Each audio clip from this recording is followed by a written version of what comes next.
be you clean the system, the deputies there, you clean it, ADB, all of them, government appointed from MPP. I know them. They have enjoyed NDC has come to you want to enjoy. This is witchcraft. Leave the other people who go and occupy there and also see what they can do. Not to be sitting out there trying to sit on people's happiness.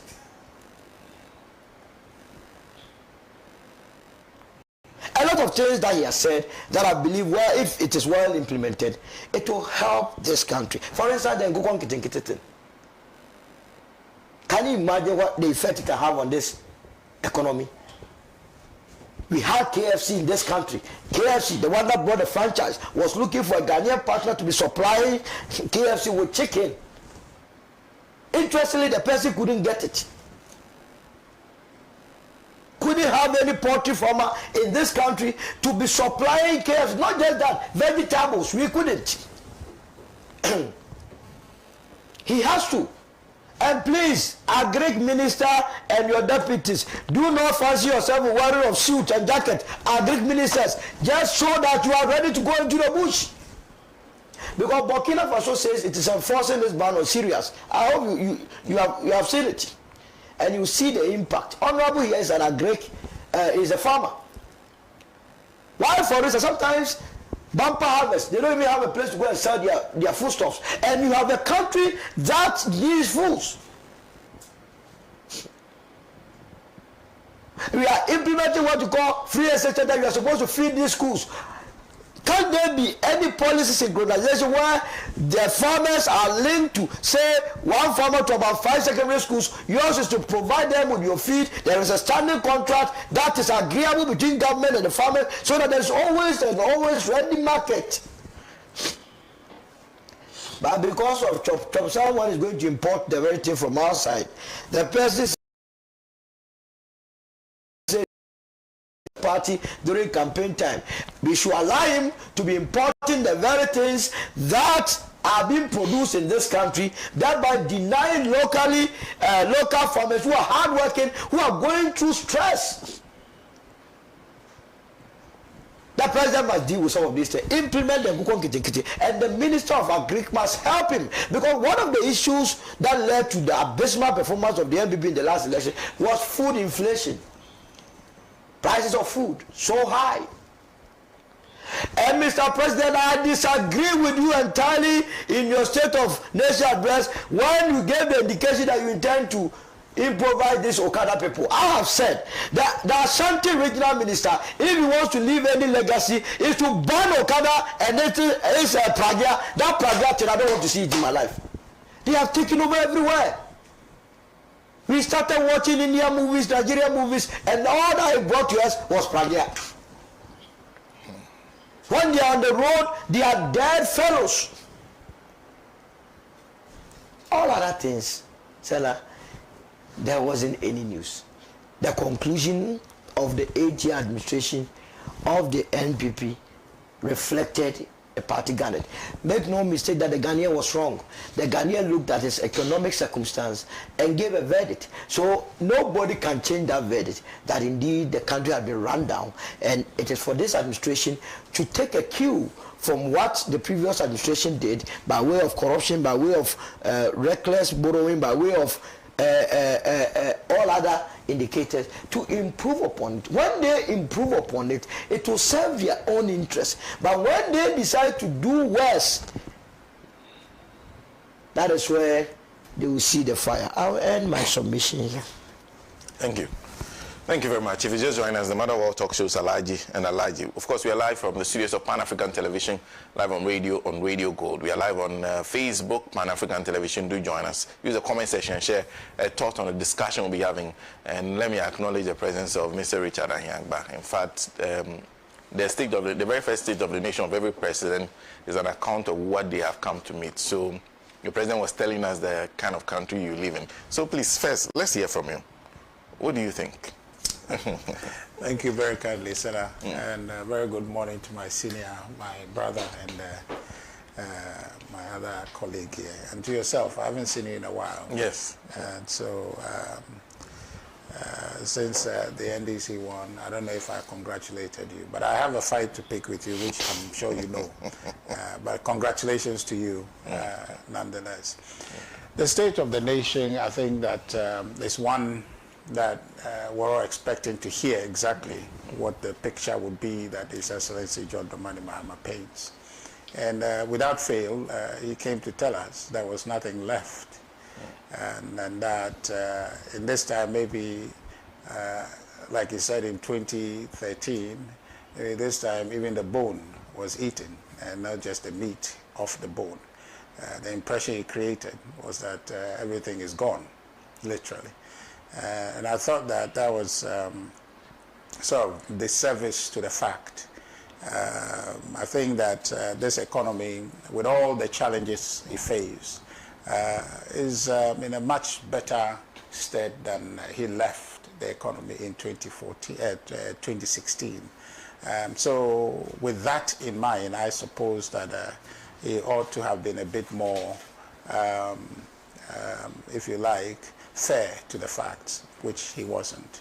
And so to that extent, I thought that he didn't do justice, or he wasn't fair to Ghanaians.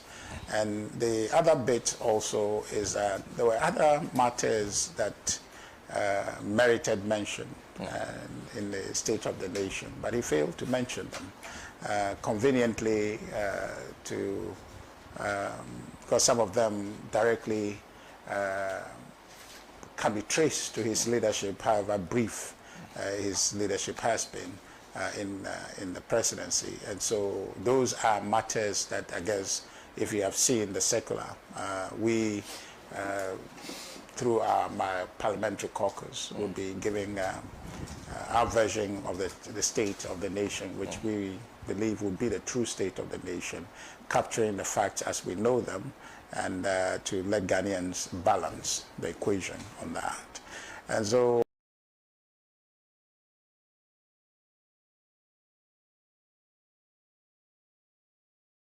a mandate in the Constitution, except that he wasn't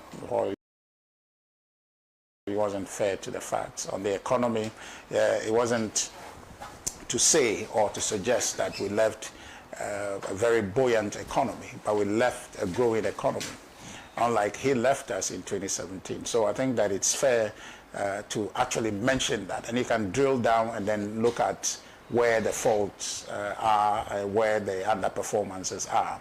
If you look at inflation, yes, we admit that there are challenges with that, but the circumstances leading to that we all know.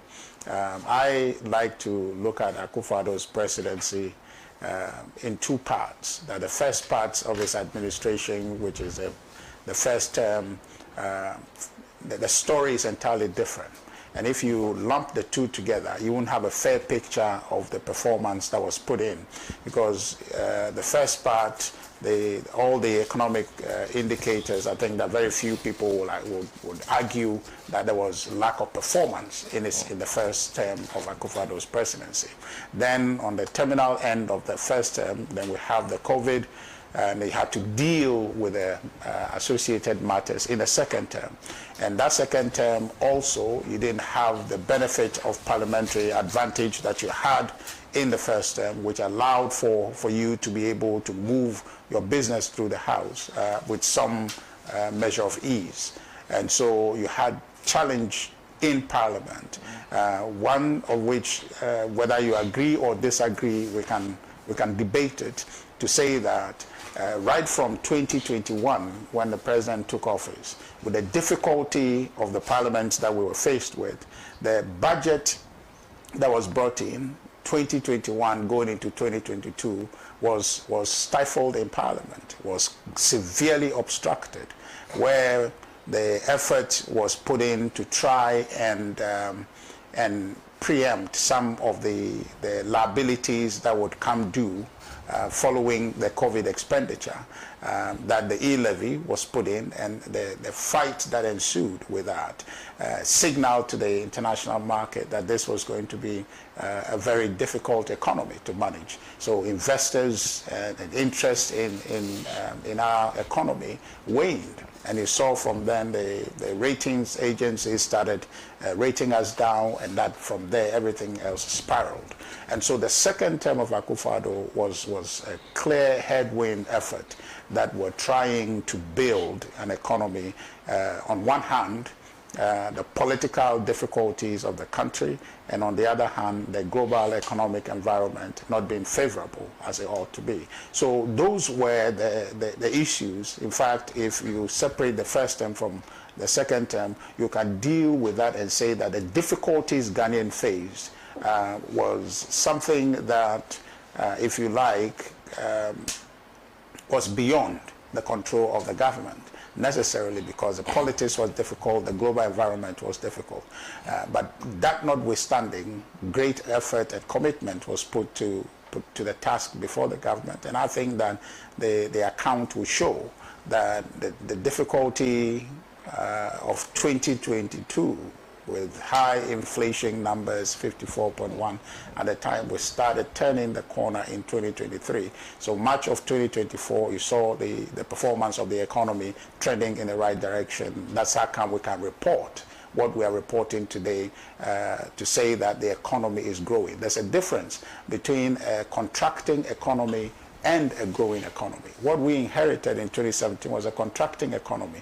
Way from 2013, when His Excellency John Dramani Mahama took over, that economy was contracting all the way till he left office, right?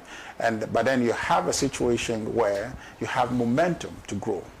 You have momentum to grow. So what His Excellency John Dramani Mahama inherited, we concede that it's a difficult economy, given the difficult environment.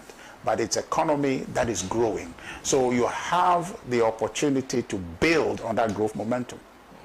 If you acknowledge that, I think that is a good starting point.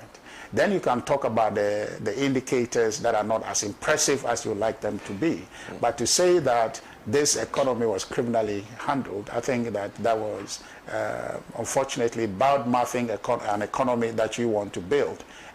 What that would serve to do is to undermine investor confidence in that same economy. And the interesting thing is that after you had bad-mouthed that economy, you are saying that your expansionary policies would hold. Everything he proposed in the State of the Nation are expansionary in nature. Question is, where is he going to get the money to invest in all of that if you are describing the economy as it is? Because you can't put something on nothing, right? There must be a basis from where you project that you're able to make all those investments. What is the foundational basis for that proposition that is putting forward? We're hoping that the budget will tell us clearly, and that's probably where we would see that by design they'll be forced to be honest to the numbers. And I think that there we can have a more constructive argument about the numbers. Even now, the end of year deficit numbers, we don't know them. We'll find out those numbers when the finance minister comes to the House. The end of year GDP, we don't know that yet as of now, so he will bring those finalized numbers. Even the real sector performance, service, industry, and agriculture, we don't know, but there are projected performance indicators that we have currently to speak to. When the finance minister comes, we'll know those. So I think that His Excellency John Dramani Mahama gave us a lopsided State of the Nation address, one that he tried very hard to create a false impression of a bad economy that he has inherited, when in fact he has inherited a growing economy, which is markedly different from a contracting economy that we inherited from him. So on balance, I think he raised many other issues. The particular issue about the Agenda 111 issue, I think that again he did a disservice to the country to say that not even one is operational. Not even one is operational. Yes, you may not have one of the hospitals operational, but you have 3 of those hospitals completed and waiting to be operationalized. The same thing happened when he left office in 2017. When we took over, we have to operationalize UGMC. He didn't operationalize UGMC, but they claimed all throughout our term in office that, oh, they built UGMC. Yes, they built it, but they didn't operationalize it. They built the phase 1, they didn't operationalize it. We came to operationalize it. So he should, in same spirit, he should have said that, yes, we have built 3 out of what we said we were going to build. Okay, it is his responsibility because he is the president of the country to operationalize those 3. So to create that impression, to say that not one, for the ordinary person will be hearing that we have not even built anything. That impression is false. We built and completed 3, all of them commissioned. What is necessary for him to do, and only him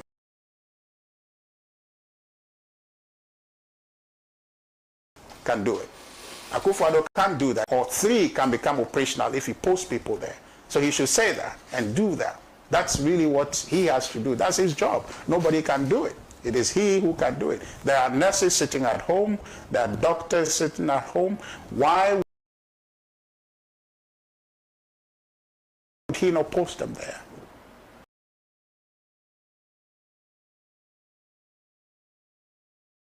And then the matters to do with the retrenchment that is happening in the public sector.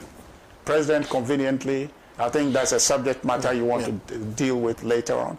And so if the president really wanted to be honest to the facts, I think that he would have, his State of the Nation would have been a bit more reflective of the fact of what the economy inherited and some of the issues he's mentioned. And I am interested, and in fact, from now to March 11, I can't wait for the Minister for Finance to come and tell us how they are going to fund all the expansionary ideas that they have put in, right? As good as they will sound, my brother was hyping the Nkukon Kitinkiti, all well and good, but we've heard before Nkukon Kitinkiti, we heard guinea fowls that disappeared, right? So maybe he's dialed down to birds that can fly away. So Nkoko, we can keep them at home and all that. So that's okay.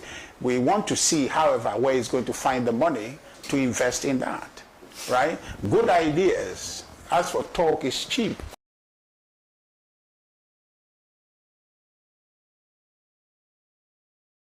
I believe, on balance, that the NDC won the election not because compensate represented their capacity given their record in government, is now facing them in the first act to dial down expectations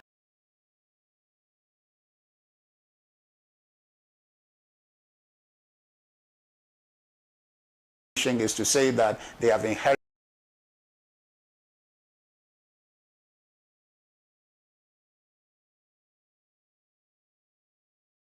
an economy that is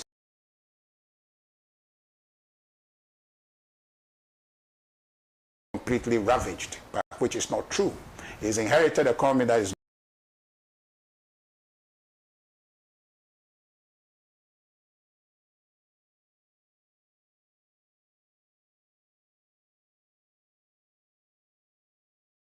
dial people's expectation down, but we can't say too much about what they have done or what so far thumping their chest of sinking.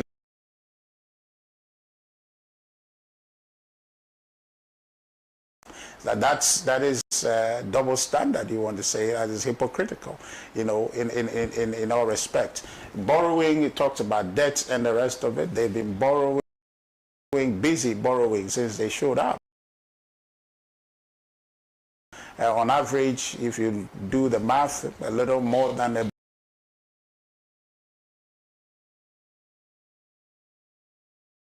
billion a day they're borrowing on average, if you do the number.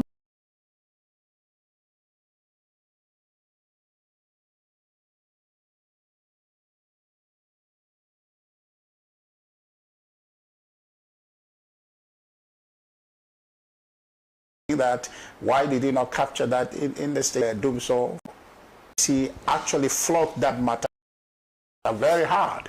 And the president, in many of his public appearances, indicated that, oh, he will sign that in a heartbeat. Yeah, but then somehow that bill, which I believe should not have expired with the 8th Parliament, the president rationalized for us, is gone, okay? But then the promises made of reintroducing that, I thought would have found expression in the State of the Nation. Because if I'm not exaggerating, almost 100% of our country, if you want to be mathematically correct, about 99% of our country actually wants that bill to be signed.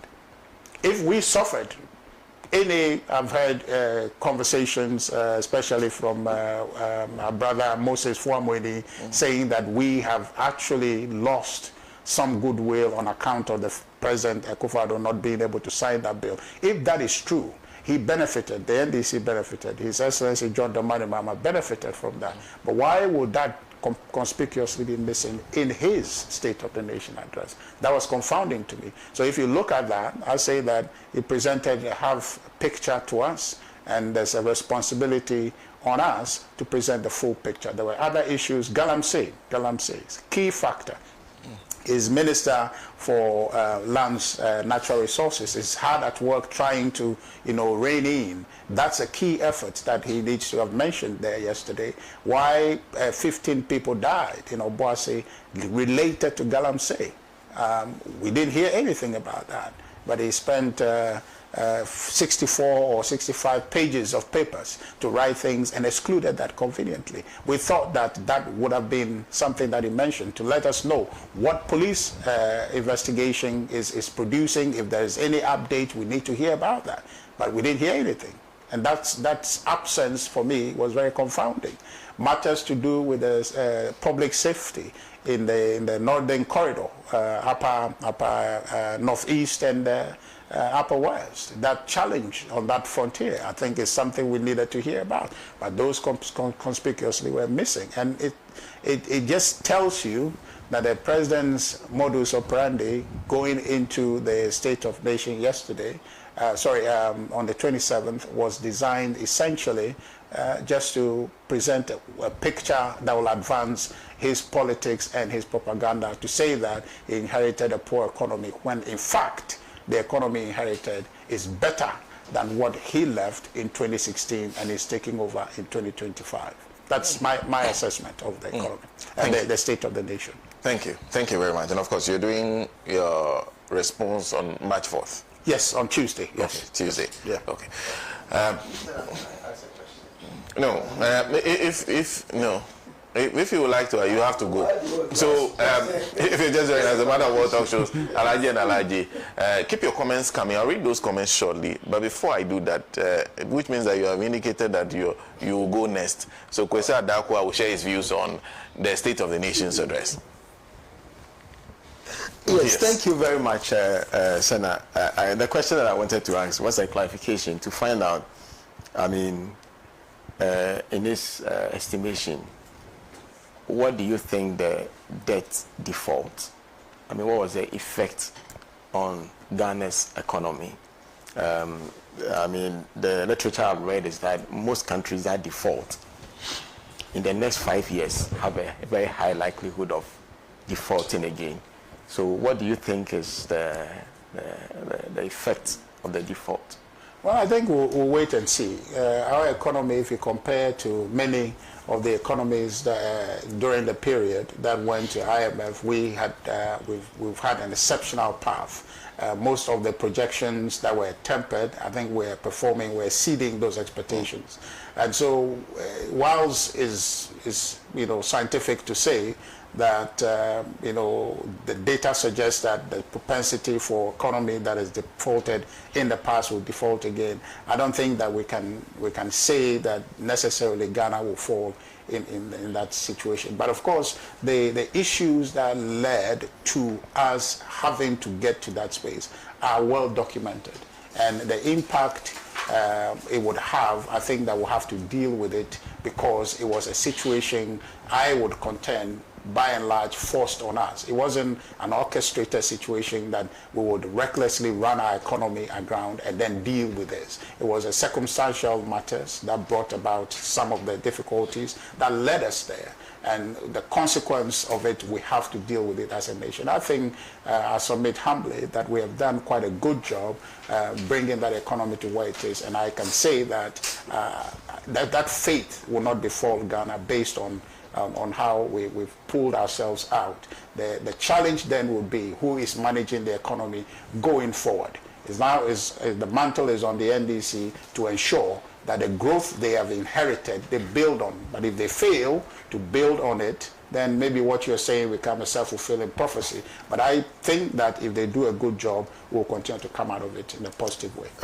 Thank you. I mean, in the speak of Marx, they say another default is a spectre hanging on our heads. Because, and what it has also done to us is that all sovereigns depend on debt. And that is why you yourself mentioned that the government is borrowing. The government doesn't have, there's no bond market in Ghana anymore. We destroyed it. And with a default. And because of that, the government has to borrow T-bills every week to be able to run its affairs. And that is the effect. And T-bills are not sustainable. We are crowding out the capital, you are crowding out the private sector.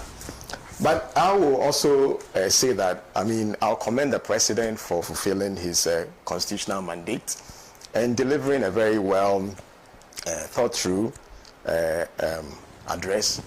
Basically, this president is a very measured, calm president. He seems very genuine in his disposition. And the change that we said we wanted, we got it. And but I will start by, first of all, mentioning that this week 2 events happened. I'll start with what happened yesterday, 28th February, commemoration of our heroes who laid down their lives so that we can fight against the colonial oppressors for independence. One thing we should understand is that colonialism was not benign. The British were not like these nice guys who wear coat and speak English and are so nice to us. They were very brutal. They killed our people who they had recruited to go and fight for them, who said, give us our pay. Their response was to kill them. The British are wicked. There are some people who will not hesitate to do to you something that will destroy your life and your country. So we must keep that in mind, because there are some refugees in the country who say, oh, but the British were the people who were leading us to independence and they were going to build for us a good society, and if they had stayed, maybe it would have been a better country. No, if they had stayed, they would have shot you if you protested against bad economic conditions.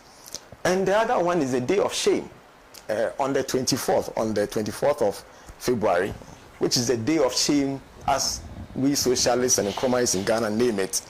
It's a day of shame because that was a day that we overthrew the government of the CPP led by Osajifo Dr. Kwame Nkrumah. And on that day, we cut short a lot of good things that we were on.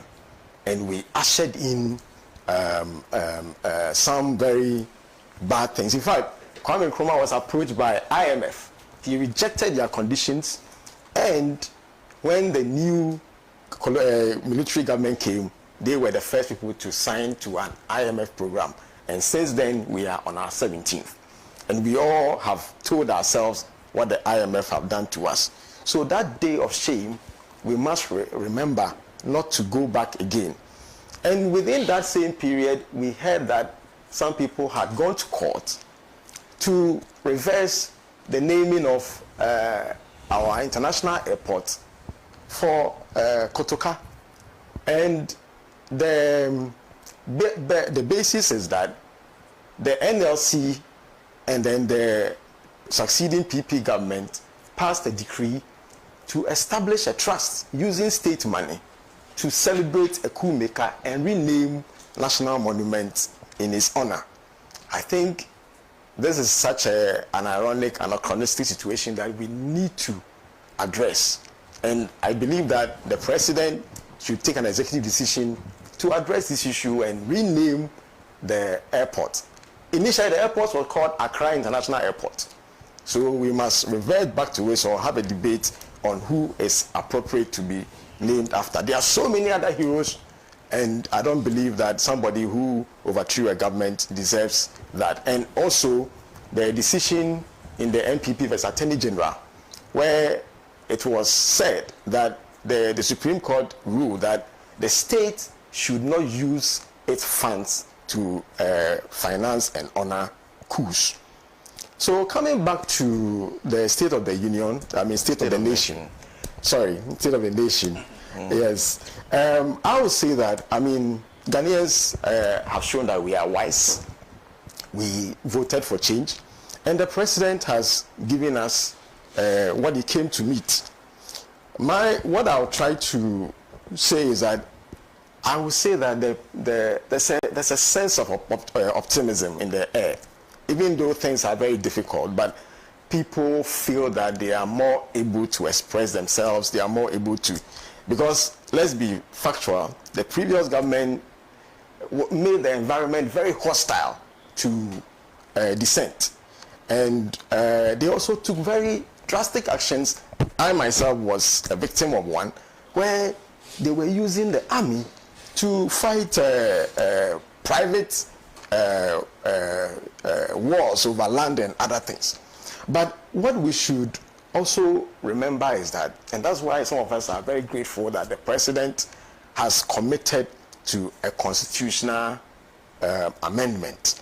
And that is something that we need to support. And those of us who think differently how this nation should be constructed and governed must bring our views to bear, and it shouldn't only be left to lawyers.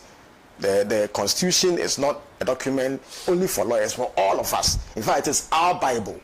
And I believe that all of us must get involved to bring our views to bear to change this Constitution, because this Constitution has very many defects, and one of which was the concentration of power in the hands of one person. The president says he wants to change the Constitution, and we need to democratize properly, have a mass democracy where power is distributed, not one person appointing so many people, having serious discretionary powers to make decisions that will affect a lot of people. And this is something that we need to force the president to commit to, and has already committed, and we thank him for it. And that was also captured in his State of Nation, and we really look forward to a new constitution. We also want to talk about the economy. The president properly laid out the issues. He didn't really go into details, but the president laid out the issues about the debt, the weak performance of the CD, inflation, and alarmingly the failure of state-owned enterprises. So if you look at all the key sectors of the economy, there are very many issues to be dealt with. And those issues that have to be dealt with have to be done systematically. I believe that the president has the best of minds, the best of ministers, and the best of advice in terms of economics. But we need to talk about some first principles when it comes to going forward, what we want to do. If you look at even the successes that my colleague here mentioned about the previous government, I would say the main thing about the last year was gold. Gold propped up this economy. Gold brought in 11.6 billion in foreign currency, contributing 57% of our export earning. And that is the basis for the external reserves that we are noticing. But we will come to it as a topic. But what is the cost of that gold production that we saw? The externalities, the criminal environmental consequences of the gold that we are talking about. We need to get to the bottom of that, and we will come to that topic. But the rest of the economy, agric, manufacturing, so manufacturing and services, most of the performance were not up to the level that we wanted to. So, Mr. President, you've done well to set out your vision, but I would surmise to say that the biggest challenge facing you in terms of economic management is unemployment. The unemployment situation is your biggest issue. And why do we have unemployment? I would say unemployment to the basic mind is because we don't produce. It is only production that brings employment. So we, from the socialist angle, we believe that you need to produce. And what is the kind of production that will give you the mass unemployment and sustain good jobs? That is manufacturing. I don't even want to talk about industry, but manufacturing, zero in on manufacturing. It is only manufacturing jobs that will give you sustainable high incomes. So, Mr. President, we know that you have your vision, but we are also surmising to you that we want you to look at manufacturing. And how do we bring about this manufacturing jobs? We believe in the intervention of the state. Mr. President, your vision for agriculture, your vision for industrial development, your vision for one 24-hour economy will be rested and anchored by strong manufacturing sector. If you go to any country where there are many jobs and there are high incomes, you see hundreds and hundreds of people every morning are at the change of the shift, entering factories and mass production enterprises. Mr. President, the capital that is required to set up industrial enterprises, that capital doesn't exist in the private sector. Maybe you may have a few foreign investors to come in, but they are not going to bring the mass jobs that will employ 10,000 people, 20,000 people, 1 million people who are going to earn in 5 years, on average every year, $5,000. That is what high income means. Now, if you have the situation where you say, oh, when you finish school, go and do entrepreneurship. Of course, how many entrepreneurship can be generated from somebody who learned aeronautical engineering? You need sustainable jobs through manufacturing. So, Mr. President, we are asking that you pay attention to manufacturing so that you invest in it using the state levers. Now, in 2017, when the previous government came, they said one district, one factory. Some of us thought, well, I mean, one district, one factory in itself, it doesn't sound right, but let's see what they can do. Then, when the former president launched it, he made a statement. He said he was not going to make the mistake that Kwame Nkrumah did by establishing state-owned companies. Well, at that time, I told friends of mine that he was wrong and he will be found out in a few years. Last year, the manufacturing sector, even under 1D1F, grew by 3.1%. In 2023, it was 0.9%. In 2022, it was 0.7%. So, the private sector under 1D1F, a targeted manufacturing policy, failed to deliver that. Do we know why?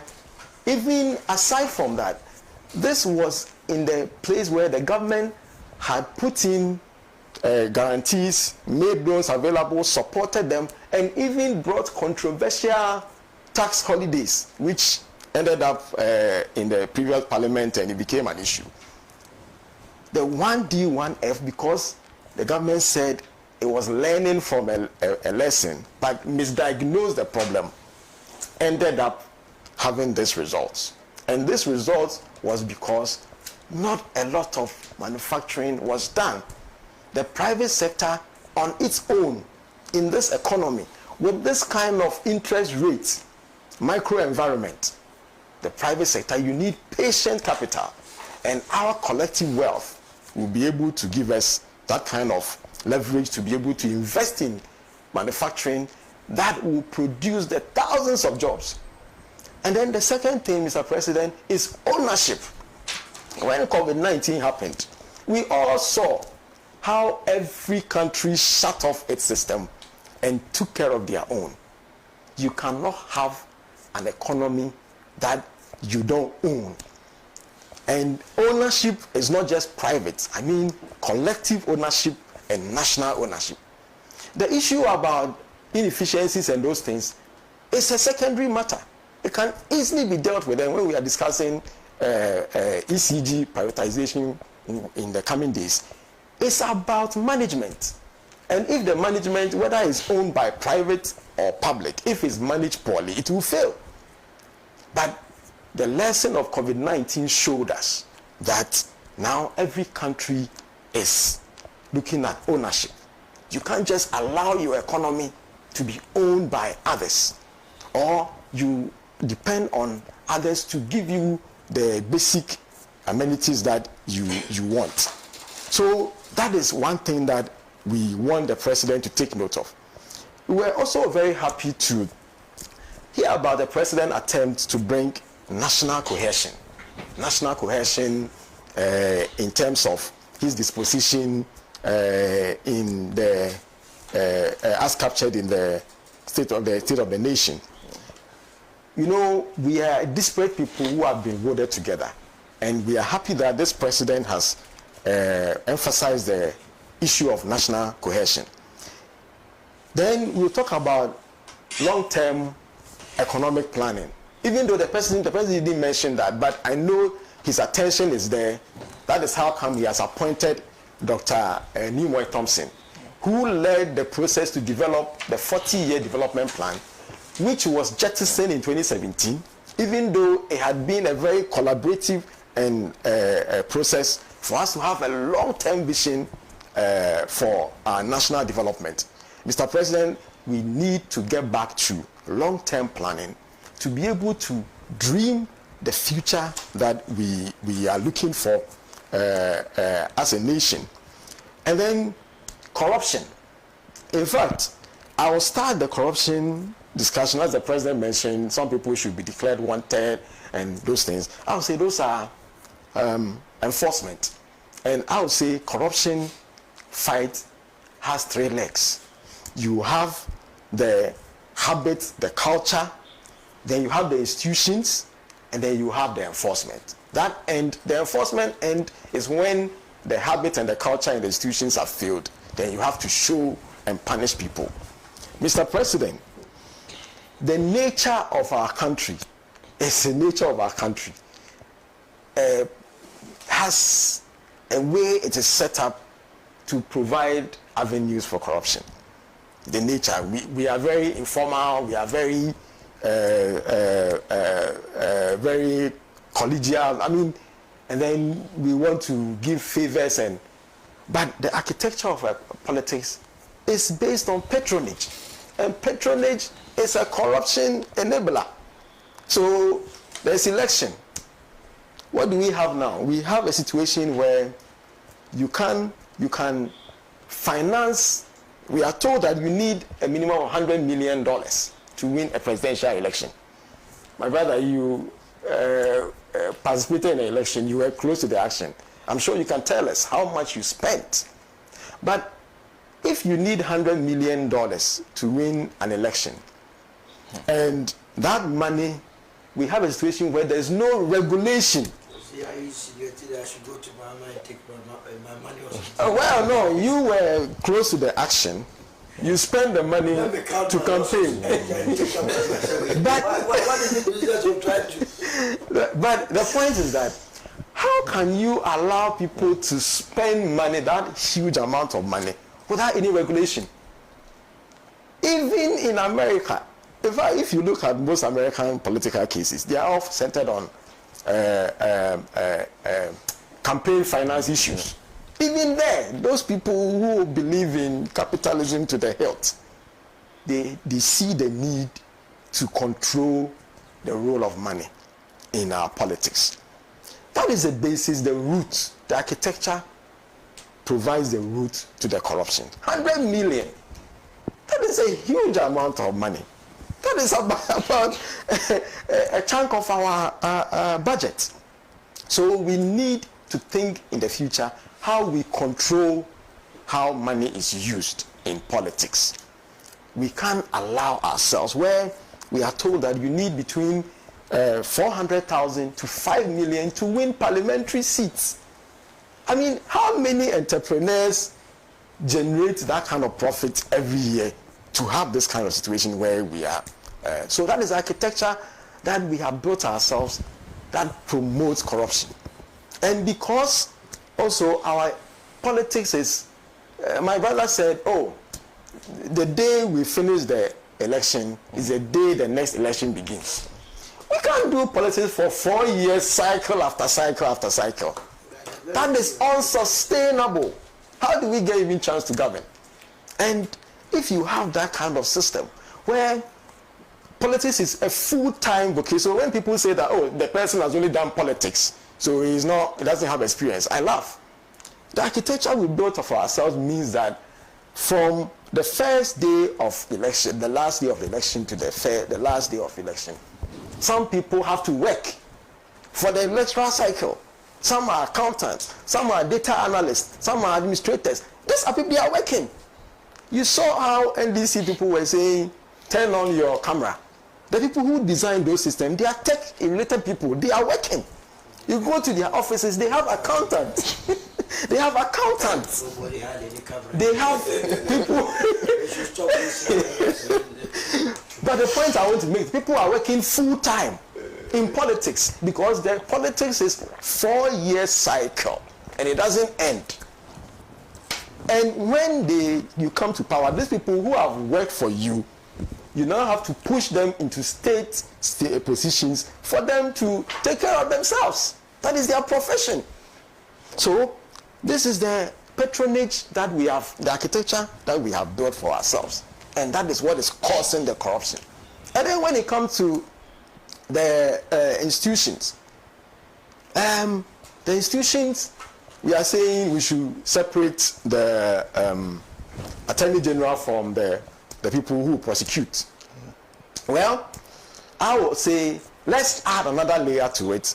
Let's distribute the power to the ground so that we will have a special prosecutor in every district, in every region, and I'm even saying we should have 2 of them. One for criminal issues, one for economic and related issues, where they are elected by electoral college so that they are somehow a bit independent, so that they can prosecute people from all levels. So imagine that somebody commits corruption related issues and the national prosecutor fails to prosecute. Maybe the regional one can take it up, or even the district one can take it up, depending on how the architecture is put together. So we need institutions that have distributed powers so that they can be able to fight this corruption.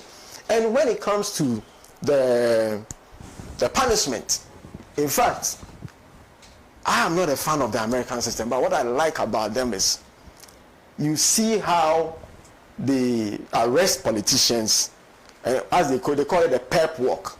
They parade you and they photograph you, and then like that whole performative aspect of enforcement strikes fear into the populace, so that you know that if you engage in corruption, you will be found out and the whole country will see who you are and you will be prosecuted. So Mr. President, you have started well with the oral.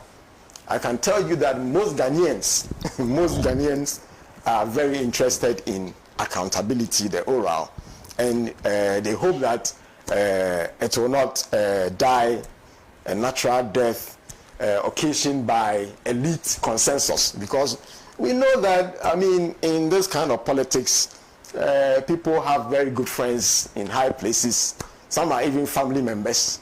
Some are colleagues. Some are even business partners. So behind the scenes, they will make a deal. And then you also need the judiciary. I think that our judiciary is not accountable. Our judiciary is very, I mean, we hold the executive is held accountable. The parliament is held accountable through votes. But the executive, the judiciary, how do we hold them accountable? I believe that to fight corruption properly, we need an accountable judiciary. I'm sure the legal minds and the lawyers can come up with a way for us to hold judiciary accountable. So all in all, the president gave a very interesting state of the nation. His ideas about agriculture, I'm very much in love with it, and his ideas about decentralization, which he hopes to be able to decentralize and make us vote. And I think that during the last presidency, President Akufo-Addo's time, there was going to be a referendum. The mood of the country says that partisanship is not something that we like, especially at the local level, because we know how it works. That is how come when it got to the point where people were going to vote against, the president withdrew from it. I think we have to be sincere. Ghanaians like the MMDCs to be elected, but the partisan control of those leaders, I think most Ghanaians do not want that. So, Mr. President, if we are going to reform that area, we want to also say that, please, Ghanaians, do what Ghanaians want. Let it continue to be done partisan, and they will be able to serve the society that they live in. So I will say that all in all, but one of my few disappointments was, which my senior comrade Pratt has mentioned, our foreign policy. And our foreign policy in relation to some key issues. One of them is the fact that we have the principle where we are friends to all, enemies to none, right? But we also have, and I remember when Honorable Kujeto appeared before the vetting committee, he mentioned it, and he grounded that this country's foreign policy is based on economic ideas. And one of the things is that even if you are friends with somebody who is doing something bad, you must be bold to say it. There are principles that we must abide by. So, for instance, recently, before the last president left office, he signed a declaration that we have revoked our diplomatic recognition of the Sahrawi Republic, which is under colonial occupation of Morocco. I think, Mr. President, you are somebody from the left, and we hope that justice will prevail and you will be able to address some of the issues. And we also hope that Ghana will take its leadership position in the sub-region. In fact, one of the saddest moments that I had as a Ghanaian was when West African leaders converged in Ghana here to plan to invade Niger. Why? Because Niger, through their own internal processes, had decided to put a military person in charge. And France and the European Union were not in favor. And our reaction as a nation was to invade another African country on behalf of the West. Because if we invade, what really are we going to get out of it if it's not for somebody's bidding? And this is leading to the collapse of ECOWAS. In fact, if you have traveled around West Africa and other places, you will know that you know the value of ECOWAS. Even that free movement alone and the trade between us, we are destroying ECOWAS, and I believe that the president has taken immediate steps to try and bridge that gap. And that is a very wonderful thing that we commend the president on. He has already appointed an envoy who is working very hard at it. So all in all, the president has started on a good note. The conditions are very difficult. There are a lot of debt. There's a lot of difficulties. But everything depends on how he sets the motion towards national reconstruction. I believe national reconstruction, because it's not just about a few touch and go here, but change the architecture of this country. He has the benefit of not subjecting himself to another election. Okay. So he is a president with a mission and a vision. That vision should be a total transformation of this country, maybe at least the beginning of that transformation, so that Ghana can take its position back where it belongs. Thank you. Kwesi Adakwa is a member of the Socialist Movement of Ghana, sharing his views on the State of the Nation address. Now, let me say a big thank you to Kiss FM 89.7 in Takra, the Shine FM Akachi, they are on 96.9, Hills FM in Adakulu on 91.7, Nyawasi Radio Ketekrachi, you can get them on the 89.7 FM dial, Sela Radio Dabala on 97.1, Diamond FM Tamale on 93.7, Bell Radio Yendi 106.5, Roki Down Saboba 95.7, Benya FM Elmina on 105.7, Global FM in Ho is on 105.1, True FM in our days on 92.5, Zebs FM 95.9 in Zebila, Lamaya FM 89.1 in Tripoli, Boem 88.7 FM in Jasika, and Lukusi 96.1 in Vergo Lukwati. There's Stein FM 90.9, Sekpala FM 104.3, Akpini Radio is in Pando, Deniba Radio 90.9 FM, and OT Radio Dambai. We're currently on all those channels. It's a matter of what talk shows Alaji, and I'll let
President Mahama enim dada. Every sector be a ebani trade onim dada. Say investors, foreigners be bredwani afri Ghana ha under President Akufo-Addo. Onim sector mahabo ehwanu ma ye empty, ehwanu mu egu. Neighboring countries say abebranu mu yu omo niema. Edi free Ghana ye port ahodo. Omu nyina hese nu obi adani ache baabi foforo because omu ntimi President Mahama enim dada. Se Ghana adwadifo mpempem importers bebre ohwanu mu a se tema habo takrade habo omu nyu omo niema wo ho. Omu yu omo niema wo Togo. And you know, these issues no challenges when mu nyina da no President Mahama ya we dada and o ka so obeje o man no and was a rescue mission obe rescue Ghana enti se wan kasa watena kire na uni mo man ne bobre o man ni gina bia Ghana tebia na so ba beje o man na abeya dia so abade a Ghana for say yensu ewogidie ye ta wachi ye mienhwe enti o se sa pam no ne Ghana for ekoye no na onim pass wo ha wo ho na said your car yes ada punchani be woni e be hu ni tenten no ni mu be twi sa punchani wa poa ha wa poa sa ba ada punchani be wo no o twetenten etu ase MPP aban eco opposition no ya wonu ankasa na fe the state coffers no we munya access ehunu de ewo mu no ene wo hunu yese enkrofo na di Ghana bone omo di oman ne dem se ohwese na your friend is say honorable Kujeto Ablakwa start ye na odi document evidence be revelations be a na odi eba efa state capture koso o mine Ansah se adwapade hodo aye afomo a eni anu na sambre in opposition na odi ba but oral etc ya wo mo eye adwuma na Ghana fo hunu ye say senka MPP etwa 4 years kan ho a enka Ghana ni adwapade bia biem na mo nka Ghana no eye MPP fo adwapade ai senka enya nyankopon ne di wo man ho afofi a enka Ghana no ekoye MPP adwapade na e friend say abusuafo na me baba yi madam je mensa videos bi serious na me say rescue mission agenda me ye no me ye pa ma je mensa pa na I enjoy say ya manye. Hey, say Ghana na ni rescue no. Say ni rescue. Electoral Commission chairperson Madam James o. Say ni rescue James Ankasa. No bondage. That woman no. Just a few weeks after election, after 7 December, no council say it is finished. Now it is finished. No nan go for fee say o ka e dia men this for. No work say no work dia men people for. Level don't change. You rescue Madam Jemensa. Hey, say usho social media. He say was lay ankasa. I say enije sunku bi abanimu. I say wade no ho wanya ahotobi. Wanya wade no ho wanya ahotobi abanimu. Enije fufuro bi kura no abanimu. Because after 2020 general election, even before 2020 general election, why ne Madam Jemensa apart from so obeko IPAC meeting and also obeye press conference ama what say Madam Jemensa ni ama ni video beba out obehu ni electoral commission chairperson ni why ne see event because so eno nchase no onko event o but say Madam Jemensa pia fully armed men soldier for police for and na guide no I can't remember say maybe kwadwe yebo okan say enwumre bi Madam Jemensa as a relative bi ni busuani bi a program bi akọ so anwuma se na ama che say Jemensa ka be si ye na won si Africa nim soldier for ne di kan si ye di ka de ka si asana Jemensa na nkasa ka airpack ye ni ye kwa akọ bie no che say e na ono aka ye se na obi ankunwa obeku hu obi mo ba wa ube wankasa kura no anu edi wachi no ebekun before 20 Ansah ade no de na omo hwehwe before 2020 general election intino ya na omo kwa IPAC meeting a Ansah na Jemensa ni V8 na aircon no soldier for ni police fu a egum wo bebre ne se wa amre mi internet no bobo ne nin kakra ya bala ya saba wo bebra ne se wa amre wotimi se mame na bre na konso bi akekere na onne ne ho na jemensa enne ne ho na onne ne ho kra na wonne ne ho but enne no change na ba ma jemensa kire se level don't change level sankasa munyana mami video no ene jemensa etimi tena dem ye makeup ne ye de camera sesi ni so no wadada no ho se ya no otisi abonte ya President Mahama ele ne ya ne ya ka se enye se bia ya tete ne ma bosu o anasa President Mahama e chesika o but osha as a relief Ghanaians as a relief ye as a Ghana for ya de ye ho afiri mo hwe no ho so de elfe papa kala madam je mensani mo de enie on woda me Facebook page isu ne ho de elfe o kala hwe madam je mensani epie no on wo kono hwe level President Mahama we nyame amampa it is finished catch no one catch the president no one say no one MPP for asem send MPP for ankasa na madam James e ka wo masam say it is finished sas asa wa utimi say wa brankasa utimi say wa bre enye ize so wo be pie so wo kwa abonten so wo kwa event say enkrofo atwa hia na madam James na mu for the past since you appointing as his chairperson Ghana for ehunu bi yes hwe ene ode na ye gu ne scarf agu ne nsaso no hwe ono wo kono hey Ghana ye dre wa gine ho wa enjoy bi resetting abrabo madam James is resetting her life or resetting abrabo oh we ase de yeso utiri mu fanya ni monkum na de madam James ye de na obede no asole ye pie se event e kwaso no okobi kwa me de awasa no mfa no so entu aso mame change has come change aba James benefit or enjoy one wasa no so oh hey video here da sumu de mo amunka say video we police ni gina madam James achi soja ni be na gina na chi onu gina so de mo san soja ni be na ka no ho obi an ka no ho onu nko a enu gina domu a wo san osa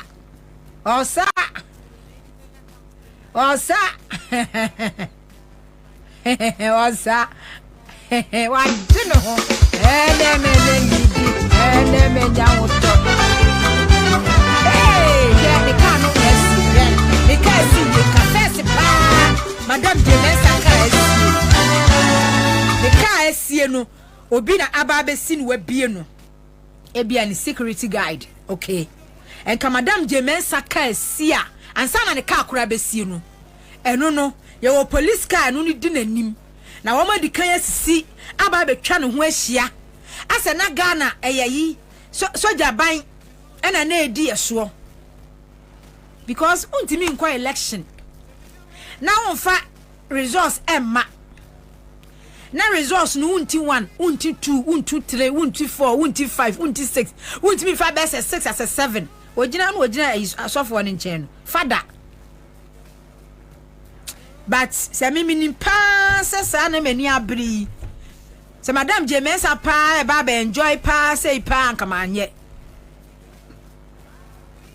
kura nka mi ja ne sa ne nyina ye gumu ani esi nyina ne ye bre se na nya ba akofo na ebre eno ne friends obedi sika so obeda gi ai obedi sika so obeda gi kwa mwa school for na dwane ne nso amudie mu fa no so nto ame so hwe change ne dia bo reset no James reset na bra bo papa or reset ene mu san so hwe school for nkora afoforo adwane omuti ho amudie na adwane ne kura na o amudi na Esikuma Breman Senior High School. Drinks kurasa ka ho drinks. Yes, sama wo drinks. Time kura ni echi school fees ni ye ni di purchase ha o.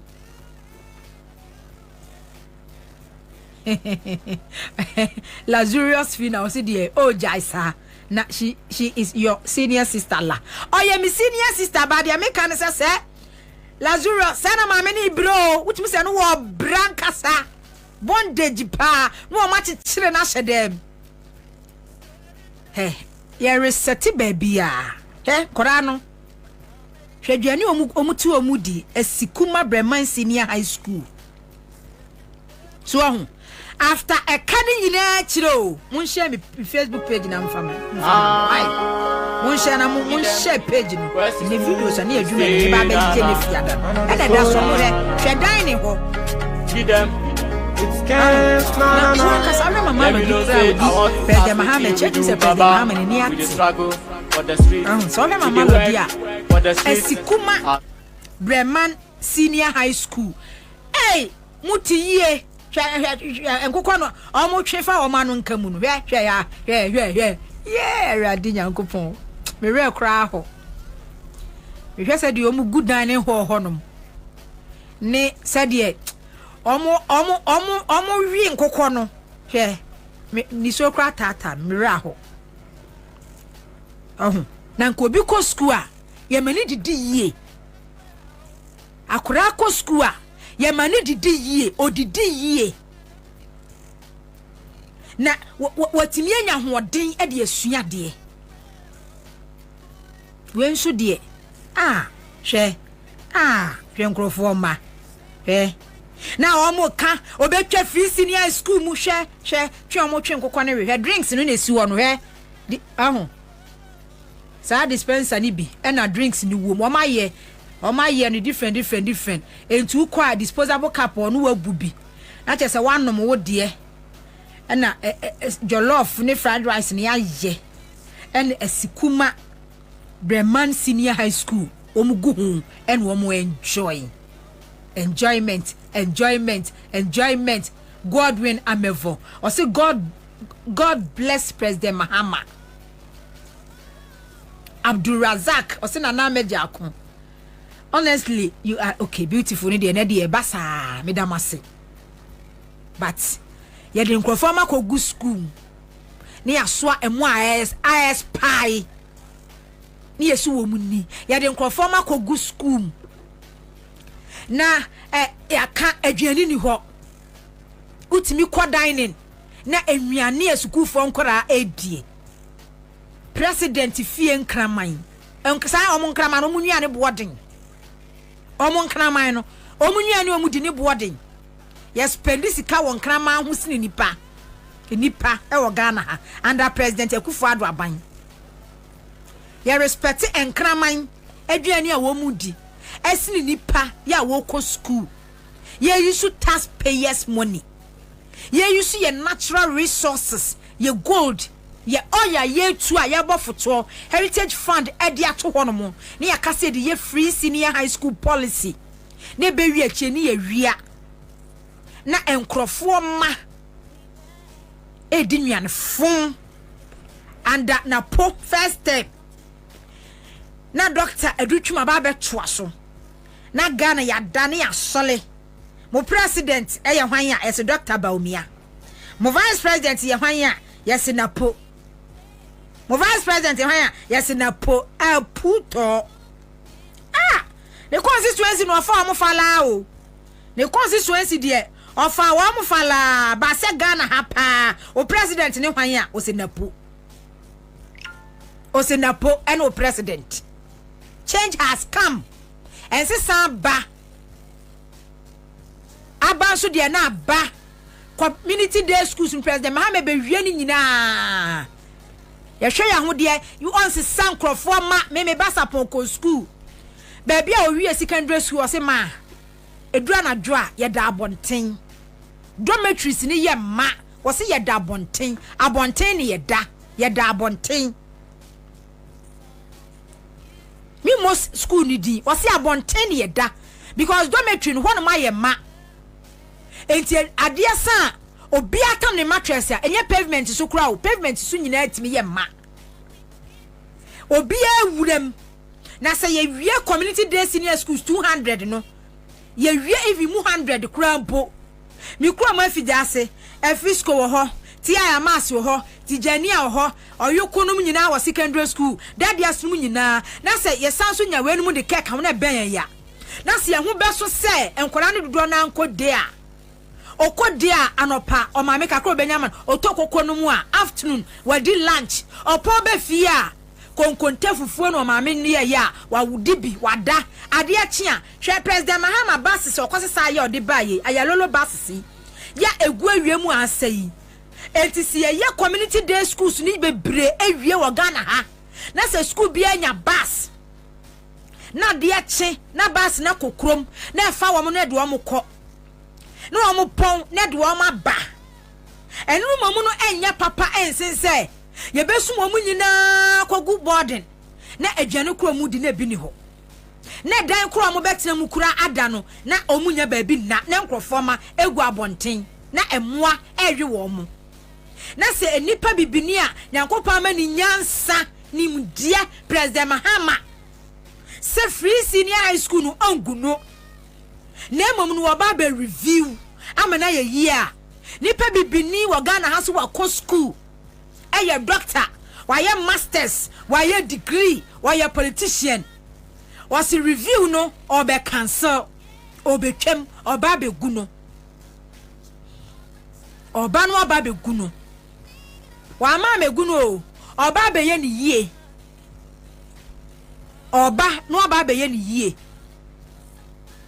ahun enna president Mahama call parliament president Mahama echo parliament echo kan say agenda 111 obeye no PPP no ye private public partnership sense so public private ni nyina PPP partnership because ska ye here ye di be wie no 1.7 billion US dollars after 8 years no omu wie mu 3 pe one no kra no enye operational enye adwuma mun share me page ni mfama me no me boss wa ha nene sa pragria o se mo kan se pragia mo amunim kan pragia o se pragia o se din ambulance sibi apie ya omode tag president Mahama omode chichire no say president Mahama na de bae na se wo hwe se after 8 years MPP aban eja Ghana ka 721 billion Ghana cedis eka ya aban ni dija MPP aban dija NDC aban 721 billion Ghana cedis hospital ba ko pe kura eye adwuma se ye wie hospital ba ko pe na ye di bibia gum nurses fo wom doctors wom patients wom eye adwuma no o ma anye bi 8 years sika eba 8 years ni no wo ka the late president Mills any president Mahama die bomu a eye be set times 4 ana na dunya ye but hospital ba ko pe district hospital ba ko pe say yes wie bibia wom ye commission no 8 years omo anye bi de omo ye ya ne say ambulances bisa sprinter na omo yi amoye na ambulance no e na omo kofa sa pragia no e de baye enti MPP for na ma start sa agenda no a mudi president Mahama tem se Ghana for hwe ambulance a president Mahama buy when import to the abano. What it means is simple. Mwan kasa mu ni mu ye say party ni mu leadership no omo ye fun papa because se otimi e kire say president Mahama de na de baye na president Mahama dwen papa ni tim president Mahama eni suade hunya papa oni good vision e de ma Ghana enti no okofa sa pragia we de ba Ghana ha Northern Ghana say omu na enyusu edi President Mahama tem. Knowing very well say sa Prague ambulance no. Eye Ekufuado abana de ba Ghana ha enye President Mahama. Enti na ya na edu baabi ebinumu ka say nipa bebre na still omo da so defend MPP no omo agimi no. Because unim say enye President Mahama na de baye. Unim say na Ekufuado na de baye. Enti sa wo da so ese wo ye MPP ni. Na say wo defend ante say wagimi. Yes, I am simple. Unim say de no omo ye ene nye. Ade na wo say kofa Pragia. Ye fasika say ye de kofa Pragia. Ni ya branding say ambulances. Ni ya de akonodin region de akoma wo mu. President Mahama baye no after 7th January no Ghana ni be na ati say President Mahama akwa import bibi di aba. Ghana ni be mo sorry a mo de mo na me ka kire MPP for say mo de mo nsue nyansa no say mo nsue nyansa mo hwe ye mo beto opposition be say 30 years o say mo ahunu nyansa no mo nsue nyansa na mo mani ante na mo mani ambia mo beto opposition 30 years o ka tachi free fan social media na wote so de be gisika kwaku ate pamo ni free angel no wo bia ni wo be fa no because o try radio so o kan kwase asem me ntwa me ade ya kina me ye monitor. It's like he's full of himself. I say he knows it all. Onim bibia on hey and so try radio so kwase asem kwa no waka nyansa sem ba kokro katache free fan ka bi. And our radio so and 1957 and 1947 and hey he or historian abakwa sam nkwa na waka onka nyansa sem okatachi fifa ye MPP ni e defend MPP etna injury FM ni injury TV so say oh ba mi I dan di wa wi ni awie oh Mahama de oh ma oh ba mi MPP awie ni awie save bi am kwaya na northern region de ba mi abubu ba bia wa fa ba bia eti enya Ashanti region ka ho na se ne enya hase kakra ka ho a oh ba mi awie ni awie ena ba mi alusu ye na kwaku ote apam no so fa ne kwase asem nko ena wa kwakwate social media so no ti YouTube so na mo NDC fo no kwana na mkɔhwɛ ni page kwa mo so kwana mo so magimi ana edi asa no waka akwakoti ena wonu start Pragia. So what it means is say enipa no a wonu de target President Mahama wo hu say eya de fun wo hu say eya de fun nyansa bia nim adwene bia nim say ye fancy kasi akofa Pragia ambulance akoche ambulance na bi de and that me Facebook page issue enie 2022 ko Ghana web kokore story ni ho Northern Development Authority for the import and this Pragia we say bank e baaye Pragia ambulance we year 2022 ko Ghana web me the story ni ba be to Ghana web na wo hu baby a saade we free e baaye and don't katachi start on social media baby President Mahama no my video ni na so mo President Mahama no Pragia na do dey ambulance so what it means say we fool we jimi because only we yes anya President Mahama na de ba ya ba o de ya agenda o de ya propaganda but enkofo na omo de ba ya na wo support wo na wo di wo machi because we jimi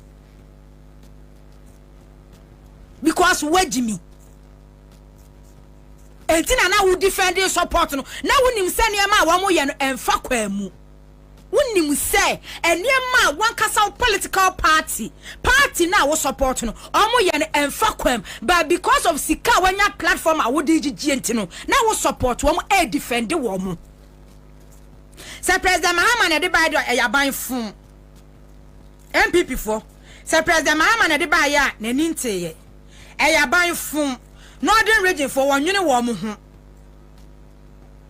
on pe wa masem enti no de baaye enti se wo kasa 10 fa kwa na Akufo-Addo Bawumia so vice president 8 years do de ko Northern region no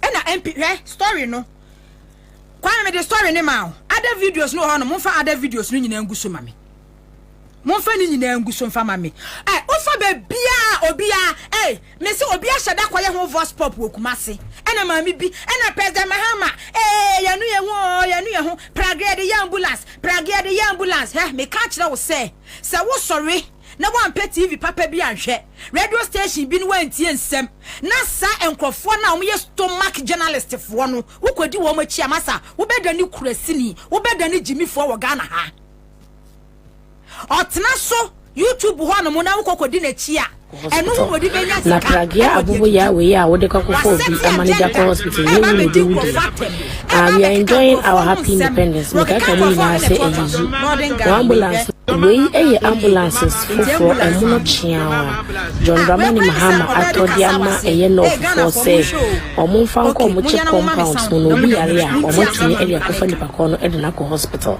na pragia abubu ya we ya wo de kakofo bi amaniga hospital ni wo no do attention seeker or attention seeker okay meba nkonko tie sound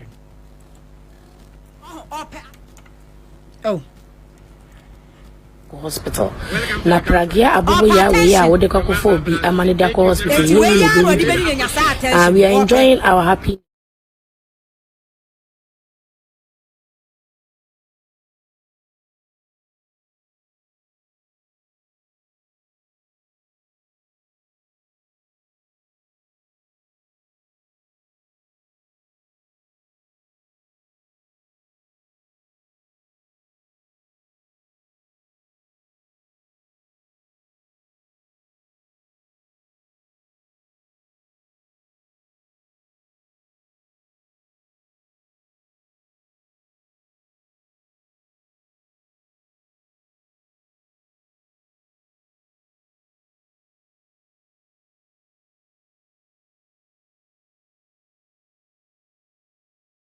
we ya wo de kakofo bi amaniga hospital ni wo no do hospital na pragia abubu ya we ya wo de kakofo bi amaniga hospital ni wo no do wudi we are enjoying our happy independence make aka mu na say eyizu ambulance we ambulances for emuno chiawa John Dramani Mahama atodi ama eye no for say omumfa nko mo chip compounds no bi yare a omotuni ele akofa nipa ko no ede na ko hospital na pragia abubu ya we ya wo de kakofo bi amaniga hospital ni wo no do hospital na pragia abubu ya we ya wo de kakofo bi amaniga hospital ni wo no do wudi we are enjoying our happy independence make aka mu na say eyizu ambulance we ambulances for emuno chiawa John Dramani Mahama atodi ama eye no for say omumfa nko mo chip compounds no bi yare a omotuni ele akofa nipa ko no ede na ko hospital na pragia abubu ya we ya wo de kakofo bi amaniga hospital ni wo no do hospital na pragia abubu ya we ya wo de kakofo bi amaniga hospital ni wo no do wudi we are enjoying our happy independence make aka mu na say eyizu ambulance we ambulances for emuno chiawa John Dramani Mahama atodi ama eye no for say omumfa nko mo chip compounds no bi yare a omotuni ele akofa nipa ko no ede na ko hospital na pragia abubu ya we ya wo de story ni nti. This is the story. Northern Development Authority procures 30 tricycle ambulances for health facilities. This is the story. Story no me yes ye be screenshot date ni nyina. Ni e dia to so ama Ghana fu hu story no. Omo ye no. Okay, where ye GBC. Oh, me kram say Ghana web. GBC website and am fast story. gbcghanaonline.com. 25th December 2022 and one more yes our story way na yes Sunday 25th December 2022 and one more yes our story way and the Upper East Regional Coordinating Council has received some tricycle ambulances from the Northern Development Authority for onward distribution to all their districts in the Upper East region. Was say this is expected to boost the ambulance services in remote areas in the region. Now, okay, story ni ba any right? Or say the Upper East Regional Minister, Mr. Stephen Yakubu, commended President Nana Addo Dankwa Akufo-Addo for the intervention through NDA. This is the story. The Upper East Regional Minister, Mr. Stephen Yakubu, commended President Nana Addo Dankwa Akufo-Addo for the intervention through NDA. So, story ni 2022 25th December ena GBC online ASR story we ambulances no enu mu fra say omu distribute akọ remote areas amoma kwa akọ use na esan sesa abre no MPP communicators stomach journalist form wo Ghana hanom no na omo fu no omo de nam no omo aton wo adwene ene wo mu nyansa ni ntino wo ma hu the need so mbe ye hu dede se wo koya kwan e wo remote area wo ya president na se omanfo to abade mawa de ehia so be koya kwan e wo remote areas na accessibility aye easy e de ama wo manfo because akwan ya ohia pragea eno de ye ambulance e ko enkran nwenwenwenwen no e ho no musu bi betimi akọ patient e betimi akọ fa yalefo e de na ba nearby clinic and say hospital district hospital but because of say akwanfo kwantantent o katachie ni MPP communicators no o ma hunu nyansa anka nkyere na na akufo Dr. Bobie ban say ye de ehia na de ehia ne say wo be kwa ye akwan ye what those remote areas no no mo so no etimi anya pomde papa ahwa kwan enye enti na akufo ado tena se hu ye se ode ambulance ko hwa enye yie enti pragea no wo mu import no mo brand na ambulance no mo fa nkonkoma wo mo wote Ghana ha 2022 esan se wo fu ana wo de nam politicians so mo fu ana mo sori a mo de nam politicians ntino wa hu ni nyansa adwene ni nyansa a ma wutirim se ka kire wo MPP aban na wudidi mu nyafu no ka kire wo mo se sika no a o mo fum ni nyafu o mo wie ni nyafu no o mo fanya de ehia e fa matemamfo de assignment na wo gie di ene hia o contract ene ne awu benya eno na hia ntu wa hunu nyansa an you so platform an kan kire kufu ado ne ba o me aban say those remote areas no wamusu ehia ambulances papa pragea kwan emfutu kwan. Okay, so this is the story. Northern Development Authority procures 30 tricycle ambulances for health facilities ena kwame dia to so awia dia mame no ena eda so no enti sa da bia me tena no ma me ka me se hwe se ye bebe tena fidie ye chi na se ye be singi praises. Oh, President Mahama wo bajuma wo yade. Hey minister ide ade a wo ye de. Minta kando. Oh, one kasan so ni mu hear sense ma wo ka no. Eno na do mbeku opposition. But because of said wo wanyantie no, ade na enya na wo be sorry, na wo be cassette, wo be use platform, no wa cassette ya no, de wo gie di na hiam. Wo dan ya wo gie. Wo sika wo gie, wo contract a wo gie na hiam, and then wo benya followers. Now we also spread false news, false information. No ma circulate ni be bia Mahama ba biemo. Mahama ba biemo. Ena President Mahama no waba no. Ena ba waba de mo hwe ambulance a wo de ayi wakwa fa de aba. Na President Mahama ba no, what say was we import to bibi de aba. After the swearing in ade a wodi hu dwuma ya na ye na semihia energy sector ECG for ka wo ma body agu ha independence power producers for e ka say ne wo mo ebeduntum mo machines fast meeting chief of staff ye meeting President Mahama ye meeting energy minister ye meeting wo mo ko Nigeria wo mo ba West Africa gas pipeline eno a producer so yade eno answer stories no mo de basa enti enie ene da so no ne nkrofo afa enam kumasi dwem because one mo de okwa abenya nkrofo ya wo ma dwene mu ha o mo ofo no o ma di o ma chi no o mo sa wo mo de adwanyu na wo to data o mpe bibi papa na wo fantie na wo fa nhwe wo bia wo no ya pam no afi ni radio station oni TV station radio bia akọ enti wa set up studio do abeya ne so wo be kasa ade agu ayimframem na YouTube fo atua ne ka na TikTok fo atua ne ka na watwa ntro ade agu nkrofo so na odi jisika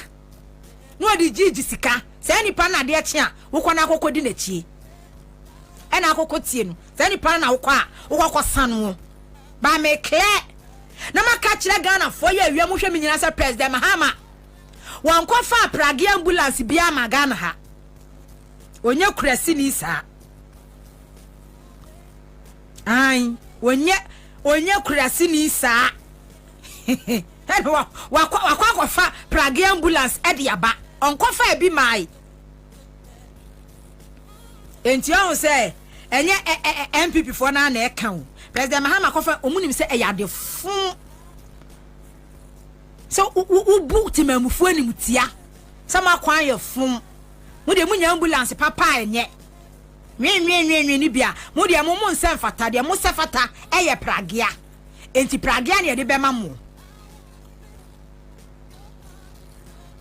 ade achia eya mo sanso nkotie me se NDC for nkwa no mkotie omkwa na wo social media so mo so na twetwetwa NDC for no mo na twetwa omo na obehunu mo twetwa na omo hye anya hye so omu di na tem omo na sa na omo de ya popular o sa na omo pe oba be di ntro na wo follow na adi na chi na watu di na chi oba be ka enkwase asem de agu president so minister so na mo twa na mo circulate wo mo platform so na mo eno sa na wo pe sa na wo ma na sa na wo no wo pe enti sa na obeto akoso ade ne platform aye enye bibi papa bia na oba be yo enye bibi omo be sorry na ya ko site bi enkrofo ya illegal mining me see they are involved omo wom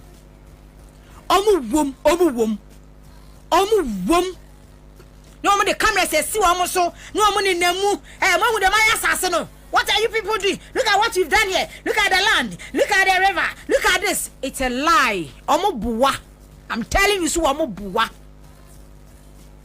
Akwabia, ote radio station, bisu no yeduma wa hawe jai ko baby fufuro.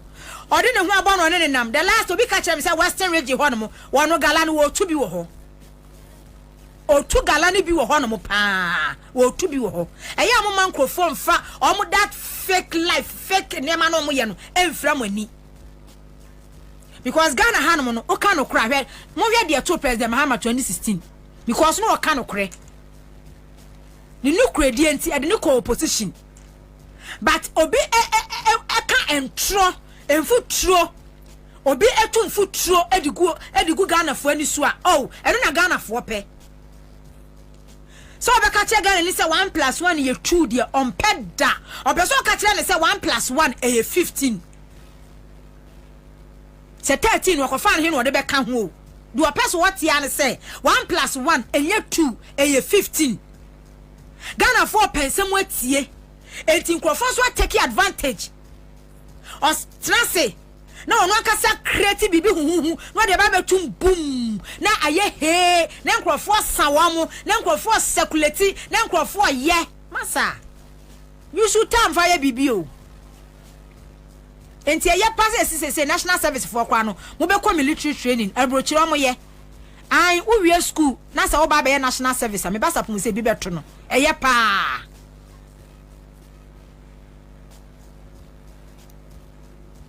na wako training na wadwini mu abie. Okay, Vivian Opon or say I am very glad that the truth has come out because this falsehood has spread across the internet by the Jandam MPP people. Lem the evangelist Mauto was no credible media station will employ Okatachi. Now why a bay?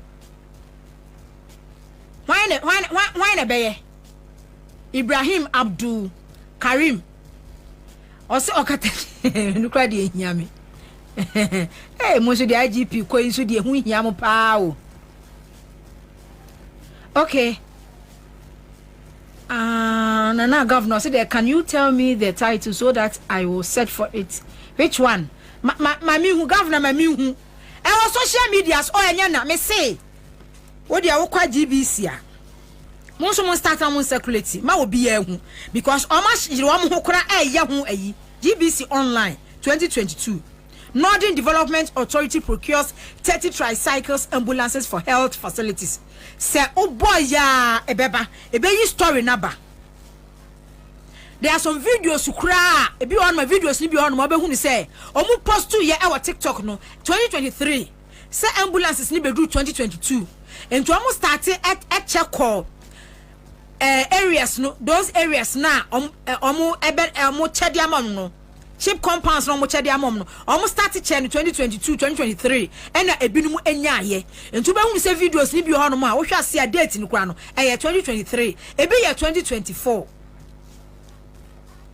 if you want more na chese eba sa eneba ewie ma me pick course because this week nyina ye fa me nya amrema ye tiefo 0302208090 0302208090 na yenko baby atimi kan bia ubetimi afre na wabem omo keka fake news so mu follow omo na omo adwin no mu timu panyina da ne say Omuma President Mahama Ansah CD. Omutimu ponyina no. So omuma President adi omubeye ne ma che se ebegu nanimu asenko a. Mehu na no bi so send video me rebi e kan kwase samsa. And I'm say enipa no de amuka ye nyina no anhodu obeye president. Omusuro se Ansah President Mahama constitutional review no obeka so sanso akobiem. Enu enti o kwa mo bi aba ho. Omusuro say constitutional review unso mutu opposition no omu ke kan President Mahama obekọ second term and omu hunu say the real President Mahama astati adwuma no say the President Mahama ekọ no a omusuro say Ghana for obeka say President Mahama entoa so enti constitutional review no omusuro say ahwe President Mahama be yie mra no mu bibia ka say o sakọ na say me kwa matena aka say me the real President Mahama astati amamuo no say ya no wo kọ no be ye adwuma uncompleted project ahodo baba be ye ama Ghana ye free senior school baba ye ni ye na so obeto aso ananka ye impress so obeto so. Hello, good afternoon. Oh, me lines no emwa me. Sorry. Me hu se mugusu amofre. Ye nya challenge kakra. Enti we dey mesreminim se mugusu amofre eba. Enti no mo fa nche me kakra bi na me ba. And we said mugusu amo frefre me anti no. Mama me few minutes here. Hwe na ya.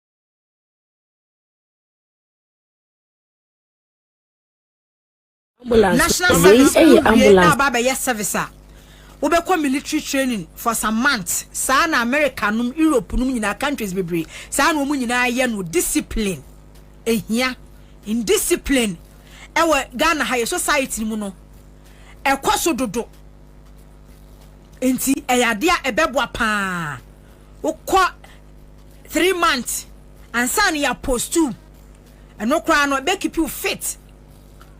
Na wati media ye adwuma so ahu ye postu na wo kwa ye adwuma. You don't want the situation say no phone okwa adwuma ne adechi a wonko 2 days wonko national service for ni bi akwadworo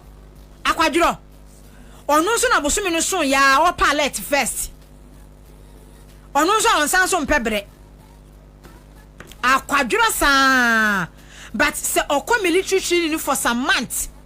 Best in the first 3 months na near discipline woni training ho no mo and mu gumuram so da fond tie mu do mu na bush ni mu afamu anu o mo we gari ni sugar no anu o mo wia no mo na mu anu mu pia u post na ba anu be ko be yire no ho ayadwuma after the service no lateness abadwuma efo wo mu after the service no I was so reporting 8 emo 7:30 no office 7k no ho 8 no start adwuma e mo 5 hours sorry ye abanumem in discipline wo mu too much in fact am nya adwuma obekọ office na nkrofo ada na no ya close akfo ni close akfo yi declare strike say na death and birth was a birth and death register ya president Mahama akwa yi no a enti omu nkoi close akfo ko various assemblies MDA no ko officers ko hwe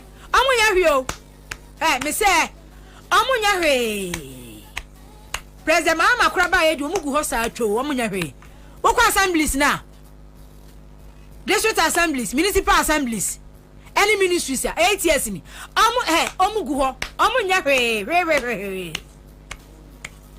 enti adwuma no omu ntro omu nko one more especially omu ye adwuma wa assembly no okọ 2 days in a week wakwa bro so 3 days in a week bi wakro mu nsi wo wamu nso na base pay eka wamu nso na sorry eye dede salary adjustment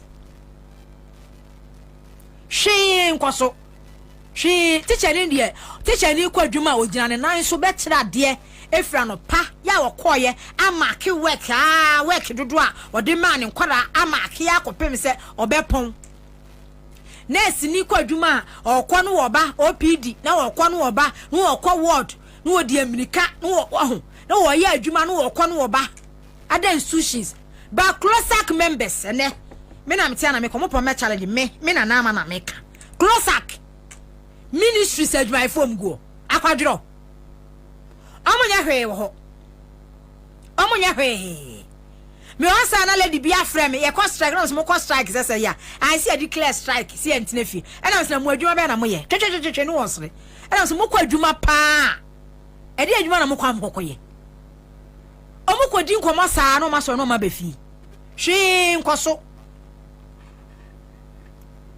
bibia nkoso wo ho Vivian Opon was in Anama, please.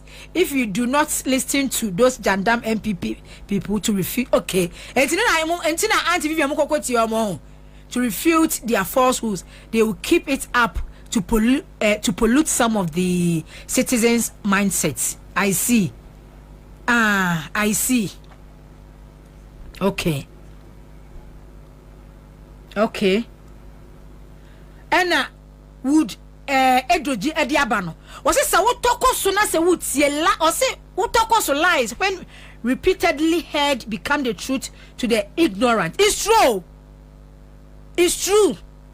Make me who story na fast me boy na mu yesese e way back kra e no kra utie entro sa na fa na ka utirim ade ye entro ade anya no kra no ubehun say na aya no kra e wo utirim enti na obi edi ntro a oboho no han nani no ahenham no aye jire no ho wonu ani sa ade na woka no enya no kra but wo hwe ni posture ni demeanor eni de be wa ye nanim straight eni de be wa henham na wo boho no mo hwan na nanim say na Akufo-Addo ba ye president abese Ghana why na adwen bani tirim se Ghana pa no under president Akufo-Addo baumia Ghana bese obi eni hɔ no ma wodwen sa da obi adwen sa ama obi atirim sa da se under baumia Akufo-Addo baumia Ghana because and someone no kind from way back 2008 and almost a strategy no at about 2012 in 2012 no and almost strategize who said there be Ghana for do mu here am tro what kind of crap pass what kind of clutch Ghana near yenum ya kan no krai ye see ye muade me na na men just any problem me say me muade because me eye air me you woni maka kire wo say eye wo pa kume wo pa me no wo ye adwuma yi madi me ka kire wo say eye b eye c enti yenum yi no ye see ye muade o muade ene ye beka o muade sa na aka kire because any pampe no kure na ye no so e ka no kure say president Mahama no ye feel wo society o ye ka no kure say president Mahama no ye feel wo ye society president Mahama pan ni musa sama me ba kan say yakọ IMF Nelson Alawa teacher training Alawa Yenye loan scheme said the other tertiary institutions edge no. Enti no ane say wudru hɔ no mo a wo ho kire wa apply kwaju loan. Wo so kwa tertiary. Na efa ko wo school. Eno ne papa no. Ose yentua biem. Owo bi se kai metua. Oboa sika wo ho. Yeti sika so. Sika wo ho enti metua. Wanu anka se nim ne ye se ontua. Onim passe wontua. Enu onim passe ade na wo aka no so no just say edo how beba because that na quota system bi ani babia. Na quota ye adwuma that am quota ne ye adwuma because of allowances ye twa dem teacher trainee ye twa dem nursing trainee enti wo se yetimi 5,000 ye hwe tika for 2 on budget e be cover nipa 2,000 enti e fa nipa 5 be fa 2,000 enti ye nyi allowances ne enfri ho loan scheme said the university for na apply so kwa apply bi na nipa 5,000 yemfa wo mu nyina ye recruit wo mu nyina na wo mu nko school no ye se da MPP so mu betua MPP wini ya pe and a health minister di mamenu emudi quota system e bae eno mudi quota wo mi introduce quota system no kra no na alawa no kra no omuntua ba esanse nipa Ghana ni de opese wo tie eye ntro de we yetete Ghana yetete ya ma wo Ghana hanum na enyo ma me shadamu a osika kire ni se mini ho de we yetete abrochefo nkwara ntisa o abrochefo nkwara yemfa eye bi enu ntina akwara abroche ni akwara atimi kodi adanse me ejeli wo maame because entity ya akwara na nya no said you obehu bi aka enti opapa ye bone a enti na broche ni akwara se opapa ebu o maame a otimi fa phone etwa police efre 199 ema police fo ba fie ho e kire ne me papa enkwasase ma wodi wo fie sa samro so kokot nso a de ewo mu bia akwara ne behu bia na obeka me hu video bia akwara ba mu se wo be se 5 years 6 years o mami ni nuyewu na o mami any key suspect ya o mami gina adakem akwara ni describe ye man paper ne pen wo twere kwan ye fa so o mami ekun wonu ani nyina ama ye jeli maame no bagana de wa ye tete ye ahyase no ye tete ye nya no ye de entro ani hu ena ewura ye mu enti ye pese ye beti no kure enu na ewura Ghana politics mu a asem no kure pa the politicians entro nkoa Ghana politics aye entro full of deceit ni lies ni futro eni ye tugdi gu framamu sa because enu na Ghana ni pes wati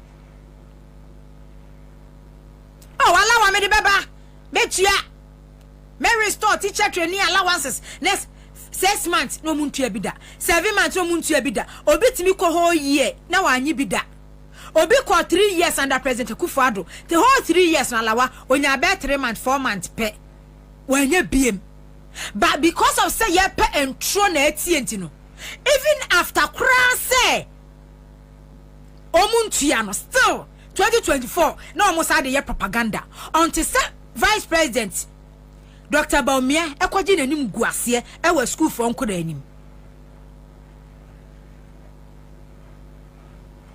until say odi campaign gina so we have restored nursing training alawa we have restored teacher training alawa emma student ono akwa form 1 form 2 form 3 oso wonya bida omu seniors kuransa nka expose Dr. Bobie e wo public e na odi America few weeks to the election e be say 3 weeks no ene run say ba 3 months na ba 4 months na ba omutua etoto aso saa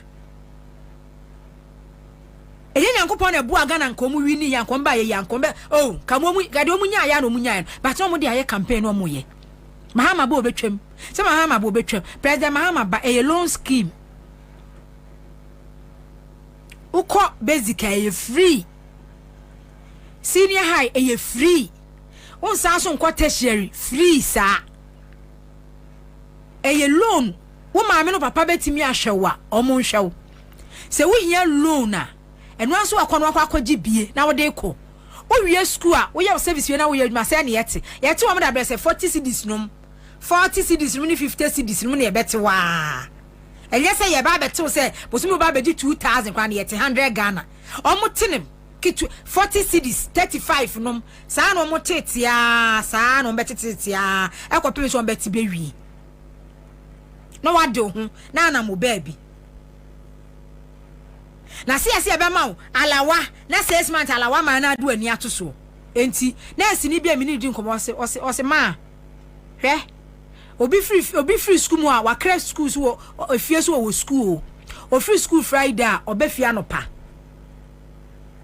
obe school anopa wa kwahye mu a okopesika week no obe yusu sebe no ma dani prostitute e wo school but se alawa no eni ho ena student loan no ewo ho no mo no akwa akwaje onim se busumi bia se no ba benya busumi bia obenya ne 500 obenya ne 600 a odi betwetwa no ho a eno ano no akwaje na ni loan na chese woda so every month bia no woje na eba no woje every month bia de woso kokoye bia no aye na ne nseka na wo kwa wanim na enkonkwa ye se chese ye de entrose ni patrim enti Ghana yenka no kure biem but ye tie ntro na se de Ghanaians ade sen no se de enipa adwene mu da ho nipa adwene mu abie because Ghana for na ye hu wo mu 2016 Ghana for hu ye 2020 no 2024 ye kire politicians wo Ghana ha say we are discerning people human being and ye wo Ghana ha he said the adwene no emu ate adwene mu da ho bejimi bre no etwem bejimi bre na ena bejimi bre no those you know etwem ye koye nim wa brabom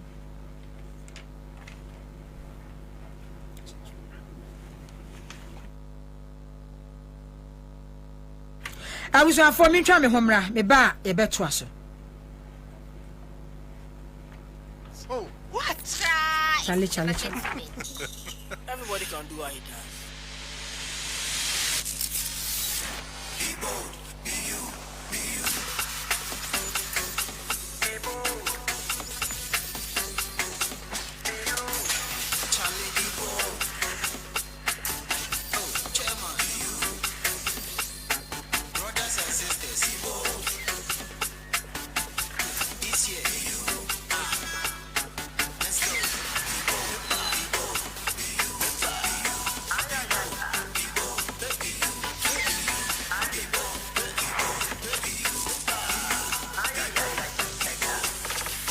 be you.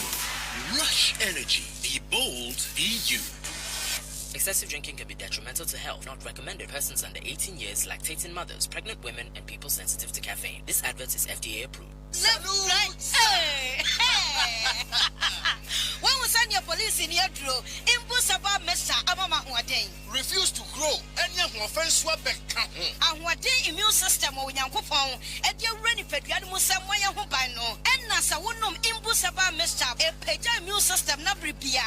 Ya, Yarientimu. Sasa, dear, a month for the one, and the impossible messa, to the one dance yes, and Yarwa who ran Nipa and Nina, a Timmy Banaso, and in Yarwa Cassian Kaya, within the D and a home car. No, you want suing, you know, a way a home by every home.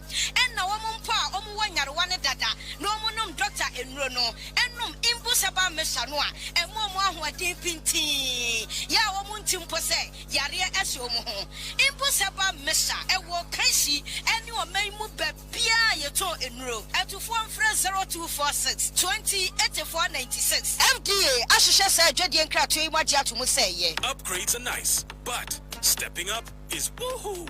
Because when you upgrade with GoTV, we'll step you up to the next package. Upgrade today to get more than more with Step Up, where if you're on GoTV Plus and upgrade to GoTV Max, you'll get even more with GoTV Super. Get big value, get big entertainment, get stepped up to even more with GoTV. Upgrade today on the My GoTV app or visit GoTVAfrica.com. Terms and conditions apply. Offer ends 31 March 2025. Hey, say the Mako who our Greenfield Scientific Herbal Clinic no. Me who grab me say enunti no manya award wa. Eya world best. Obia transe ema dompe ya de kase anase boya de enkan to dem bio. Greenfield Scientific Herbal Clinic. Asa nyarwan te se ne ekuro etu no. Ne enkan ewo nanum. Oba na be mo pa wo. Ene enyarwan kaye. Na nsia ma me kase ene spinal cord ho ekaye no. Greenfield ada romenti ene wasa so le gina na so epiem. Greenfield Scientific Herbal Clinic. Our ultra modern laboratory and a diagnostic machine, sir. I should share the Pepiani Mwankasa. Greenfield Scientific Herbal Clinic. Our Nungwatokon, Estate Junction, last stop. Frewa 0243 983 906 and 0261 651 898. Greenfield. God is our healer. Greenfield. Your last stop. I believe.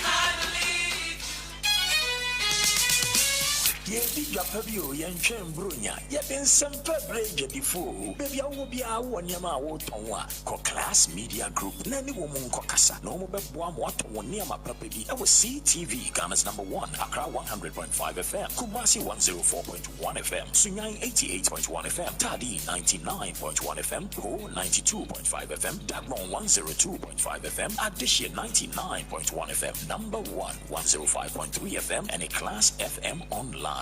Baby, I will be a baby. I'll pass out on near Mama Ghana for Biarano Class Media Group and Ebebo. Phone was 0245 929 220. That's 0245 929 220. Class Media Group. Yep, one out or in your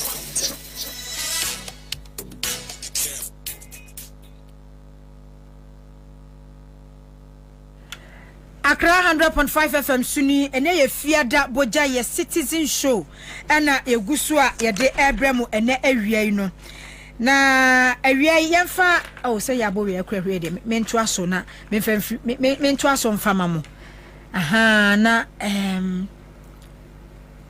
mumfa ncha ye why na yenya network challenge kakra bi entino eba ye beto aso na ye de amamo aha ye beto aso na e wose mo bemu a na mama bemu di amaye Rush energy drink eno ne papa no Rush energy drink obi a wasori ahoden eni ho akokani ho no mo ope energy drink e be boost energy level e Rush energy drink no mo ahoden vitamins ahyem say ye ve enti driver for mate for carpenter for mate obia sorry a Rush energy drink obia e pechira kwan na wanum ebie afenso your top choco 3-1 chocolate drinker enu cocoa wo mekom sugar wo do hia eni unsuo hie bebo apapa your top choco chocolate spreader enu so ye de fa bread dim e chocolate it midi ni saa o ma ye bi ewo chese tube sa wo mia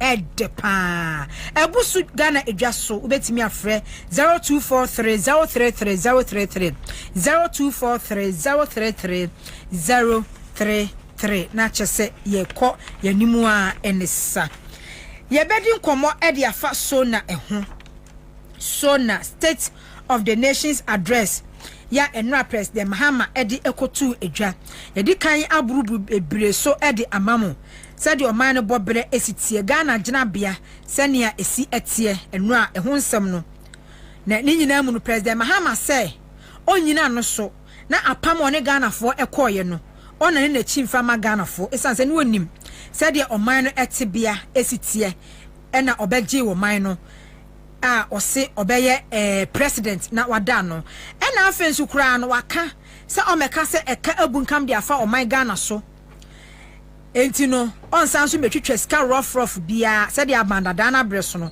wo mo eye eno ema inflation issue 2 year kodru be say 54%.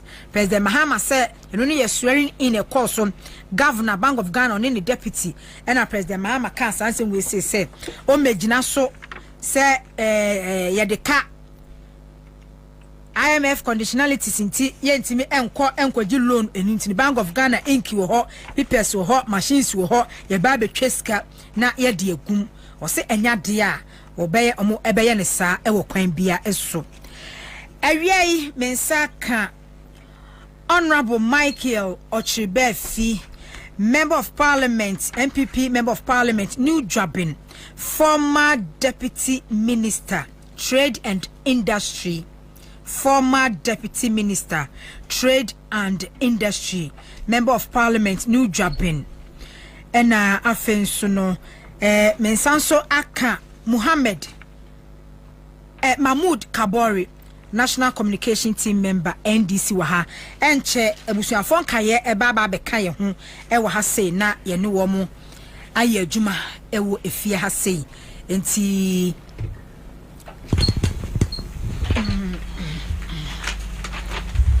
Kabori, Mema Waha. Lebru. Why did she? What dear? Adom on Paibo. I hear so kakra. Okay. Honorable Mike Ochibeth, Honorable Yay, Memoahamu Akwaba, the bus citizen shoes. Ya dokuno. Hey, Honorable Jiswe, ya dear.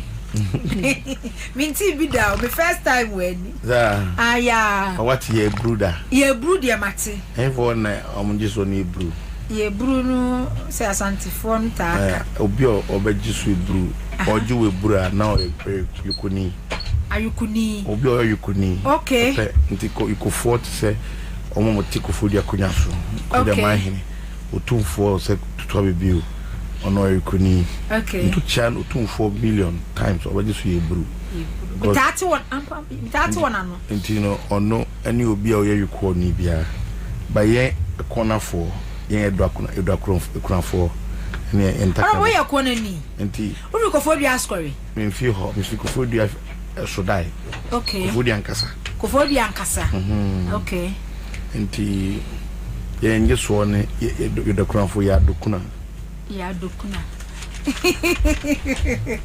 ene yesia bibi wa ha ya dokuna oh okay ara parliament say bibi abokode Yamia Dumpa constituency in so to say. Alhamdulillah, Biakoso. So far, so good. Our constituency. Yamia Dum. God has been good to us. Juma Kufudia for the Ansah. See, ye, ibit me, ya family, ibit me, Abuagan and Puntu Magana, a fan and top of a friend, and what money you see. Inti Kufudia Boko. Okay. I was for medical catch or say enche someone who told an offense to divine chromanum ebe journey ye ne bedin komo at the first state of the nation's address President Mahama where in the first sona ya enrada odiko tujwa or say o mine etibia o mine bobre o mine jinabia ena okobu hu akonta e de kire Ghana for say obeto o how any amane o say adapo nchani be wu ne be hu ne tenten na onim se o ha wo ho nanso apunchani wu ye na ne mu twe ye no wo hunu se se wo ha no na eso pa nanso ni nyina damu no oba adwuma ye oba asom enti wa ba adwuma ye de ekwan bi aso no eyade a ofri na kumam opepemu ena ode eba ba ye adwuma ede ama oman Ghana Honorable Enra Sona State of the Nation's address mi dikan e free ho no se enra no ye beba na po so but president efrase ene said na ode ekoye no mimisa say e de na see ye nti a minority side mo ye black e de na mo expect de na mfi se eba na say de na see since 7 January President Mahama etna bandwa no so a enti enra mo ye tuntum de call parliament you did kind within Chakase Emma wo any team no we adwuma sanso na mede ncha mam wabedwafo a mbeto mo ha menua kabori ene menua a ombeka ho aba ana sanso bio na mchia kofodi ahene nudwa be mahene da sebre na kwaku boatin a otoso mensa one ntra ko nyina mchia kofodi afo nyina nititru pa mechia kofodi afo anyankopon ahiraom na nyame amo wonye bibi no mudi bia bia nyuma makofodi afo nya bia safo no mechia mo endra mejidi se yegyina enim de si our parliament Ghana emrapon aide yejuma efene constitution no 1992 constitution aide yejuma abisienne from 1992 abisienne no sa constitution no provision article 67 a president and omampani bia ho a no say by force ope maybe do I also ba parliament and as oba Ghana fu nanim na obebu Ghana ho akonta na say de hu kronum Ghana mu efa into the no omampani Mahama Babeye no Ghana constitution sha no ho adwuma no obedi ye no nyame adom I think say obi ehun say koye bia boni bia nsi parliament ekofefe ema ye nyina iti omampani ma ne kanasem okanasem wie no ema ye so de woka ewo ho no ye so kan me gidi say minority na take a lot of interest I want to okay and yeah can say you just also yeah be share tuntum pa no enya mienu gidi kan nkofo a ye gidi say eni ho kwan say ye pom modwo mo Ghana fo se be ka fracha o mampani bia no ye to aba ma wa ye to aba ma 4 years Ghana constitution kan ba bia da so mampani ye to aba ma na say unwie wodwuma wo yo na ye to ma o mampani foforo a o mampani foforo na ye to aba no e ma no no so no de ope ene ye eni be Ghana mbran there's no space Manchester oko US ye to aba almost 2 months on ya swear in the new president 2 months no o mampani otiso no o take decision ka se akora same first no we American system o practice a pure presidential system of government o parliamentary process is different from here Accra because ono nye hybrid system I won't be nye a member of parliament down to means anye minister o mampani our American abem na so o mo share no e say so mampani ni wie na djuma obetimi aye de way na sa anso na me gidi se Ghana constitution so aye but o mampani John Mahama e bayi wa meresa into na yen ye sympathize with Ghanaians omunya djuma ya pam wa fi adjuma mu ye gidi se anko yi nti eno ho ene me bia kakra kokoso enye eno ntina minority no ye take decision say ye ne parliament yen if ye ni parliament and the hope ni biti ye chere nti ye ni parliament ye chere 3 days nti the vicar na ye no no the tosumi na ye the tosumi nsa no ochina ye be ya akositi Monday black no nye black ngo me sia ye ne ma nsa tutu kwam okay ye di kan no ye okay ye ndra okay she black and who say giant naso say tie leadership dom kuma I wo mashibejum leader sorry say okasa who said the speaker of the house yes omanin kasa entwaso e bin si Ghana democracy muda e bin si da it's the first time in the history of Ghana biasisa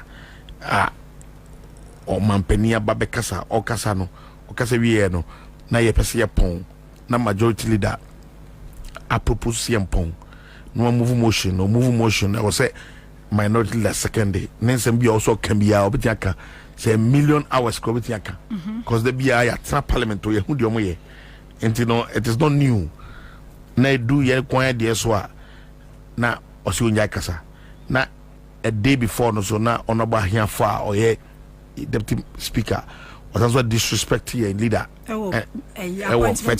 vetting appointment committee which are not too good indeed and then so minority majority your parliament and now I did be on there by NTB that we are some say no on person minority because of you or parliament I'm not about assembly dear and what news said majority for some person minority for Bekasa or parliament what everything was o parliamentary correspondent on TDS your parliament here okay and Kwame yana frere ayikakali and the friend non on casimency your parliament so e bin see that in the history of Ghana parliamentary system you be that majority leader say for the first time in the history of Ghana politics omampani bia bekasa e friend sona state of the nation address no you are from 1992 BC and Rano.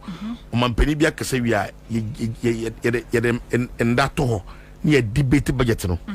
The debate a ye fanipa 5 majority a ye fanipa 5 or minority o mu na kasa sana parliament ye ne ma ye dwuma nyina no speaker bi atewa offend nipa 5 wa no offend nipa 5 wa offend nipa 2 wa no offend nipa 2 wa and ye sorry and ye buy majority e a new proposal aba say njintuma ne and ma somehow ye jatum because of numbers no say fee and econo omo no mo do so parliament nti so mo de nipa say nipa 10 ebekasa ye mfa nipa 2 penkasa. Where are we going now? Is this the democracy we are going to practice? Because omu were 2 tests no parliament no. And amomo ye minority group kakra no. And this omu ni nipa 10 be kasa. Ye nipa 2 nkasa. Mumu nipa 2 nkasa. Baby see that. Ye balance ni se nipa 3 kasa ha nipa 3. Say the bia kasa no. MPP ye nya absolute majority pen. Ya nya sa NDC nya bi pen. Ewo yewura Rollins pen 1996. Na MPP ni your parliament ni 66. Omanye yesa eri mo ye adwuma because yes you majority la ye nyesa because ye na ye say parliamentary democracy no e your mind chichire ho adwuma ne yeka. In any case omampani asmo be kan there is no member of the majority out bet ya sorry kasetiano. It can't happen in this country. We can't pretend say sanibiti Ghana a democracy be criticize the or kai and that. There's no way. Okay, so the entire say the be Ghana for say at least there's an alternative. And the opposition. The reason why I may can't say after that time when me go parliament view, me a juma this term. Okay. Miami 2 terms. Me go view. Opian for something. Greedy. No, the reason is very simple because obian me constituency. Say me call million times, me win million times. Obian. However, because the first parliament I be by, I am there. 137. No, I am there because the way I end this for the TT, you know. And later on, I'm done for Bia or Bruchy or MP Casano Case. It's so good for democracy, so we should bear with them. And me who say, but those on the mind, pills on the mind swallow. Obakwame Abuja on Teshiase, Mutala Mohammed on Teshiase. Muntaka on Teshiase, Bawa on Teshiase, Sweeney on Teshiase, Omu Chinye Boso. With the idea who ya 137. Omu Chinye Boso, Oma Parliament ye no. But on a and near Mamode Banwa, no, Timemufonso Cassan, me come once about it. That is how into the opposition in here, okay, or Ghana democracy. Make up the opposition here, or Ghana democracy, no. Said the Baya Obenya because the make us say them by and the Endrano, you kill President Kakrabia and Ranko. I mean, now for more majority, the better 10 by my office. If we are Judy, or Parliament do. And I'm saying, one our Casano, and I'm saying, foul to foot to call. Okay, over so too far, go to a book a corridor for sending you a come refugee. Okay, and you're number 2 4. Do you know why? When you were doing it at that time, it was good, but now we are doing it bad. And the most intolerant political party ever in the history of Ghana, NDC. Oh, but in Parliament, I'm telling you, you don't know what. Honorable, but say you watch you don't know what is going on. They cannot tolerate us. Okay. But Honorable Pacho Meba, he said you can. You watch most started after mo swearing in. Most started who near air cost of Parliament. Even Verti. The last time I cry suspended your cry. Entire pamu because a Ghana for any for Mojuma. But said your wow can say we use US nominate other countries and say to aba that's a will lose no just a dana will lose yanano we fra bem which me ginam ran to me so a year recruitment into the mo year 2017 nay yeah the hair recruitment are more back to police, nursing, teaching, and then other institutions in Swa. More terminate one more appointment, ma one a coy no, and no sabre no dear not a year. This ye can't say in conversation about and a way. Yakabe bia that I'm a cup exactly bia that say bia obi ye. Okay. In Casa. Okay. And I see I'm not by this say I'd bet to say and then see and right. Okay. Tio. Me, I was the CEO of Ghana Free Zones Authority. Opa Bisobia or Ghana Free Zones, say me buy me pamobia.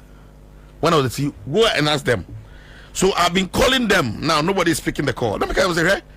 Till me say politics. MPP when we won just 52% or 53%, 2016, we thought ye bu NDC almost sorry bio MPP for anga can cross one to kroma say before say oh we mama power bio one thing so for be say MPP for be power for 50 years one thing it's a year. Oh, so why do you have to behave and tickle yourself and laugh when now you think you have absolute majority? Oh boy, anything can happen. Ghana you want Ghana hano people are not content with anything. So don't pretend that what you have is enough for you. Oh, it may not be enough for you tomorrow. Because be a be no who say who set the president. Me say make our sempa FM and Ansah. NDC ni MPP. Everyone atra Ghana akuya so chapa. MPP ni NDC. Everyone atra Ghana akuya so chapa. But so answer question, mommy. From MPP ni NDC from time you take Ghana, my MPP ni NDC. Everyone atra Ghana akuya so chapa. MPP NDC sorry. NDC okay. It's a fact. I mean. Military regime, military regime so la bad democratic regime. I mean a republic so long matter they will have to be the pace setter for us to follow. Wow, say Ajuma Penny no Julius Debra action homa say okay Obia you find Ajuma from after 7th terminated appointment. Why are you terminating Gofwa form 2017 appointment? Why are you terminating for a form July appointment? Did he say that? In the letter that you copy no? Honorable Julius Debra, okase yen twa obi appointment o my form before. After but you say after 7 December. That is what. And then you say your back date. No, because they be can say between me and you. I mean on the face of the pink sheet, whatever was given to us, our copy no. Who really saying after after 7th. So 7th. It's well I think the court no. Who there some say 7th. It may even be wrong, but I mean Wakasa, why are you terminating appointments of before a form 2017 and 18? And I make a chance say NDC for and then when Honorable Fijumakins or Okasa the last message or the way on that issue no Okasa NDC for we are here. Okay, so say my major concern issue no after 7 December na chief of staff kasi and terminating mo say bia omo ebia 20 but the can say why are you even involving in conform 2018 2019 is it part of the directive I remember what you say that is what we are talking about. Anything I say parliament yen kumano kukumano kano we have taken certain decisions. Edom Kuma. Thank you, madam. And the decision back where taking say, Enra, you be tuntum, you be disrespected or disregard the speaker or heckler. That's what we did, and we succeeded. First one, 2, you ever to asu tuntum nation. Okay. Na on bibi on bebe bia no ka say on pese on ko aba parliamenta. On say no be ka say on person mon kwamba parliamenta yes yate on kwambra so we fight them. Honorable before asade we be si enra na wo ka say mo leader ya kasa de si ye no ye hu instances a obi ti say no dompre uni ha wo kasa ma ejina bonten kra aka and then ye hu ne ma asem ye say with the minority group de be amaye wo parliament no ase mo no ye mu be ye bia no mu lusu hwe etino deliberately mo be hard you know parliament. But that's the only option that even yet to hold, excuse me my language, we are ready to hold people's balls to do the right thing. Because yeah, like Obana Bekasem now as an Okano, yes, he impresso so la Ghana form presso, or the BA presso to bois, yeah, and the yes, okay, Namus Bottom be amonia. Ya pese omode mraba next week say no say the speaker new mra from next week on parliament ya pese my road for 10 pedeba ya te ye be jatum ye ba 10 pedeba no mon kwama ye parliament no. The third one ye co retreat in the history of Ghana politics parliament bia oho ye together ye retreat obinga son koda e bin sida cause ye fango fufu baby e brochire ye the consultancy fee big democracies parliaments number be boying how to and you know boa parliamentary process no every year be every 4 years be you're big. It's like a convention. It's like sorry, because you major program my bay no, it has been and next Monday oh voter Serene Hotel for the first time in the history of political party Bia Ghana and a parliamentary democracy. Minority are boycott. We are not going. Yenko. Retreat no mo kono mo. Yenko.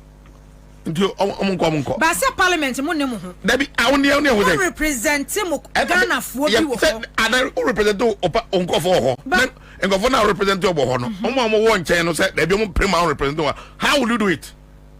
Yeah, ba we are not on our own there. It is how the mra ba say mra na o dey ba no. Say ene fi na any say the way too risky. Why do you do that? Honorable there are all canon. Me no a me wachira sometimes me tena TV ho na me hwemo no ne ekoso wo parliament me hunu say majority no ankasa kra no ekwan bi so no omonya mo ho abotre sana bonten no enipa hunu say asa omo pese omo no be ye ne banta ya pese omo ne ye banta ye pese because they were ase parliament say proceedings koso and then vetting you kra no ne koso no near minority group am wo so ne mo so beye no say majority for say omo no be kone saa enke bia de omo person mo ye kra no enke be ye de ye peresa mo ye saa na che say ase mo wo bibi agenda bi wo because the point is that how do distracting how do you become functional as an opposition to help the country? Yeah, opposition party. Yeah, the other we have to put the government on its toes to work. Okay. Some of the things we say about parliament are so amazing. Maybe a Democrat me can want someone now me ban. Maybe no majority of one demand America. Okay. In the parliamentary process, a lot of things happen. But you know, also ban. That's why I told you. Me say the way in confront behavior of parliament, you know. And I may say this is not my place. I can't stay here, because you know. So by the time I realize enough, I have become so aggressive. Because we say and go for be a montias. We not converting. Be a montias. You know, no more sorry, no more certain airpoint of the Musa chair. Yeah, president the name on the chair we anyhow. And I say okay. So you can do that, but we cannot do it now. What they did to us 4 years ago, we'll give them the same pill. Example, and I make a way then. Law nom dia bano. Almost say new arrangement of dia State of the Nation address. Almost say about 70%. So debate on issue on State of the Nation. Okay. Any part tenor, for 7, you ever for 3. Yate. Yankasa.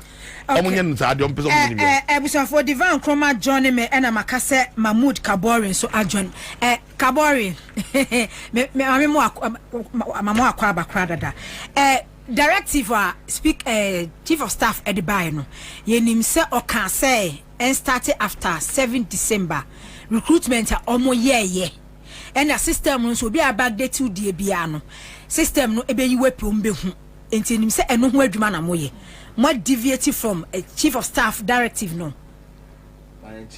Oh, sorry. So amudi na yamfa as the PC and my chief one here for all over the globe. One was the brain adaje any di jumadi anumre me free Kwabena Asante to my mfa enche mudruma me ma menomo awon wo Kwabena mu na endi simba Ghana fo nyina na no adabro nya bosumenso wo munya ye mugidie na omdane Ghana momu ehye yensa ba bi gina no mu odin but empire bokro ye ene nkoden no migide se enche oman no be fa no ntomo pafra ama mpempen so enyina hwehwe se ya brabo mu nkoso bidru no atumi adru okay ewe mame enche ampini for honorable rare privilege and me penny define say share the same platform. Okay.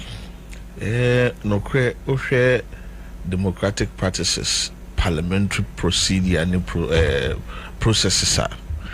And they are minority for you know. Within their right, say one to be a seer, and I be being quay ma one or feel say yo yechere. Na mrase be dwom wo yechere no kwan bebre fa so aye no. Nti say e was obuboku dan na tuntum na one of almost so kwanya mo fast why yo yechira it's allowed but yeah na timamufo no ne sebe person no a wonjina wo manna mu timamufo ho no pese wo hunu botaye ntia sa wo yechira ekosu no ekosu okaya bronya bosumi echi baako January 23rd and the chief of staff did directive break all heads of institutions say any audit of payroll of all new employees. Chief of staff demands audit of payroll for all new employees. Now audit work in by na niema bi woman no ani enya. Bi ni say obekọ no be fancy bi a high Ghana Water Company. Na nipa no ba no staff book a sign records and opa bi aba we twere wodi no. Oshemu a was signed not even up to 1.5 months. But controller and accountant system no mune wo mu se o man Ghana de ne kabosu minsia. Chere say that we ye adwuma na ne da will be whatever means. Ya boa no ama no bo man no krono no. Aso ye different. Obi nso beba say high Ghana Water mo won hye ya mo de fa nipa merit based approach.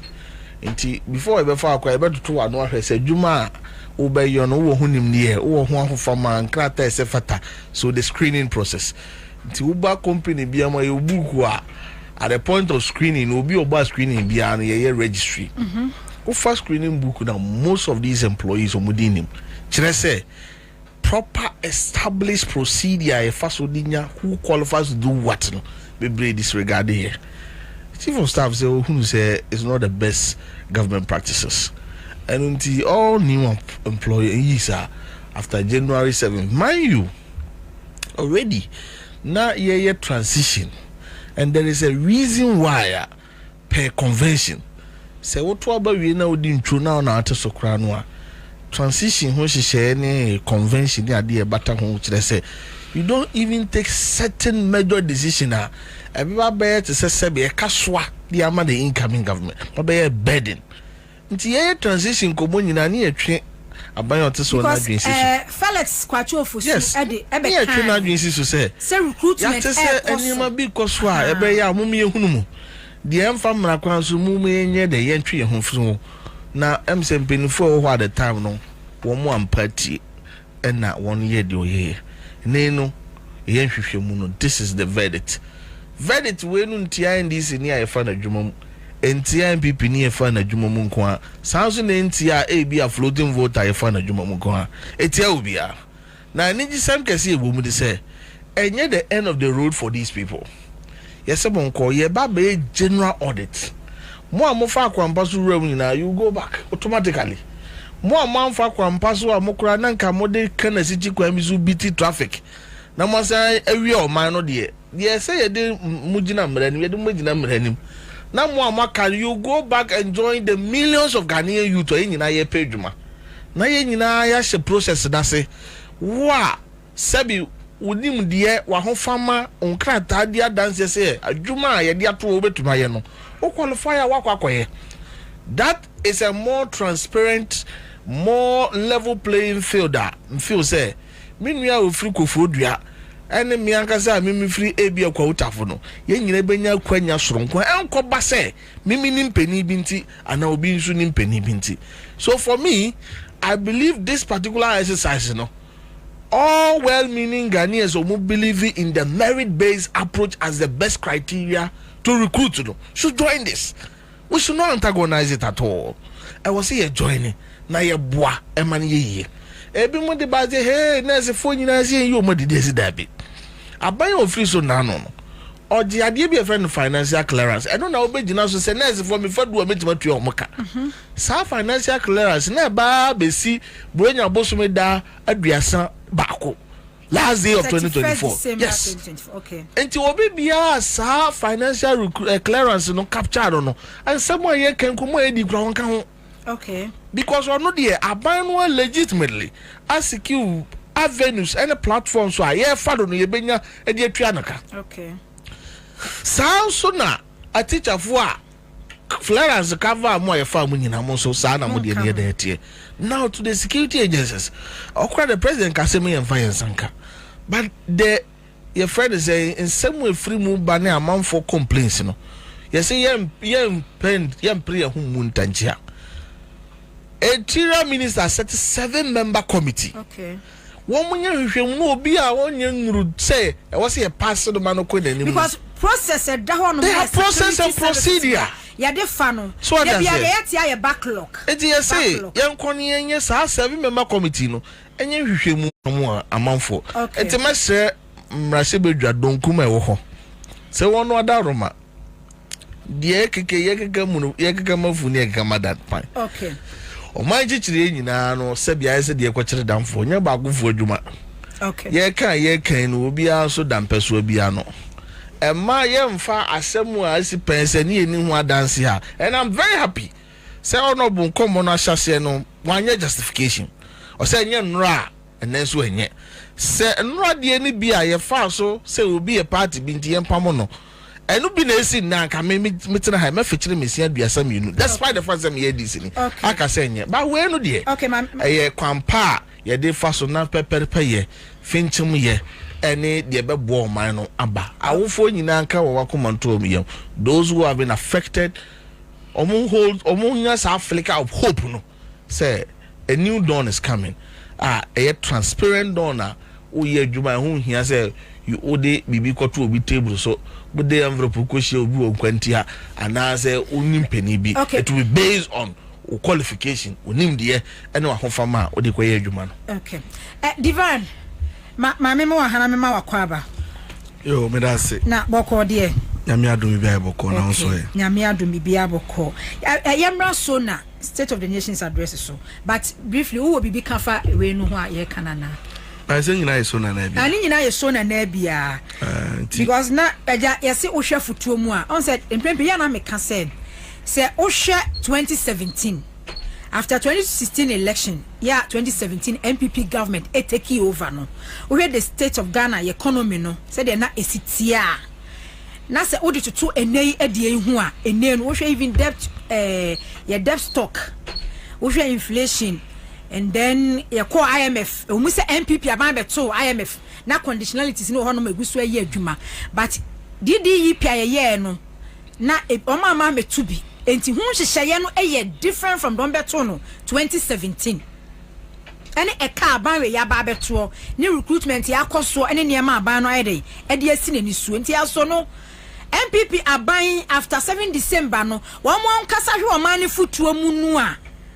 Na omu se esefata se omu tokoso ye recruitment edugu aban no eso Divine to aso ho no mfama me yo udase mama nchia etifo ne ahwefo nyina na mensanso nchia mpanyifo a omu wodan ha se honorable ene mini akabore me hu na chenso na ensem no de emi se Oma kani nyina dodo no ano oma bobo hu na about the sona no ade a demonstration ne say enra no constitutional requirement a mampanyi okoya okoridi ono ano ye na de ba ko a na demonstration after the sona no na me ye comfortable with it say ye wi ye chire no obi ahokani anaso obi ayere anani kumbu enfu ebufu bi amba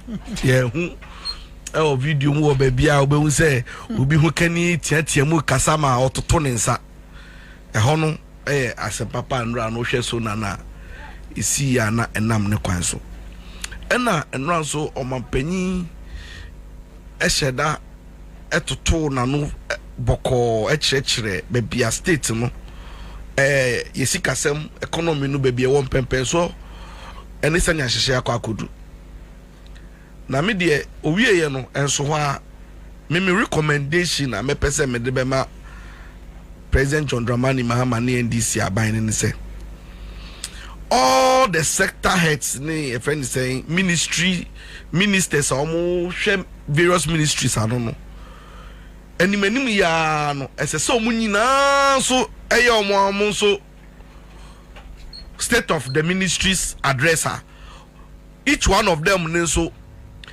ebe state for the records no each of ministries no baby an omo bae no state a omo be inherit ye no ese so omo Ghana fo nyina ehu se no be inherit because for me adebia meta kan say se won hu asem kan wan kan bakoso mi yankrofo from the set records no edema so yen Ghana fo no a yen ye to aba edema President John Dramani Mahama so media so no na yenim se ne o mine te ne yenim se ne ma sei ne yenim se ne ma nkoyie because ne feel we pocket mu but at the end of the day no metrics statistics ni data no eni ye ho te si aban no oba ya obeji akonya kese no ye sure say o privy to send your data no ne systems no ne nyama ete enti de mi bisa ne say all the ministries no you be expect say omu bia be engage the media ne Ghana for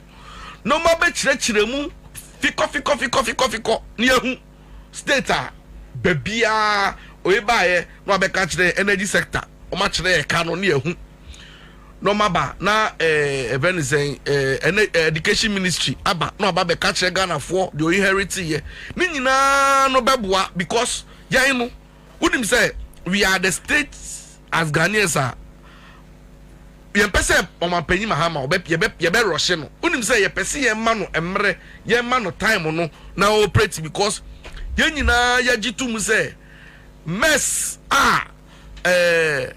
ayi systems no ayi abinda da no ekreti ye no eye mess emu eden emu eduru a esese enya mre kakra but ye be pese omanpanyi ni na ban no they will carry us along omo de communication no they should just let us know because we know kasande as I say obi aga na ni bia to be hu say sa free SSS ye bon hu de ready ye dede no ene ya ba bedu ba bia omo SS2 se CAE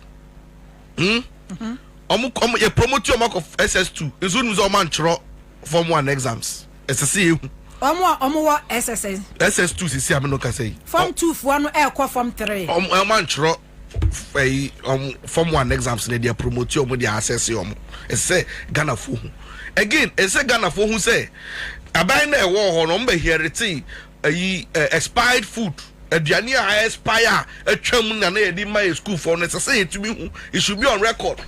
It should also be on record for Ghanaians to know say na na do aban ba ye no PE teachers for nyina or convert omo nyina de omo ye science teachers na ade friend extra curriculum activities na friend saying culture ka ho sports ka ho nyina no ne ejeje mu ana enkoso all those things it has to be on record.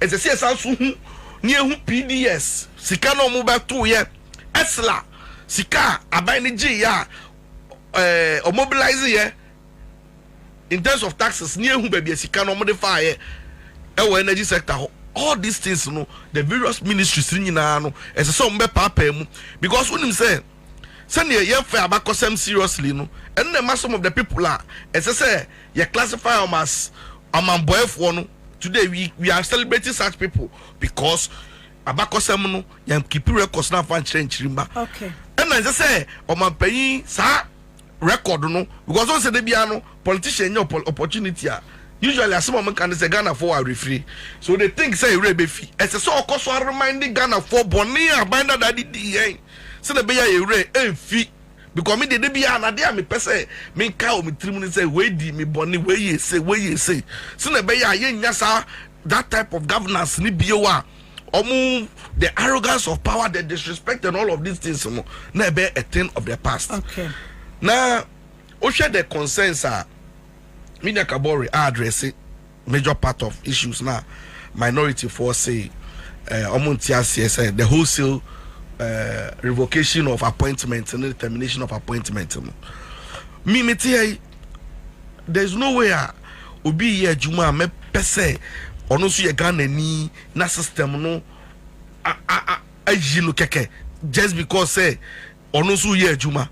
No, I don't agree. Ena yen nyina nim say yawofo ebo ye ho ka de ko school a omumbo ye ho ka keke omumbo ye ho ka se na be ya so be ban faso na be ye adwuma. So at the end of the day no so be we university na say oye adwuma na sa ban fro ba na say all of a sudden no you see onko fi no kotena se a eno de me gidi say ho no as I say hwehwemu yi but the wo mu bie nso say me de bia how to put a record no say nura bi emra bi wo ho a ema obi ho tumi ema ne di boni bi anoye bibi na sese emra no change ya so obi nso use the same emra no a me dey I find nothing wrong with it me hu di bibia from so ho because if you pull Ghana and I pull Ghana there will be dialogue wo ye wo dey say right obi before you see the same emra no ba na so no so the baby I say won ti ase dia me I don't see why now so into the intricacies of this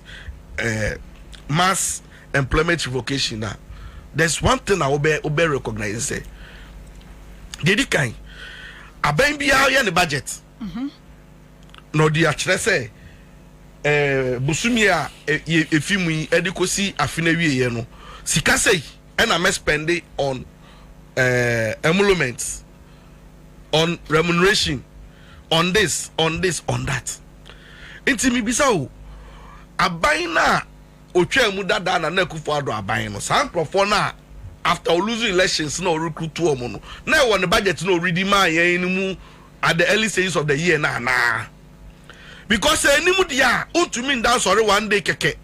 Na wo se wo da sore ye no wo de nkofo no aba be gu system ni mo na betu omka se no koda nche ya dia ya wo mu kran so no say some of the nkofo na ye revoke your appointment is here no o man go through due process o ebi wo no mu a minimum bi a customs aka 6 days no ma wie training enya ne ko join ye o mo pass out ye ne bae such a person who so fan hundi no nkosa sa ne ye no say no de enti sa o unim say there is a publication na enkophobia dem call Lands Commission they were just on the payroll they were about 36 people they identified as MPP communicators and some people ye tiomka for the past 3 years unim so new office bi anko ba biada but omo Lands Commission payroll so it is microphone no genyo mo dan Mibisa Minu Yakaborika we be but your friend say about MPA Sam Rantie no more MPA na dey renew contract no from 2017 only baby omofi MPP cho letter the call original communication directory say nominating 5 people each no mo fambra they were about 70 and they dey buy and these people were working for the MPO, and the MPA had an opportunity to regularize demonstration your petition actually CEO ne say person permanent staff from 2017 why ban one pusu ho wo ya na also fi power no woni hobi one party for no want to be a pay juma amom ufi power no the first house be nya adwuma de amom nti omo beye okay nti ni pa ebo omo party for na bro ne krofo mo form adwuma e ye omo akasa omo panyi for na edi omo anim no hwe uko National Service Authority and I say scheme National Health Insurance National Health Insurance on the 17th no my appointment 117th of what which month December. And my appointment letter nipa baku 170 sa nipa 170 no some of them omo HR department no will tell you say omo buy interview omo CV and one is omo tia and say give letter to this and I believe in what we call meritocracy based on merit, competence and acumen no and they say to me yakaso you qualify unqualify but some of the nyama nipa nkofo no begum fu say just because mo pese sabi o mini say ya bro say ebia mo pese mo fan nkofo no mbra na aman no sika sam ne nkosro se dan yo mintiase nti all of these things and are culminating in this mass a year in na yenti e hwan sese okay and you see mpatcho for anu sina men come na me time na de ma me no ma show me show bia time divine kasa na for anu sima me na ya me wo yesa o be se me kasa na divine kasa obi obetna bia hwe me time o me kasa more than even 8 minutes simple divine kasa na for anu si na ina na me yen fa so bia ni so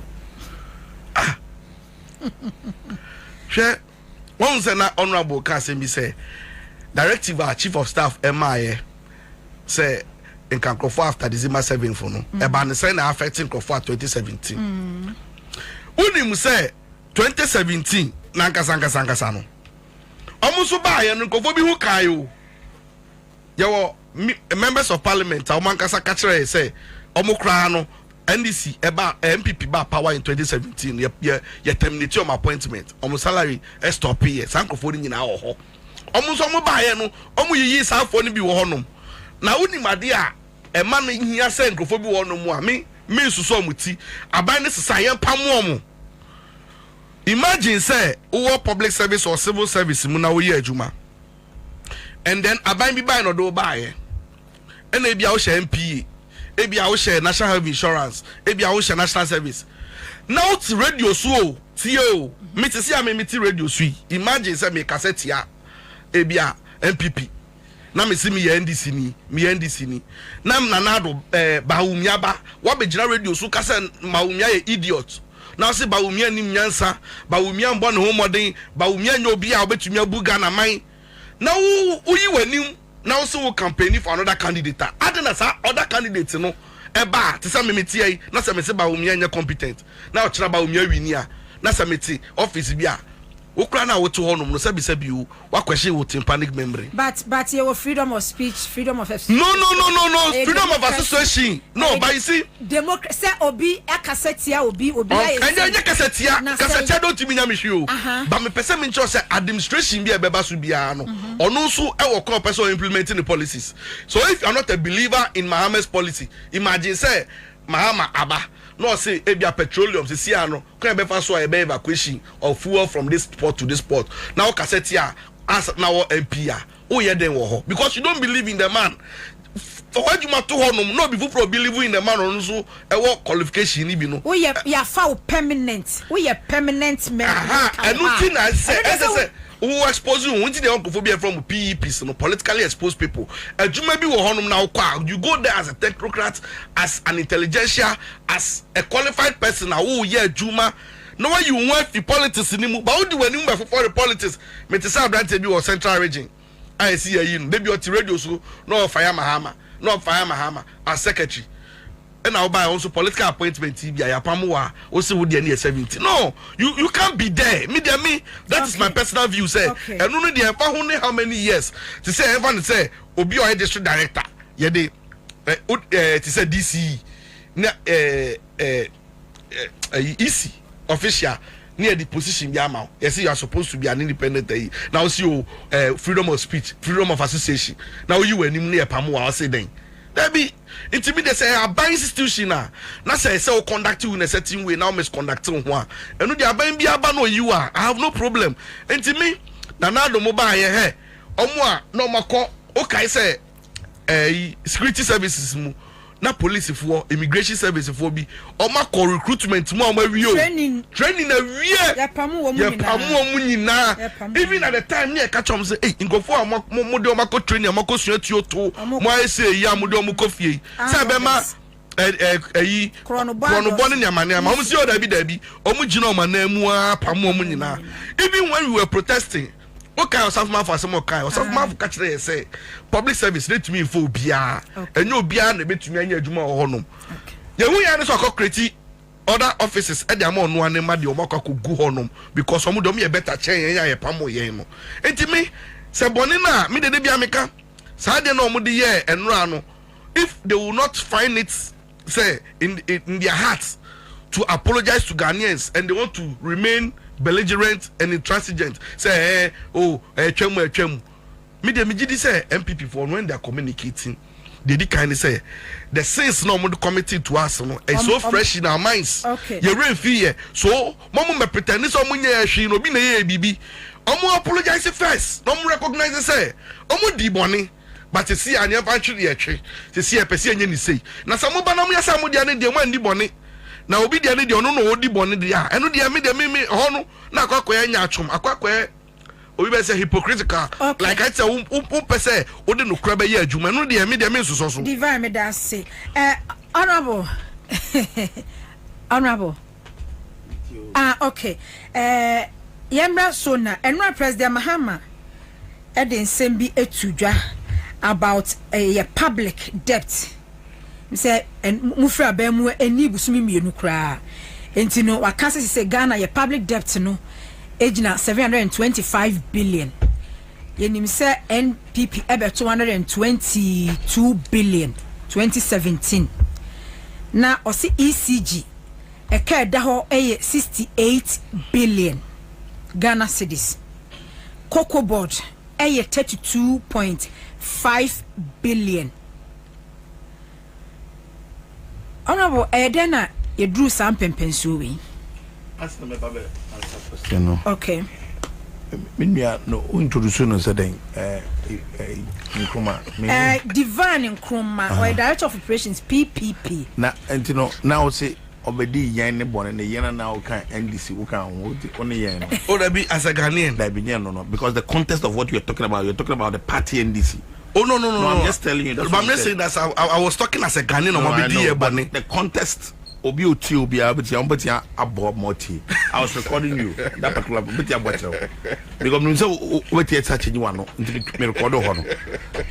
the context are now Kasano. You are talking as an NDC person. But the young now means that okay. So divine omubedi ehin for bond. Ombedi Ghana for there be that time na say no kan. There be obedi yan bond na say Ghana for dey to mama hama. Ghana for yan do dey to mama hama. Me say bon me say I just want to say something but me can be say. Okay. Me say ojitum say okay yen means that now in his capacity as a member of the NDC Okasa won so that I'll be able to position my submission ye. That's what I can say. Because me wasamka and position is there or Jan what did say or Jan is for some. So or can as opposition parties. No opposition parties on your Kawaha in Kepmano. Ghana for MPP Ghana for the rough is a bit good yes yeah. But I was only say 2024 and NDC. Fighting a Konenya NDC and Ghana for versus MPP. Kabori NDC ni. Njo kasan minim sa but ono minzo PPP ni. You are question dumpa either so you question dum papa question dum intino or can as one or can contest no can na ndisi no can and so tie no can ndisi I been ref no no can ye no but me from where he's my moncho the team no but dia wo can as you but say MPPD papa question dum ni PPP bone enyo na no can now Ebio, Tio, I just want to put this on record. Yeah? Okay. Politics, no. Udi Gary Botohin, Ghana, yep. Democrats there practicing. Even the sub-region have crowd.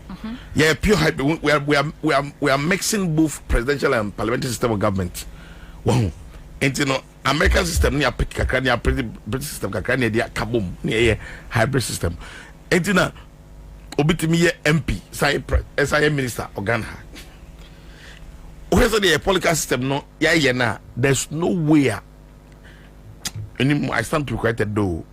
Any other political party with every elections, the MPP and this. Mark and now, so I make him market all. So maybe tour. Okay. Never only an among short tour. But maybe some daching. Me review some crowd, perform cast of me. Because as I make him, it's my set to be in my emotion to just to record this part.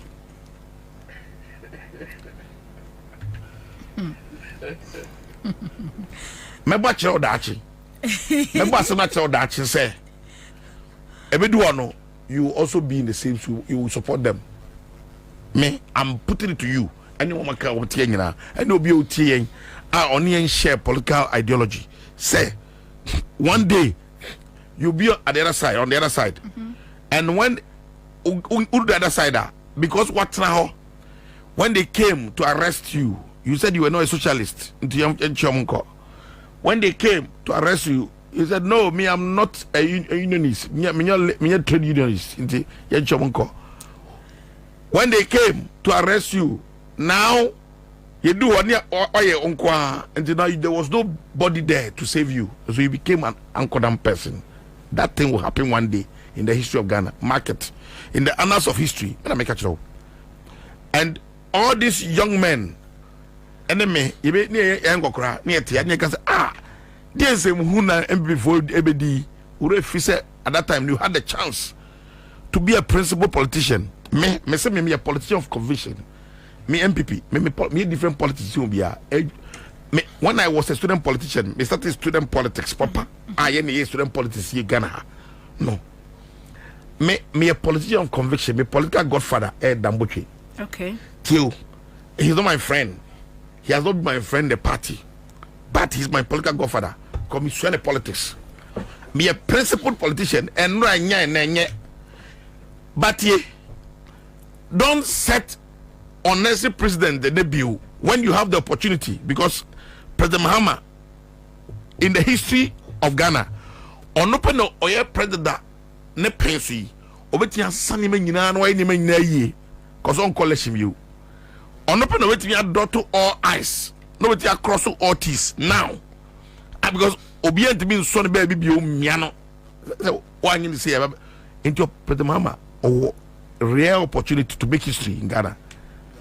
One try na oma young people are almost so exuberant and overwhelmed by power, pocket victory. Every run dream went to no piano. Yodoma. Me say you cannot have any way forward tomorrow. I said it somewhere. Where than baby using my canon market. There is not going to be any way forward tomorrow. Any way forward be you. Say if NDC now opportunity on way.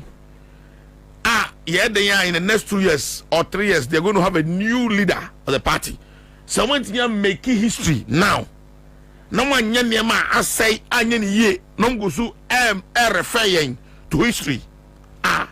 History will not be on their side tomorrow. And I Michael Chibefi, into bracket Mister, I'm daring them and I'm putting it to them. Here, young men, Amotia. So one day you will say that, oh, we said that then let's look at the way forward. What's the way forward? There's not going to be any way forward. Ghana a minor in the say no if you say I say. Do you know why? Because they say MPP 2016 we only had 52% and I say 53%. Yes, sir. 52%.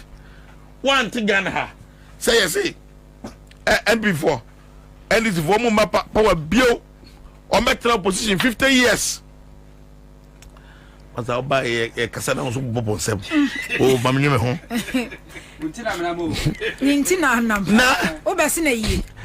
Na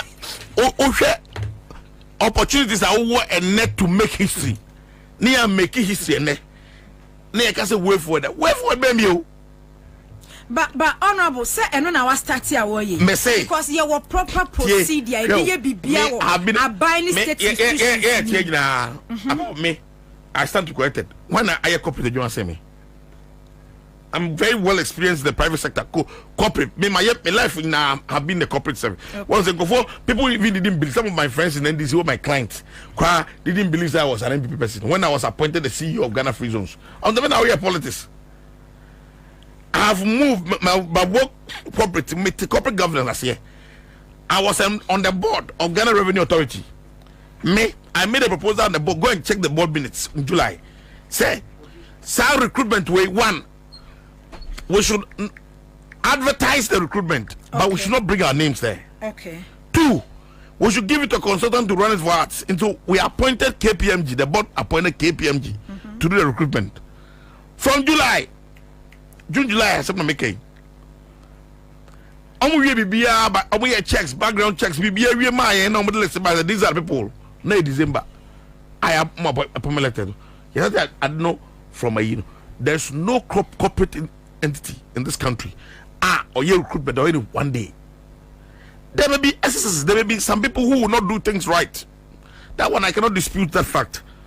But I'm saying on record, say. A lot of the institutions, recruitment, but because of exuberance, young people, hey, Aluta continua, Victoria Center. So, hey, you're gonna say, June, July, and a letter when we be so let us never December. I just see a election, no. They do admire a letter before elections, but the point I'm making is that it is a honey public institution, so you can go there and check. But honorable Mpacho, am I a hombre? Yako IMF 2022. And yet institutions na Ghana Revenue Authority. Emra omudi adwuma na say. Ska ombenya no mo kwan so omudi say ye. No tell you bia won emra odi adwuma. Okay. And on the budget.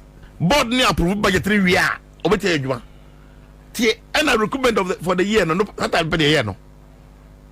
And yes, I think it recommend KPMG.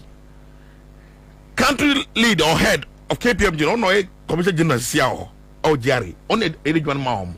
It's Jerry staff again or no couples no. Here my private consultant do say when ba we or Ghana ni or NDC new MPP ni munye recruitment my KPMG for Yajuba international reputable obejako adengo for command say Fadipawi.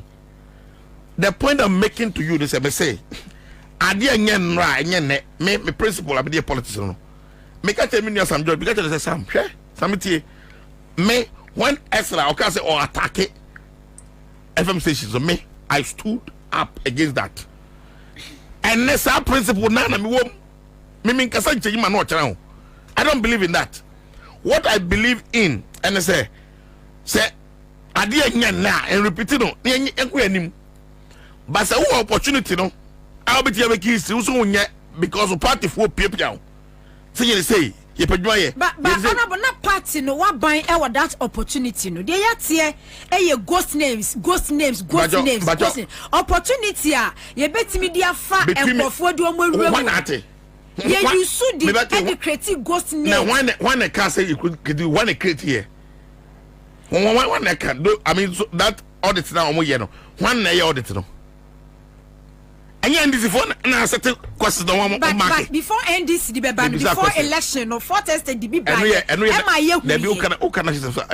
you make national service and then me say by can mix it to here be confuse me there me can say honorable say there be ever ghost name man say we are in Ken okay there me the time the ghost name say there make can no as how the flag of front here say me honorable there me can say there wo can some dem KPMG for some new recruitment. Yeah, kasa about recruitment. Abai ba ya wo mu free. So na ye nim say recruitment ho no mo a ye. Ya nya. Tell me what's ye. Na ye the ghost names mo mu na edit. Don't mix the two. Nice service. I'm not talking about national service. Make can go. Matthias here. Men can different. If you when can no. But the afra mo mu ti because ye can say make adwuma. Omo ya fo adwuma.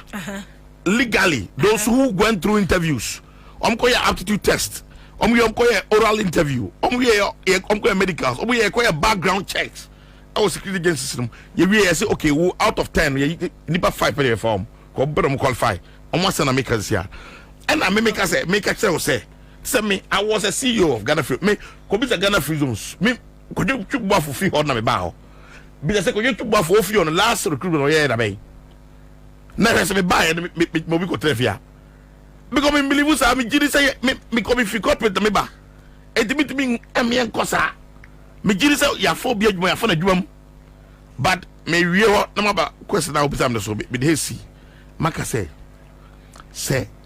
NDC for this real opportunity omo me ru amahama so when to be an correct that way and now there can't be any way forward again for Ghana me na me catch obi am manage the team say the way forward bia.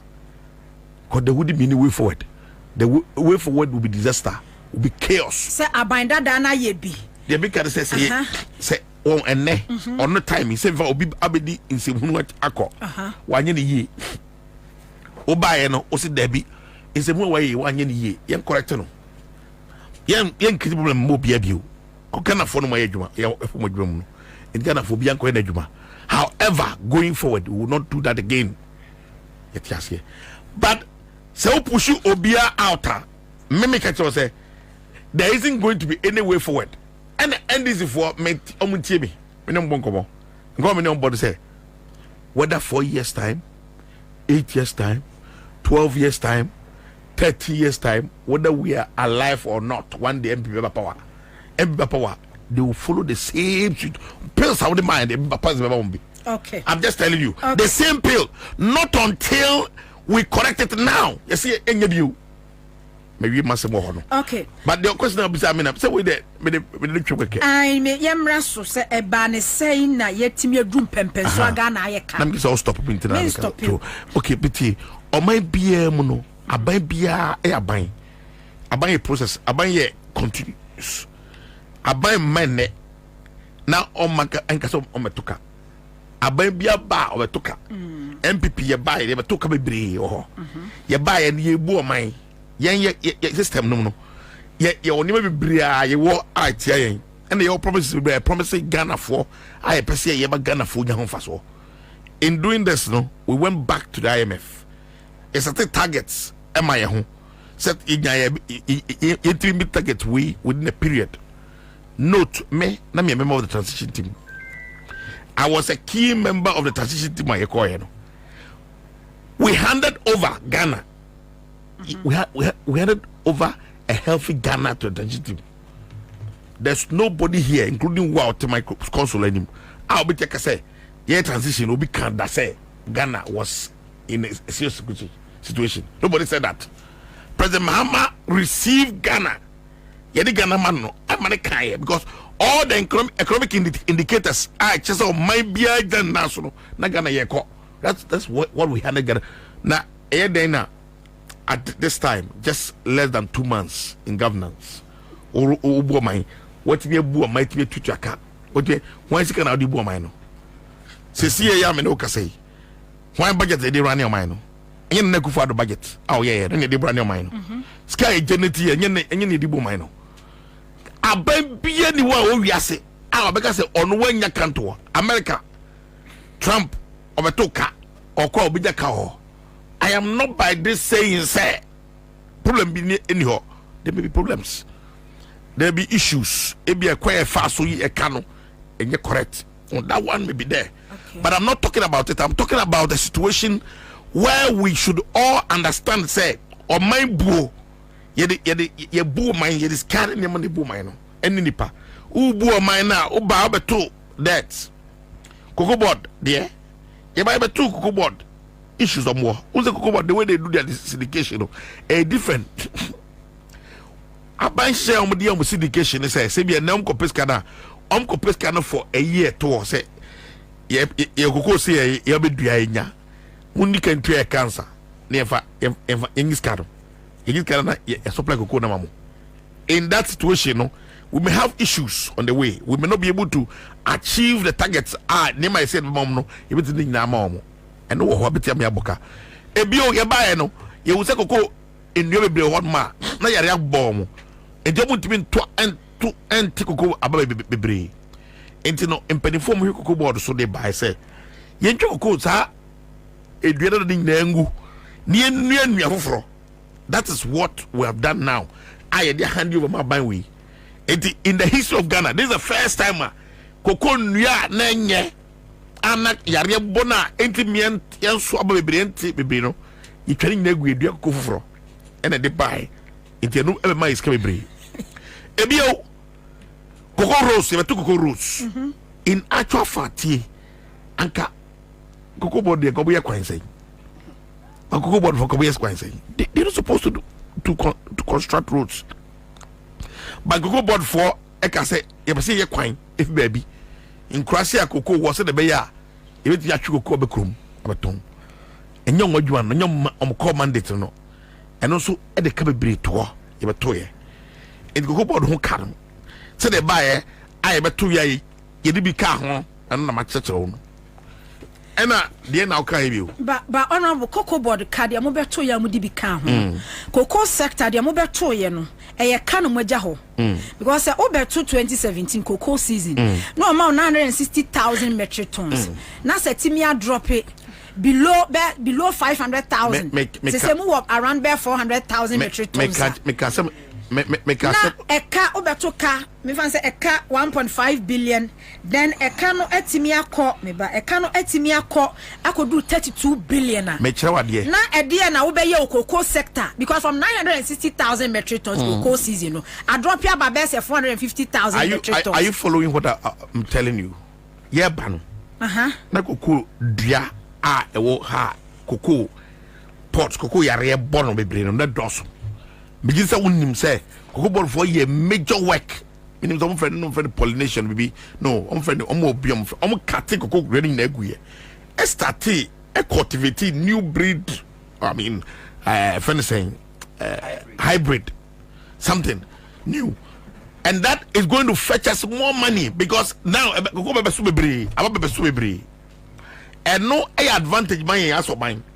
And I'm got a shortfall now in no. Yes, say, and maybe we were not able to produce more because of those issues. I want real problems. I mean, I can afford to mean generating more. I mean, okay, yeah, in Nengu near Mbrafroso, near Yemen for near Fufro, near Dria Coco Fra, near the bit near my and going forward. I say, Waba, now there was a problem. What try say, where you pull a few? What create a new way? No. So that the new way will be able to generate. When you problem and few, a problem can see an amodiato. Problem be any few. Problem can see any cocoa sector, no, say no. Just say at off from. When the cousin cocoa at from because and the honor was any okay no. Every year biano, cocoa board set a target. And no just the Kwaji cocoa loan, cocoa syndicated loan. But that's what it is a woman Ghana need to say, Makwaji cocoa loan $1.5 billion US. Me babe to cocoa 650,000 metric tons. At the end of the day, no. $1.5 billion. No, the Ghana knew who you say, oh, cocoa, there's a 400,000 metric tons. That's 400,000 metric tons. No, you are not trying to get me. So to Masia, the mechanic in very simple. Me say the major problem is not about say you go quiet tell them be anti keke na make one simple make the you be cocoa sector no. I mean forever we are solving the problem forever once and for all. So what we are going to do now aban way abay going forward you see what will happen in the cocoa sector because one they are going to generate more, they are going to produce more. Because you are taking some risk, you know. Any problem you want, you can say, oh, you have trust here, you should do another no. And so maybe no, it be here now. It be way a bit has to trepe. The be another area banana said, ye nima or near new breed, ye change one of technical west of use. But now we say, okay, let's pull all these things down, and you start to be afresh. So. By the grace of God, as it stands now, we are so confident and sure.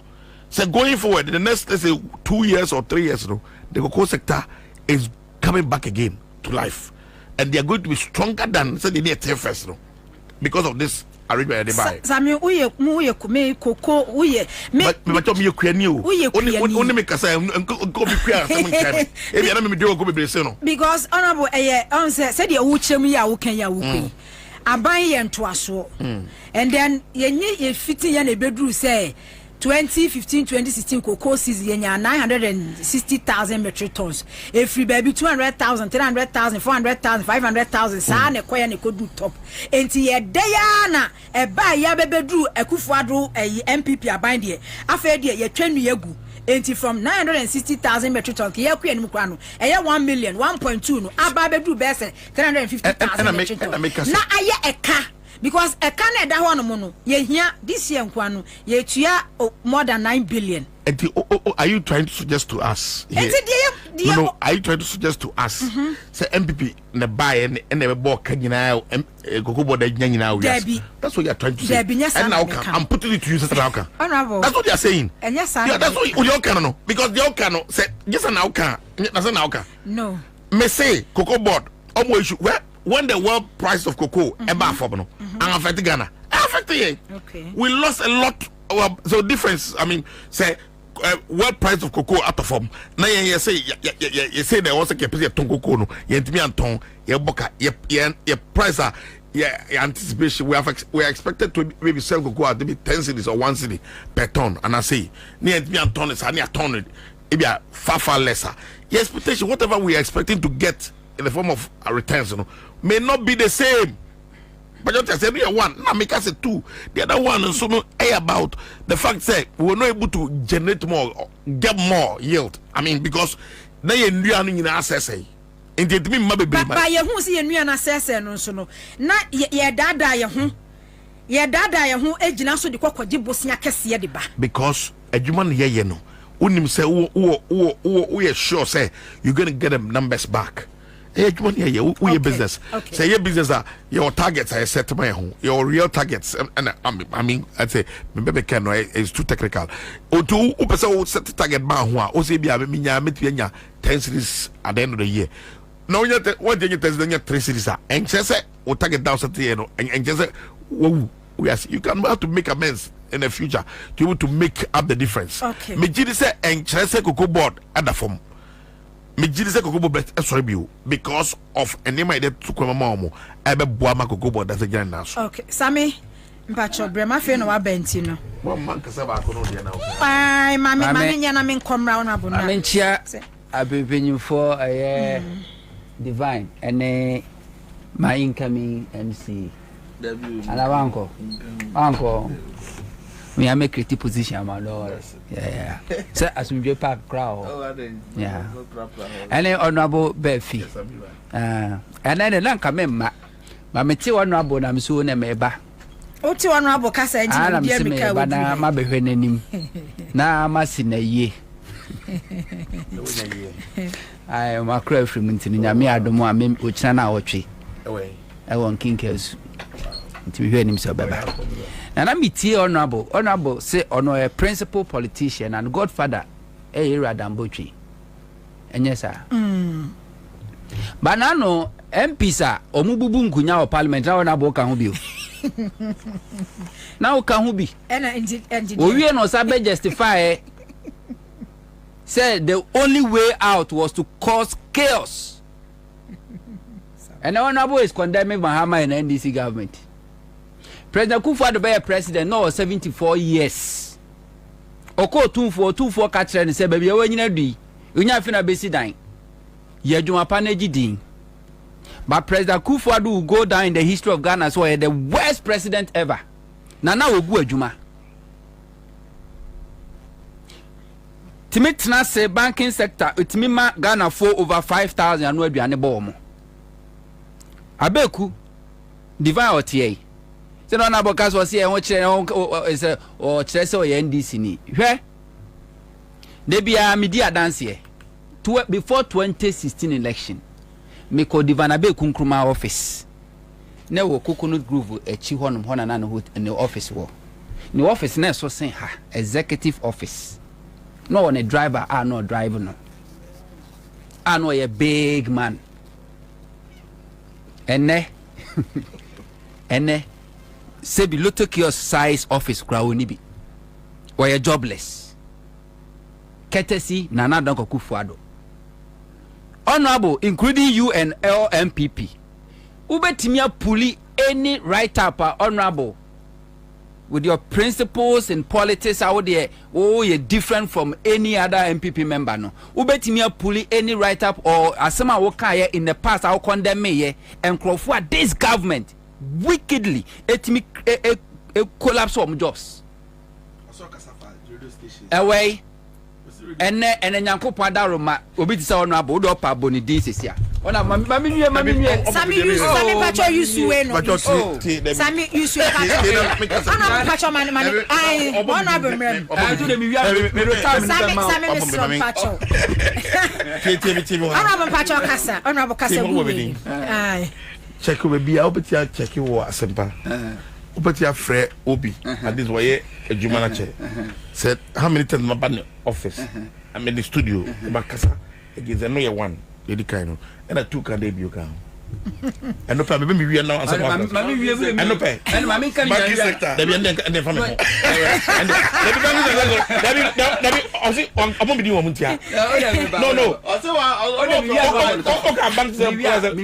okay bank is that collapse so say banks what that work say banks then yeah you were only thinking about Divine Nkrumah. You were only thinking about somebody who was working in the bank. You were not thinking about the customer. Customer on the honorable. Is it? Honorable. Thanks so much. Unyaboni din says here Google. Any publication, ni statement be a one makey. Ni donation how do ye ukon constituency.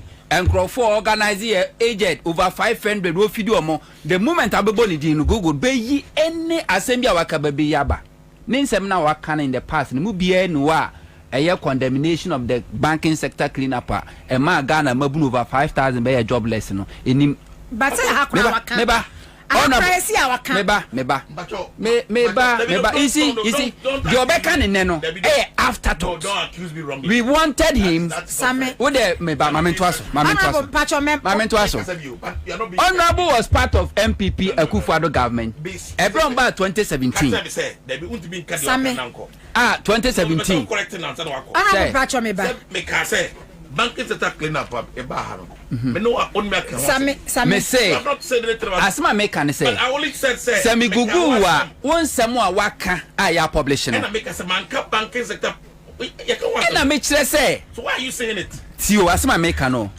wo say ediama enye no ma ye ntoa so na wo de wo MPP suna ukitan wo MPP suna ukitan yes honorable MPP suna ukitan e different what do you want this I'm missing yet meba who MPP honorable we are talking nanama we are talking about job losses we are talking about job losses banking sector clean up me can be okay because when I was saying let me finish talking Sammy me show you some microphone way what I was saying oh Sammy me pacho Sammy me pacho but nanama we are saying you are not being fair banking sector clean up no let me fair me catch them say me can dey enye se me can me Sam George Sammy fama no ma me na me me Sam George say you collapse FM station me can once when Esla erasing issues be done directing one institution so after some including gold ready gold and no one say me can and na wo ka say wo ka say na wo respond na make the bin ka say can be can na wo say wo ka dey enye tio also can the any one say job losses again and I make say one day determine say job losses who the okay say banking club sector o say no nye one can you are the one determined so don't bring me in but honorable the can we are talking about job losses but as a member of parliament and then deputy minister of state who you say South banking cleanup exercise Ghana for enuma guba one condemn me say you me one can say them nanama me can say you are not also thinking about the customer okay honorable honorable God is my witness let's move on yeah honorable let's move on how much I lost okay usika okay nanama we are talking about job losses MPP ideology baako is a government has no business in doing business. According to MPP, a private sector and also creating jobs. Banking sector clean up exercise na buy you know. Yeah, government banking bank be affected. Is it not private sector? Nipa over 5,000 na ye o ma di no. Na omo nyina ye adwuma private sector including na be kunkruma otia. And I didn't see any condemnation from him.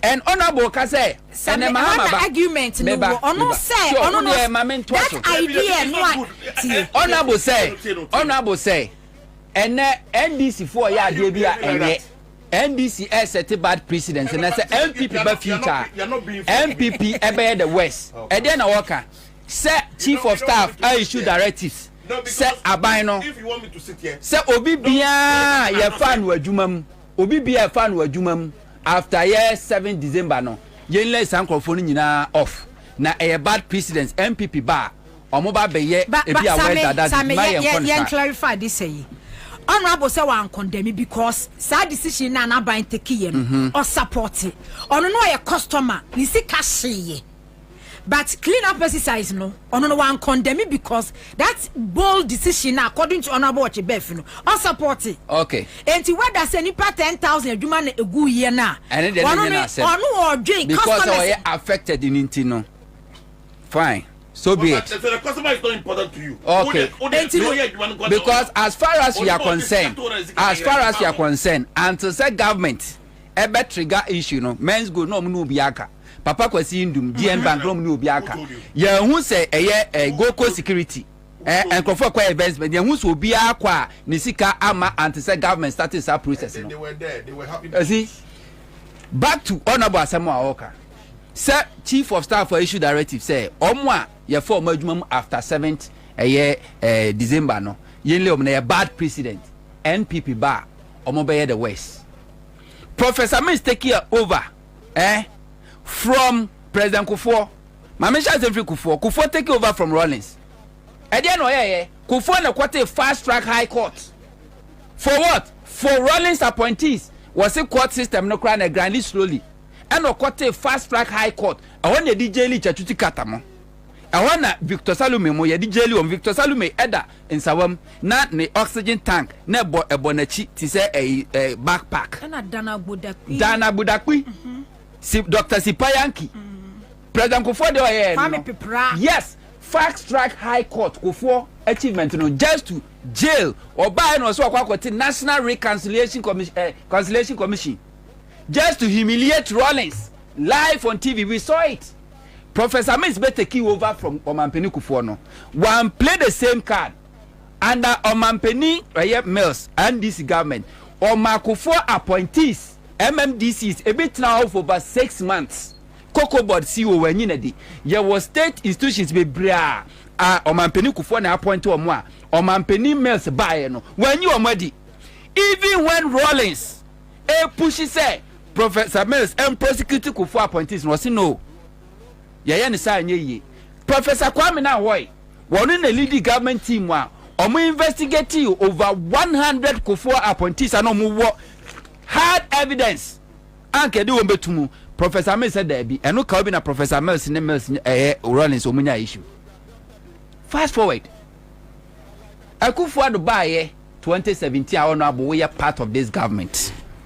Before Akufo-Addo be sworn in na omo robe National Health Insurance Authority NPP youth timi bo raho papa glass terms card ko omo timi attack toll booth eko wieska no mo de ko. When Ghanaians were complaining, NPP national chairman then Freddie Blay okase omo protect state properties. Nurses for over 8,000 anya mom financial clearance from Ministry of Finance. Omo appointments were revoked. Police for anya for recruit over thousands of them and omo training for more than 3 months. Omo recruitment were revoked. And you can cite the evidence and letters no everything. I didn't hear any condemnation from Honorable. And even today, Honorable has not apologized to Ghana for say MPP by year 2017. Omuteki that part a year of distraction. And ne ebi towa. Also on condemn there be NDC or some yan West unya NDC ni financial view to because it doesn't matter how well NDC ni be receive MPP ni when MPP ni takes over. He doesn't think about the Ghana, think about themselves. Ediani yahu and Omampeni at Akufo-Addo. Obi oba over 74 years. Nenia fi. I was saying live legacy. Legacy be no live here. Bad legacy. Yet a nekra President Akufo-Addo. Oko opposition. MPP still praise him. Send records a year. Who appointed over 125 ministers. Yakoka was in a hurry. Odeko Korea saying bankruptcy. But honorable say Akufo-Addo everyone economy na wojaye healthy economy. Healthy economy na entimi ntua domestic bondholders. Healthy economy na entimi ntua. Healthy economy. What's it? Oh, by no catch say. President Akufo-Addo say. President Akufo-Addo say. President Akufo-Addo. Nana. Last year, see our hand. Yeni doctor Nana Ekasaya Nana. No. President Akufo-Addo say. But bondholders.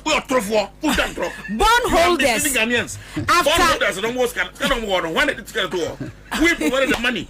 Bond saying is not true, my brother. But bondholders almost a bit mature. Nana. You see, Nana. We Don't a payment plan. Nana, this interjection will not help. It's not about you are telling lies. What's the interjection? Nana, you see, a mediocrity. Nana, okay, listen. Okay, Sammy, Nana, say a MPP budget. Honorable me pacho, a MPP budget. Nana, he can't control like that. Honorable, Nana, Sammy, a MPP budget. Nana, if you think like that, you are mediocre. No, with all due respect. We are speaking fast. Sammy. President Akufo-Addo, Honorable, allow me to talk. Allow me to talk. You can't. President Akufo-Addo. President Akufo-Addo. Sammy. Nanama. President Akufo-Addo. Say apologize before you can continue.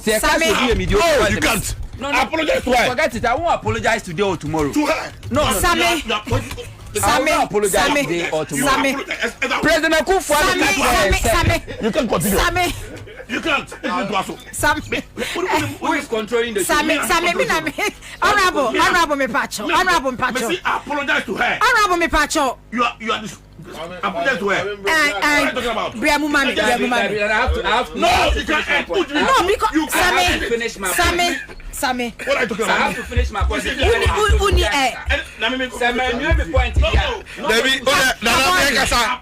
I don't finish my statement, nobody will speak. Apologize to her. Sammy, who bear the desk on who control show? Who you host? Me na me host to me na me host to program. Sammy, so once me am controlling there, you cannot control me. Sammy, I will not apologize today, tomorrow, and forever. I will not. Stepping up is woohoo. Because when you upgrade with GoTV, we'll step you up to the next package. Upgrade today to get more than more with Step Up, where if you're on GoTV Plus and upgrade to GoTV Max, you'll get even more with GoTV Super. Get big value, get big entertainment, get stepped up to even more with GoTV. Upgrade today on the My GoTV app or visit GoTVAfrica.com. Terms and conditions apply. Offer ends 31 March 2025. Kwabena.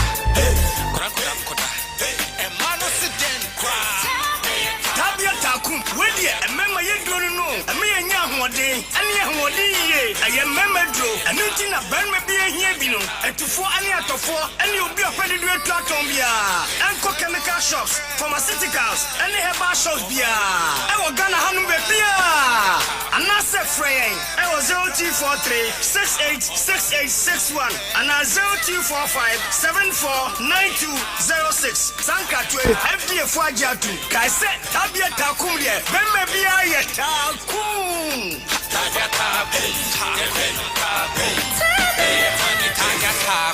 Not recommended for lactating mothers, pregnant women, and children under 15.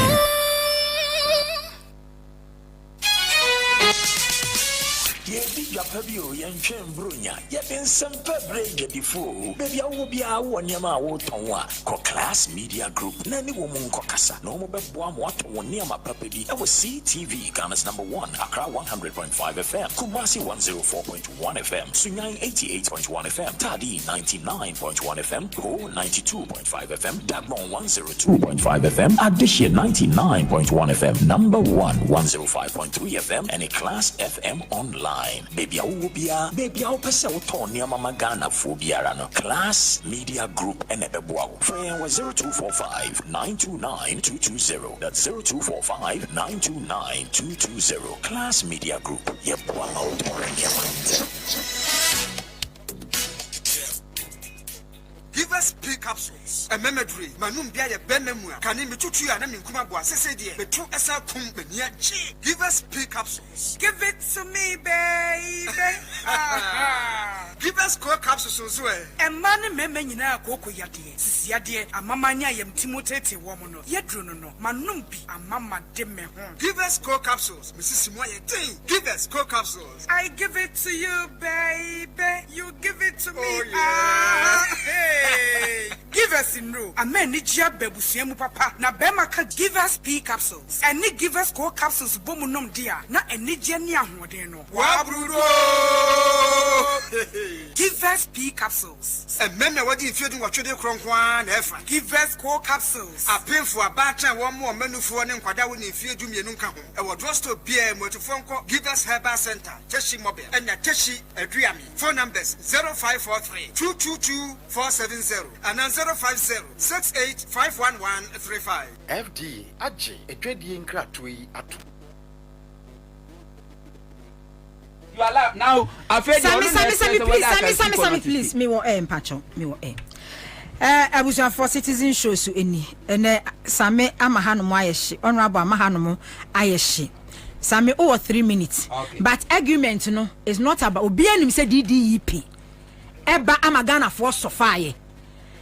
So it's not like say bia abiem prezi Akufo-Addo aban say DDE ebaye na ebia macho but the point na me try na me making it say omo na DDE ebaye under this IMF conditionalities ni negotiations but coupons no mature Emma almost start etuaye e na aba beto president Mahama ono so etua so etua. This is my point. President Akufo-Addo kachre Mahama economy o live here. No. Mahama left economy. Honorable. Apologize where? And show ni apon. Masa makati for kasa. If you can control the show ni apon. Sammy. What are you talking about? Apologize where? Sammy. We are catching you. Sammy. Like a gentleman. Asama me kan you. I'm never a gentleman. Honorable me patch on me. Sammy. Asama me kan you. Me die no entiase wom. Me ba. Enie. I was me kasem. Dear me kan entiase wom. I was making a statement. Apologize. Honorable me patch. Honorable me patch. Divine memra also. If Divine speak, I'll speak. Sammy, control me studio. Sammy, control me studio. Me say control me studio. Divine kasa. Me see divine kasa divine. There be what you mean kasa divine kasa on require 3 minutes na the mama no. A go panel says no mama kasa. And you sit down and say what? Yes, because if you can't control you can never control me. Then you go up here no. Sammy. Sammy. And I make catch sometimes you should be mindful. Where's sometimes you should so catch me said then and now you are bit yoka. And no kwasa we use that word no against me. And submissions analyzing issues. So the issues in the fact say obi no we are talking about the fact say o kawas we be untini go utina we use word be to describe the person. Sammy, uni can I speak? Uni because when I control show no what I say. Uni Sammy catch us say sometimes you should be mindful because I agree on something. The first I will be obi until the answer doesn't mean say who you so where the be a piano. No what to Eddie American. Don't be a mediocre, don't be part of those mediocres who think like that. And you wanna bet him the baby also make one the also make drink. You see, when I was making divine, but your person be move person kasa. Kabori kasa Kabori kasa. Talk together. Sammy, please. Sammy, please. Why is it that I don't like what you do. You ebusia me da wase esama wa kwaba edeba akra 100.5 or so. Na say you can 100.5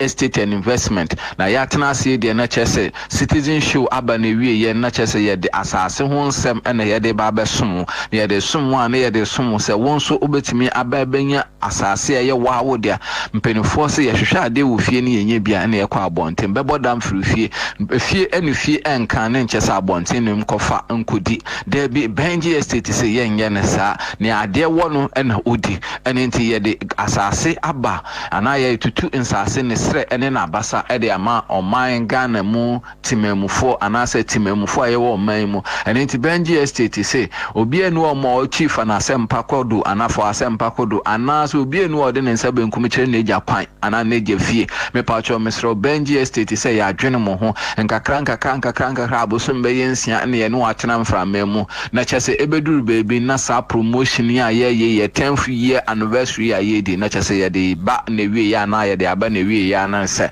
eni nti sa wo ba de ampacho tutumirika ma ona mbo to na afi bra wonso beje asase e wo Benji Estate and Investment ne tuatua no nkakra eni nti mesrɛ sɛ wo titotro mu na mo bi afikyire wo pentem nkomo unyanya nka obeti adaje na ebrentia mepacho ya homa yedidi dwuma no yensesa no mpacho ahoma no 0248 78 08 87 0248 78 08 87 and I say 0553 11 66 02 0553 11 6602 na chese wedru Benji Estate and Investment ya share me pacho share so say dwumedi ayedi yensa se ayeton aba ensa ahyase afi langa da sem eni so ahemfo sem eni so kona bra bia eni so ana obi aju sika ya mfa ma mpacho debi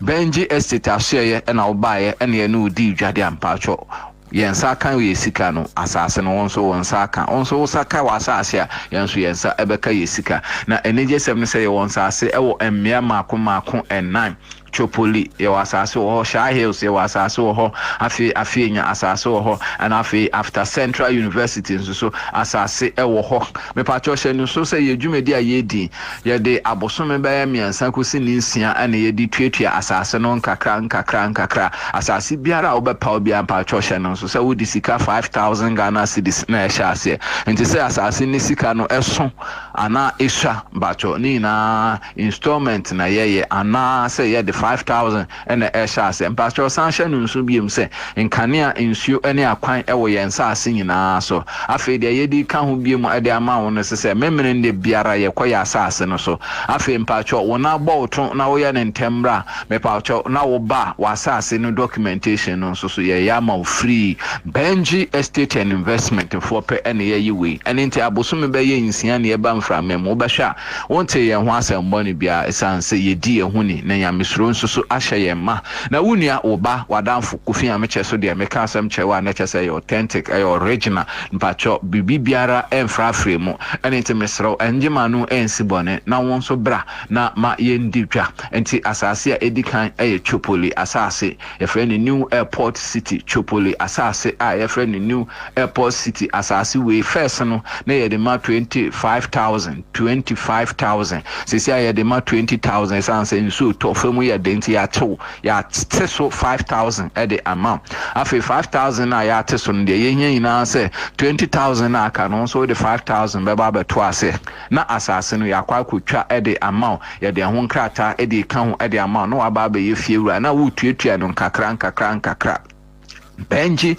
Estate say ye din fin share do eno nti ena ye sa promotion e de ama Ghana fo nyinara me pacho asase a etoso mienu Shy Osudoku a fa na Shy Hills pacho e ho asase no 30,000 sesi a no ya teso enso e de ama 25,000 na chese wonso ye chew 5,000 na Benji Estate Investment says Ansah say ye bebo so nyina ye twa ne 70 by 100 shenen so say e 70 by 100 and yecha yensase na sa 70 by 100 ye chi ne yese sika 5,000 beto ase ne twetua de aka na abosome miensa kosi ne nsia esanse nsu to na so fam ayeden esanse uti obi fia eye ahokere etoda na wonni sika ebi wo ho mokra na de biara da na ye tum afiewurafo no etetenya na afi wo momsa ema yenya haban ente enwe enti Benji Estate se bra na beje asase ne twetua ne nkakra ya homa didi dwuma ewo ya share no mpacho 0248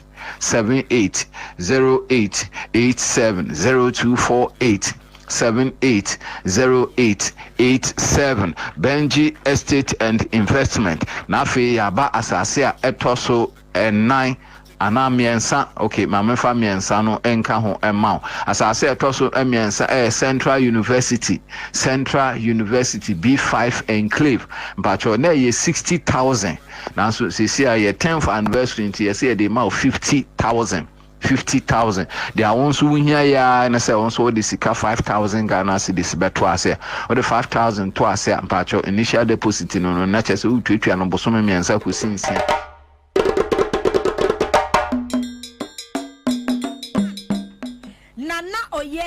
Bampo Ado, Nana Oye Bampo Ado. Na obia nim se Nana Oye die, si e ka Nana Oye pa dia, ni minister die, but Oye deputy chief of staff. Na just say, Honorable Julius Debra, ni 2 deputies, Stand Dogbe, and Nana Oye Bampo Ado. Wow. Wow, wow, wow, wow, wow, wow. Me say disappointment dear. Disappointing. Mrs. Joyce Bawa Muktari, presidential advisor and special aide to the president. Since our President Mahama Muku opposition, why presidential aide sa di amanwa. Why intiweno enye nwanwa. Enya de ya nwanwa. But after so mu wini power no, nene na mu from him say obeye minister. Eno de eja you be say no, de nene na from room e de uti bia de say de. Wote amane nwa wanwo. Oti amane nwa wanwa enti ono ni position no presidential advisor and special aide to the president. Eno ye Mrs. Joyce Bawa Muktari. Hey, Auntie Joyce, una mi fie ni na akwa adwumo. Enti one day eya meba be gina kwa ni fifi ni me hia wai na ma chia. Congratulations. Wa bo adwuma wa yade o se fata. O se e fata. This position o se fata. Ena Stanislav ni di nation fifi ni de dogbe. Ane agbefo no mama de. Deputy Chief of Staff Operations. Aha. Nana Oye Bampo Ado. Ya kura yeti newsroom no. Ni ya creative bi kura ministry bi kura de amana Nana Oye. Se ni enim se wakoye Deputy Chief of Staff e wo presidency o. Ya creative ministry kura mano a. Ya se ministry ndi ono na eko. But said the America said this time around no. President Mahama a strategy pan wobble said Emmanuel Tepe was your presidential advisor on the economy. Presidential advisor on the economy. Professor Francis Diodu. Okay, didn't you Diodu? Okay, name says okay. Professor Francis Diodu, one of your presidential advisor, National Anti-Corruption Program. You betcha will be any day. Obia benyane die. Larry Bevlo-Latte, special envoy to the Alliance of Sahelian States. Obia benyabi. Obia benyabi. Larry Bevlo-Latte, special envoy to the Alliance of Sahelian States. Ono so de no obia benyane. Mo relax yo. Mo relax in ye be creative bebragum obia benya an appointment. Nana ya jantua. Mami ya bwejuma. Hey nana ya. First no way PULC. Wana na yo mo kasa mafo. Wa bwejuma papa. Ono so ye presidential staffer. Enya Ghana fo wanwa. Based on a juma na ya jantua ye because of a juma wa ye dia ma Ghana ni NDC ntino no ye secretary di CPP general secretary Kumasi no mkokotu no MPP for born no pokotu echi na ya jantua general secretary CPP onu say CPP on CPP omutu no na ya wabre ena Beatrice Ananfio na say Beatrice Ananya presidential staffer no obi anu say Beatrice Anan say deputy minister no obi anu say obenya deputy minister Shamima Muslim Shamima so deputy presidential spokesperson or sefata ni position yani and so yes any a creative position so be deputy minister. One baby amoka say Shamima ebe deputy minister but position we say no we the background baby of free ba you ka veteran journalist for no kan bi ye adwuma na city ni metro no ni ade na Shamima position we no enya wanwa bia deputy presidential spokesperson. Professor Kwaku Danso Buafo cabinet secretary ono ye cabinet secretary. Missy position, ye betche Bevlo-Latte special envoy to the Alliance of Sahelian States. Wow, what a post, what a position. Okay, and then other ones in Swaba ministerial appointments aba. Etina kwa me hwe ya anhwe a won tinidi a wa create bia ma no hu yo. Okay. Charles. Okay, enti ministerial appointment aba enie. Na sa appointment we ya aba no mehwe. 1 2 3 4 5 mehwe Ashanti enya asewum. Because Ashanti region there. Ye near bre papa FM. Ye ti regional minister din ye ti hwenfa ho biem. Upper East diaba. Upper East regional minister. One no Charles Longa. Charles Longa. Bono Joseph Ade Akwabua. Buni East Francis Owusu entry. Hey, Sam George ne shahai. Hey, Sammy. Hey, sa. Share. Ono was am ku jaja blakwa. And what jack ten so no. Say I said it manka. Me yesofo na me share nkomo ya. Ono was am me cancel work foreign affairs. Minister of Defense Dr. Edward Kofi Omane Boama. Abo adwuma dodo. Defense. Oh, MPP mbet no opposition ache. Jadi I ndem 30 years in there say na keka kondi mbetwa. Dr. Edward Kofi Omane Boama, Ministry of Defense, Ministry of Communication, Digital Technology and Innovations, Samuel Nate George, Member of Parliament. Hey! Sam George, Abajuma. Why ye ranking member, Communication, Parliament is ranking. No be a ranking sa oppositioner. Na position dey say yankukuru fama. Okay, me come anim. Minister of Lands and Natural Resources, Emmanuel Ama Kofibua, MP, Nuswa Boedjuma. Minister of Sports and Recreation, Kofi Idi Adams. Kofi Adams, yeah. Oh, okay. Minister of Labor, Jobs and Employment, Abdul Rashid Pelpo. Okay, Minister of Labor, Jobs and Employment. Masa I start you because base pay no 2050 I say 2025 for the MI 80 convert na base pay no mon starting negotiations no why and Minister of Health Kwabena minta kando enye nwanwa Kwabena minta kando wow Kwabena minta akando wa ye ranking member sa adwuma wa bono ready obi hu mo bi nkeka o hu na adwa na wa keka wa ade sa na ye kono obi hu na adwa Kwabena Ministry of Environment, Science and Technology, Ibrahim Mutala Muhammad. Arabo Mutala. Yebesha anti muniwai. Ministry of Transport, Joseph Bukari Nikpe. Oni ye Ministry of Transport, Joseph Bukari Nikpe. Okay, Joseph Bukari Nikpe. Ononso Ministry of Interior. Hey. Ashanti region yeni o. Honorable Mutaka Muhammad Mubarak Aswasi MP. Hey. Minister of Interior Mutala Muhammad Mubarak. Hey. Minister of Foreign Affairs. Obiaka say gay when any jinu. Minister of Foreign Affairs Honorable Sam Okujeto Ablako MP.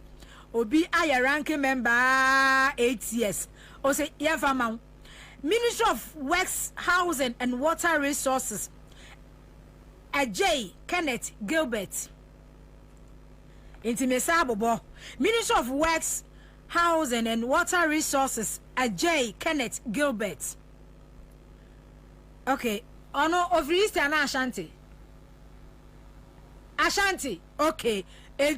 Ministry of Works, Housing, Ashanti region here. Ministry of Foreign Affairs, Honorable Samuel Kujeto Ablakwa. Mekano waha. Say menini betu to quite rough. Share. Passport ayira. Ministry of Interior, Muntaka Muhammad Mubarak. Yes. Ashanti Region 2 no. Minister of Transport Joseph Bukari Nikpe. Ono so dia no. Minister of Environment, Science and Technology Ibrahim Mutala Muhammad. I just say northern dia no. Ansah Minister of Environment, okay, my boy. Minister of Health, Kwabena Minta Akando. Hey, Honorable Minta Akando, wa bajuma COVID ba yenyina. Dia kwani ebe nyina, wajina musa, bibia, efa health ho, agenda 111 no koto, no na oh, waya dia, wo se fata. Minister of Labor, Jobs and Employment, Abdul Rashid Pepo.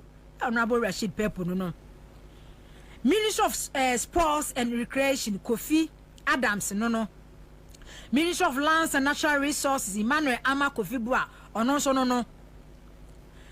Minister of Communication, Digital Technology and Innovations, and Samuel Nate George Jatano, wajene die.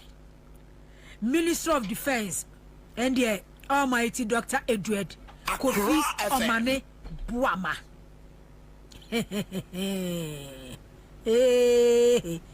Appointment here, so.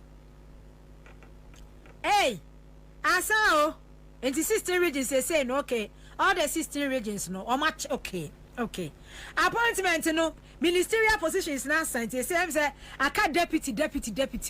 Enti Mr. Olobia he say no dear. Substantive ministerial appointment in the positions now sa. Enti Olobia lobby for deputy. One here deputy ni for dia. Now wo dey CEO, chief executive officer. And one no so for dia they call deputy CEO. Okay. And the 16 regions, say and President Mahama ministerial appointment, say and why no. I have for Honorable Eric Opoku, Agric Minister, Agriculture, Agric. Yade wa aboso, ya de adia kentenso. Ashanti, Muntaka, Gilbert Ejay, ye de 2. Yenya yadamase. Bono Ahmed Ibrahim, the Pentecost elder no. Bunu East, Elizabeth Ofosu Ejare, me mama no. Ena Emmanuel Jekum, ata se Bunu East enya 2. Okay. Enti Bunu no kwa yesi ache mukura ata se mwenya 3, but wo de emfa ne sa. Central Ato Forsen, Felix Kwachi Ofosu. Eastern Dr. Omane Buama, George Opariado, when you're 2, I just say 2. Okay, you tell you 2. Greater Accra, Sam George, Na Momo Latte, 2. North East, Isifo, Seidu, 1 no. Northern, Haruna, Mutala, Anna Joseph, Nikpe. What's he saying? When you're 3. Oti, Kofi Adams. Savannah John Jenapo. Upper East Dominic Ayene AG, Minister of Justice. Upper West Honorable Rashid Pepo. Volta for Nyapao. Difa Ablakwa Agboja. Volta for Mwenya Modem. Western Kofibua Emmanuel Emilia Arthur. Western Nya 2. Ena Western North Kwabena Minta Akando yache enti say ena etie all the 16 regions no obia nya ne die wom obia nya bi ewom wacha ne kama enti utumi say President Mahama Saba akwa national chairman asa etu ne die na secretary etu ne die na mpanimfo no so neck fo no se fake wo mu su tutu I say ya cha no we tu na we ye tu ya cha mo bia nya ne de and they say no aka deputies any CEO fo no ena mo che se na me koko board am ma na nya mwanwa because me so ma bre pa hey egrofo now enkrofo say enkrofo na eno na ayi papa ye no Muhammad Abdul Salam akwakwanya chief executive officer National Lottery Authority a enkramofo buafuo say obi a wudi Muhammad Sade Abdul Salam de eye den na lotofo adwuma de okwaje so a bra wanya sa position no mu de munim kiw no wa nyankopon aboa no na so wetimi awrewra mu a na e ma no loto a okotwa bi na de ani se okomshani Muhammad de loto de se ye haram o eti se ayi kramoni ehu prekonam obuna ni chie no watwam eye haram Abdul Salam enti se de nkramofo na dwane de ayi se papa no se sani din aya sa de a ye so mo frɛ na large too sure ai na nama ejako Minister of Muslims and Mosque Affairs Ebenezer someone can be can I reserve my comment me Minister of Muslims and Mosque Affairs yo answer ne say obi akwaji National Lottery Authority dia mo de Minister of Muslims and Mosque Affairs mamia enye wonwa bia okay abusuafo ye nto aso enra minua Captain Smart mahoro no Ghana ha pa enra o mahoro Captain Smart chese kumasefo to mane no na nkranfo to mane no well sometimes na bia ye dwuma ye no niema bi say timisi in as much as say ye criticizing crofo ye niema ye bo wo machi no yan so sometimes no yan so we stand to be criticized and even corrected but wo hwe the way oma fa ade no a me hunu se ahoya awom morning show fo nyina we free ha multimedia we free despite media we free kumasi hey ahoya awom eya ahoya so taye kire obi aka asem 2023 monko ho FM monso monko ho muna kuro ne yamodia monko ho monko na musum to bi ekomo ya ahokyere ya monko ho ye wo Ghana ha na se oboase wono mo ai amena bi eda ho no kuro mu hofo galamsefo yi ewura amena nim wo mo ta wo mo wura amena nim ana wo mu si kwan wo mu di bepie no wo mo hwe wo mo ma kire se galamsefo no ewura amena nim nu ano ene kwan wo mo di koye kwan wo mu di bepie no wo mu si sa kwan no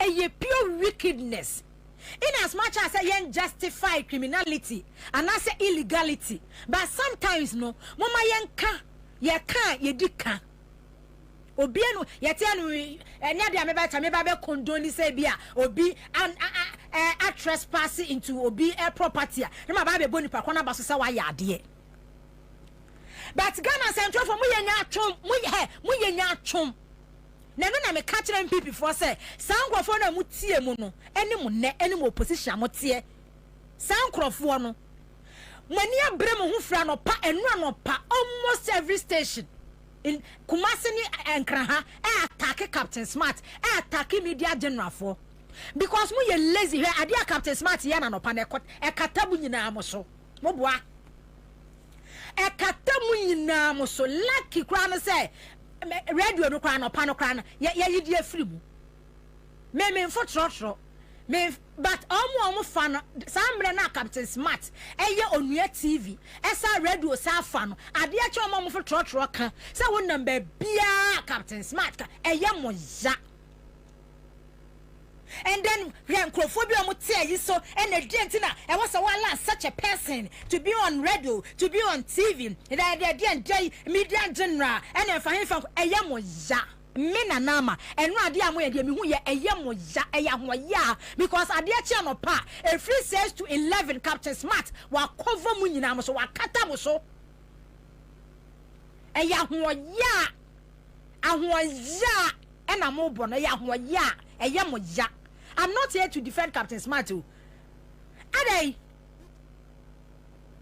na mo afia pokua de na madam wantena nkran no wantena adom FM anya die nsem hunu na afia pokua wantena adom FM anya burning issues sebe nkwasasa na afia pokua wantena wono mwanka NDC what power President John Mahama 2012 to 2016 nsem hunu na afia pokua wantena adom FM burning issues so anka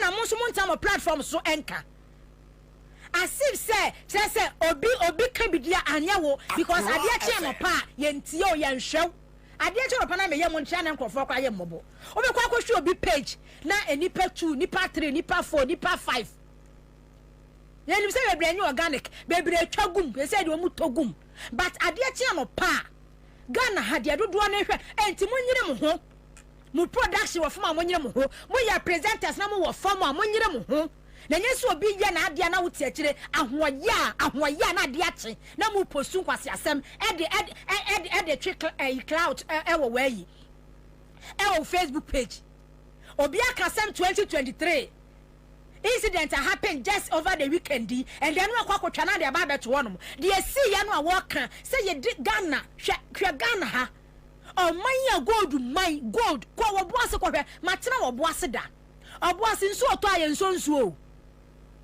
oboase kwa aduane die kura eden because assassin nyina ya polito assassin nyina chemicals ewudro ewom ba kokora nim kokwa se wo development wo boase a development a wo hu ane ba bia maisefo no aborofo no wo mu engineer so mo tete na yesisi quarters atenti akase o mu titim oboase kro na land ni ye gold na ye tu gold di afrim no ko oboase kokwa wo boase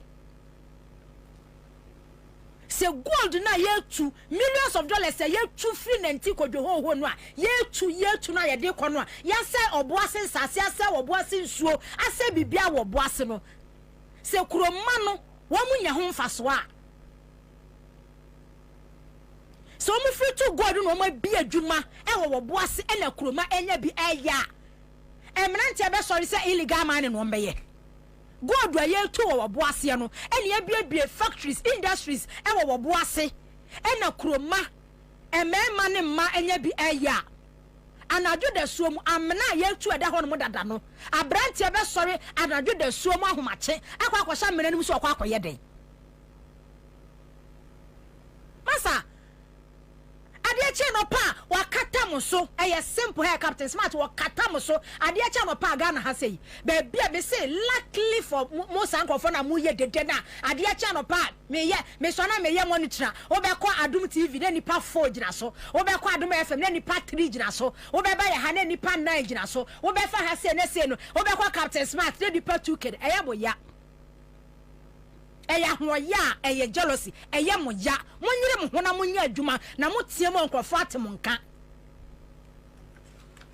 monyire mo ho na monya adwuma na se motie mu ane nkrofo atem nka wo kanya nsasem a enipa di America se ya na mba behwe wo kanya nsasem a nipa di America de eche no po bia pese wo te nya nsasem a wo ka mote ho no mo ya wo Ghana ha no 8 years ya tentam sika dia mamu ena nkwase ya difference na mote Ghana hanum na mote radio ni TV so na de acha mobo majejeje contract ena ya dia mema mo ne yesesa ya de mo to payroll so ena yesesa cast tia rubber ya ton V8 na dia ma journalist representer we ne akukuru sika na dia ma we ena ya sesa contract na dia mamu ena ban ni din semunu for 8 years mo antimi ankasa ntia mo antimi an defend ordinary Ghanaian antra ban se me ma wo ye no okum nipa obo Ghana for bra wo musu me I quite remember 2022 Ghana ye dia o mi introduce e-levy wo Ghana na fia pokua ti America to ayampia se ai ena Ghana for petax tia ena Ghana for petax tia ena petax tia madam wo ye hu dede no a wo ye hu dede ye petax tia na introduce e-levy no fa one accountability bre be ka kire Ghana for so mo ka kire say ye introduce e-levy be nya free fertilizer anti free fertilizer no mo chema farmers ye introduce e-levy free senior school policy by papa wi akire emu expand ye chairman Krofodi omo ka kire say introduce e-levy Ghana kwa nyina ye betwa so eno honorable Kwame Agoja governors akwa parliament hwe de o ka se chese kwa ya ye enu be 700 kilometers kura ekwan ya o ma ye kura nu hwe because of say obi ba be mo no say sika no de amamu na mo so ma bie radio no konso na mo tie no na mo kan se mu kire Ghana fo na se Ghana fo nya obi obe defend ni ya sorry a ni ya twa Kwabena Bobie Ansah and that guy and ni ya twa Listowell ni ya twa Captain Smart ni ya di wo matem ye ni because mo ma gigi sika e defend aban she me ko baby ani kwahwe kura ye te baby ani wo Western region ye te baby ani asem no e many how ya ye to gold e wo mu ba odu krom ho no mo a asesebe e ho ye ekura se emfutu kwan ene emfuturo enkofo danso nkofo nchese so emfuturo baby ani enu anajo krom ho fo da abonten enura baby ani Old Town eni Zongo community wo mu ye protest den edietia mining company wo mu ye adwuma wo hono mo wo ba obi krom so wo ho mefa nkodi na edu baby a Ghana hemfo wo mu ya bro wo mu royalties na royalties eno mu chia royalties ni aka ya kwasani agreement on my yankopon acha ya de natural resources gold diamond bibia bi wom na no ya lithium politicians for ya bro and for any pa boni for FM no amaka bom no amu din semhu nanka we bro baby anka etu gold a enka krom ho anmo no Johannesburg e Ghana de yi enkwala nkete ana na de o maji agina mu ene nkwala baby ani Old Town enkwala baby ani Old Town kwala na ne o ma stop menzi eye Asante gold adwuma ai enkwala o se na de kampo enkwala nkete enkwala ene nkwala ne ema na ba be stop menzi gold nyina nso omu tirem so omu dwuma di omu di mfuturo no ade se ekum kwala na enkwala nkete na ne wo ma ba be stop Asante gold baby ani wo ma be stop wo ma se mo ka nyina ne se mfuturo no broni si enough enkwala ne ma na na de wo mani abere because omu tirem se wo ma hwa mpanyi omu usu obi a wo ka bia den ama omu so ntimi omu no omu ai enkwala nkete na ne wo ma ba tu sa na mo enkwala nkete enkwala nkete ana na de o ma ji agina mu ene enkwala baby ani Old Town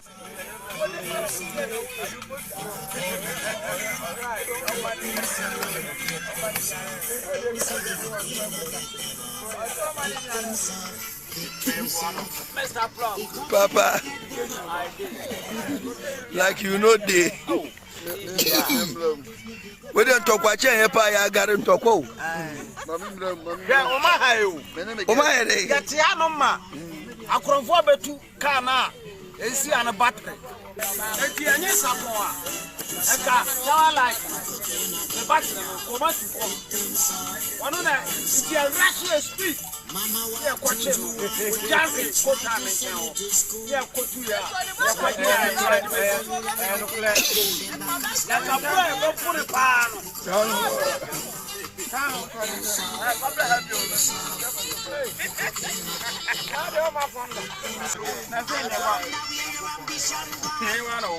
Ade. Edi asema. We dey mate asema so dey na say you no money pa. Ade. I was sent na abeka. So, nipa bia behunu bia waso ne hwene. Go, obi ti ni fi a wo bo no ludu no he. Nipa bia behunu bia kata ne hwene. Hwe ade hwe. Obia behunu bia hwe. Enkwala nkete. Hwe. Ye hwe. Enkwala nkete we nyina kire se. Hwe uhwe video yi a obia de na ade akata na no obia yi ade akata na no hwe enkwala nkete we nyina kire se hwe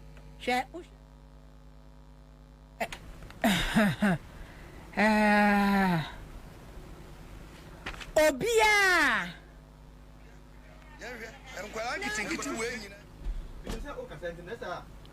Me fan life. Me pese me fa the air course wo krom one life. She na uti kura we mu a ye tu gold wo mu. She ye tu gold. Che kwani video ye da so kwani mu nyina di futu je. Kwani mu nyina di futu. Kwani mu nyina di futu. Ye tu gold e di futu. Ye ma wo ya de. Ye ma mo cancer. Ye ma wo ya de cancer nom. Na ye tu gold no. Ye tu gold no. Ni ya kwa millions of dollars. Edi asema we dey mante asema so dey na say you no money pa. We dey man that video na promo of na kata o mo. I was sent na be.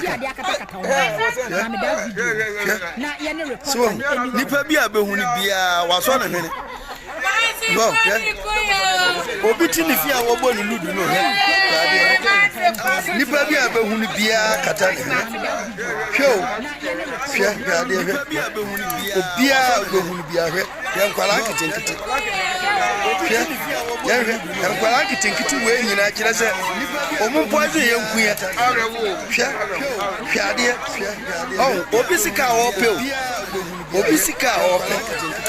Yan hwe akwala ketua we. Akwala ketua we a woni mu hwe na emfufuro we wo hwia bi.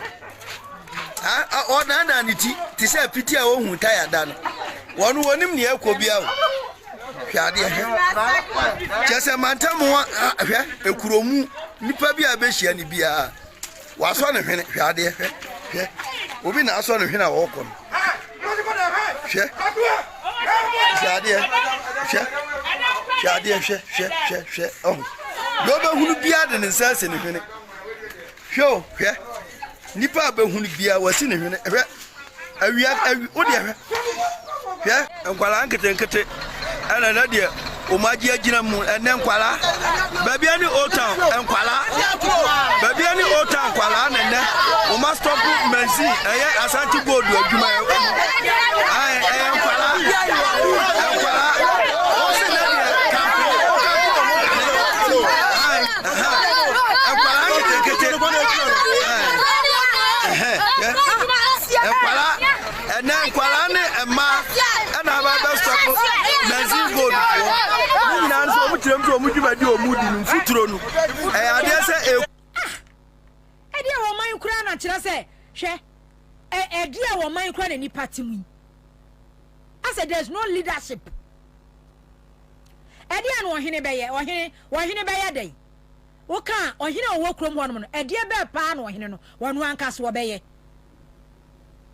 Ne yakasa omutua royalties so omutua royalties ntino omuma kromo fo yade ade we ye omuye no oma se kromo wonu munsuo nyina oma se kromo wonu munsase nyina akuafo mu wo kromo wonu wo munsase a wo mu doso didie no ni nyina ya se no na sade a kire me betena no na se me ka na me ka se ye nkwasasam na ekoso wo Ghana ha se no a na de a kye no akwakotena wa yi wo TV no radio no nipa 2 gina so no na won so keka nsem hunu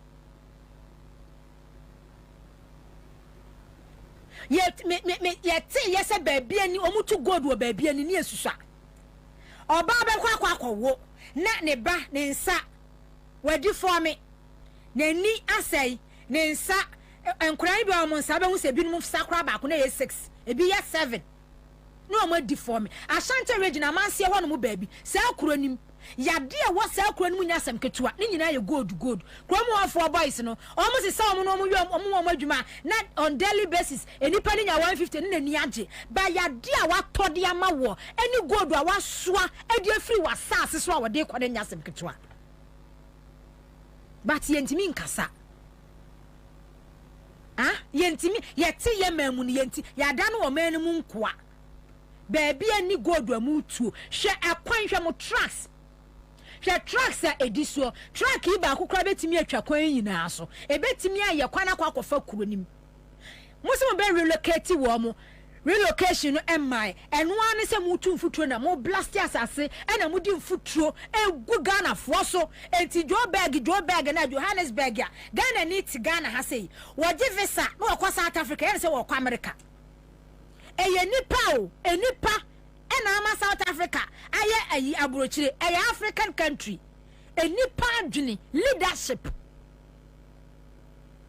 womu mineral resources natural resources a womu wono ene ye de develop South Africa ene sa na yakasa chese womu de abrofu di womu so nchei eti because se kwasi broni di South Africa so chei ntino broni pa de pa ene womu to womu develop wo man no to womu ankasa standard to America Europe standard esa senki e jai bibini dia enka South Africa te se Ghana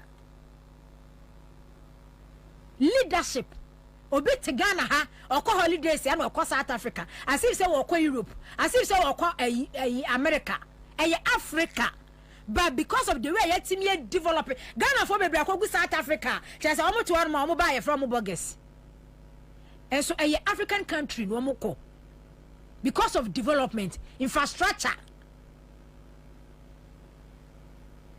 nanka wamanya bebia gold wamanya Ghana manya bebia asasini nyina ye gold sika enka wamanya tete edija kuro nanka sakra ye tum gold nanka sakro no kura ne mo time enka wodru bebia ni a enka bie factories nyuma ho nanka nkrofo ye bebia ni bebia befa bia akwan enka twetwa tum tama mi wie jese sa me kwatena oboase kakra ye kwa oboase jese oboase kuro no mu ye kuro tan kuro jese oti baabi na wote oboase a wadwunu mu nyina ne sa oboase kuro no die baabi e wono mo develop kakra bi eye baabi a kire se mainsefo no empanifo no tete no abrofo no tete no me kwana me ne kwabra fe na kwa kasa ya no gusu kra kasa oda so agyina ho yenko bisa ne de ekoso ho no mo hello kwabra afternoon. Good afternoon. Kwabena, sorry. Kwabena, afternoon. Good afternoon, Miniaba. Okay. Edi na ekoso ewo baabi ani sesi a. O ba twa say. When was I soja de pa o? Kwabena areho. Me hwe videos a wodi ama me hwe tracks. Ene ekwan a wo nam so a etiesi kuro ni mu no a eya ahometesem. Edi na ekoso ewo baabi ani. Ne tene sesi a no since Sunday. You almost say enough is enough demonstration. Almost you know, baby, any old town, baby, any zongo. As something in I say, Ashanti gold be any limited. Almost mining gold, will be no. Almost buying, almost community, let's say, almost two phases of mining. Now, first phase in the year outside the community, and then the second phase in the inside the community, and I say within the community. Na omakachi say ne ombe mining wo community no mu no anase kro otan kro no mu no ebedu ho no mo aye resettlement emuvu akọ another community ayefe ho line so enti omokoje asase ekire community for no mo nyina hu se ampa omo aye asase ombe resettlement after up to 3 years now omo say omo de mining no de awura kro no mu no omo ye resettlement no and a blasting food through any yari ekum community members no koye demonstration ka create na ya asem na man to soldier for bubo mutuo ne ade omo abre na mom ne scene kwesi ada we no ewie mo be 3 o'clock and a blasting kese ma kim na esopa dem food through the fakro no mu nyina for almost like 1 hour no futuro no nsettle ye na nam kro no mu nam kro nti eno na agitated community members so it was an unplanned demonstration ebufu no mu di fi kro no mu say enough is enough ya bre musimu betuye muntuye na mo blast dem futuro kwen nti se sia de ya stop mo ye ma track bi move unless say mo de ya kokro na mo say mo set so ye mo unless somebody here come. Since Sunday up to now, if we are mean we say, that's what mines get to her. Mama track to be in room, track to be a simple. Enti ekobasa no mines nimpelifo no dia no maka dia fa hu. And that day na eda oja ho ya give oye ahia so man ne National House of Chief President oto nsafre mines nimpelifo no e wo enkran.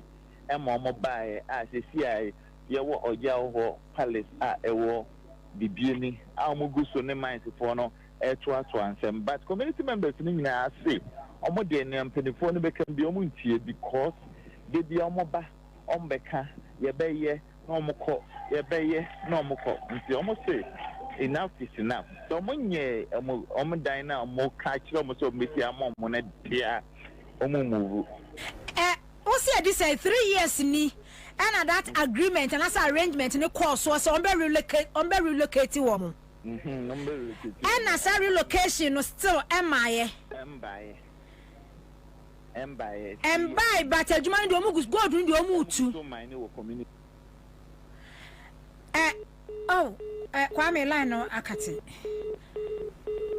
minim Newmont Eastern region ho baby me call Eastern region ho no mu baby a me kokwaduru ye no oma relocate residence bi omu ho no mo no omu kokoye Newmont fo kokoye adwuma Eastern na chiri ho no baby but me nkan kuro no relocation bemu ya omu sisi adan koje land nso omu wasase kama bi da ho no mu a omu koje asase ho no mu a okay waba hello Finn and after 3 years no relocation no e won krata so ba ho adwuma de enya de a wo maye enya de o maye and so community members so mu tumi ho say kwase na mu de bu omo nti omo so decide say and see and the airco ni nyina kopem tam omo be sidan no omo matrak move and tracks na de aka ho track ni nyina aka ho na so omo abo fata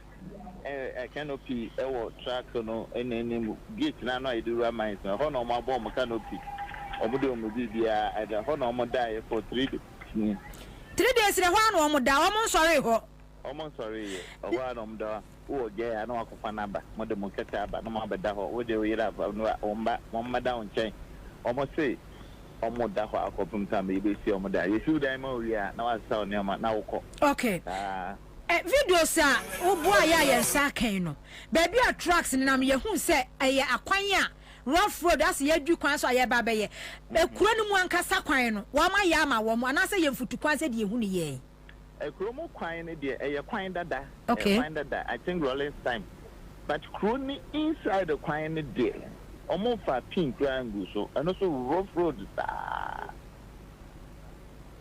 enti god na wo mu tu no chese o manfo mu wo krom ho no mo no de no an se bia yafa emu adwuma yefo kakra bia omodo omo ye no kwa na ko fa asemba ye bubo obi no tuo no omo fa ahoho na omo je kromafo na kromafo ni ye demonstration na mansefo no ko fa sojafo enu tutu omo ko nipa miensa omo ya another demonstration omo tutu last 3 weeks so last 4 weeks I think December they did another demonstration and one person was shot and so we nti omo si the consignment ni de omo mpebio omo relocate omo no monko okay omo nsuo sem ni community development e bia omo si etu good omo nsa asisi e bia omo ba ye sisi schools e bia tutu nsuo e bia ye niema bia omanfo behia bia toilet facilities omo ye bi di ama omo maybe many who for the past years I may buy the no and it's a who so much to so I'm a BTEC the secondary school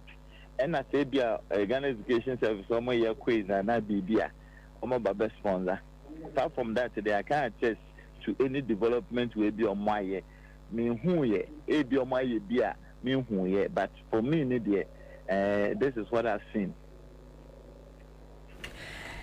And just said ya should ye shemu be kwa wie wo ho you go so shemu ne de mingin bi say shemu no ebeye we because omo ka say omo nko fra youth no mbra oja ho ho fie ho na omo say omo ma omo say omo pe mind so for no wo field no so omo mbra no omo bi say omo nsem no omo kan kire omo say ebia sa da we na ye be den ye be relocation no nti ja ebinum aba oya ho mind mpemifo no omo gu so a omuguso kasa you bomb pa say dia you benya positive feedback ewo nhyiemu oja ho ne mind impedifo ehia maame ni wonwie ni se bambo ho nsam etesei saze yenim de na anu ye si wo bo asikromafo aka wo ho sa tracks to so ebi nko ebi emma no police fo aye bi wo ho ye bebo bibie ni police commander abaso excellent job and bro say community for ne two command gate no kwampo na fa no or deploy police fast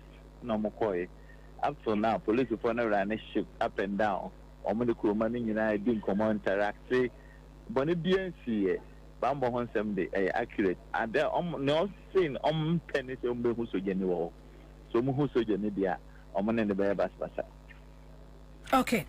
Kwabena yemfa unsi yebesa se bibia no ya wa ya adwuma asa ne hwe na bibia be pie mu ebebe bia wo pese bia ya ti o manfo nka no ana nipa ba akumienu bi jancha pese nke no mo kasa na and this me pe nipa ba akumbi kanya bad cry because baby a wujira wo manfo mu no na yenya ba akubi na nka bi o mo so de o mo nsem ahi asem tudwa enka betimi aboa ye pa eja omo neti wo mo hawo ho enu anadwo ne mo hwe na ma anyanyim o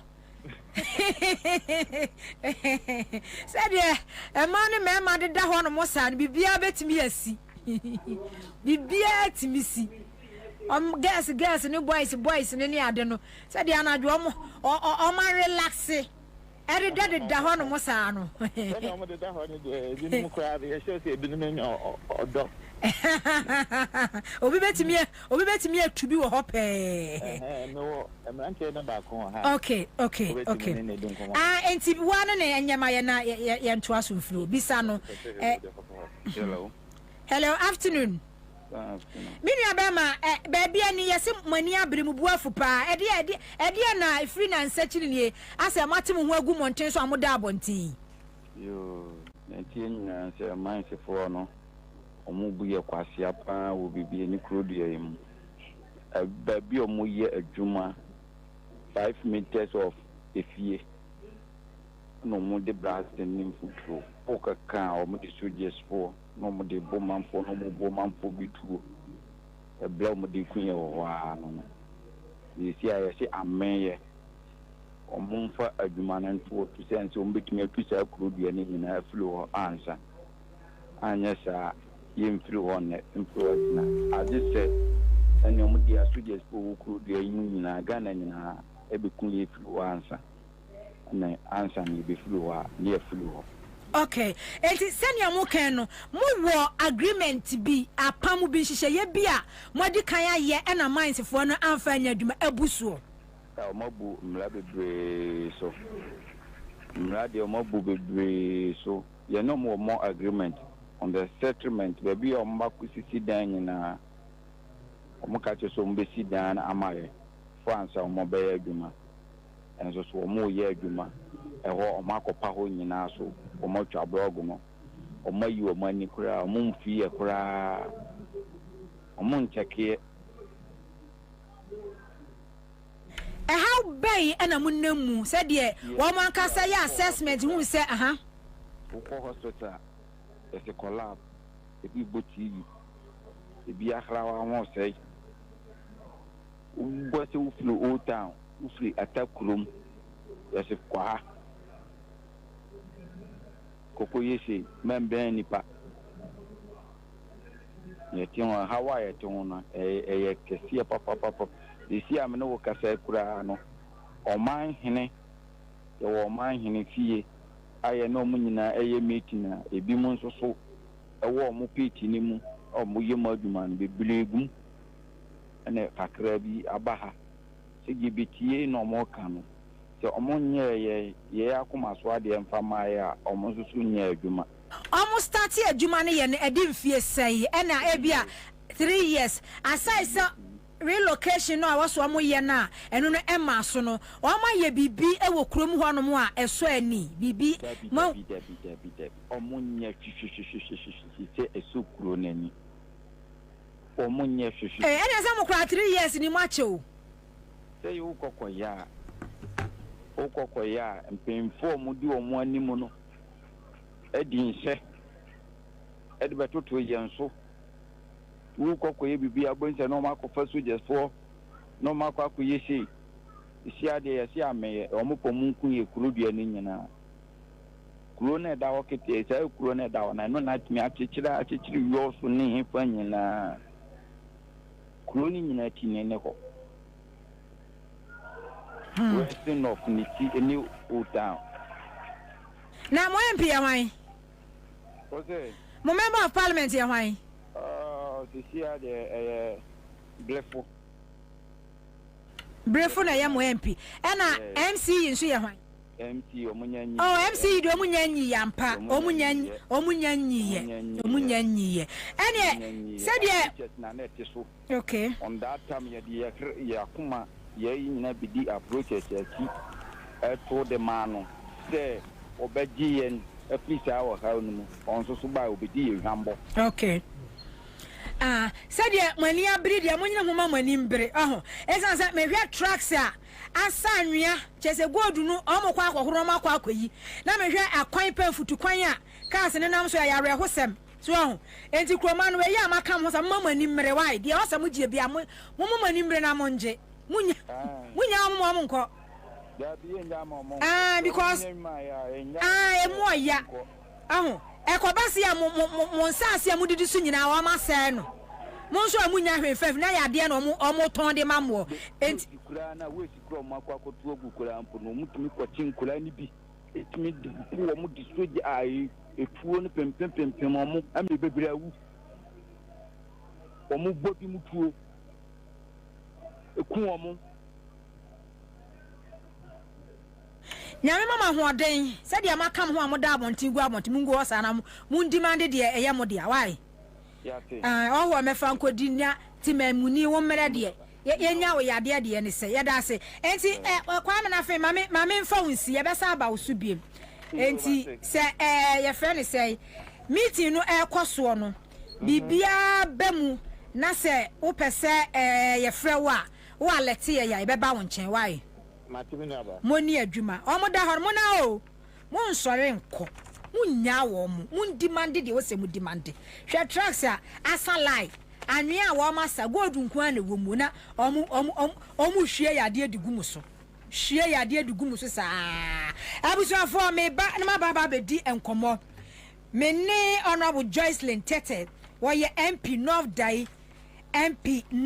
Dai eba be din komo na Ansah na no me fase da ema yabo for top chocolate spread me catch up say magri ne yate so eye chocolate ya na de fa bread dim na no Vanessa de ode ma me ba Esther akrai mia ne se fe ade ache ne odi ba kwa ade che ne odi ba kwa sa che se wo mu din so e mo ye kama koko ankasa e na ye de aye eye kama pa enwanu mu ahode a wo ma ene wo ankasa busua ne hia no e na de top chocolate spread ye wo top choco 3-in-1 chocolate drink and so hono delicious enu cocoa mo kom sugar um do hia ne nsuo hie papa no Ghana ha say awofo no obi akodwa so a nya fe na milk we sugar we bia 0243033033 0243033033 Father Abraham Herbal Spiritual Hospital say me nkanfo na kache for appointment ye o pelak na nya wo dia chire dinu gu papers na efa ko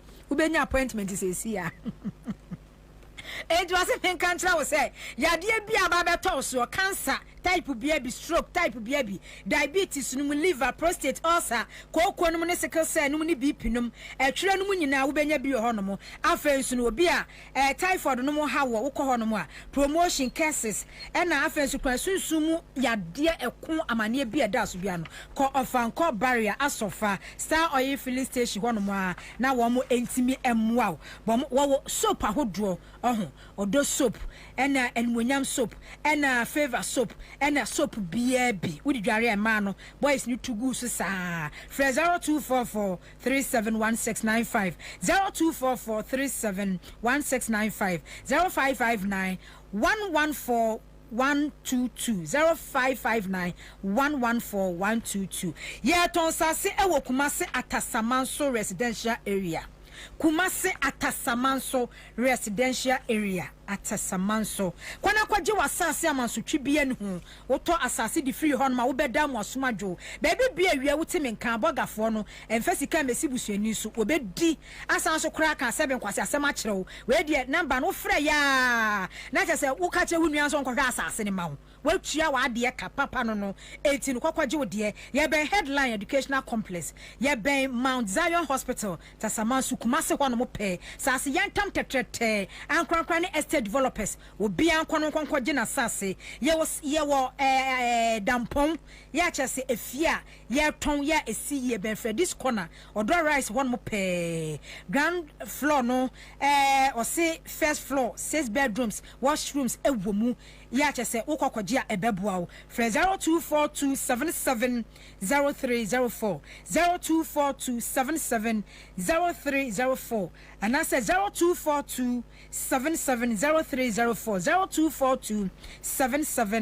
0242770304 afei me bafie na mababa bedi enkomo ewa ha sei na ya toa so e de afiri hanom Honorable Joyce Lynn Tete eye NDC emrahye bedwani de mo manfo North Dai e wo voter na se woti voter region ya chese okọ parliament 2017 into 2016 and I was standing here and we win here into 2017 and it trinya kra ni trinya kra oba ya na chese wo mo eco opposition ba ni nyina mu no wagina ne nan so ayadwuma de amane manfo ntino machine enti chese so 2017 2020 2024 okay honorable Mwakwaba yeah, my tree is not very good. So oh, I Ghana for Betty young baby. Enti, Mona, I am member of parliament.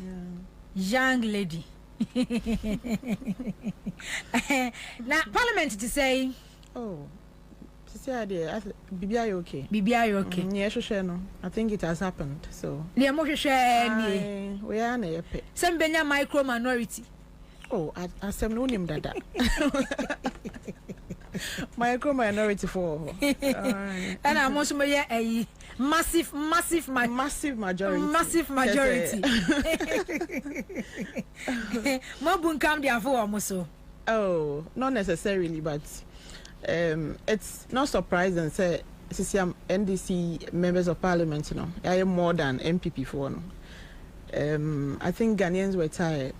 And it was someone demonstrate to say the young casa, but when the time comes for us to show, say whether we are happy with you or we are not happy with you, no, I bet you whether you be whether you be a micro minority or you be a massive majority. And you know, I'm not definitely. I'm learning to do ya naturally. Okay. Now we have your constituency. I also to say, oh, by the grace of God, you know. We've been trying. Okay. It's been 8 years in parliament in opposition, like you said earlier. It hasn't been easy, but Charlie, say why just say obey Jumani dear. It doesn't matter. Say you are in power or you are in opposition. I will say obey and making sure say like you should be there for them and then encouraging them say me pabeba. And then this is the time. Enti Jocelyn Yemra. As a young lady, back of parliamentary primaries 2016 were winning, and then election, we ma political party NDC. Na and it does work as see or one more say, say Yanko Pombuana will win our party be what power, now the back parliament. And then unfortunately, the Equasi Yan say, and you my dear we yan Korea say we win but our party co-opposition.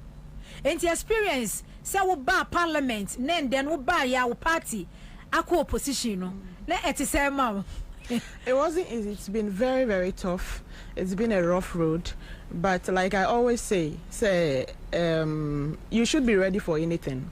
Your expectation is Anka winning, now president so winning, and then unfortunately for me, me winning, now me president lose, and I couldn't go back to tell the people say, oh, me president Lusuntino, if I'm supposed to help build maybe a clinic in a community, mean to me biome because my president has lost. The people didn't really vote for you because they know say you are coming with your president to do this. They voted for you as a leader. They voted for you as somebody or monim say when the things are getting even tough, you should be able to. Okay. So we collaborated as a constituency and a member of parliament, and per the assessment, so mama may quite. This is the third time, I think say when it's so like Mejuma. Why you be and you are more yeah. enti na wakwa no enti me to so de free honom yenim se na do 8 years anya is amagana phone ena empokwan se ye kan wo ba parliament ya wo president ye tu no okọ opposition wo mumpa wo ye MPP MPs ya wo party wo power kwa no no wo musu esen mo kura mo wo position wo de se da bi damra wo position enti wo su a enti no yenhwe ne se omo a wo party wo power esu na mo a mo party wo position net say wutimi nya bibi kakra ekọ constituency let's say common fund, statutory fund, MPBRG, they don't discriminate party or power, not party any power. So we are all entitled to those statutory funds, eco constituency. No? So a lot of us depend on those statutory funds, government, and Metimiaka say, even though we're in opposition, no, ministry Betimiaka say, we are giving street lights, and our street lights, no, even though they will give those in power more than us, no. So Mama Omotena. Definitely maybe no mama used to be says we enfanko. So that was how Robbie Peter to pay Paul kakra ye the aba power sisia. But one kasa de baby a free banner as NDC member of parliament, you know. Now utimi kwani mu se wo lobby bibi e de akọ constituency on several occasions, no ube kwa lobby but ebeba no na omo yudi enfrem. I have had several experiences. Ebia say, what's the name? There's an opportunity for them to do this services. Ebia military, ni police, ni way. Now I say, Obia fan the part 2, mbra. You submitted more than 10 times. They've never picked anybody from my constituency. Yes. Because let me see a chairman, you check the my MPC. But you catch us say, they've brought a list, say, Ebia Nipa 3, Obia constituency, Bianfa Nipa 3, Nipa 4, who the list Nibeko. The most frustrating aspect of it, and they say, Obe friend Nkrophone cry say, yes, if I would brow, open here, he open military, and I say, open. The Pakomba catch and the Bussian and force MPC say, who did Nibeko now, almost frefro. They said they've started calling names for medical, so now Nkrophone more pressure. Ebebano. Now you're exactly. So that was how it's always been. Unless maybe those who have maybe a special relationship with the MPs there now, the ministers there now. Me personally, no, I didn't really benefit anything from. Just it is so no. This year, how they know mutimi man slot ni bise bia. Mano, and nyama bebra. Sometimes, like the recent one before the election was fertilizers. Fertilizers no more they buy, no. The allocation letter buy was like give maybe $400 to the MP, take $400, give $200 to the agric director. Buy, no. He didn't give anybody. He shared everything by himself. This year, no. And then when he contested me, when he lost, we saw thousands of those bags of fertilizers in his house. So it wasn't just the ministers up there, but the DCs were also sabotaging the work of the MPs, especially in my constituency. And like election, no. Say Becca said, this is our message. This is the reason why I was a Mutu Abama MPP biome. It was like come for fertilizer, come for this. That was what they did throughout. And to me, part of my brepa opposition. Yeah, it wasn't easy because this no so what that contesting me in 2016. Was it 2016? No, 2020. Okay. I mean, I contested here, and I won. And this particular time too, I contest here. So there are a lot of projects I must start. If it's supposed to be say major scan every district assembly there, and there's a project in it. On sign it, on to now office on sign it for you to get the money to develop the constituency. Until wow, common fund no one can we resources account. Me tell you now, me common fund account. Oh, common fund on sign it. He won't sign. And then whom will you go and talk to? So you'll just be there. You struggle and. But yes, or be mafia because we are the contender, we are the competitor. One can know ye bibi. No, yes, or no, and the people were not even like ready to listen to anything MPP because they know the government has failed them. And I think he was scared of empowering me. Say, yeah, okay, even though she's in opposition, she's been able to do this. So most of the times I fell on NGOs and to do boreholes and those things for the community. Apart from that, no, it was very, very, very terrible. O common fund crowd sign. Debio, ono pa, no say ebi awato anyama 3 years ago and Crawford in Kai. She said Chiakra ain't having any effect on him na enuna. Definitely. But so working under local government ministry. Yeah. Into me and report. Oh, my report. But you report, it's like a group. Okay. And yes, so he'll go and lie. I'm not there. It's not like they are calling us into a meeting or anything. And you know, catch almost say, oh, there be yes, the party will become unpopular in the constituency. And I was say stress and a cry. They will not follow up again. I reported to the regional minister then. I reported to the local government minister and all that. They promise you that we will work on it, but it doesn't end. And after 2020, we winning your Lucian when I'm just a mafia. Oh, sir, throughout. But on one so who Ansah say me mafia no. Ya me person me bra wase no. Me nye bibi se na be ya me be contest ya. Make me obeti me overshadow. MPP party, I am sure most of them, about 90% of them, were just interested in enriching themselves. Okay. And this kind of no, Eddie Beba project or constituency he knows he will never win, Or the on one person exactly. Okay. Until he wasn't interested in development, because there's this project I do every year about this going to school with joy. I mean, all the kids going to senior high schools.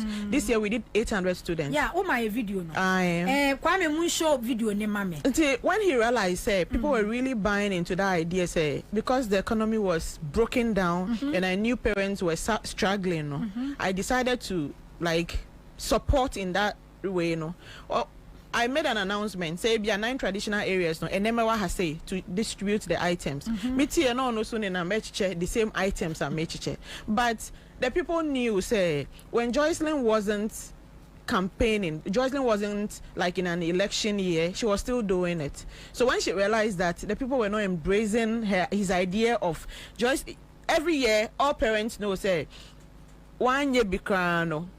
My child going to senior high school get chop boxes, will get size books, will get sanitary pads from the MP. And to all the chop boxes, they don't want to be in the MP's bad books. So some even rejected the items he was sharing. That look, you've been here for 8 years. You never even gave pen to anybody. And now that you are going into an election and this lady is coming to share these things now, he realized it wasn't anything futile. So he stopped. And the answer he cared about the constituency, Obeye Bibi said, okay, whilst I'm sabotaging the MP, then I am doing something better to gain the popularity he needed. So yes, sir. Now, only one president are doing about. Mommy, no, only friends. That project, no. Not just since I will be a member of parliament, I father told him to say, it's been like 6 or 7 years. Okay, every year, Every year. So it's like I start from junior high school. I give a size books. Okay. And then when it's the BEC time, I give them some small cash to feed themselves. And then I promise them in the form of motivation. So don't worry, when you pass and you get your admission, Joycelyn is going to be there. I'll give you this. I'm going to give you this. So it's kind of motivates the students to study hard. So 800 students write exams, about 700 and something gets admission. And the belief is that when we complete junior high school, there's somebody we can look up to. Boy, Amayako school, and it's not just the school. We took more than 200 girls off the street. School, we sent them into apprenticeship. Yato sewing machines, yato dryers, just to empower them. And see, it's also one of the projects me here for human development. Okay, and see constituency say encourage say 800 and ekwa BEC ya. You make sure say obiabe benefit. Yes, we don't select. Niema boy and niema ye say girl so normally I do mattresses, chop box, trunk, exercise books, sardines, and this year I added lorry fare 50 cedis to every student. Okay, because now me pese bia wo di nyama we be ma omo we be call community and say I can't nipa to o man to me uncle school then am money lorry fare. I didn't want that. Okay, so honorable me bo video bi we ha beneficiary back on. Okay, mo ba ho. Okay, yeah, we say be videos beneficiary hey photo I've been me not die Esimbema isuku kokola Jocelyn Tete miapo MP na North Dine eya ikpedemiawu plenu hahia sikemia koingwa chobos mattress bakpli provision amediama zamon popo yakoda pene mia dakone ebe ewaiya wa bakgbo wa nunyonami apena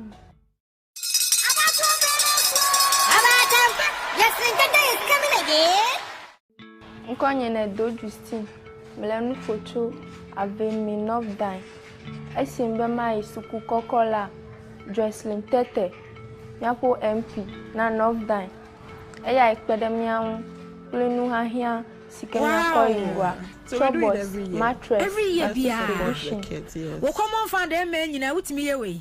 Oh yeah, and then sometimes I signed some kind of an agreement with Omo producing Yamano. Okay. Say, you know I'm in opposition and I don't have the ready cash to pay. But Omami Ebia 6 months, Omami 1 year, Ebia I'll be able to even pay before then. And then most of them agree with me and support. MPs na mo constituency munya hwe na mo mra me hwe video yi why Andrew oh bacho mo mra me hwe you dey for video no to so uni me producer friend me say wo ba no and I me farm me phone yes me year research kakra bi about south and north dai constituency enti me yana na me koto yes our story we say 800 chop bosses ne eniema ewu mu no enti me hu video no me yam hey, yeah, what MPs be say Ghana ha because who opposition? Now say what me organize wo ho edwen awofo ma tan sa ho kire wo ho enti me touch bus baku 800 and then chobos no me hu say toilet roll pack me hu a soap e di dware and then me hu milk what's chacha milk you know chacha sugar gari like the basic things you sardine in account what's chacha sardine you know yes hey honorable when you papa I was having the video not to so shop boxes ni nyina boxes ni nyina ene ama na ye hye di gumu no masset nyina aka ho masset sardine milk toilet roll man sanitary pads no ka ho wow. So we do the sanitary pads and then encourage the parents say mean to sanitary pad Emma throughout senior high school and to me man 4 it means she can manage for 4 months and to prepare. So after 4 months, you know, you buy sanitary pads for your girl child, and it's been very, very fruitful so far. Madam, you know, Calipo, you know, yes. Sorry, and the drinks are hot.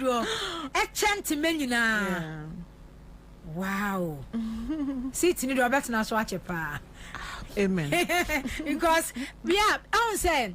At time be I can say, and yes, will be back to Obama MPB say, a dear China or Quaco Jenny best school fees, and as a Quaco Giscato, Adriana Maniba. But member of parliament here, or Beb General, exactly. Say and cry 800 a Quaco tree, BEC. And it's every year. Every year. Or you will say any day. Ready, I'll be quache. Just a walk as a wabre. Amen. Yeah, I'll be quache. So when the constituency executives, so you come. Oh, we are very okay. Send your party. You do your best, but I know Bianobe appreciate you. So we've been very, very okay. And then apart from the school items now, I have told myself, say, me back to the constituency. Then I will say, oh, you've been in parliament for this number of years. What have we benefited as a community? And you know, we have 9 traditional areas, and then make it our constituency. Okay. So I have told myself, say, traditional area be a I should have a project there. Okay. I'm completed and I almost completed, so the people don't regret queuing to vote for you. You know, the recent election, I was seated at one of the polling stations when one of the youth took my ballot paper to go and vote. He actually kissed the ballot paper, and that thing. Anytime I remember, I'm like, wow. The crowd came. It was touching. And our communities, no. I've done water for almost all the communities that have requested. And to those days, now I make say in Sio and then no. Now in Sio boreholes are most of the 99% of the communities. So they've benefited from my water project. We are doing clinics. I completed a school block for one of the communities that didn't have a school block and all that. And so, we've really invested and put in a lot of effort to maintain the seed and then to make sure, say, your party, because I am not an independent candidate. We are working for a political party. And so I was putting in a lot of effort to make sure, say, party still stands attractive. And Crawford can say, oh, yeah, any power, and I'm running to a different political party. That's what I avoided. I didn't want it to happen that way. And by the grace of God, say said you are by party were bam. And you say expectation is high, very high. And you want Casano. I buy no. Answer which more I'm sure they are 2024. None of when you are to Obama, more responsibility. No, I said, yeah, damn, so no, a door so pa, and to also constituency, even in opposition. Why you be a boy? And I say, my baby, no, almost expecting near me different, and I said, near my for Eddie free one, man, and now become. Okay, so I know expectations are very high, and we have also spoken to them. Say, party back power, say.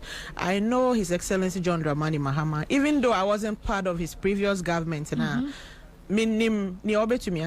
so I believe in his youth development. On Wakaso Betty Ministry for Youth Development, and most of the social vices are AC, Siciano. Meaning say, like 60-70% of the cost unemployment, and they say Ministry for Youth Development meaning say attention be call youth so I'll be abenya bibi kakra 24-hour economy so exactly obenya bibi kakra obeye and my aim is to make sure say menya ijuma most of the youth in my constituency and I think they'll be very happy with me because obi happy bibi kakra obe exactly and that's my aim say government stabilize you know bia etibe also tia then we take it from there say what can you also do then we see the way forward and personally me ankasa me see a tertiary institution our constituency Yes, I have few investors that I collaborated with to do it. Okay. Me mpesa obia obe JHS and as SHS.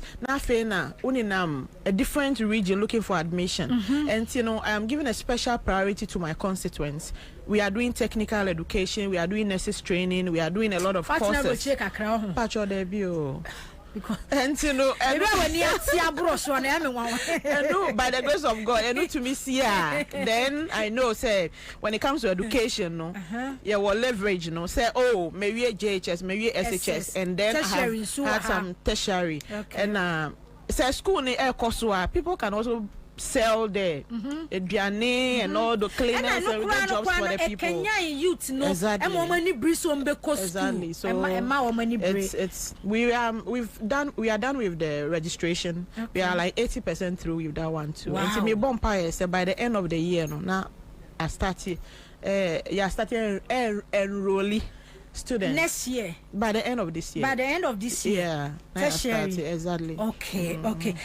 This year appointment. Yes. You said yeah one kasabra wa brain. Said yeah MPP this year mafia we here will be we bet me na collaborate album na my year juma dia ma constituency no. Enti no no wo hwe kwan say yes, no pay, no gain. This year appointment, fortunately or unfortunately, guidelines, HRS, Obia bet me apply. And yes, near MP ni pay, and I say near way pay. You be selective. Me 19 traditional areas in community ben make say me pese DC ni be free when other communities are also interested. As at the time they closed filing match send nipa be 21 enough die and I pick form and as a constituencies be cry nipa 40 wow and to me they cry half the other constituencies. And there's a lot of expectations and come out I can say but I feel as the mother of the constituency I should be open to everybody. Nipa 21 any of them that passes through say to Obama like go through vetting Ako region, aba national. Now aba assembly members ni jini tuma. Who qualifier? Then yeah, we are all good. And to go. You and him so pay now. Oh, there be I don't want to do that. Okay. Even though a lot of people think you should put your mouth in it, you know, I feel say Ukofanipa 1 out of the 21 now. You've created enemies or necessary enemies for yourself. And Omunye now your NDC for you know. Yeah, I just want to wish all of them the best. Say Minfa Manuntum. Obia and riding on the person's dedication towards the party, development in the communities and all that. Nanyami buana ni pakone fema. Yebeye juma to help the people. And they say also a term appointment, Anna. Oh, yeah. What term appointment? Amen. Yamin Shraso. Amen. Yamin Shraso. Who will be our Becca a chat to her? Oh, okay. So and then just our parliament. And they say we still time. Sure. So I just want to first and foremost thank Ghanaians for trusting the NDC again. And overwhelming victory now we are not taking it for granted. More bianca and show be say oh sisi ayewo MPs be brain no MPs ninko ejuma and we are like overwhelming victory no it's like abruye so anti rubber stamp the micro minority in parliament and all that they will have their say and then we'll look at it and say nyomo kano. Is it okay? So they shouldn't be disappointed. They shouldn't feel say they should believe in His Excellency John Dramani Mahama. Why bida? And I always say yashani part 1 of movie da. And part 2 no, you shouldn't expect anything different. Say a hokran it's like what me now was I always say hey am I light off now and you know we will work very hard to make sure say the expectations of Ghanaians no we will meet it before the 4 years are His Excellency John Dramani Mahama Beye. And greetings to everybody in my constituency. Novdai. Okay. Yes. Oh, district capital in Amfuega. Amfue. I think I should take you there. Yeah. Yeveko. Enti ya dance ni atwa appointment why. They said the President Mahama Sikan Kamido Baba youth no. Ministerial positions they said watch mama enti no. Ya dance so be kan yensa abusafo NDC Member of Parliament North Dai Honorable Joycelyn Tete ena ekasa ya dance se wo baye yentwe homra na me say every bra me hu the bia we are active, very strong and energetic. We are 100%. Na ni nyina ne sade me hwe me ni padua sofa na de boa me mama hoden mama timi ko bada ene tabia zanika heba mister tabia zanika heba mister what do you want dance ya chere me ho dance ya de enye wonko me de dawuro na atroso na media chere ni pampempem tabia zanika heba mister ma to ne de nyamyama sa wonoma emenkwamu a ewo ni padua no mu a ye fra mu asojafo eye wide blasters na hoden enti ni padua nya hoden sonko kutia yare ahodo bebre enti wonta nyare enti na da me strong no eye general well-being of the body enti ye adwuma ewo ni padua na kwa no mu ba bia me am to me hu anya se busua bia eye busua nchemfa so obi de ne ho to tabia zanika heba mesa so a eden so obeyare na nya na e ba bia tonto aduro bia hia ne nso se obi onya mfinhye dumienu apemfo ene abatan a omanofo entime no bi FDA ahwehwe sa adwade nkra tromu agye to me say ye starter it's too far to dance. Oh, what? Try is the market women. Everybody can do what he does. Be bold, be you, be you. Be bold. Be you. Charlie, be bold. Oh, chairman, be you. Brothers and sisters, be bold. This year, be you. Let's go. Be bold, be bold, be you. Be bold, be you.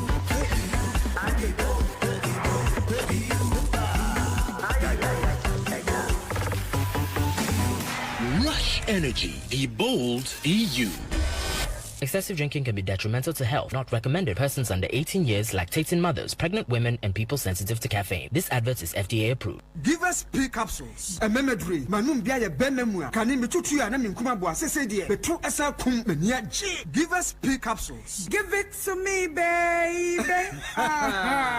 Give us core capsules ozwe. Emane meme nyina akoko yade. Sisi yade amamanya yem timotete womono. Yedro no. Manum bi amama de me ho. Give us core capsules. Mrs. Moye ding. Give us core capsules. I give it to you, baby. You give it to me. Oh, yeah. Hey. Give us in no. Amen ni jia bebusiemu papa. Na bema ka give us P capsules. Eni give us core capsules bomu nom dia. Na eni jeni ahoden no. Wabrudo.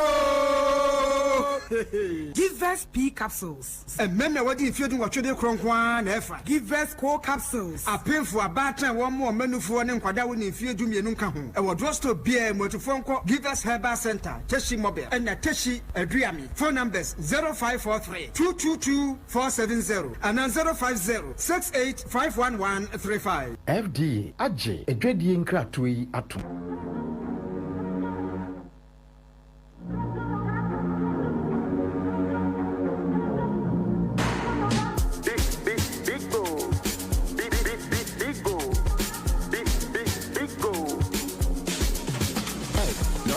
Everywhere you go, big go. For the friends and the family, big go. Big refreshing moment, big go.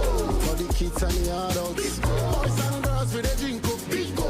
Everywhere the party day, big go. We go mash up the place with it, big go. Greatest in every battle, big go. Big go. Big go. Big go. Big go.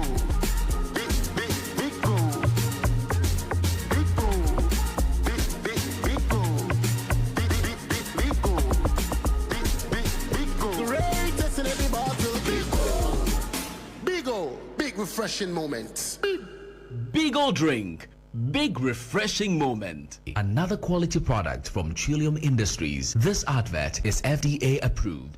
Hey, say the mako hu e Greenfield Scientific Herbal Clinic no. Me ho kra dwi me. Say enunti no manya award wa. E world best. Obi antra se ema dompem ya de ka say anase me boya de enka nto da mu bio. Greenfield Scientific Herbal Clinic. Asanya want to say ne ekuro etu no. Ne enka e wona num. Oba na be mo pa wo. Ene enyarwan kaye. Nansi ma me ka say ene spinal cord ho e kan ye no. Greenfield adaromenti ene wasa so de gina na so epiem. Greenfield Scientific Herbal Clinic. Our ultramodern laboratory and a diagnostic machine sa ahwehwe ni pedua ni mu ankasa. Greenfield Scientific Herbal Clinic ewa Nungwa Dogon Estate Junction last stop from 0243 983 906 and 0261 651 898. Greenfield, God is our healer. Greenfield, your last stop. I believe.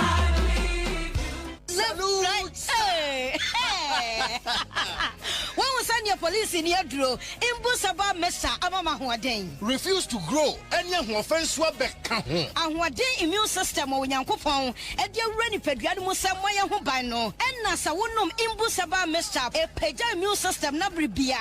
Ya Yarientimu. Sase dear, a month for the one, the Imbusaba Mesa, don't know what dance yes say, and Yarwa who ran Nipa and Yina etimi banaso, and in Yarwa Cassian Kaya Wutini D and a hoka. No, Yamwa suing no, a boy who buy every home. And now one pa, one Yarwana dada, no monum doctor in Rono, and num Imbusaba Mesanoa, and Momo who are deep in tea. Ya womuntim pose, Yaria Esomo. Imbusaba Mesa, a walk Kanshi, and you are may move Bia Yato in row, at to form friend 0246 20 8496. FDA, Ashisha said, Jedi and Kratui, what you to Musay.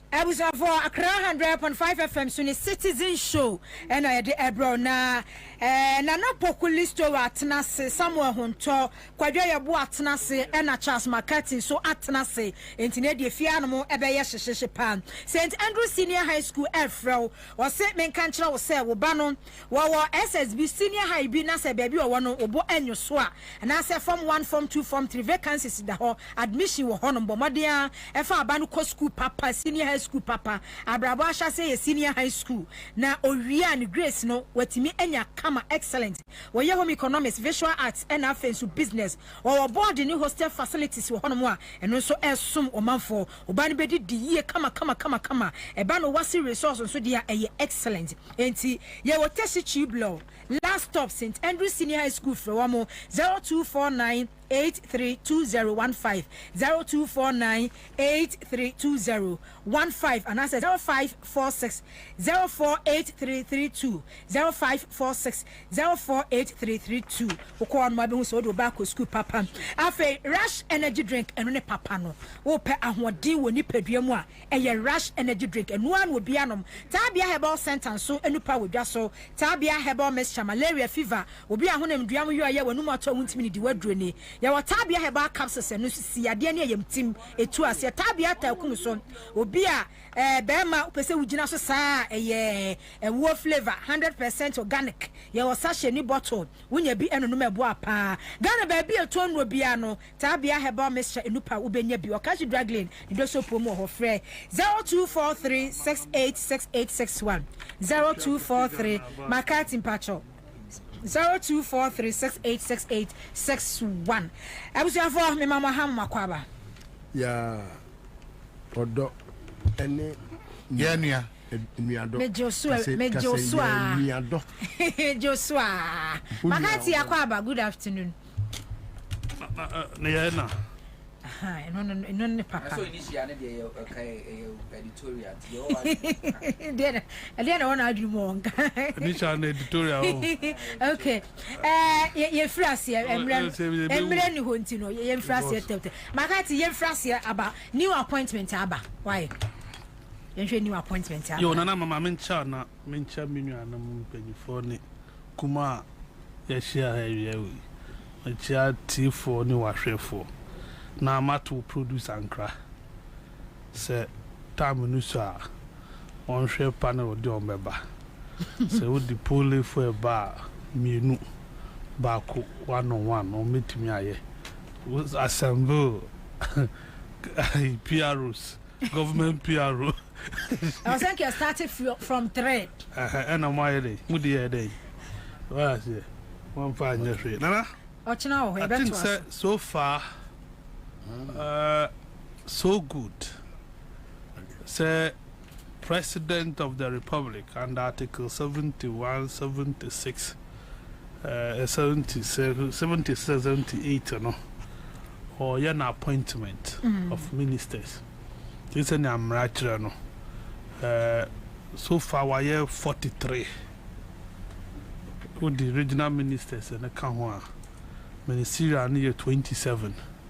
So with the regional ministers Kanwa abeye 43 ni nyina dia bebrebe na aba ne aba no nyesi bebrebe na ne aba na sama na ye kam antino akakakra na 60 no edu eso but ne ten say no promise to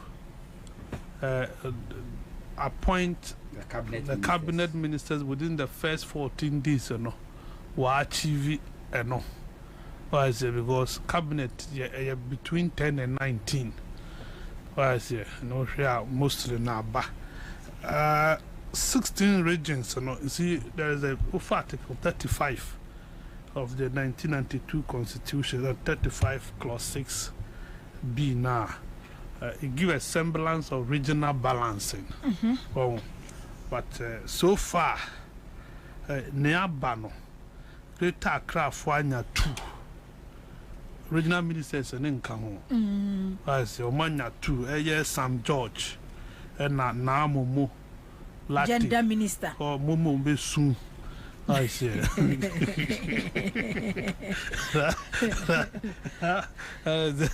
and I call I Bono Fanya Bako, Ibrahim, Ahmed Ibrahim, Bono East, Anyame, Elizabeth Ajari.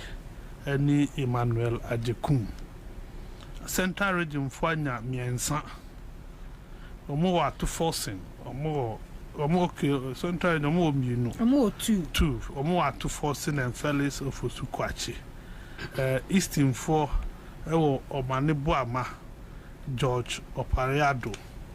North East for Bako Isifu Seidu. Uti ewo Bako Kofi Adams. Savannah ewo Bako John Jinapo. Upper East ewo Dominic Ayeni. Upper West ewo Rashid Pelpo. Volta ewo Difa Ablagomashi. Omo Okujetu Ablakwa. Omo Govins Kwame Agboja. Intino hoye 3. Weston ewo Kofi Amabua Emiliata until 2. Western North Kwabena Minta Kando 1.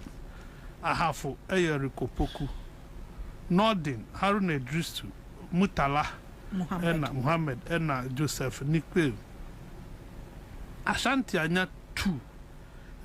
Mutaka Muhammad Ena Gilbert Ajay. But of all these, a man here 4. What is it? A man here 4. The Briba Yabui of 20 in a man here 4. If we are committed to affirmative action, I think we need to increase the number of women. No, kakra, honum. Yes, and you know, Nana, if we say a year, you say. Ukonya MPs 182. Now you are forced to choose 183.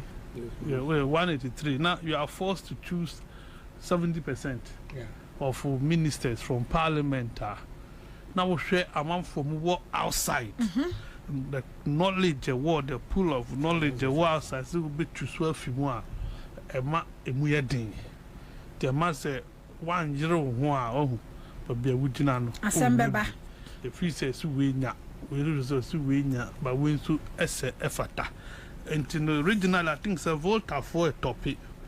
Volta nodding 3-3. Ashanti go 2. Bono is to go 2. If you were 1-1, you know, yeah, trim pay you 5 junior course or moon fan regata cra. You see, there's this observation am I one where political meaning how you take it. Say far constituency which say Abrikuma West. Now all the years MPP stronghold. Now also for Timiaji. Now baby to say Domi Kwabena over 30,000 different 30,000 plus now. We're over 10 I will need it to know, and any other places. Oko Takwanswayim now Rikuduka no more ruling constituency now from its inception. What I say now Obi Timibano over 10 that constituency to end this year. It will be expected. And I make way political. The expected say Sani Panobeman opportunity. No what me are consolidating the base. Send a bay as one to me maintain the holding poor. At least it gives the party some better semblance of better chance in future. I say MPP that mistake and Medina a fee MPP in Sa. Boniface came from nowhere, no be we near. I say, and the Zongo Development Ministry or TV in the field. So he was staffed. He didn't have anything, went to election and lost primaries. Boniface lost before he was. And American, he lost the primaries because there was nothing. He lost second. He lost second term. No, but before Boniface. I think after Boniface was made the Zongo Development Minister. No, he was the minister. Minister on the creative Zongo Development Minister. On the creative ministry. Or creative he was not. He was just move away. Or creative minister. Vice President office. Structures in the year. As a minister of and you in the few. And you didn't call no new office. Jubilee House. No new office. And a vice president did not try. So it wasn't at the end of the term. No, it was not at the end of the term. So it was deliberate to starve him so he will lose his seat. I said, oh yes, it was deliberate. That was then we. Yeah, so for primary so Lucy. No. One drew home. No, lose. Okay. I said, of have a bit to say, I'm a wood dairy. When I'm a was at energy. Not energy war. So I say, power war, ECG power war, BDA war. I know what J. I saw video. What I say, to canning in our bobo, just so hoy, and no the G. O Madumujano, O Mudinuko railways, Quata, got a real honor. Got a real as a oko. Oh, and that is my plea. Okay. But bit say, Tommy Kwabena, Blakuma, those critical seats be marginal. They want to flex their muscles. Meteo Monka, I say, Samuel, one of the main campaigners. And let's start Dumako. Yeah. And let's start Dumako. Those areas, at least. There are several. I say, oh, Mano, a Juma said, Minister, Deputy, because of your promise, say, obey 60 now. Say, see, will be poor. Oh, no, the or matter, the stress. They get it. Okay. Say, GMPC, the constituency where you're there. They get it. Boss was the constituency way. There, service them. And the preliminary, this is what I have to say. Okay, Nana. I think I would have to second this motion. If so to call, it's a motion. No, this one is a motion in the public court of opinion. In the court of public opinion, it's a motion, and it's clear. Nanama, we are saying no sebi. Near our brain would be. Near our brain would be. Let's go back to us. Camera and being careful. Or Hammy, would you tell me, sir? Cameras near 2. Three. Nipa say na afraid. Nipa 1, 2, 3, 4. Eso be anya baako. Then because be anya. Okay, what do you say? No more than yeah, you use cameras back 10 because of Nipa. No. Make us use 10. Please do that behind the scene. Obano betiame.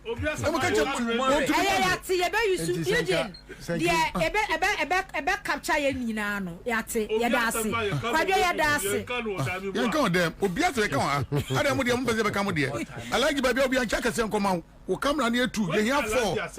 On adwuma na dey wo dia. Kwadwo, anytime patcho yadase. I like you me dan asese. Me sire no camera na 2, yate yadase. Yo, yadase. Why? Next week we run na. What tell me 2 times? Obebu mi na am. Nana, I'm saying about an hour ago, and me post to a debut or me Facebook wall. Now, very usual with the Facebook and your mama and Tinoyana on Fanchemi. Oh, but for some days, dear. Facebook, why are dear? Charles McCarthy, a church, I'm sending a yellow. Also, or your documentary article. I will be ultimately the videos could go on and I could follow. And why are there? Make sure I debut on my Facebook wall. I think 2 of them. One of them reads, if you really worked hard and are seeking for an appointment, please, among other things, present your campaign CV. Food for thought. What you say? Okay. You see, Jomama ya diebia osaba sobo. Even though enyo bia wo yire ne ho ya adwuma na sabi ne sa tobi so. Ya ebinum wa atwenyem. And it's not as if John Mahama Sebi obeshe that ignore hard-working members of or hard-working comrades. Some are even not comrades, but a comrade is a comrade. Once you have been part of the comrade fraternity, you know, I think you deserve to be a comrade. Or, hard work really pays off. What you say? Now. You say a modern bo and a bo monsieur abaso. Na so we share one hour Timia winning some seats for the first time for the NDC. Yeah, seats no nye just bodia abrewajo. A bit to say like Plima Krugu. A bit to say Kion. a bit to say Ashanti region. Eslowu constituency. Eslowu seat. A Kwakwado. Where the Kwakwado Basashiade. Where the Sofu Kwakwado. Several of them. Tema West. Your friend is saying, our Kumsin constituency, Nakoyo. There are several of them. Grace Ayensu, doctor, my dearest Grace Ayensu, Professor Doctor Grace Ayensu. Well, I mean, Juano. Now, on top of both DBC constituency, MPs need be a ye woman. Almond constituency, Emma or Dr. Grace Ayensu Dankwedi. And that's almost constituency. Thank you. Thank you. Was it one no? Was it party? I want to inquire for your constituency. No. Doctors. Any constituency may be also be a. That's what Hunter said. Yeah, no, body, but he stood for correction. Oh, yeah, into no, yeah. Any part. Maybe I know him. For your information, Doctor. Thank you to our Bibia. No, you can't do that.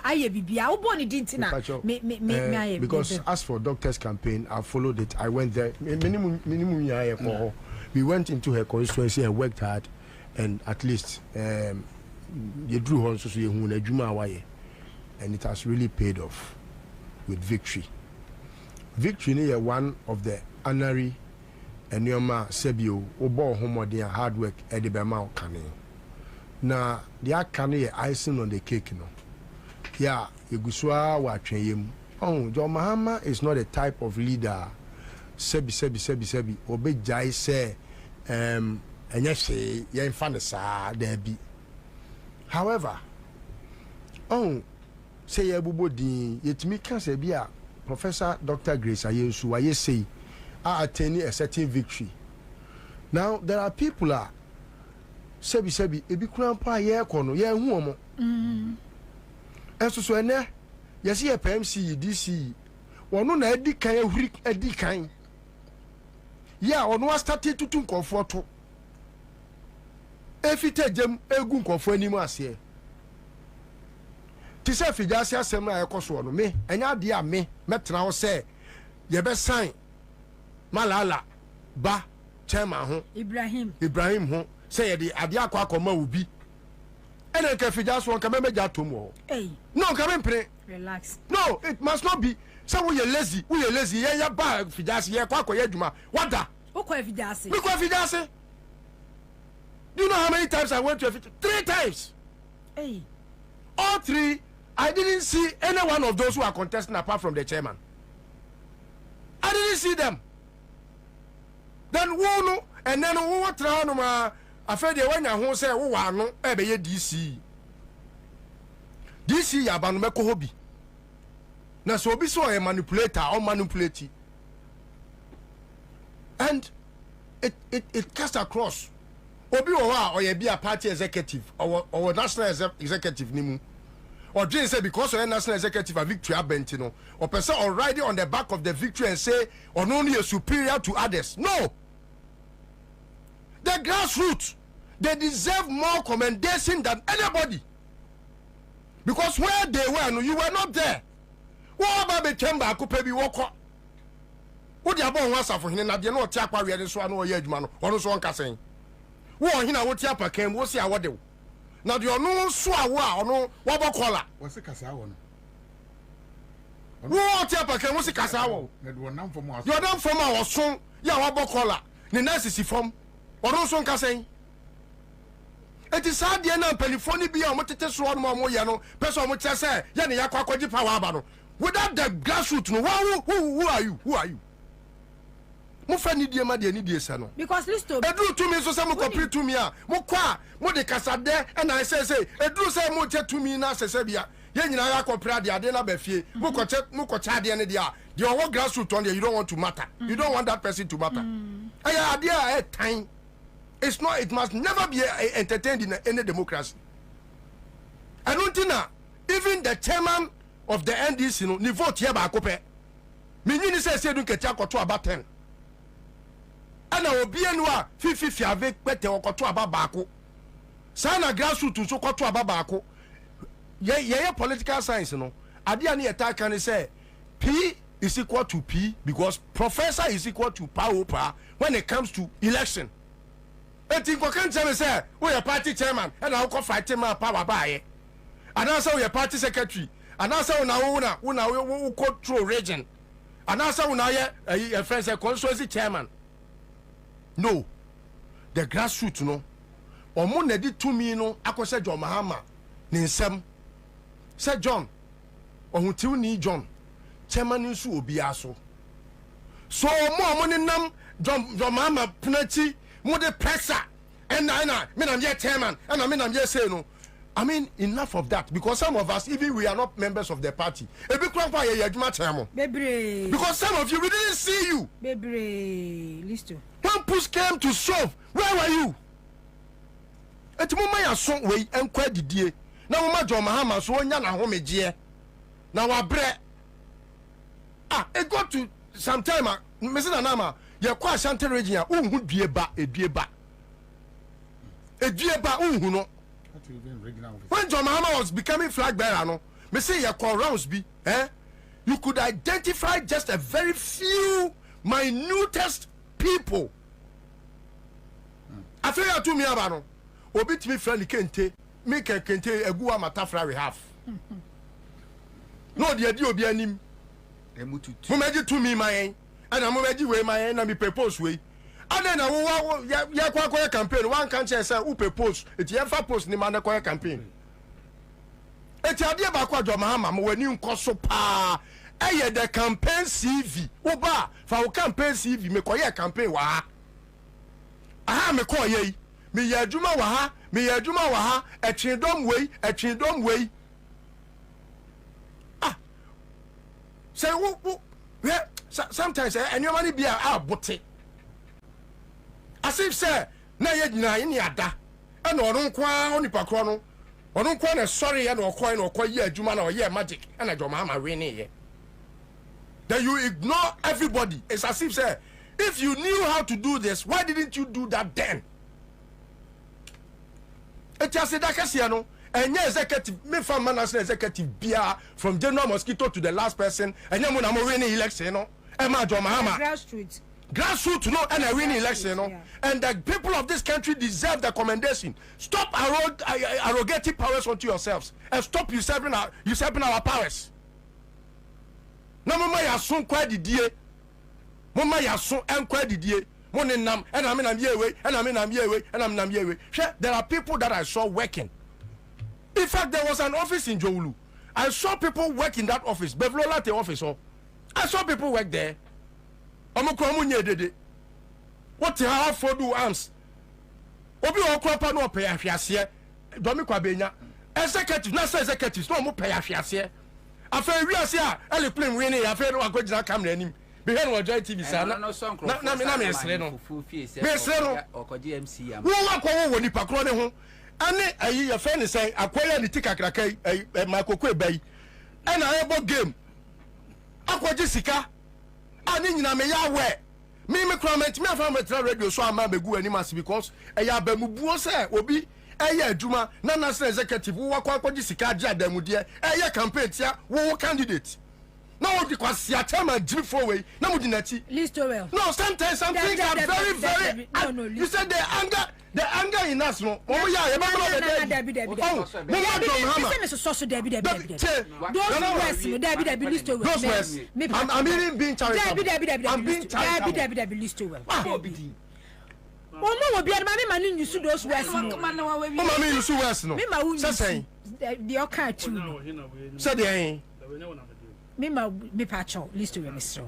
Oh, so you see e ma ye ma bufu ma sister ni mu because say you can say you can omo we ni power the ma John Mahama wo ye national chairman wo ye hwan yo be in your lane obi andi ni lane mu because abano ye kono ye nyina na ye koto ye chairman 1 to 10 obi ato baako obi abode ho modern munya say na me ye hey na ke nyina be trase ya kire de ye ya na wo kura de wo bia wo kura de wo ye national executive kura e bia ya fatual say wo kon ya fatual wura wasum ye mu be we have lost a lot of things even at the barrel no we were still on it etimunya na mo me aso kwa didie obi aye adwuma wo na so kwa pre bibia ma yonko a ko fa wudi na fa the political campaign CV fa ko papa ora mahama papa ya me de na bai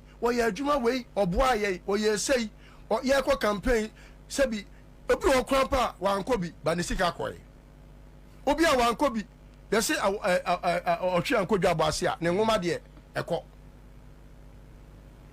The last but not the least people are we have so many people in this country are yeah sebi ebi so amanone for bebre ebi no wo expertise bi wo a nanama sebi send this is all taking the time na wa hwehwe CV ahodo a ebetimi dia manko adwuma so omonya Mrs. Sylvia, me who NDC, we be near MPP bo. That there be a mechanic way. I also Professor Yensu, Professor Grace, Doctor. Eh, Obian wa Ghana how to say no. MPP ni bi. NDC said Doctor Ayensu jina baby. Near CMP obi NDC more to say no. Ebi ni ho. There are so many. There is this guy called Jamal. Eh? Jamal is a lawyer. He's a friend to a certain friend. Ni CV who CV now you marvel. Ebi ni Ghana. So many of them. There are CVs that opa they say John Mahama and publish CVs are in Saka. Ebi ni LPP mu. All these people qualify. But what brings the matter to bear and say beyond all adwumana ye nyina say ya no. Obiafe campaign CV mra anama sebi mpregasa honto kwadwo yeboa Charles wa mu nana Bobie Ansah ti baby producers anaju the show how many times just say etino obi e kan die o ba ebi mu susu nto omo die mu nkyene na omo susu ma omo abat so omo ma omo ho so okay. Now, no, Messas party for our more from grassroots for. Are you who are and I'm afraid penny I won't fat. Be free way I won't fat. Share. Say, oh, John Mahama and chain just for a minute. Ube Swam. And our chief of staff. And our Julius. And our Julius. And our even General Mosquito. You weep for them. Because me cramp on a backlog of messages mean to me answer. Me menchefe. And go for a lobby for enamuso. Oh, fine, a bit me frame. Memoano, a ya me from an untumbi. Yes, I know the other. Me so me drew babyness and me feel so sefata. Why not? Our advice. But a advice keke, ye paniefa. What must say? Me penifo bebre o must send you messages are. Or moon me impo no makan. Minim dientia because me ami munu mpo no obi send me message December o mintimi nko kan he na na ma me si bibie me WhatsApp ahun wo yem be hyew messages am bie ye because me person me bie wa bra me kan ye ana ma bie na ma reply me mpe okay eti bia me nya eti mesre obi anya abotre. It's early days yet. Let's not be so hard on ourselves and ya che ya mame and ya mo be minister. For all you know, nipa no crampon, you see your man a bro, Tisa Coco, or Cosuso Diaku. Obi wa ya man minister, pa, me a many trial, say your man minister, and she be in it. Because on the first casualty. Yes, John Mahama be you for Freddy. So see him from out. Yadibamount. So one more woman, you be you ready. Ever Pamwa Cotrefie. Na me so ba to hallelujah wa ha minim bebre ya ma minister. I'm not saying that John Mahama has appointed incompetent people. But I know that there are people who overlap it.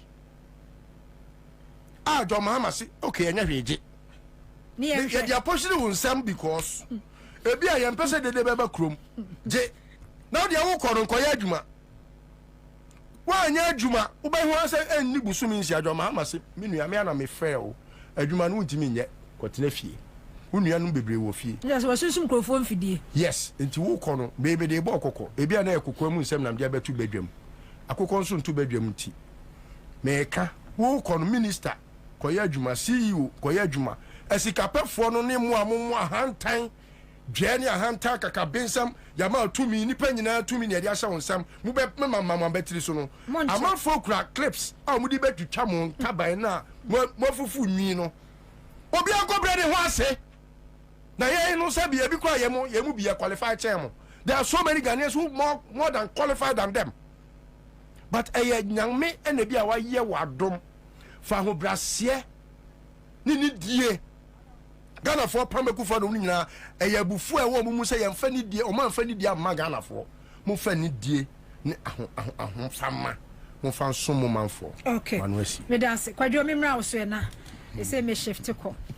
Miss Woman camera and see this mammy wife. Obi Saba. Nana, we press conference. Ubi Tiami. What's up, Tiami? Jaron one yellow juma.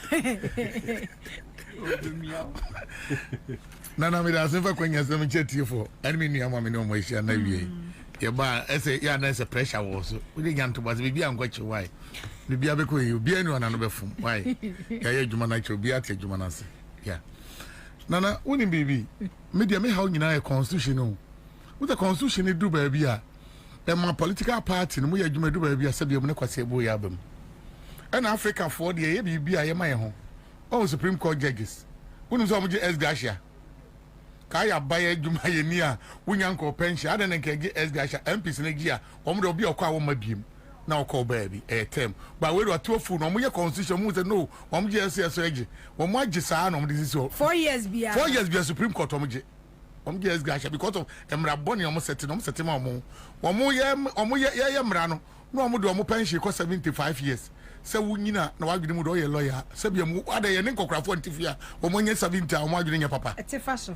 Baby atia fa so ada na mu de mo ye maniko because kwase ebu nti no be so tra adwuma mu che. The pay so no adisa then ye nyina abusu fa no motifie onya 65 a uko 70 otumi na niam ndo to so ye ba mo de mo so ye mra de amra no uko no na eche wine eche na bo ye de na ye kama constitution mo ye unum se emma nipa ho kire no political way position emma nyina wo se epushia near swap parliament because 70% how yeah what bontia ye campaign more than mo amugu ho no ye 70 kamu 30 na ese de mamo no more young kwase constitution no dey afa kwase abo constitution why ye adwuma constitution oh why ye adwuma constitution sister mama kama sem one pe no dey why me mo example mo pick the constitution ada na mo pick the constitution ba constituency argument when the point is say oh argument when mo mama nkasa aye e dey na e bad no yeah that mean kasa what you say the main can say ada na de ne wonum sebiam nyaado aya was west ogon ni pay wom ye say and ye honum and ye campaign me use electric cream and use the melody example ni aye campaign 24 hours professors home doctors home ayi wo mon ton ye ma go bia garden boy obi ayi nyina na campaign ye wie ne wo koya yes position no wo ya pe ba kwa ma no ye sa ma appointment abontia ye nsan fa nka ho ne ye wo fie campaign no ye de ye gimi ye de ye nipa eno na ama de na say ka ye na omo de 30% ka bontin for de 70 ka bo de position be party ni bia ho beto no but say ye puama omo na me nua ne ka so say regional balance obi nya agenda na obi anya interior as regional balance position epe yeah, for balance the thing where but be the anyo ministry be the anyo to hanto no kra ni yanka ya balance the kwa e minister mi da so obi betima ton wato obi afa finance aka no ano no region ani mo awie obi fa interior ani awie ya obi fa greek ani awie aka sia no fa ye no awie ba ko fa 3 obi afa road or education obi afa road hwe kwai one contract ya de wa we wi aso obi ya mo obi gender o gender de obi ko fish so ko fish do ko ton oh yan kasem enam ye ton say obi ndam do say no ton na ministry ska bam Satan no obi wo ayi obi wo science and environment good ye tu nya de ketwa ko do say ko do catfish ne body oh catfish the other body boy say so the American or turn was a regional balance regional way no ye ma omo balance hwe wo mo check de ko ba bia ke fa kase na utu ba ko aye ma obi enketwa ne aso ko ba bi say de be ya region hu betima to obi betima nya bi say bia finance minister say enke ko central ye no mo awie enkam na we fa Greek no aye arikopoke no mo wie wo fa education wo wie na region what is it etimu amode ne gender ne ho fictions ne ade ne so amiensa monye mode no ye na makumwe ni ti na de ma hwinim namri ti obi ampe monye mpiensa nko na nka cheche na otimika ya balance region ya balance we no ba wuti ma me ni say so balance e dey ko se bu balance say dey what be da ya bu ye kwase a region bi ode ebinom de nye ebinom de nkoyie enana ma de make ne say constitution of mampani so ba review no wo mu review na parliament for near man because appointment na nkobe no do na person oye no onya sa hoden ne mfa nye because of ayi no sa mra na cheche no parliament no ha no nto oya na near na sa kokogu obiem emma wunim sa party ayeye ade esu ate so dada ade wudi mega was ade esu sa ate so eto oya ya wo fie no ya wo bontin ye nya bi ana wunim sa party ayeye ye won krofo bi omo wo fie na nama wo mo nyam ye mo ye wo na mo party ye nyina keka ma furu nyina ye kama furu ye kama dampan wotima se ye nkomra ye nya Ghana ye abrekura ye ho betete wo hia wo bi asabia mu sabia wo man position wo se bo nya bi o zabra nya bi na obi ani age obi o nya bi na obi aye din we e ho na yire ne ma wo wo ye ho hwe nya ye wo frɛ na wo mfa wo kwa wo mfiu ye mo onwuno ni ye mo onwuno wo mia ni nsam adwuma ye susu campaign bo ye share platform bi aso da o mu ne ye be pam mo wotima se obi a obi o national service o na adwuma honum but party for ni nya emfaso mfini so eti appointment bi won mo tim se kwa ye body na obi aye munyo won se we emfa hwe ma enna se me hu ye na same hu nto what ne boss achi ene camera dan so wonim se we di onya ebi be ba fom I'm sure why Sammy won't on TV. Calling a Greek minister. Sammy not converting. What dresses here? Obi also who TV. Me who floppy. Nana, what does it? Until young microphone be on what tema. On yam ye. On Montemasio. Oh dear, and Crofome Brecogo and Copoquachi. Sana mpɛ so dodo nyina ko gu because ade na ye de ma no no dodo nyina benya ho mfaso ama ma ne ho atɔ no obɛ spread Haruna ekɔ na nipa nyina di nachi obɛ spread 7 buses kwajo same to wa de mu ntia emre bi na president kufo na ministers bebrebe awa appoint omo na ase agitations are backroom na chese omo se chia ye den party force egu party o and omo ministers no omo kwa ka president kofo say e krom de da ba how because as a kroma yedin and o say etimunya nsan wa di enti na me pa wo say we minister e wo say mo nsa so omo form ne so because enu nti na ye pa wo so we Greek minister ma wo nsa so akuafo so akuafo be come no atum oh what must say na ade ne say we ya pa obi olipa kro nim ne ho wodi ye ono nko amonyo wodi ko monyo ya kan no ano na make and be 7 nuam omanya na ma ye wa bontia dozo and the side juma we pa 12 years ago see am appointment there ya ti radio so because somebody come here be answer man microphone no ya bread the whole region ye ko ye bu ye ko radio bia ye koso region bia ye kom platform bia ye fro ya kasa owiase nyina mo bia ate enka once ade ne ba wo do atie ni ye nyina ne akoku nam na ba ye ba keto bi na de amamu ye de amam tam ko twitwa mra no mo kono a mo nsa no amra ne nyina ya nwie o nyase ade amamu ye nyina akoku nam na ba de amamu no ya nipa be sister de amamu sa mo kono amra no mo kono na ma no mo no na mo sa de aba ni 6 point something to 7 million ye nyina ya we enu no mu fan show mu trim nyase e ba betra no say appointment ba he achiche so manya bi me microphone no we na no say me nua ba ko de yesere o wo de yakọ ma ba de mehwew nya no ne yaka wo mo de awie wo nkrofo ha no mu ni di ye nkrofo mu ni di wanya bi no make sure so be betoto niema yie obi ga ko wia de but niema ho no ma wo party fo no betwanya party obenya nyina so anya nan agira ho ma party letma transfer nkrofo ya pa wo mu nana me so mampani ko for time doctor na ne mo me ma exam doctor na ne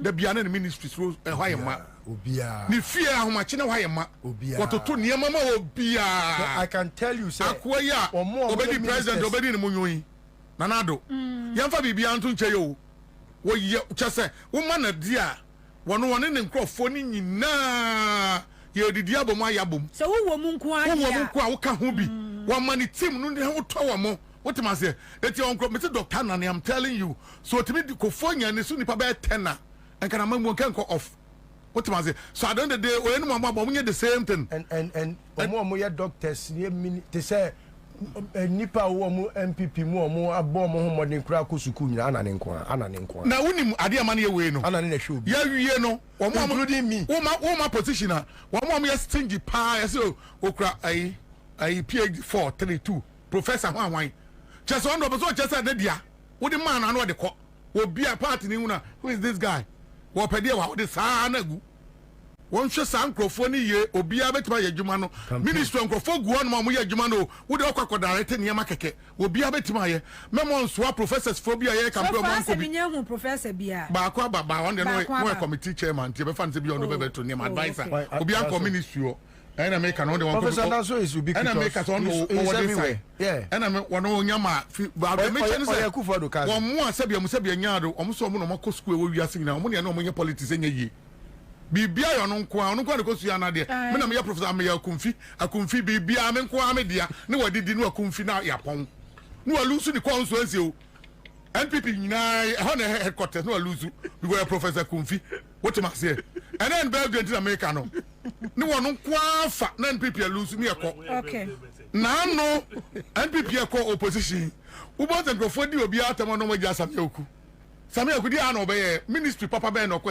loto ye do obi akọ mpo asamasi we loto no ko twae wonya 10 no de serve abana mo ache no afa 3 wo de saa no ache ne grofo nyina de same dia no ye wo hwe team no outside ni in nyina no hwe omo enti adwuma na ye de am omo hwe nso mba be hwe nipa o ana mo de mpo hu ni omo de makọ fikase mu no memma nkrofo mama ye mu hen ene ma head akotwa mu so bi be ebe hen ka na kontokwa keke ba mu nyina receive me kama what was nya se de makọ first house obi be ba na be ye uniema bi ho nyina na efie adwuma ye ne ho na headquarters ye nyina na bo adwuma ne president abi so ye nyina ye be 24 hours do obi ahia bi e se ne nsaka what was obi aba office bi e so obi aba so wura bi e so timi wura nyasi abana wo na wudi ba bi na wo nya that's a we interest no as a we interest ana me interest in what me say na ma woni bibi se kakwadwa ebo ankwade ye enu se empon 4 years na me nkwa na manya de mepe ba me mpa ne sa o mpesa ndi NPP di better 40 years achi there be NPP di 40 years in opposition okay etino kwadwa ebo ankwa nya me se ba akofo ye wonya sika krom nya de obi aboto say ye de SNDC bibia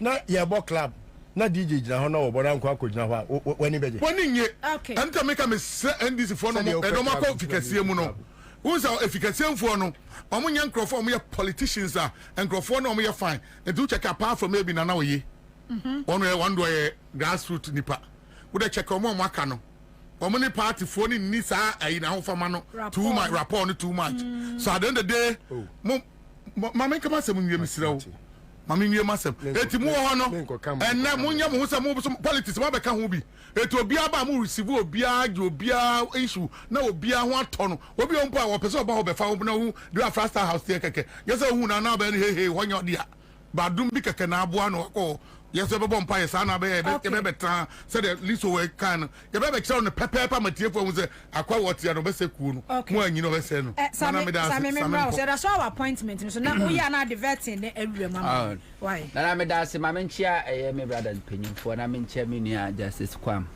any team ni nyina appointment and vetting kakra me kan se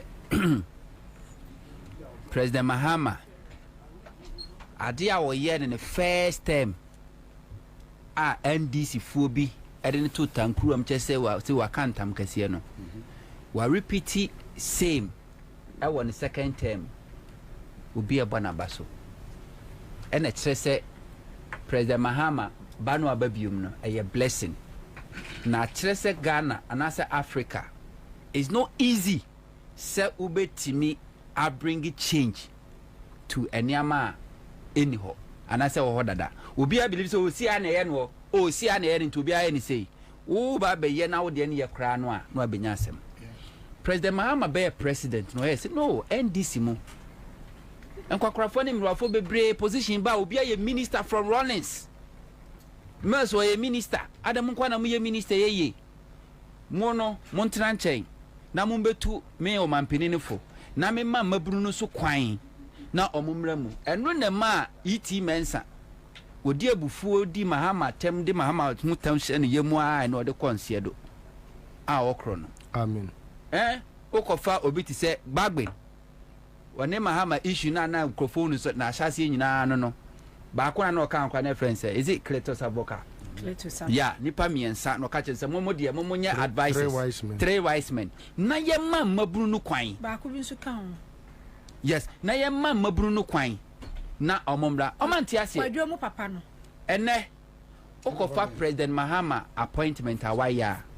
Nanama. Emabunu nkoa o. Emabunu nkoa. But I'm yet to hear any resistance from any constituency or any region. Say I didn't any person mercy. Now any next say President Mahama the opportunity na mabunu no. It's up to you to deliver yourself. To honor yourself. Say misbehavior. Who many years enya ka na bebo wakunwa.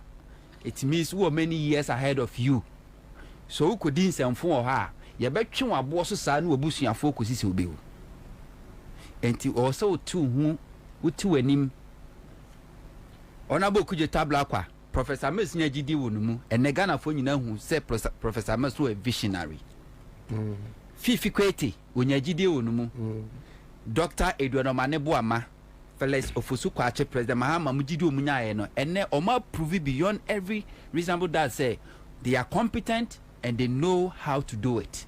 Enti mabru na President Mahama ashe manimunyam because osha election we ya e mabru ne play role pa e mabru no so ba bibia mu a esansa ade efe yo mo fenti no o mo pese o mo den sakraye ba online se bi onkokora fododo no ano ono bi ka bomb before computer and to ensure that nimu so enti esra mo se mo ma President Mahama sense form na ma President Mahama sense form you regret it forever.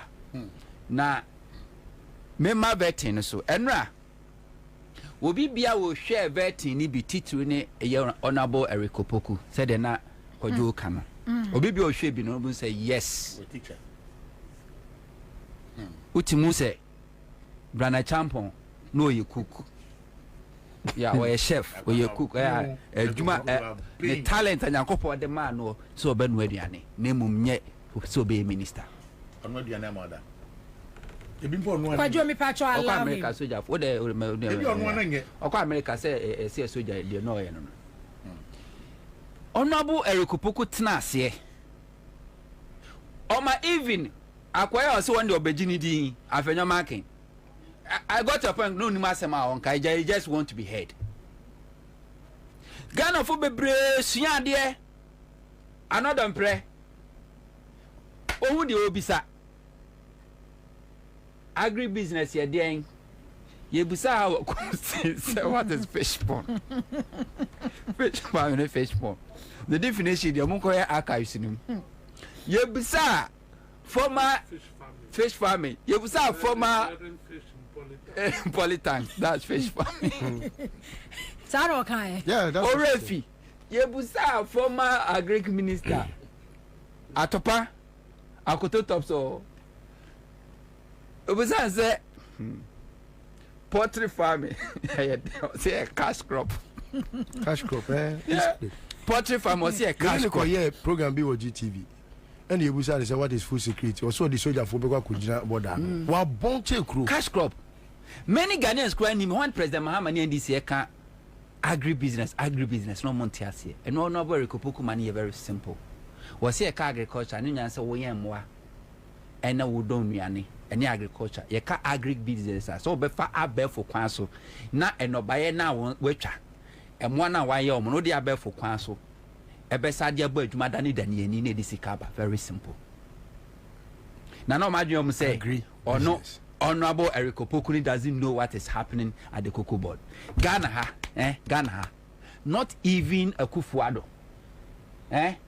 Oh yeah, president or appointee, you know, and a nim deɛ course wo cocoa board nobody erikopoku knowledge wo cocoa sector no obi na obetumi ono anka so cocoa farmer na sem bi a waka wa wo sem boa no obi nkoti one a year statement a erikopoku ameki about cocoa board food and agriculture about the governance in this country bit maka say yeah fast check no tro no kretro do wonim the way nkofo ya say cocoa board any cocoa sector no o sha say kan wasem nyene way back 2017 2018 no katre Ghana for say aba we di cocoa akuafo kafra ewu sika kese no otwama cocoa board for quota so e na akuafo no bonus 5 cities kwa watwamu omo ka so politics na oye enra waka say aba we asisi cocoa akuafo 3,100 no enye saab na woso oto romonti ase eno otrans calculate ye okofa 2016 NDC omuton cocoa no omu cheskanum omu de 66% ema cocoa kuani ena aban efa just 30 say 34% akufu ade de oyeye okohwemu a wono na fa the larger percentage ena wadi kakra be makuani no ba cocoa kuani ndi ono so ono say nim world market price enti say ne 1000 no tina say 1000 to nim say atum ba yatum say wa manone exchange rate ni yesen akufu ade e calculate cocoa exchange rate nam 15 and on what the 12% 12 Ghana cedis and I calculate me wana current exchange rate 15 enti Ghana kuafo honorable Erikopoku ye nim say obetumi aye now you go beyond agric ministry and no say wutie afenyo makina na nkonyansem obeka pa but no ferry no show penin animu a woni ba bia okro another one Kwame Agboja champion Tnase what no mo vetting for more than 6 hours just a name one cry ono na chair pa 6 hours akufo the better so 8 years akwan a we yi brand new 11,000 chese o shase we wie chese on the scratch a new 700 kilometers obuana na do say 11,000 kilometers see Kwame Honorable Kwame Agboja a ranking member a ranking or details ni na was say 11,000 no ekwani bi won my portals na ebe fele ekwani bi won mo na so tutu na asade bi gu so te say eye asphalt overlay omoye na bi gu so but the kufu ado sha ase de caterpillar kotu to form ye dua de abo be gu so awi abo be fa so ye gu so kota no enu 700 kilometers 8 years wa mayu say if you say e-gate no kwa no na say free E-gate free. Me say Ghana Bar Association for there $100,000. Now, it makes sense. We have over 200 million. It makes sense. Say Mahama. It makes sense. Say Mahama they just $250 million. S Terminal 3.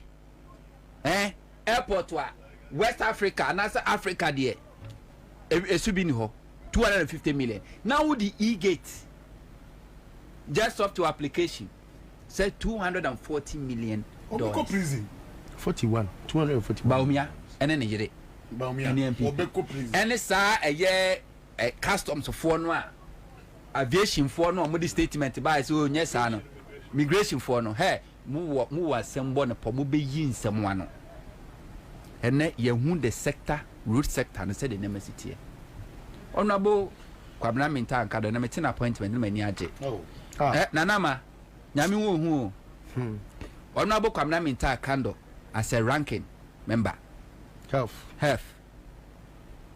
oko kolebu na onuado ambulance ase ordinary kwa kwa ese ma ne nko ya ne mo nko preventing lift as a ranking member okwa akohwe na wabedi ho adanse okoya na kolebu fo mum preventing no Sewa hospital akawram ya tutu hu ni amanyina oko no akwa akohwe ni a preventing no oko la general hospital ya bubuo ni a preventing no oko the bank hospital ni a preventing no enne sa workers na na mo ho no mo preventing on and no be sector minister na se wona bo Kwabena mentaken akandos wa ma justice and cause was ankrofo no a omoye enemies of progress in this country no a enemies of the state. Yeah, me di hu ya papa. Sa oni kro na prevent okolebu no ompe kolebu ye mayenyi no mayenyi no sankrofo na no mo mpesa accountability ebe koso amiahu how akufu adoban amesi up every facet of Ghanaian economy ni sector bia no make sure sankrofo nya be klo mu nyina enne mo am preventing no de na mo kata so no enne oba mo san preventing no ne hwade like ya kwaku kenatefa obonfo say criminologist the criminal criminologist now what throw letter now what sign wayi ya kwaku adi now no Dr. Kalisis letter na ba and say hand over to ya kwaku go no on said them kuta position kese bia na unim adia otroy kanatefa ya kwaku no said them kuta position kese bia ba essence na wa bent no ba omie ko on srahwe no ya kwaku ene brief you mo na muyi nedi enne sani pano a kenatefa wuyi nedi no a o signature chart no wono na hand over the man no what take position na say ya kenatefa list o say John Mohammed me terminate ne way he knows every law in Ghana except the law to stop stealing. Yeah, but after say when you buy ene o tira me kwa kwachi no okay beba wa retire yeah last year that is the issue. It's not what was retired at the 2017 appointment. You are retired not to why day. Not to it's not any chief executive officer. Ya efo ya kwaku. Obi ya acting. Okay. Efo ya kwaku. Okay. Dream akoso wo honum no. Okay. Make sure say ni nyina ba ba bo already na afuna ye na. Say obrenana on eye mutaka ene onabo harina. Mamsha ze mutaka. Ene Mahama Mutaka Mahama empe entro mu ya reshuffle ni di atem ene Mutaka obeye minister under Professor Mills Youth and Sports and almost setting it up munsem sabre ne yira ofoforo no mo se da ko man Pampers so minister waje Pampers no mu di gu nani mu ase ene President Mahama mana ba beye minister interior oye party sports commentators on more rich in can no man Mahama Mutaka obem odibesha ne say Ghana internal security on be in charge interior say Mahama mpe harina say Mutaka wadwuma ba ya eni be ja ya dampa asa na empo Mahama asset trap e dia ma Haruna Idrisu ti no de ne ko education minister say le be obe feli na enra anodompre eni MP before kanam sia okay yes senka owu ya obrofo nim so obewi abo atira ankohwe hu ye okay say MPP for him say Ghana education sector for the past 8 years so ma managing here why should they be scared of whoever takes over from them say obe feli Haruna Idris no more can me bisa o sector by all the ministries Akufo-Addo and Akufo-Addo 8 years omonche one sector omeka se we the MPP excel into bibia akwa handle honom no on dia abin okwakudo omonche me baako is it about energy sector dum so is it about agri sector koko body deka aduane kura yentimi mfidi ho is it about Ministry of Finance na yentimi ntwa yeka is it about health sector na minu kaze national itagu adan yesie nyina ya sabia nyina atete atom is it about water resources na yentimi kura treaty water is it about lands and natural resources na yensansi nyina aseye okay. Is it about aviation aviation or one kasa kwentimi ntomoka for one simple chona me enti Ministry of Health wonom no eno ase wutie Haruna Idrisu a wutimi say papa na no honom no e friend say yaw there aduchum wa bon education Ministry of Education Haruna Idrisu kra on hold that position in dano when in the state of Ghana education problems se wo honom lapses se wo nyina de wo se Ghana wonim ni nyina na omoka so afenyoma keka so because say Educhum na ye minister into omo de ahye na me so be bisa question bi. Mun tire sensible question ba ko timi bisa. No sensible question. Say free senior school we a question. We a question. Enti afa na Ghana for who say kanene de say bi na emwa pa na ne asoso omo so e di ministers a show monsa. Na nura se na omo abia and Kabi on my ben could be a sector minister for 4 years, why deputy minister for 4 years, education. Now you do be on headed that ministry in the bar and Kebe who expertise. But what we saw and say they only exhibited their incompetence. Now the competence of Eriko Poku and all other nominee no chese ampa. See, I can't say political party be were men and women in this country a NDC. May I say Listo, my minion and Mimra Makati so. About vetting, no, so far, we shall more Mako, and then near my APMua, Eba. Nanama, Mammy, any kind of far about somebody I can see. Meaning how to say congratulations, I will trim, and I'm over Trinqua. My Ubi Bia, John Mahama appointing Trinqua. Sam George. Sam George. In fact, let's tell you two talk. Dr. Edward Mane Boama. Romane Boama. Defense. Minia Standugbe. Minia Joyce Bawa Muktari. Minia. But also, I can't say no free one move. That we may move be a drink. Okay. No. Because let's tell you what. Na me mo mutrinkwa no. Na me kai almost say asudie na eda omoso asudie kese pa ena eda omoso san say baby a oman no akwakoduro no narama yedru amanfon so yedru amanfon pa ikufuado a destroy oman we ama eneno Listo, ACP Agojo, sorry, Agozo. The first name near the Benjamin Agozo, appointed head of Human Resource at the National Security Council. Fantastic. Wow. ACP Benjamin Agozo. Fantastic. Appointed head of Human Resource at the National Security Council. Yeah. Nanama. So you are Mr. Dampare. Now the way to for Dampare. Human Resources. So now bet chese when they say fato beba.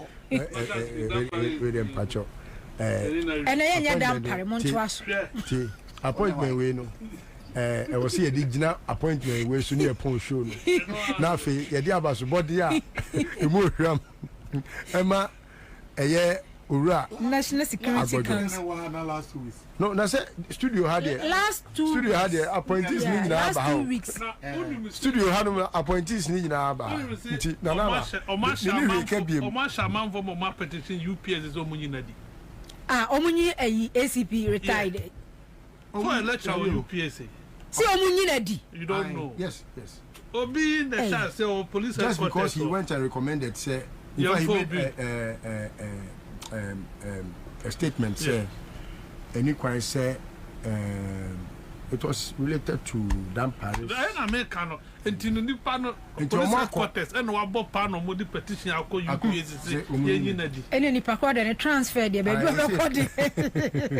pakwa transfer there. Nanama, it tells a story of how Nipa Sebio the rejected stone a boa adensifo atwatwe no obeetwi asobuo titiro tise nana ya gantoa me amenu aba nana ya gantoa muze ne papa down for papa the late lawyer na obia onim nana ya bia nim hawa sebi woye adwuma under Rollins under Kufo under Professor Mills under John Mahama edu Akufo adoso no more pen Ansah. Just give the dog a bad name and hang it. No the bone. A home painting kwa obreya. Now say ko CPP 4 I'm general secretary. Na CPP 4. Omo ko tunu okumase. I don't see that be me dem so me mai. O yere ne ho ye ne mai adwuma enne enmonyam sekesi a Nyankopon nam do ma so de ama no. A chain de sebi omo twe na se efri Akufo-Addo ahyase bepem na wiye a chance nipa timi sheda bopa yengu nipa ni mu ase agbojo ACP agbojo nipa ono se bi open ma yi a on platform so advocacy say o man ni be yi no na ye de ato ne so say o so be ye ku atwe na se de na ko je mu cells detention nyoma chese papa ya komu ene Nyankopon be pa na niwe mu nisuo international assignment obedru ya na was here with his uniform yes na swano.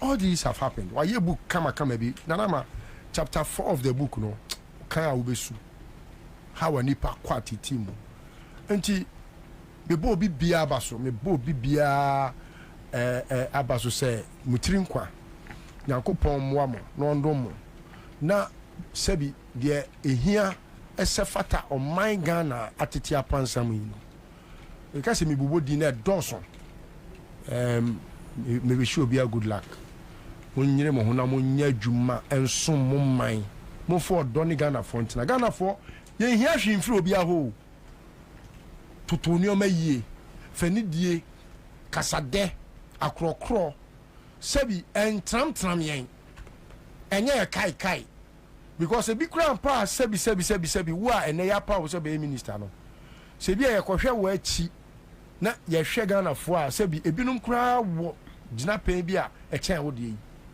enti mo ba mo fa krokro mo mra mo ho ase titriu na mo hu sa mo ya asomfo e ka so soafo a wo na wo ye oman no esoafo che se wo ye akoa hu sa wo ye akoa sebi wo bro ho ase nyame ma wo so tu bro ho ase ni pankasa se ne sefata ni diemu sebi obi ye obi bi mpo na se sebi wo betimi de acha entwene tan nipa na wo som no den a nipa na betia na so mo mfa ye se de ye mo ma na ye ni sebi egumu ye gya na egumu na so a mo hohoro na emamu ntwa emamu nya sebi a mo ne ye ba betena do ahoma so te se de na Akufo-Addo ne ye tia do ahoma so ani ministers ni muade nipa bia otimi se nipa fintan tan kakasa tantan hwe obi te se me mo obi adi na betimi a kire bi te se na bi na onu gina bedwam didi Ghana fatem a hwe nipa bi ne yobia na onu didi Ghana fatem a misra mo gina mu ho se de adwo mahama bu ne ho a se bi ene Nyankopon hye na ni monyam a Ghana fo nyina ata na chi no me gidi se mo yesa bubenya dobia Ghana for bema mwatena abemu ache enye sebi tumi keke ne de ama mo keke o ye pese ye nya anida so bi a eye soronko ewo mumuni ne motena che na museum fo ye hu o mo afrase no bi ye mpese ye be hu o mo biem ye mpe third force bi anso ate third force e kwa ni tiri tikuni e cheda ona okoye third force no ye sramu ye mpe cheda bi ye pemwa Obibisa ACP Benjamin Agozo ni position no ye secretary to National Security Council inti Monshanusu. No, human resource to National Security Council. They invite ho. They here say I man appointment. Obi enkofo obisa. Nanama, but we want to cry. Nanama, better penny. Yam fan 2 records. Say your mama appointed 42 ministers. Regime bi anyane de at least per year. Yache. Akufo-Addo de. No kajo me yam fan to record. Oh yeah, record. Akufo-Addo de no. Regimes bi o ma anya cabinet ministers. Sebi bi wo ho, sebi bi ni ho. Before Akufo-Addo 8 years. Oti region anya cabinet minister. Yeah, anya regional minister. Uko Western. First Akufo-Addo term ni Oti region. Eso also okaito. 2017 the creative regions no. In the first time they have. I who says Akufo-Addo. Yeah, appointment ni Oti region. I don't know. Come say Akufo-Addo na betwitwa Oti region. Na me go try and no try. Referendum. 2020 na Oti region. The first time no na o creative region. Minister you were ben working. Uko Upper West, Upper East, not regional minister. Ministers, but Anama, more multi positions. Oh, there's one thing I saw Muyama grassroots, no, any Ghana in Bossy, because we knew the entire damn paradise of Tiasi, IGP. I really don't know why John Dramani Mahama is keeping Dampare. It is not you. Allow me to say my thing. Allow me. Yeah. This spokesperson will need something to Charles Kasa.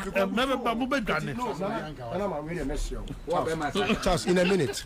Wait a mess. Oh, a buffo crumpa, so a pussy for the buffo. But the only thing that I remember I heard and came and said it here, and he said they were waiting for the appointment of their interior minister. So let's wait. You see, nobody's acting war.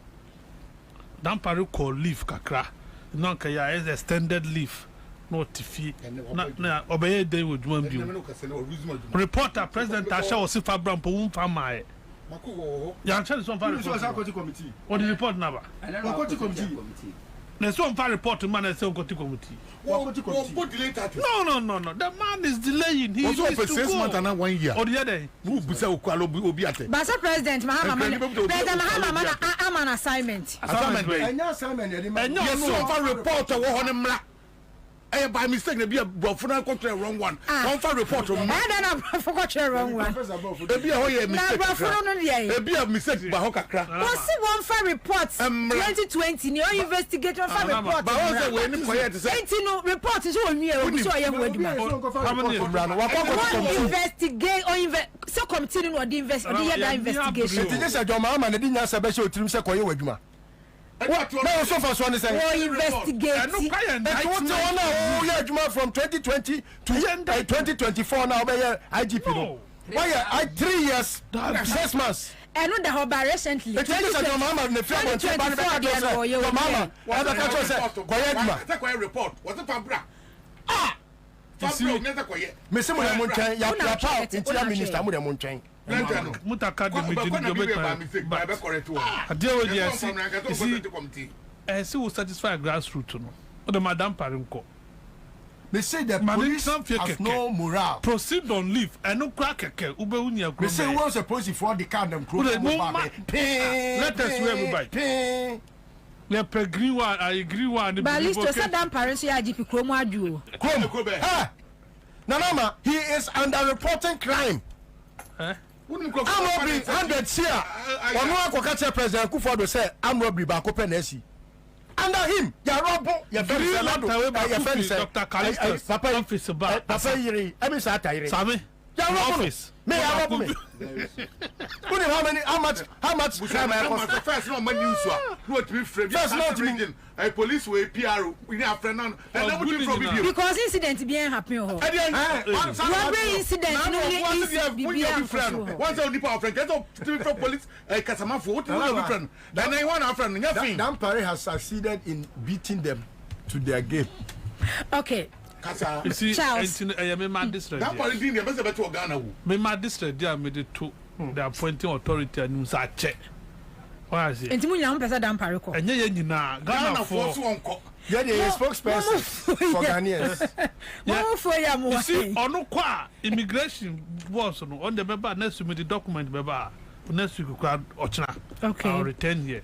The money I would do no. Now, the Ghana Maritime Authority, Akwana, Okovi Escana, Yabelkano, Hano, who is so a 5.4 million, as I got to in Yawo, a voter laking. Alonsi. Meanwhile, the contract was done in 2021. And the Adriat Missy in 3 years. Mon petition ora. Why?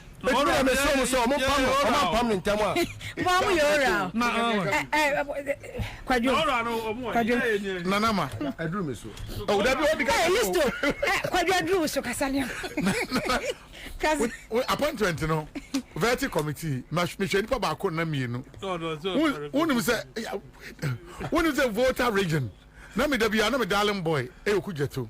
I remember Akufo-Addo time no that many past 17 Akufo-Addo first or lose you know meaning now no checkpoint then a printing room in the one we free on the call ya cycle to no the na me na me miasa and to be my down for one-on-one those is one-on-one and it one am darling boy voter region okay yeah on the me darling boy but na agbojan go e vet no and I said no me darling boy voters Akwano the champion too much no me feeling guy no what man say o man who say yes ade no de na ani hom ponu a na nkrofo no wo mo de asie no no be kofa ba abekireche mama mo wada wo o manage ma vetting be NPP for vetting no mo the ministers no ye vet o mo do ba mi pa na emobo ni am obi no atwam but this for no chese o me lectures no mo bae and nana ma so tifie na o tie nkrofo no vetting e champion one de me hwe no de and I'm sharing Kopoku dear. Met my catcher Kopoku. Sata money I see a man Haruna. Or mom said, near see a vice president. Me a bobo dino. Me and put a make us me and for vice in the mano. Baby will be a wait a mistano on fine chair. On fine chair. Oh, I Kopoku. When you oh no, we come ni. Never said the one baby fino. You pay vice, so we did we are near your position for and the young on your woman in if you have what and make my catchers or mom call you and dear mama corner one way lecture. One way president of the vetting issues, no. Or man who said, Diana Yabusano, one holding I come qualified to ask question. And a Mubuza question. Kwabena do do. Akwani ni madia do do. Dia me panic Charles e memo nya ne te se enko book so se ai ba umia de na odi BT ye na se no wa bon no. Oh, same mama nka masem. Minim se ye na efri nwura mu ho. What ye na bo 5 o'clock na esuma ba. 4 o'clock na esuma ba honum. Ade a hafu etimi ye na na awo because sumba ntem abewo. What man say? Minim so obetima ya amana bro so. Edwa mo microphone ko nye ye di mo. We champion. Na me de ma no e ba na me because tab na ewie ntimi nua na e ba so no. Wunim nana say a Ghana betima koyi security number 1 o your security service number 1 and nothing you better hand any abra na e ka no so wo twam na wo say police for no be bia koyi ni ade ade and na say police for mo ko we kura mpo no bulletproof we no ai we no mo hye no zo mo ni bi wo mo ko patrol bi an hye bi wo be wu na commander ba ko no te front no wo pa no hye bulletproof wo ni so mo na not wo mo ni pese wo mo ni tuo mpo wo mo ni nyina ye sa akwa we wu useless man sa papa we nti si ya kasi dampare enyi dampare a eniama se ko police service enko no ana wonim se enkrofo mo wu osuma se a ne nyina mpiapie ye wodi ensem ase nyina what is asem bi ase ano ode a woti maka ho asem da bibia se ka we di asi dampare nkoko fo obi hwenkrofo ye koto aba ye ku omo ni ade na dampare no dikro mo na ndi si fo bi tibi don ka se dampare oboa election se wa ama police for amfa etuo anko polling station ade utibom and I can what the two polling station got the two back the police officer back the two polling station day what baby community party no betim there oh mama papa ni near my wife Mr. police service one more scabby every year nana who tell me who's the police for the Christmas nana so the police for the Christmas your scabby friend was said them every year bia down pare by 4 years in Econo says can the police be so 100 cities and not 200 for the wasana example America 300 multiplied by the police ningina down pare for the share but what fa oh intina police for bu fa oh okay every year you fa what twem enko bi and the can ko police ni bia ningina ba the bottom yes ni 17.1 million Ghana cedis. Well, funny free the shed bottom. Every month be a police welfare 17. What is your police?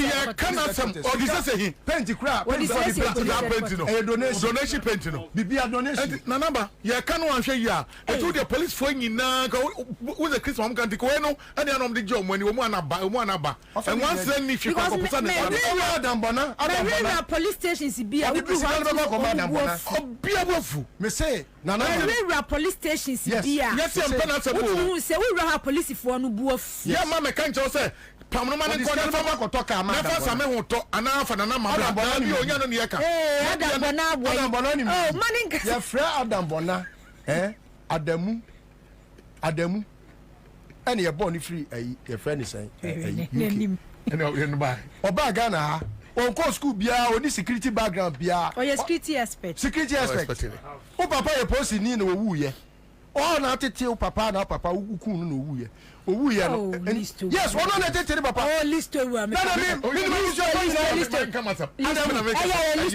kwajo kasa nana list to nana there be o metra me on police for one list to well me one amfofo bebre and the police headquarters me call bebre chesa nkrofo no and now me kokofa ho no and now unse no wasa abadwuma and na me kwa no pane dan pare aba ya wo kokko sa aba no na se wo badwuma obede ho ya gre you musa kam nyum baako IGP for who police for ibu afu won na ho epede and I'm saying nkrofo podi matam ti kwadwe ebode da mu ya nyina so mfa so ne sai una appoint IGP Wose una appoint IGP ba metima boam ye yinadi bonni de oba be die nyina say make sure say ye be clear one more ekwamu ada ho eso mampani ma na dweko security what point as say what point ni nyina wie pam no na kwamu ada ho okay na for bi bra be sisu na Ghana for wonto na police service o mu ntimi home encophobia composition at least o mu kasa ehun no mu di kakra no o mu nya bi mpo no mu adi because down pare emra wasanka enka Christmas ekwa mu enka nebo ke atu wasanka kum ke be 500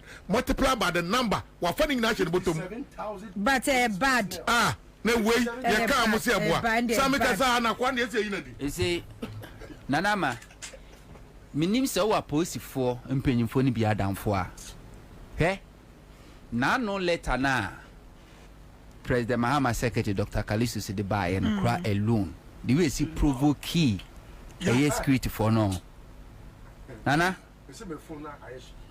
nano me ankasa me cousin me papa of ase ewo agwati me wodom petoi dan pare me akofa papa yi efri ho ede ni ba be shemu ha for almost 1 week say almost suspecting say robbery bi e course so adabraka no gold win dollar win obi ono oti ono mo di moto osoro na odi moto afa we this side no de concrete no de akofiri ko sisi akuafo ne be do na buru betwa aton anto agye sika na dwuma o ye ne no Accra since 2012 for ma Accra da since 2012 for ma Accra da wo de amfa ne se kro no de untimi hwe obi anim keke mo ko che no ofie ekura ba ya na ta police fo guni fie ana mo che no mo se che ni dem hwi ni ho mo de ni koko she mu the next day last week Thursday and o mo de ne buy last 2 weeks Thursday and o mo de ne be she ni ma o mo de ne be she ni ma ya kwa ye Monday o mo so o mo de ne be court Tuesday wo she mu for 6 days ya wan court Ansah ya de ne court how Ghana mrache say after 48 hours 48 hours now the funny thing is say police for no ankasa no to mu ni evidence back say say afero mu bisa ne say woni obi sa na can you imagine this can you imagine this onu obi sa na dan pario no onu ni tifie na ojojo no ho na obi papa eshem for no crime our committee e de ne court ye bre Ansah na ye push am de na court omo ka kire say omo ka kire say police force omo so omo ntimi man be this a court you see any problem 48 hours na so yan fa ne court kura prosecutor kura obedi police for anyone mo akono prosecutor ni ho and into your side initiation for 2 more days how this the police and you see dan pare a scam ni scam awa and say wow the way police headquarters of FFF no pa and obia bia FFF I said some ampumu no my only my dear friend outside gentility home cry but the administration outside was say police why did you come and say so me go to board here enti obi in time dan pare mumusa dan pare say want to me present anwa or missing for me Ghana for say December 7th yebeto MP before the actually yebeto NDC for the no mo ka che o man bi na akwa kosi sen mumusa dan pare say dan pare enye say Captain Smart any darling boy ya kabade san kwa fa Captain Smart na no ne se me ba ya obi e ka no kam sin kwa che no but Captain Smart come Crawford or a defending the advocate. Balance more bad and you're not on cancer. It doesn't matter. No, yeah, 2023 assembly and then the assembly year.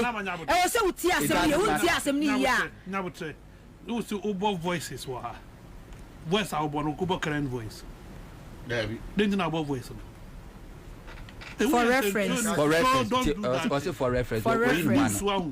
Ubetima can news nene. Some men tea news. Metia a news to me. And to a customer nene. Ah man tino. Some 2 years after it is news to me. None of Captain Smart is news to them no more active form. Captain Smart is over there show so. Oh, let me cast him. Say Obi Betrami show so abekase. Say President Mahama win election or beshin ho.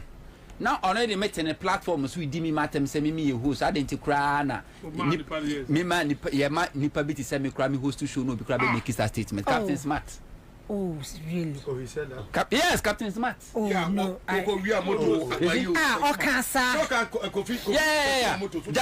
Just a motos. Yeah. Ni random air captains come. Oh, but people don't know. And I'm just saying. And yes, or defend it. So come on now, what can you know? Show. And yes, we defend it. You defend it. Damn paria. It's not even about Kwajoya Unia. And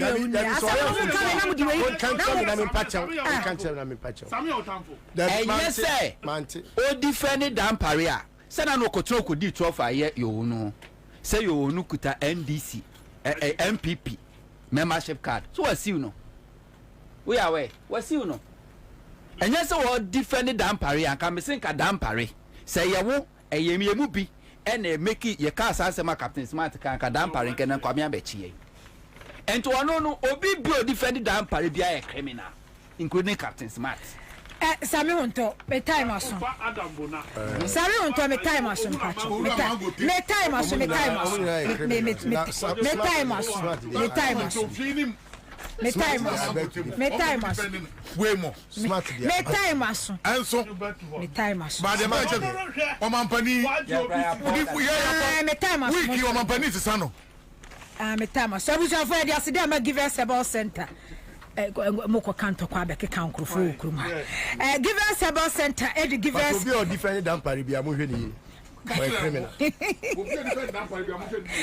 us about center give us about Miss Shaba malaria how fever how typhoid how o pedro be boost you sister give us about Miss Sha give us GC Miss Chane capsules so obani be manum siesie ho rashes bi asabe egu asiesa na man ka bone na wo yesa wo baby kra wotre ha dwen wo dwunso na wa yase ye wo ya wo ba wakote white o de pua onsu wadro ni give us cold capsules onu madro we ye obi a constipation yam time ha wo bo se no wafu doa necessary ade how ene amaman ya onum wi ape give us pick capsules nenom be ma wo ha wo ba wo mere wo mpem nom ni ade de nyina siesie sanso emma weakness wo sperms muni nyina no ni nyina fronti e boost fertility ankasa edu papa ye Ghana ye ankasa bibidro ya yaje ade atumu Ghana baby etonu bi give us about mixture any give us cold capsules nom any give us GC mixture any capsules give us pick capsules we be nya bi ato to phone fresh 0543 222470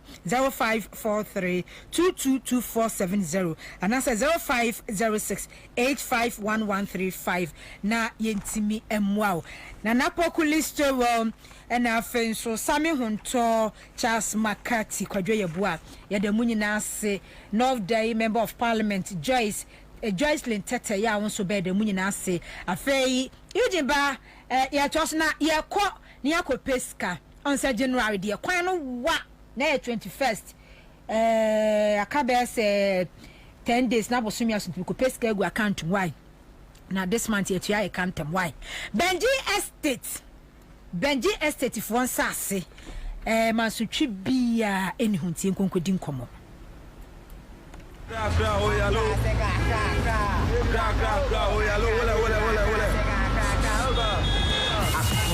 FM 100.5 The face of television is changing in Ghana, one program at a time, and it's getting better. First and foremost, on CTV, Ghana's #1. And this Wednesday on CTV's Master of the Game, with his Royal Blackness KKD the finest, our special guest is the brilliant scholar and gentleman who established the Professor Edmund N. Daly Research Fund at the Harvard University Center for African Studies. A licensed attorney admitted to practice law in the Commonwealth of Massachusetts, he's received various international accolades, including the 2024 Global Entrepreneurs Award, 2023 Institut Choiseul Digital Entrepreneur of the Year, Top 100 Economic Leaders in Africa in 2022, 2023, and 2024. Welcome, the chairperson of Ashesi University's Board of Directors, Dr. Sangu Dele. A delightful show hosted by a Master of the Game, King Kusije Dawa, 10 a.m. to 12 midday. Master of the Game, only on CTV and the Class Media Network. Also streaming on Class 91.3 FM and on Facebook and YouTube at MyCTVGH. Whether you love beauty, integrity, love, power, money, or fame, there is much to learn from Master of the Game. 100.5 Yo, ebusia mama wa jo, mama wa chen, mama wa ha, ama wa kwaba, edi aba akra 100.5 so. Said ya na watch bia yeshia na ye no unia oba wadam for coffee, yamiche Ghana for coffee, majime konjwe ide na chese nkomopa, na mede breo there after citizen show ide na chese wa we ni tu kakra January no ye koyi ni mu no Benji Estate and Investment Limited ye nkoma ye sha ase a ye no udi ya ye mu bebre ye tu ana mono eno na yeguso a ye hye mpenifo se abaso ba na ema eja epaye eno nti kai gugu gidie so ensu eno nti Benji Estate and Investment for se ye da so a kai o nye na ye ka se ye beba ya so ye mododo a ma frese mo pese mo baji asase ni bi na so ma hoboa ensu munu nti ena yeguso a ye kai mo afi ende na wonso edi kan a wonso wutie kasa fidie ya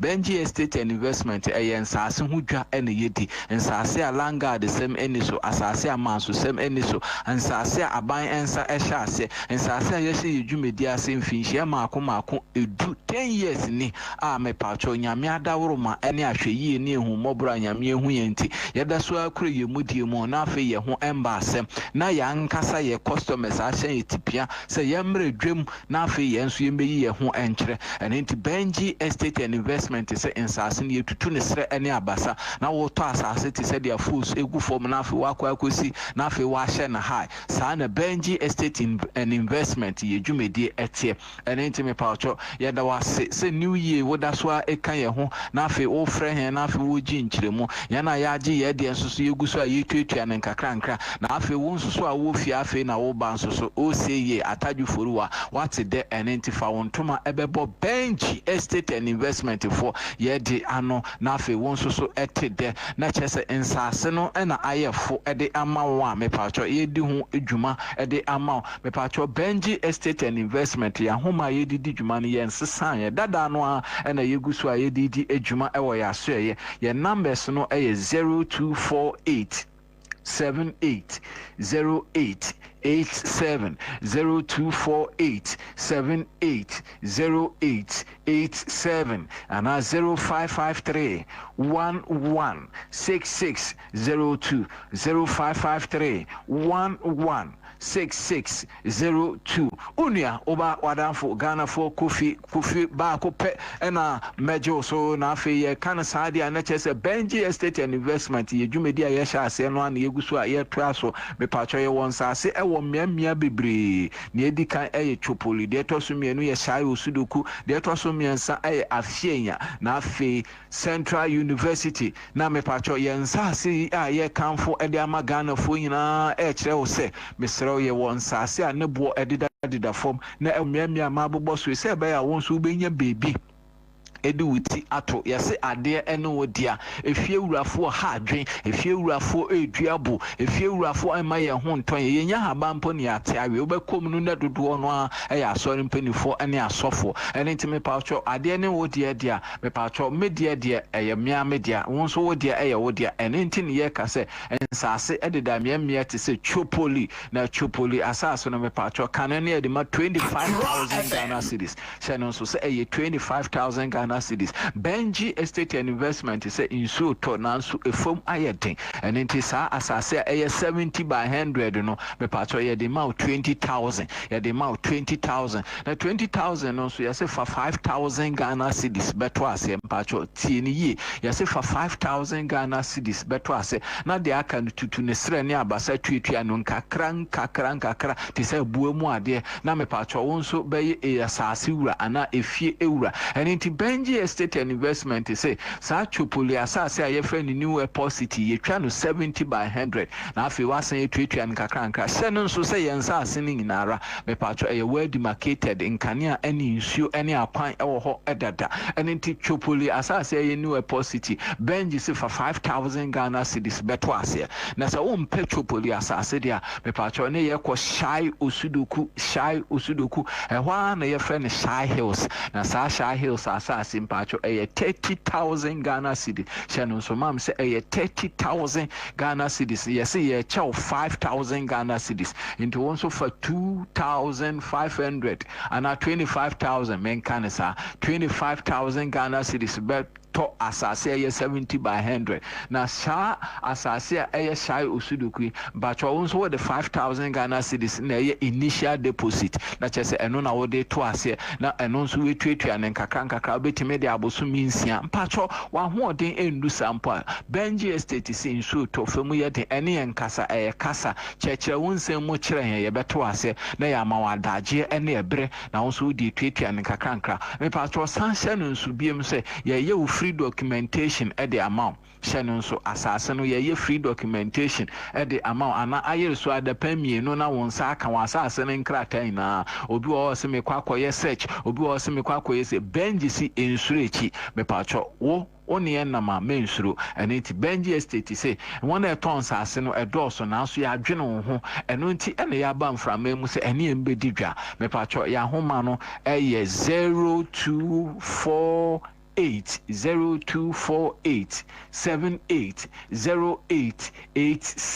so wuti trotro mu una ma bi feature wo pantem adaje ne ebrentia 0248 780887 and 0553 116602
so baby a watena ye kan ye bia se NDC wini a ye betwetwa e de ato market centers mu no de America ne se senka eye America no ne those countries na enka sankrofo ni nyina nka bad this time enka ya chi wo ma ye so to wo ma no because publicly abontin openly abontin kan ye se NDC ba power ye betwetwa jatum Mr. Tika Kantamantu Dwom Wasem 2023.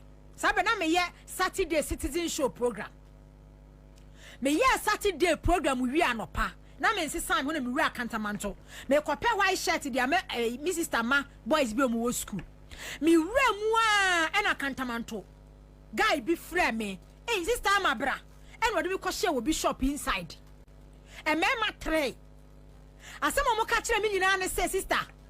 Mun free net 2023 somewhere around November December na mun ka ema Ghana fonte na executives omo wa Kantamanto dwa we mu executives force la na me na mo executives omo wa Kantamanto dwa we mu any national security message omo de nam kanta ha se nyina ne se aba no ye ma ye ni mmiri en kanche yabusuafo ne ento aba ma MPP because NDC we ni say ye wo mu a Kantamanto dwa we on betwa jade atum NDC be hye market we market we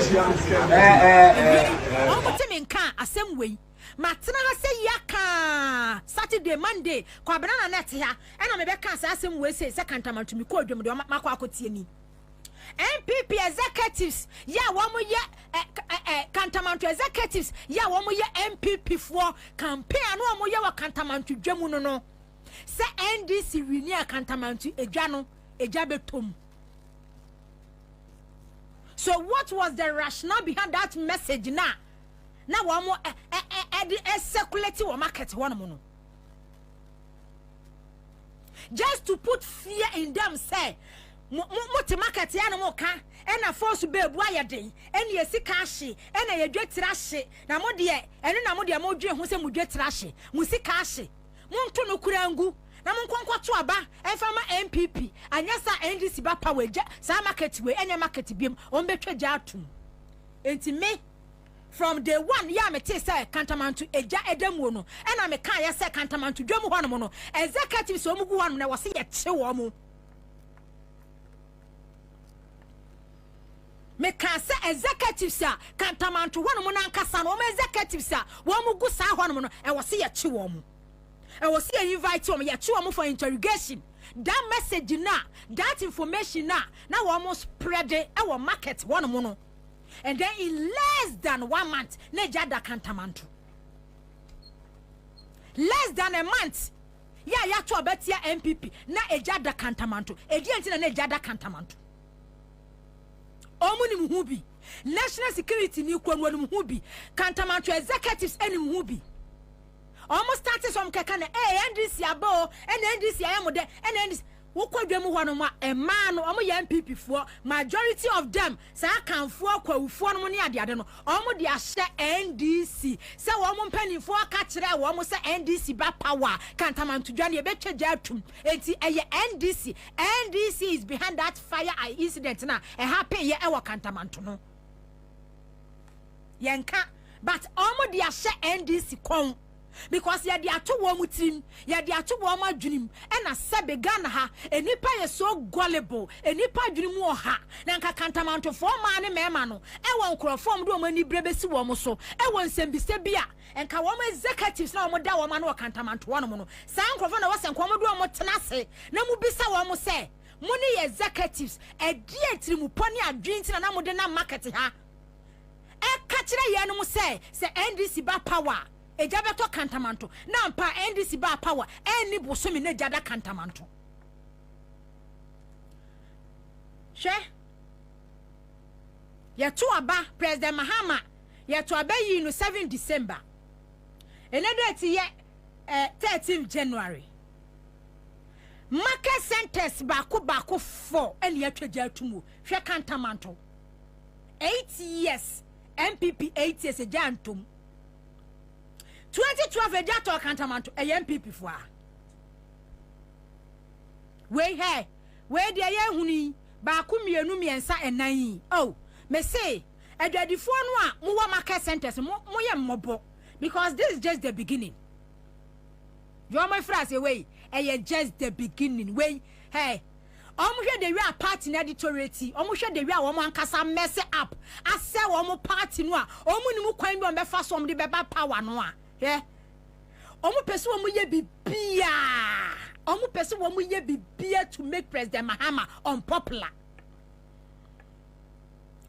Pese wo ye bibia to make President Mahama na buy ni NDC buy unpopular na ne ho aye hyi na ne ho aye tan enti wo be hu ni say we yi akantamanto hye ya na adwadifo man sabe gullible minded people wo mu gwa no na NDC foa na eyi wo mo de na ade ache na ta eyi tamale ahye na eyi wo mo de tachi ma ahye just to make President Mahama unpopular. No more divert attention and some part air cost already my one yet. Yeah, what's a concentrating yet can you expose one? Oh, the bad divert attention. Oh, yes, you see, opposition. But the enemy understand. One more will get one more. Oh, penny for the young sound. Oh, can't a man to build for money. Oh, said.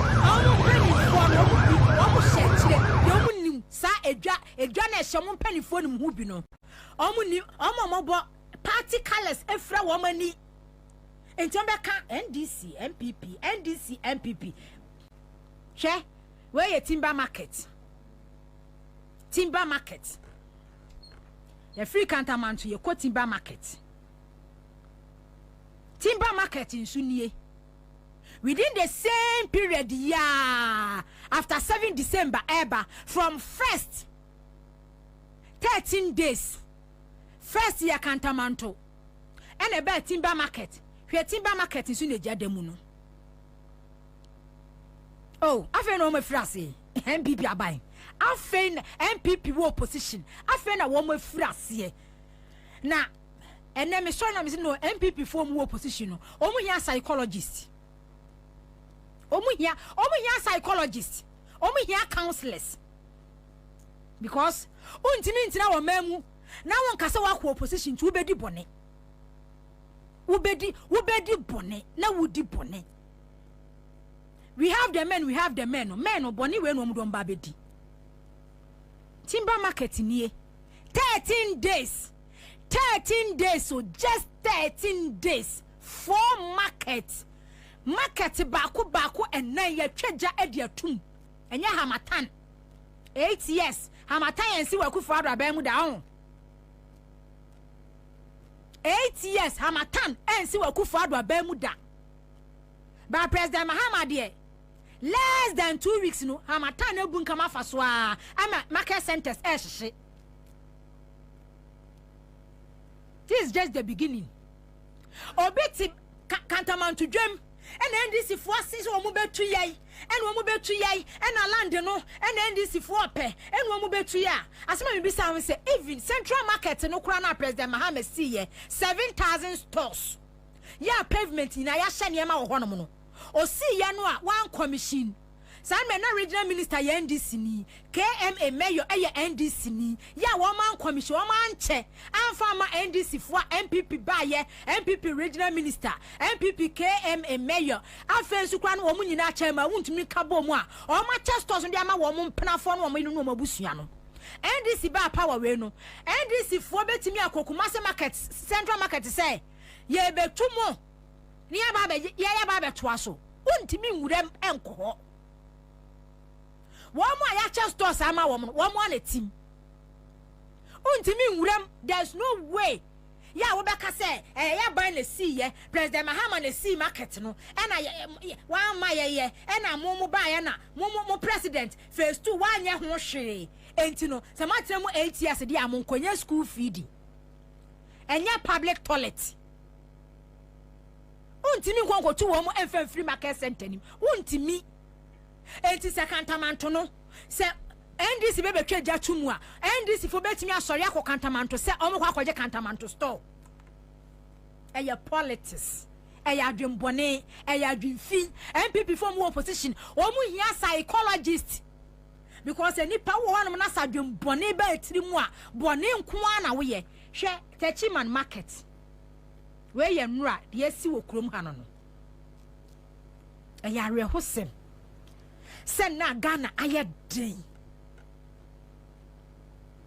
de Ghana adri said de Ghana aye din na obite na yi na pata twotwopo abi mu ehihye force ehihye towers ehihye de makakra bi machine ote ho eye alteration obi store ye wom false bills egunuo obi no awakwakoje because of politics inti adwem bone abamutim na mudi bone because of politics inti adwem bone abamutrim na mudi bone because the only way out and say omobema NDC aye unpopular ombema president Mahama ho aye ashi do mutimi ya no and from 7th from 1st ebepim 13th market centers baku 4 na me say mo amuwa Kumasi Central Market mo mabosuom 2016 Kumasi aye from 2012 to 2016 as for market ne jadem Central Market ne jadem over ne jadem me say 2016 mu kra say na otumfo ya akwasida kase ade abechi ne jadem abro this is just the beginning no afa no wo mafras ne we de wo mafras ye pa na dia na me ya ne se ho e man ni hunu se wo mo MPP for na ye wo sa wo Emanu ehunu se MPP for and a ties abone for 7 na chiri muna mu wa chire because of them kwati ya wa kantamanto 2023 message and information news on almost spread e wa kantamanto executives mu wo abufuo bia MPP for am wo Ghana ha that aggression that anger mon channel to your party leadership.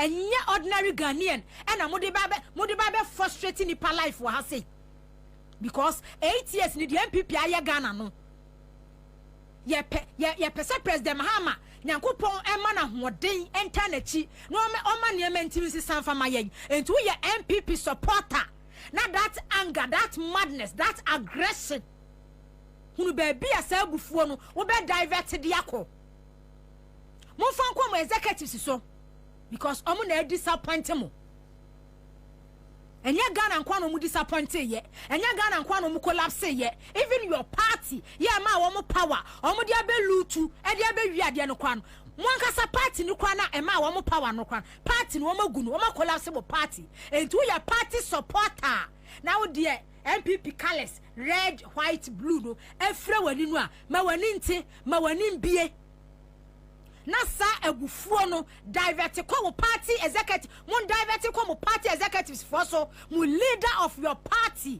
less than ya to abawi ani yi mo hu mo ankasa mo party mu MPP for penny for MPC nsema wo mo ka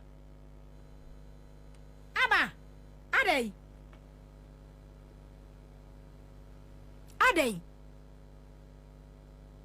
Kwafo dwetire lo enkrofo age obi wonu medwa na ahye no efia bo woni ne ma abrabo asai atete apansam bibia asai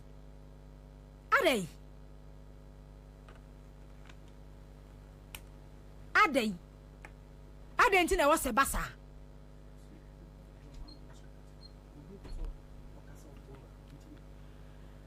abusuafo mi ko ora so and now President John Dramani Mahama Thanksgiving or Kasai. Efa National Cathedral home. Mama mi video na me to aso mfamfiri ho. And I make say, we any pana wo ya dey apply wisdom o. Common sense, wisdom. We enye book long. Enye PhD. And I me call school na maye there na maye there you. And I me kuta masters 10. And I me kuta hwan. Eye common sense. Any efie san and I also apply. Na senra utie President John Dramani Mahama UPSA asema waka ye edifa National Cathedral ho a na what utie asia na ye MPP ni a no obisa ho say eh na nti ye mpani fo mbedi Ghana so no o madwen no omu yi adwen no to he Ansah na ombe ye president abe vice president. The vexed issue of the National Cathedral.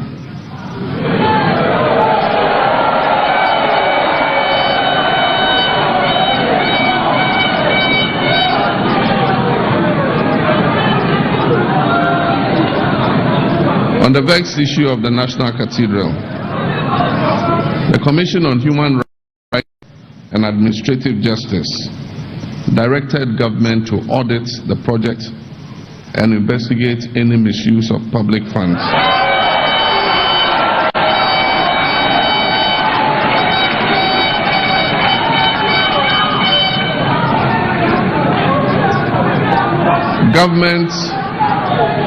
Government is enjoined to follow this directive and will soon activate such an investigation into the project.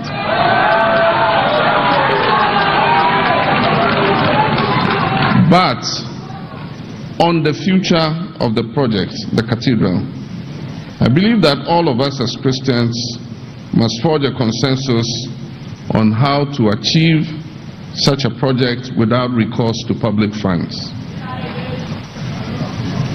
And this project must be achieved at a reasonable cost. In the current circumstances that Ghana is going through, it makes no sense to achieve such a project at a whopping sum of $400 million. I am informed that the National Ecumenical Center in Abuja, which is used by all Christian faith in Nigeria, was built at a cost of $30 million. I believe that we can reach a more reasonable figure for achieving such a project, and together we can raise the funding for it. Such a reconsideration of this project might even include changing the current site that was chosen for the project.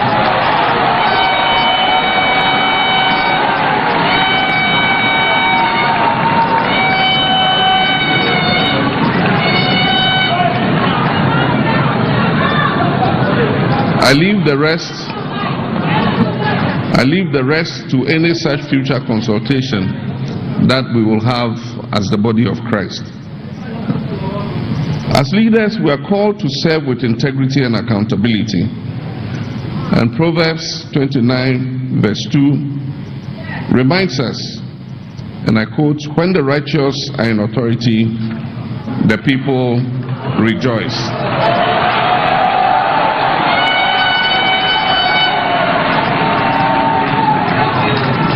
I therefore pledge before you, my holy fathers, to lead a government that is transparent, that is accountable, and focused on justice and fairness, as you just exhorted us here today.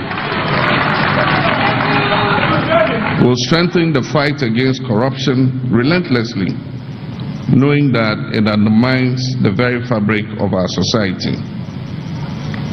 Any persons who find themselves appointed to public office has to be made aware that they will be held to the highest ethical and professional standards. So all those of you who are applying me with your CVs, know that it is not going to be an easy job. And it's not going to be business as usual. We will govern with the understanding that we are stewards of the resources and trust that is bestowed upon us by the sovereign people of Ghana. The vexed issue.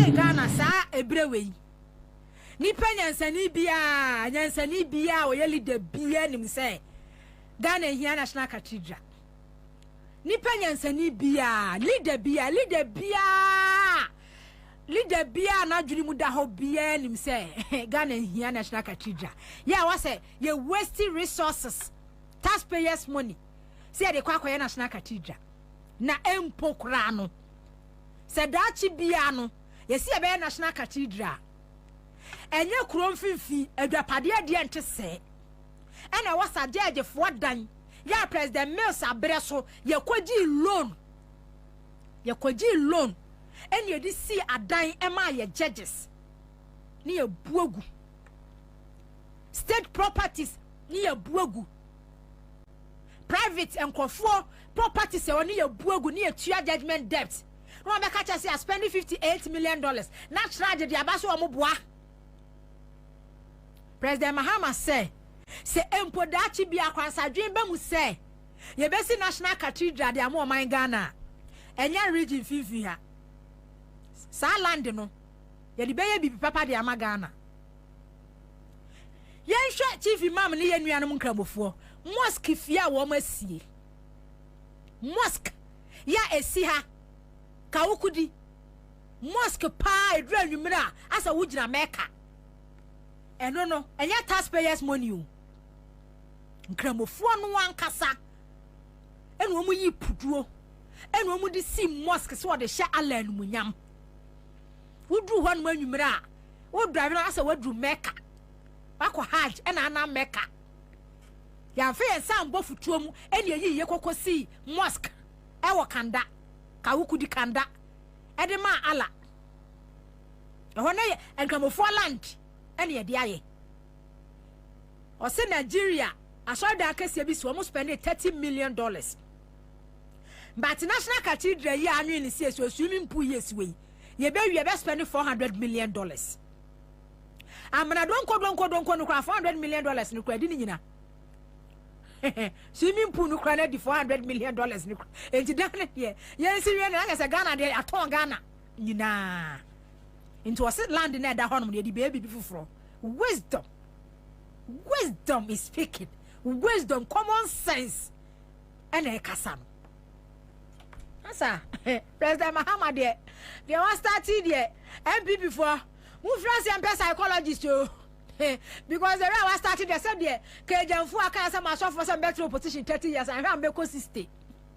I tell you said the President Mahama masa tubu na am ensam kwaya ba ehun dia enka bu kam dia fire so and am be consistent yes enti na mo hyehyɛ dwane ade na ye team case ti na mo bodai bona dum so be ba na fa hiva go say dum so ba ye betrem dia wa fra se na wo ye no say ya na ye pen wo ene ora fo kwa abonten ora team omo ko abonten ekoye adwuma citizen show so Kwabena tena ha no mu kan ya state land adwapade presidency akromfo no wo mu wia including vice president waye no mo eh That's the other class of flower. Okay. So please. Is it there? Get them going. Okay. Come here.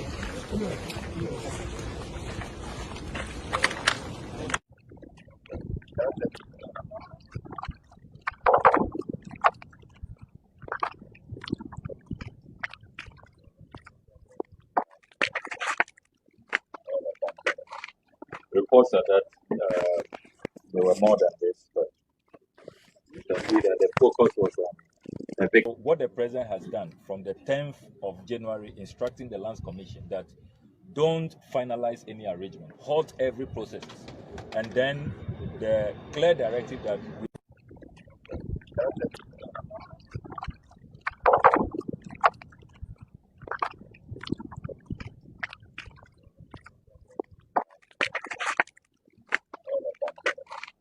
reports are that there were more than this, but you can see that the focus was on what the president has done from the 10th of January, instructing the Lands Commission that don't finalize any arrangement, halt every process, and then the clear directive that we are no longer selling these state lands is very important, and it's helping the work of Ora, because you see, we were going after what has happened in the past, and then it was continuing. So it made our work so difficult, because over the weekend we had to move in to stop so-called private developers, faceless developers, who were about to demolish 4 bungalows just behind the State House.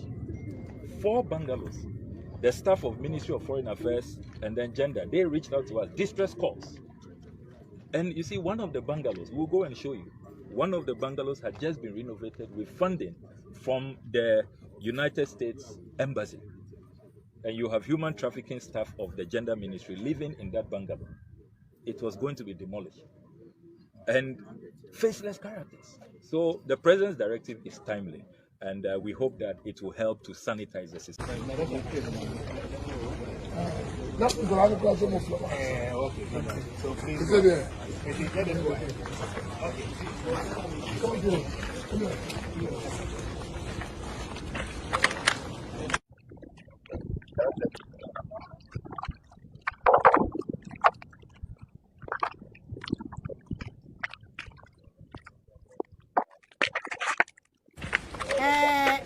Former AG Dom Levo on say ora no no so ka ho eti wo hwa ene na Martin Pegu no omunyina COP Kofi Boache retired honorable Sam Okuje to Ablakwa na honorable Daniel Dom Levo ono so ka ho Martin Pegu omo so e ka ho eti abusuafo bo so da join me ene team no na wo di akire video yi a ye ni sesi yi ehefa potin ena mo call ya mo copy state land state housing you on no dey na course okay ama me da say ama Ghana asa Ghana asa we ni Ghana bi asa Ghana asa ama endemura ho anapai ana ablakwa team no fresh omo ko to na yemba na enomo nko na to we no omo fe no validation tour na the omo pa chene say o hwe omo ti oral committee no amo for the complaint bebre aba omo se petition dia omo nya petition bebre kwa nti omo yesi no omo ntina office sa keke nti omo se sorry na omo kohwe complaint na aba no na wa kohwe eden na ekoso nti enamo frɛ isantrofo baase ma ana yetuye na ye ne kire baby am friend agric mechanization center na sa agric center no de odi makra ye no se okọ chado a so ofri ewaka na okọ chado a runabout na ewo runabout na ewo sa bema camp road no so no ha unko street obosa ten na ase de osaba wachi back to airport no uba kakra just few meters no or branch you right ama okọ ni mu a sa land ho na government land na ama ekopi ho no no hoye ama center no asase kese because asase esopa nya asase ketwa na ho ne ba bi a omo se Ghana ban kra niema agric niema ba machines bibia fa agric ubia no ho na omo de kogu why say depot na ma hye na ye de ko eno achi omo ekra fa na se bia omo export to mako bayre edisa na manama no ho na omo store ho cold room because say ekwa Europe wa also meet some standard bi enti na say odi begu saa omo cold room ho enti say say we dey say okwa na wa fa na de call airport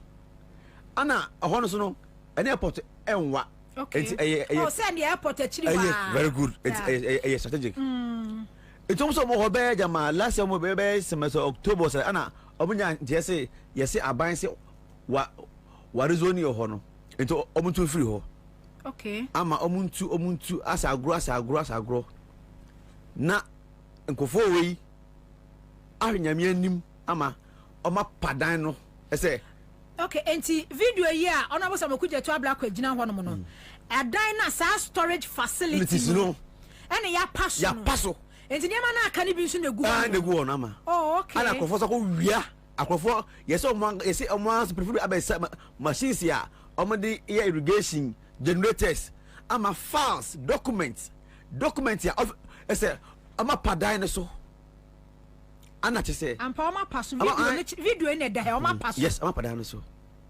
ama padan so tese enye abana sesa ama enkasa place no nkeko na nachi sa baby ama pass no na chi say pe MVTI MVT and baby nkwala na esua 15 years man no sanu juma no but omo basically ka ho nnwuma no omo workshop wo ho ama omo so omo to na ye ba che omo say omo so entu free ho land no so man ka che say omo ho over was about 1973 ana oba ho okay afie twam ya October yi mu baby na aba che omo sa fe di omo ntu omo ko hia onim enti nkwala esua ade nkwala esua sanu dwuma omo so omo so enfree ho it was my last month ya ana omo betu 2 silly no nti hono de omo yi silly nti say akasa on so nka omo be pa esoro no afree ho nti so omo say yes omo so free ho okay na oho so o san ko ne oho abie mu no se o san ko aso kakra bi a it's a land no vast land vast a very big land a big land okay state land abasa sia airport no ya hon de da ho kakra kwa wo se utia onabo ablakwa baby kwa nka o de be ye airplane hu ne makakra okay sa bia ye no nka ya greek na airplane makakra because ho ben so mo ni Ghana forces share wo na o sa tra kakra MVT afọ na no almost 3 years ago land be da eno so ne inside fa kakra no aban betwa assault e ba da bonka cha hu be bia se o mesi MVT school fufuro e mu cha hu okay na ba bank any other way na finance sa de no project no afi do obada sorry ama ho de twitwa mampenifuo ende ko ye no twitwa dan no ho no ahwa mpese mobo video no way Kwame mama say video no omo twa dan no ama mpanifo asisi dan wo so MVTI land na mo course no de omo ka so mo de baba be ye omo baba ye project kese e ba papers mo ye partnership ni ade ni no aba de wi eche no land omo ache mpanifo no ama obi omo si dan wo so ese omo se utu se we di short time no omo si dan ni na wo sa land no so nti MVTI no ambaso school na ambaso brother no perifona afa si dan wo so na ja me pese edi bi fima no aba because yesi Ghana peni pa Ghana obi a aban we se o kan pa miensa yesi ba omia dan wo ho me ne ya ba obi ani asa yesi ba omia dan wo ho ni na me dem se ne ne si yaso yete ko yesi Dr. ba omia dan wo ho eni yesi hwan kra yi ayi mu nuya yi da yi kra gina pomu nuya so yesi gina pomu so nuya doctor gina post professor gina ponso dan wo ho yesi Dr. Baumia dan wo ho yesi Dr. Baumia abusafo mi be yi adan ne de a kire mo ana bo samoku je cho black start ye no na mo ka ene oboa ene odi ntro ene oboa ene chairman ora oni ni team wo makọ wo mo ko ye no amane ye kire se Dr. Baumia dan wo ho Samuel Abujina Pono Ansah Natural Resources Minister ni nua dan wo ho MPP empanifo land no ya twitwa ma wo mo amanhia wo masisi wo so no enya asem wo wa enya asem wo ketwa kra sana Ghana esu sana Ghana edia bene etina speaker Bagbin the last interview on Nigeria TV3 ye o say 2024 general election no enya 92 election no o say 2024 election no ye dey rescue Ghana so speaker sama o kan ye no say no onim ni awoka o say ye dey rescue Ghana so Ghana kra say na Ghana kra esu so no wonder say ye kwato aba MPP fo ani magu ase potosa enti ntama enti and then almost see enti Kwame wo dey me ma be small omo esisa na wie de won si wie kwa na se wasi be 3 story na won si kwa na wadu ebi 2 story omo si yeah no ma yeah an apartment omo na apartment ana mutisi no omo titim na abante ba ko na ana ona bosana abante baby a wujini hwan dia ana choro na boso on de the only say Professor Janapodia ana so omuwan ana so ono e caretaker na we caretaker okay ana so Professor Jinapodia okay ana so omu ana so lance minister ni nua no okay eno ne ye baako so ana so ono so dia ezo hwe mu no MPP penifo ebedi o ma we so ana chiche sa asase no ama mo na omusi ama si kura wie enti sa de woni mu no hono de ena kan last week de storage you know warehouse one I keep that at the ana also land no so you know ana also na kese pao okay hono de se nka enye easy enti ho de ko ama me se na mura ho ende mura ho pa na enti se de na yeti huni ai na access na mkasin ke no nko a ye free one esan ba Northern Development Authority NDA ewo American Embassy ana about no achira ha sei achira ya oho ana ewo last week ana abroka mko ho omko de omonya ntese se o obi se oho ne dia ana omko se se ha ya aban asase ya ade na obi se na aja omodo omko ka na omodo mo bae ama ende ye ko ye no ye the war Jerry Kwafesu ya to omato asi sa ayinu ana omaja sa NDA no omaja asase ketua ana ese oma commercial okay enti adan yo masisi wa no abusa fonti ewie wo join your Facebook na wa share di amaye omasi awie adan yo masisi wa na dan omasi awie ama omasi awie omasi na awie enti we MVTI for land no so no MVTI asase ya aban we ana ko ka te so do se obesi MVTI school fufuro so share da e dey amount ana say omokle land ni wiye no ana fe di omo atwa e dey amount so share da opekwan ye wurem so ho omo pekwan ye wurem enti kwan obefa so di be wurem nu na ga na ni adweye ni so omo ye di project e dey ama MVTI so opekwan ye wurem ena dan we dey ebuagu na say ye ndey we dey say ubugu enye yi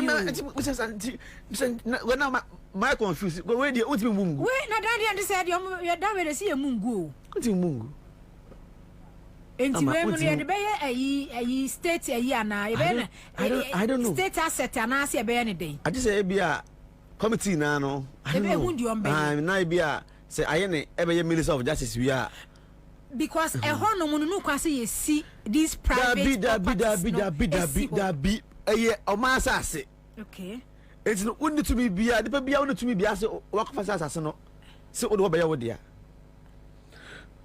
e o ma asase enti ne pa uni to me bia say o no adan ni de gina so ama me say aje wo hu dan no na fitare de fita ba ko ye ho no ene se woni kura the president ayi de se ba me de no na no way eno so wo ho fama no na nya botere e baba enya confirm Ansah tu dia wasi Buckingham wagana se Buckingham wasi wagana ama ese bebre ba eye sad enti ne de enti if enti na no masini no bisa we and then bebre wo hono ma wo start o mu nwie yo ama se message se merika bia asa land na asa land bia no biom wow land bia ni ho biom land bia no sa o sa side wo de land bia ni ho biom ana so hono so no na ana se ne hono aten hunti no adwemia wadwen baso ba ho se okurom pa because o sa ne fa se haya sa wo fa ha no mo a ofie ni wo fa ha se o fa haya o sa ne fa se Ghana forces for dan ho na wo kwa se airport ni land ni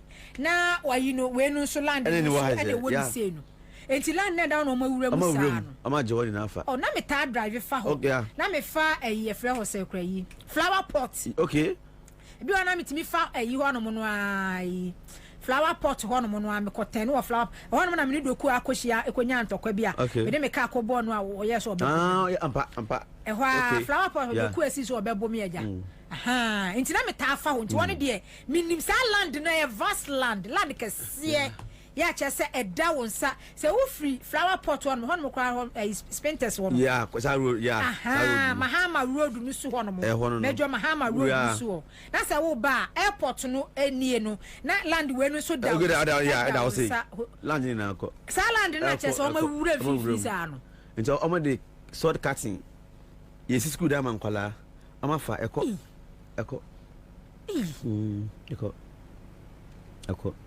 nti yesaba NDA for say northern development for also there no also land na e wo ho no abloka enye na nsan ya o mako to wo na che say NDC take over kwa na che say land ne da ho afedi o ko ende ko ya wo na ya tui asi gate na apenti obi enwurem che say obi dia obi property ai obi dia ana NDA okay nti say abusa for NDA no nso na da so NDA say wo ya eta afa ho yes okay nti anu nso ni ene no ora team aye adwu pa ma ene de ende ora team aye adwuma pa na one o ma to ne sa one no Jericho fasu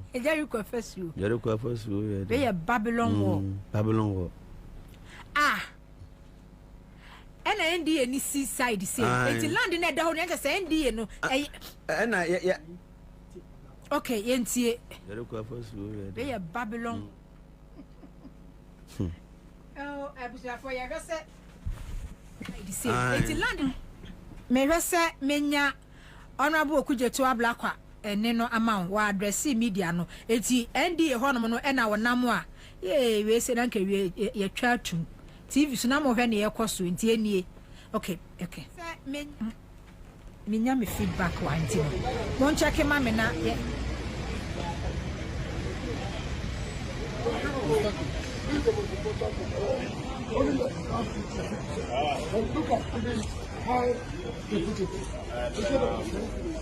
land allocated to them, some faceless characters, state capture elements just moved in and divided the land.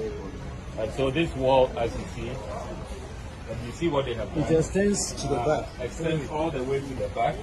It's very close to the NDA facility. Clearly no building permit, because no building permit will have allowed it. And so they just hide off about half of the land and they have taken it over.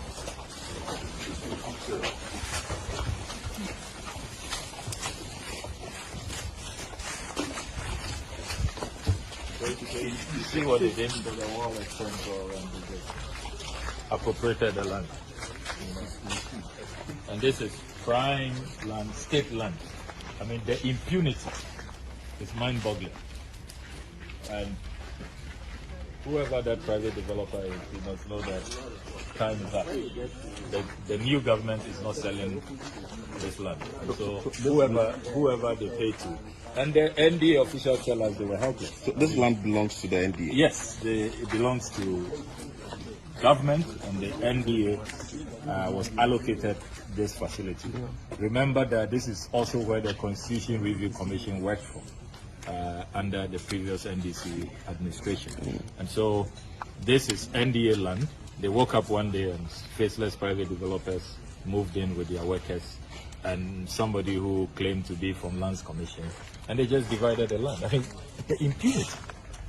Can you imagine? Just to move in, take over state land, and they have determined that this is the portion they are reserving for NDA. Can you believe that? So they are reserving this small portion for the Northern Development Authority, and then they have taken over the rest. So they've taken half of the land? Yeah, half of the land. We will show you the full extent of the hijack, the capture of this state land. And the point we are making is that the era of state capture is over. We are not going to allow them to take over this. In our report, we are going to recommend that this wall is immediately brought down. It has to be demolished, and we must restore the original allocation for NDA and for the states. This is state land. It is not going into the hands of faceless.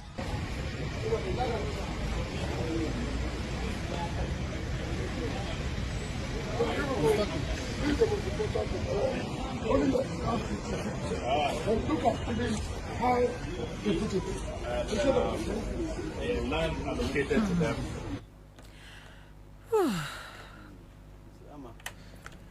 And so no. Me who make a I don't want me in country. I say no, Sana. And teacher say, and ya abansi son a buyer dear. I'm to say when you now can mem kako. And by the time I'm only a very dear. Not Ghana, sir. Not just a Ghana, not Ghana, sir. If you crash on the position, crown, and the no land in the horn, this Senate, I got to war. I got to war. Yes, 3 days. I was to get at one. Now, on say, Lands Commission, Ben, a better lander. What's me out to war now? I'm much to say. Why are we? Then I could find in Papa, and I saw through once. What's on the bus? Yesterday,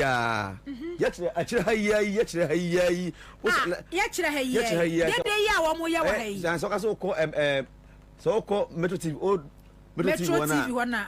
Before we do one, if it be a crown home baby, I'm not Johnny War in Chelsea. If it be a twassel, I'm a wogu. Upon a say on it, state house in Forland. Okay. And I know at Nasa for over 9 years. What am I? Was in a papa modia, or no so abayarity. I feel as well, you are still land for Sicamo, because I was here. Last year, one of them says Assassino, Abans were fast as no. What's that? That's Abanas, as I say, Abandia did that. And I was obedient. I'm a panzer of warfare yet. That's what I say, or that's sorry, Yabu defending. Kwame, we don't know, Pabia Okasan, Yabu fear no good. Why not? Why not? And so Chrome almost dancing in assassin. And so you dance and so crown or Mukuru, Nassasi at the Honolulu Mamma. Boo, open if you go. Okay, wouldn't to me as a more kind of my cantonment in Labon said UK, as you do. So on my yes. On my cantonment in it, a you to say a Europe. Son on Doka. Enti papa no and also the no. Okay, papa no the na banti. UK, as you do. Yen hwe na yen peke. Okay. Enti papa so the no. Anna, and what Okay, we want you to brief the media on what happened, but do you want to do it here? Let them see. Okay.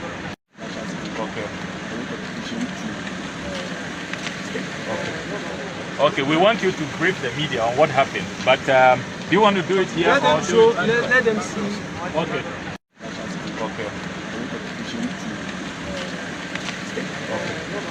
Okay, we want you to brief the media on what happened, but do you want to do it here? Let them see.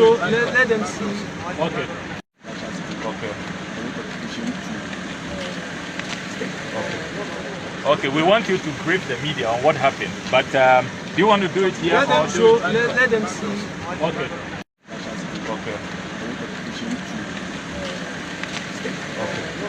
Okay, we want you to brief the media on what happened, but do you want to do it here? Let them see.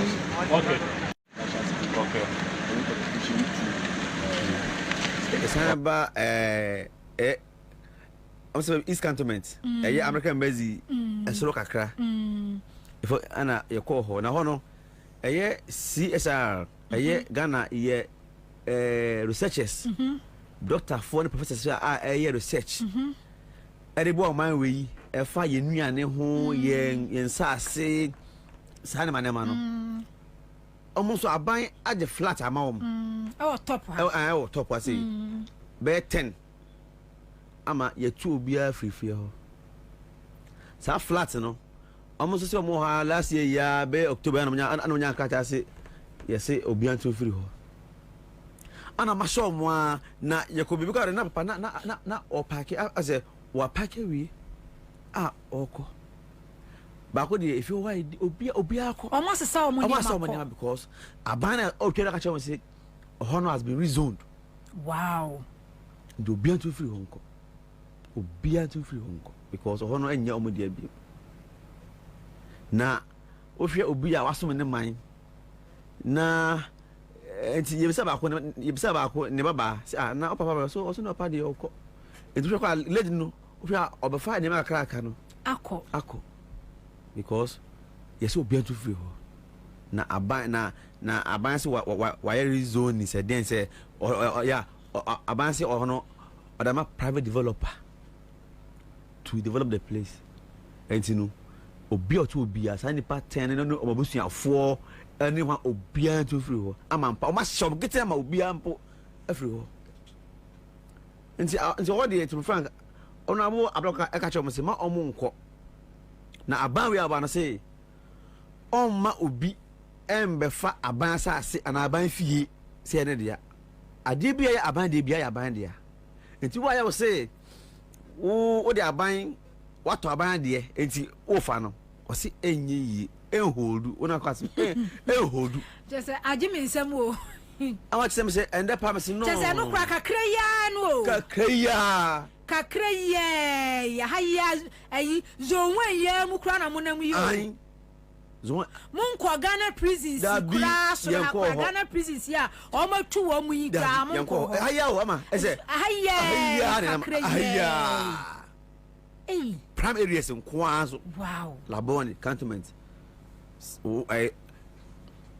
ana I friend saying AU village ho on se ko ho e ho so ma tie si ho ama kwa da san oh cuz AU village no amusa aban no ene la ahemfo no eye so kra dia ombeye eina omodi ama wo na abana je dia aka no e dia ama AU village no omo ye san hye no wie no asase na ebedi abana nsem no oma chedi ni na ye ko e omo sidan wo land ni na mo sidan wo so mansion kwa so musi eno kwa no musi apartment kwa no musi ho eno so AU village eno so apartment nkwa na omusi wo ho enti utimi hu se nkrofo we do opposition pa dia ama so mo che wo pa unim no she se opposition de ne nka wo mo niama ho kura da se di be na oka di be se di be oka se nkrofo we de se wo se di be na oka se operation na omo bievu na boni na wo mo di no pa no se omo be ko opposition na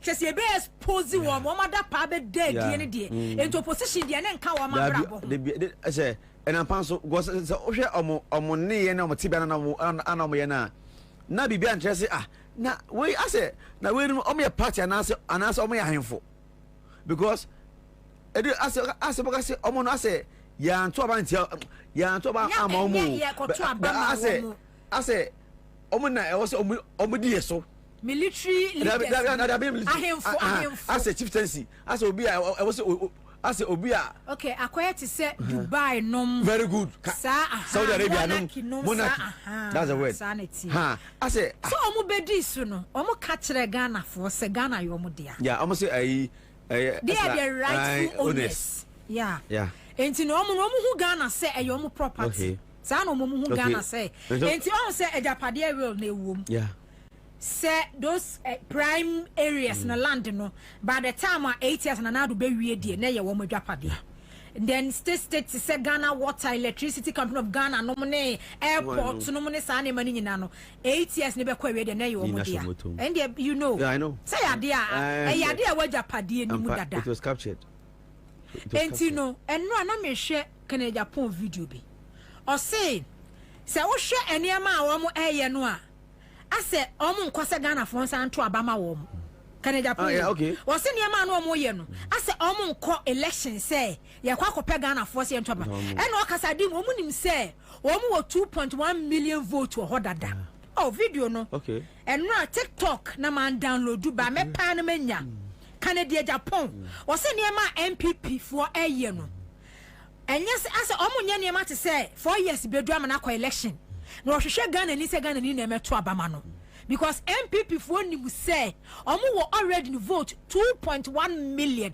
e wo that and the fix mo and the fix yeah and pound so omo twa ya na bi wo all the 60 regions na omo de kwa kogu no omo wini and omo na they don't care about wo Ghana ni no won sama wo ka because obi a sebe wo aban mu woni me say ye vote ma wo woni me say obasa akọ ama jane panasa to ama biemu a emse ka adebo wanka onye sa si wonu sa de wenya media wafa ofa yakwan bonso no na ama sa woti sika se omo ton sa na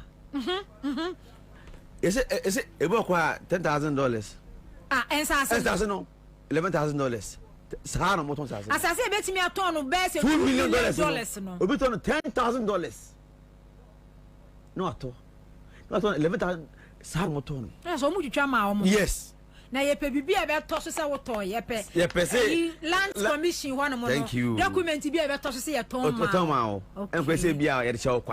It would be for 10,000 brand. Na wakono aje no afa na osi ni mansion because ama we na almost na ho almost for estate and yen na nim sa area no obi ata ka nim sa Labone cantonment sa area ho a prime land a prime areas edan ko hapo no untua cities dollars airport echi dan one mo awia o mine land o e de baba be si esi awie e de baba mag ayi dollars wenya land no fofo fine e de baba ma ayi abrofo no ne wo mo mbeba no expatriates so say no de ama wo mo dollars na waji sika na wenya no say ya chala ne ba ka kire so papa mo o papa ye kromfo papa nim kwan fa so bokro no nti on de wabobra na o de ambobra o papa mo bra because o papa nim kwan fa so pesika e bokro dabi nti ade koso no na we ana so Kwabena mame ayi bia me de ma wo wonim there's this lady Kwame Mpacho Kwabena mame pictures bia me send ma wo me pacho mun show mame wo mame document bi ya eno nso no land a obi ato na unim say land no Ghana ye mo bosida Lands Commission share land ni nie enti request for approval to allocate unnumbered land situate at cantonment to Nanaya Amua. Now request ni 18th October 2024. Okay. Just unnumbered do. Like I said, land say unnumbered. Sana dia no was say request for approval to allocate unnumbered land situate at cantonment to Nanaya Amua. And to request ni ko 18th October 2024. Okay. Approval no by 18th November 2024. I don't know October. Just less than a month. A month. Approval by months. 18th November 2024. And approval no by any. Now approval no was signed by Honorable Samuel Abujinapo, Minister of Lands and Natural Resources, copy to Chief Director. So, entino. Na ya amuano unnumbered land ya eda cantonment October 2024 and a request in the Lands Commission. The following month, document in a bush for document in that one. The following month, any approve on numbered land. Yeah, what cantonment de ma na ya amuano. Any. It's in a bush na podama go watching it because when we saw parliament there, or some protection. Yes. Yeah.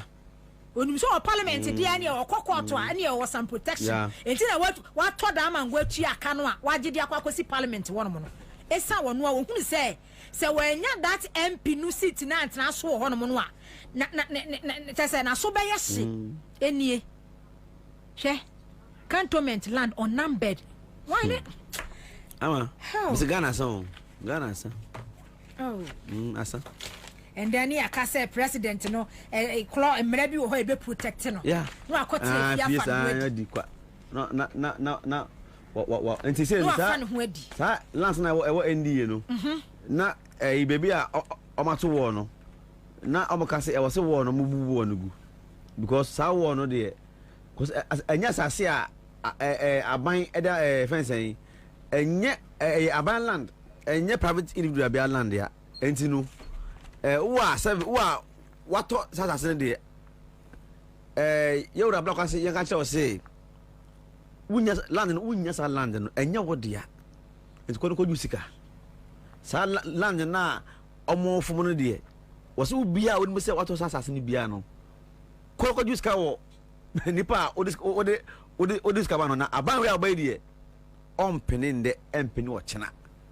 Enti no se eye so wo de land e wo agric aye ho wakoto wo na auto ye na obubu amafo da na uyi roofing every so. Padan so. Because amount na workers by force everywhere. Ya confirming Ghana national for land ya. First omo kukuru omo ka bas kokosi we. Oh yeah. Yes. Achira yadi. On say enimu na no mo sisi sa stores akese bie enum no asa wura mu kura o. Ai nenimu say no. Ai say ya ba hanya na sa land Ghana national side wo nya na sa land ni nyina da. And the one in nada near. And the one nyina o masi na ho. Ho na estate offices sisi wo. And I be stores kese wani. And ye be stores kese e wani mu. Eto mu wie na nka land na aka na nkasa nko mu wura. E na fast omo to wall e do omo bas ni. Esi anim. Eno ni esi nkrofo no so free Jubilee House. E ko apon enya honorable ablakwa ano kan bia enka mesina we mu yesi omsuro wai papa na omubu ni fie wo acha no wo si busu bia na oma aifoska national security for 35,000 every month to just protect sand body no every month bia oma buska 35,000 Ghana cedis se ombo ho ban ma no so la so ka ombu no na national security for na de koma wo omo so na ye enti ama but yedenya see ama ese eye pass abanse san sa ehan bia pie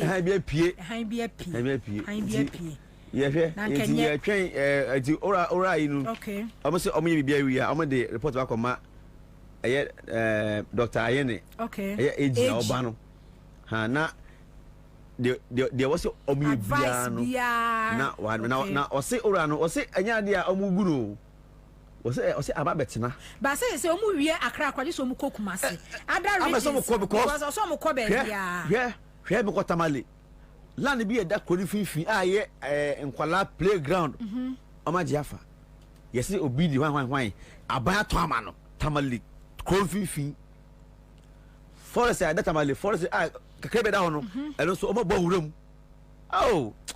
ama che se emobo na abusiafo dia eya na me ya ne sa de chia wo benya MPP fo akotena TV ni radio so akodi sa eniema we you eno na eno ne ya na me aya me nwanwa no sa de chi pa nipa de se ni ane ma menyem na boso me ko well so a beneficiary directly no one wa benefit from wo Ghana wo su Ghana say no communicator wa benefit into no ne de ansa de chia enkrofo nkwase asem o made o mbekwa kwako defend okay ya fasida emma yaboafo na ene de emrante na ewo fie ha sei no enye simple kra e bani abaye adwuma ne Kwabena so be kasa se de medical kache ora team no oka ho bi enti no ye ton sase Mr. we de enya aban de we eye asase a eye obi asase so obi ankasa de a enye asase a eye aban adie ye no eho beba sembia for estate developers any individuals ankran any ebia estate developers amo pensase e de aye dwumadie bia no nsase no eda atasamanso residential area Kumase okay aha enti munhane so atasamanso Kumase atasa adie ya twana atasimanso okay atasimanso okay meso nipa no otwe na ntwa ma ni yenti residential area Kumase wono mo na sa ensase we sei eda enti bomodia fo wani e kire hono o se plot no bi ewo headline educational complex ya eno eben Mount Zion Hospital atasamanso Kumase enti bomodia fo wani e kire hono mo afensu wo mo ewo fia hodo bi a wo mo ton ewo circle na so mo de me list ene asase ni fie nyina no se wo pesa wo to na se list nso a eno so ewo circle ya wo mo ede be ma eben Freddy's corner eno be odo rice hono mo pe we de ekuro mfifi kwana kokogye adwapade ya amansotwi bia eni ho wo mo wo adampon ya no nso 6 bedrooms a eno nso washrooms nyina ewo mu na de ameka nyina wo pe further inquiries 0242770304 0242770304 04 and I say 0242 7703 04 0242 7703 04 Kumasi atasamanso de ne na mekwa akopɛ biaje ai I want the yanye dollars ya ji cedis ti wode ne bi na mekwa akɔje okay veti ni guso honorable John Jinapo na energy minister designate ono ena adru no so ono ye vet no okay eti afenso no se uka ekuta wo no wo pese engine no etiapo na agina ne naso anya engine oil bia keke ena wo so okoto edugu uka engine mu ye seahorse engine oil ye wo seahorse 50/50 engine coolant ebo engine no ho ban every overheating engine no afebo na okuta wade ma air condition bo ye ma enum fuel so ye wo 33/67 coolant for good protection 10/90 coolant for normal protection yeah and also ebo engine no ho eban ye enti mra so kwase sa car engine oil we see seahorse for product and no na we here 0244 577 559 0244 577 559 na say 0540 42 4386 so na yemo Tabia Herbal Center so the Tabia Herbal Mixture abedwa so bia malaria ha fever ha wo honam dua mu adwa wo nu moto wontimi ni die Tabia Herbal Mixture obi so a sisi yade na yamutim ha wo ni sisi yade Tabia Herbal Capsules wadru ni Tabia takum eno no ye sachet one wo ho ye organic herbal ankasa na yade aye wonya binum a eno so bebo papa Ghana baby etono bia no ubenya Tabia Herbal Mixture Tabia Herbal Capsules Tabia takum na wanum Okashi Dragland do so pumu ho 0243 686861 0243 686861 Indomie aduane a ne ye entem so ene no ansa wodi Indomie na sisuo na wodi wo spices egu hu no atwatwa veggies wanya egg num bi ne ade just ene wunya chicken dia no na ye bonus plus I just say Indomie no aduane papa enkoda ni dia emo mo ye fefefe kama mesro afi 2024 ma ensi wiye so ho me ma me ne kae osi kuni ma me na enye na se wo do be ma no no na ade ne kofa da Abraham na do de enye bone se wo do oba no no na ade kofa da Abraham wo be hwemanim wo de kofa da Abraham so ono wo no enye bone wo kwoti bibi kakra bi aso no so ama na budo ama wo no enye bone so ho se wo nu obi aye adwuma na wabu kwase ache na do adwuma re ekọ se wadwuma re ntu pem won promote enye bone mesrew wadwuma ra stop ma fa no kwa fa da Abraham ho wo ton wa ye nto fa no kwa fa da Abraham wo boyfriend ntua fa no kwa fa da Abraham ho wo peburoni bia fa no kwa fa da Abraham ho enua no fa da Abraham 2025 ya ye ebedido ebebudo enua no ye kuenum saa yade bia ha wo bia cancer nom ne diabetes nom ne stroke nom akoto pa akote yade nom BP nom ne ade nom ne typhoid nom ne HIV nom a fa da Abraham so wo fidie wo bibidro wo besa yade Nina kama appointment you would yamaya Kofada Abraham ho offer kwa barrier asofa behind Star You filling station for 0244 371695 0244 371695 and answer 0559 114122 so someone want to never Kofada Abraham me enu ho na do Kofada Abraham enu ho krant me ha me ho enu ho incoming chief of staff enu ho ntimi kwa me ha me ho oh bit is our number who demand to me for just a day Nanama na we misuba na nanama mo be ko ma de ache enye ko we demand to do hey obi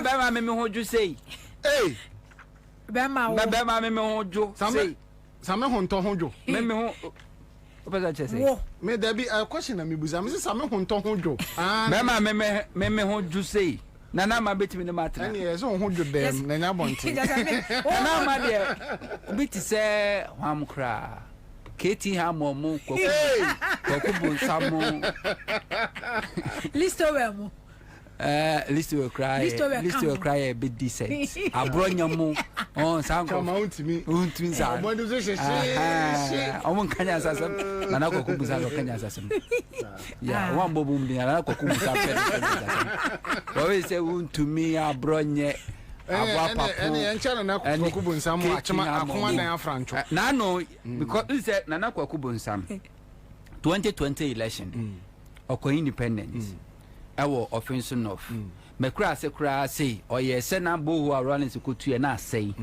kin kan so asem na se asem na make 98 na Rollins government be two bohos miensa e de macro no and the MPP bohos ni miensa nyina say o mantimi ansa be say na Kwakubu Nsam koye se okosiesi baako ema dia na ase wo mu okoto e de ba beto so okofa obi aba wo firi ahemfo no ono mu na then MPP enso so ba krom ho ahemfo ni krom ani nyina ja no ho anom kodi MP na chino say sa ena me na anya bio this year we so onko bio to the support command NDC or campaign my NDC peace no any President Mahama okay oko one of the communities my MPP for ko bo no Kwakubu Nsam omo ko bo ni prepare no enti na no oba Independence Square what's it wanyara what's wanyara oh buzaza wanyara kofi arimu no like seriously say a jantra na so o iraya obeda campaign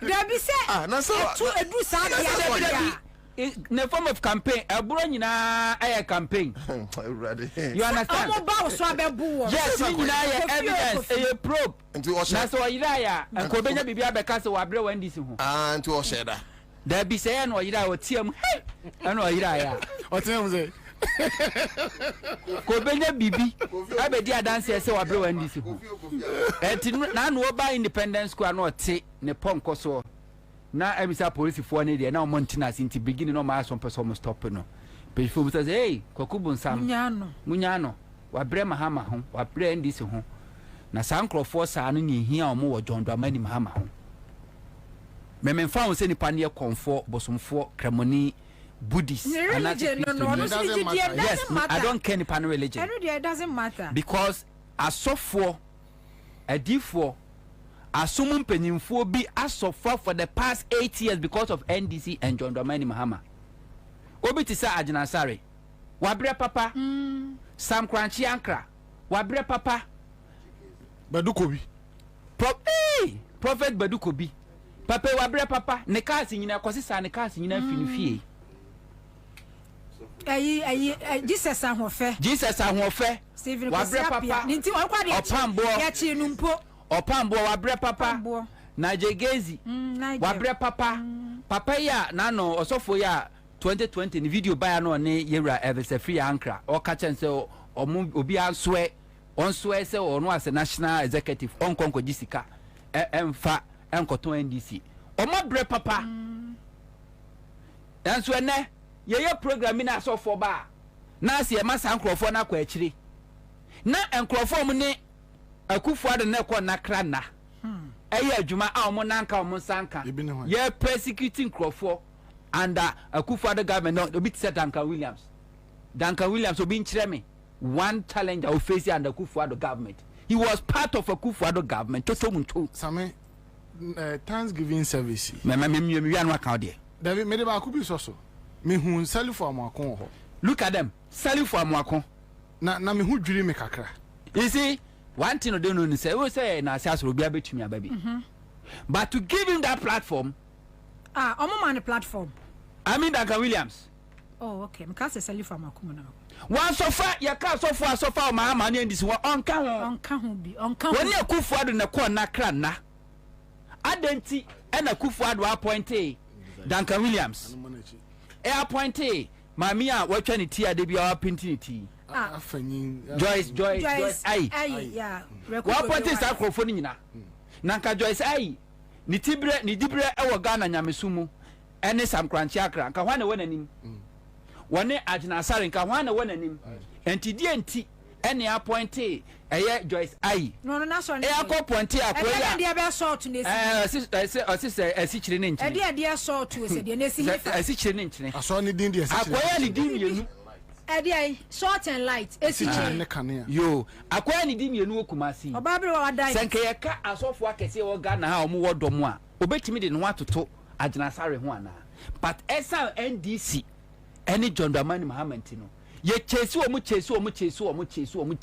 a emo anka so mo ana edin enko sabrin komaso de egu opambo ade MPP for de aye no ono kwa de nya no de ntia opambo ni MPP for tia da omo ntia ase kufo penso opambo sha ase ma bia na oye na sorry school dem no mkopam no sisa ni mfidie sa me echi no and Thomas of us Uncle should get closer to my when I was on Bompire Mama and Yanya 24 is Duncan Williams. He's a hypocrite. 20 and no Bompire Mama Hama say one more Mumpe Mahama ye and a pese any NCM no men so no more Mushra Mahama Nishra and Comoso. Then this is 4 share. I could for about the same time I could for the 2020.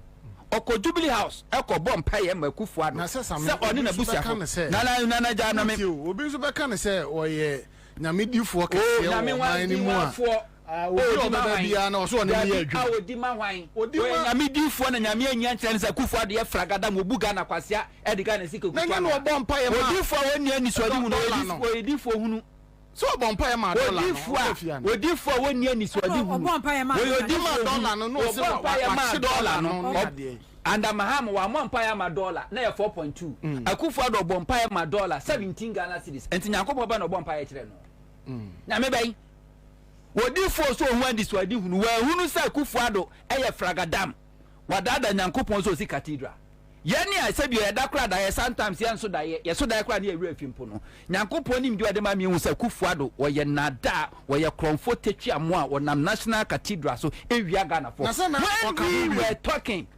yeah kano Duncan Williams catch us we should shut up na nye sika na di ba besie yeah NDC for enye NDC abanti and NDC for ekasa editia board of trustees say no oji pedium gi ayi omo dis can me sika o sisa free Ghana so de kwa America kwa akoye fundraising one for even 10% am back one for even 10% am back President Mama by and all of a sudden all of them pushing me say NDC for pa say President Mama say be forensic audit National Cathedral and no can the camera to no so that me hear the body language all of them should appear to hold them accountable so we will continue to hold them accountable say me who talk can nyina you disagree me disagree okoba give me my 10 and the truth of the matter because who talk that is so dey na be kan o hwe ani o de cobra na o si dey o be kan hu masemo si awo me kan hu masemo azani pe bia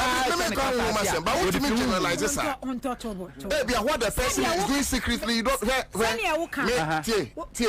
maninka hunto on this of be achida me amiti hey many opportunity na asofo bibranante so when it comes to matters of asofo and their operations I am fit for purpose what you say okay now in these recent elections and Ansah by year 2 years there were times Duncan Williams ejina na sorry a man crofo who say eye abayo to see in connivance with electoral commission ayo madwene so be wi abanu ama Duncan Williams ekasa openly bodia say any person may make that attempt so be we abanu no ono no ede na onyankopon ni bidi he has done he has put several issues on the ground sir a chance on Duncan Williams no aye crowd so be save the Ghanaian democracy and know this asofo bebre wo okwan fa so yom niam obi on ma openly obe show obi on so secretly obe show behind the schedules you don't know the prayers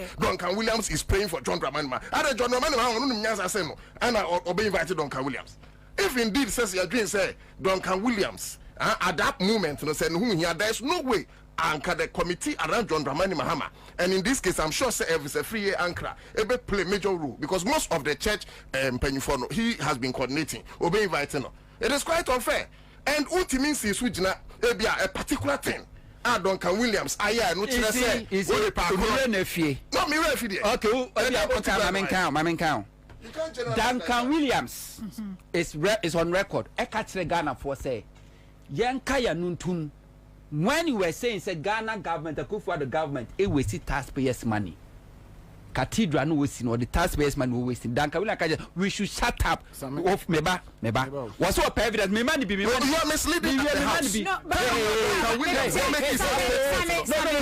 misleading the house Dr. Williams make it no Williams listen Sammy may you my fimo may you my fimo may you my fimo Sammy Diana me comment in patch no Nana we are talking about say me misleading it means I have said something that is not truth manunko because obiantie was say the mechanic no correct ne phone na dana nimo no she has to prove or he has to prove say meba you have to prove say sasemu amekan no enya no correct so we need to clarify that whether I'm being mischievous, whether I'm misleading the listeners or I'm telling the truth. Hold on. No, what's misleading? I'm coming to give you the initial commentary. We initial commentary, and I'm still with the misleading. I say me okay. Me battle anywhere. Hold on. What can you? Hold on. Tama Duncan Williams. Eka sa asem no. Na Ghana for enim say. Enye state funds. Ana yede build the cathedral because okaya. Omo kachire say. La sulala and on Babe Adiabetu Cathedral. Don't forget, said Duncan Williams on your busumsumini. Or your software. Now say about the sea a sorry dying and when you are now sebi we have naysayers. I susu said my a sorry dying. You expect him to keep quiet. If indeed say sad time no, now you see their bicycle and ABC and a Duncan Williams and make his statement now. Then you can hold him responsible. But at the time we make his statement no, not private funds and you see the Babisi Cathedral. You see. Mensa Otabek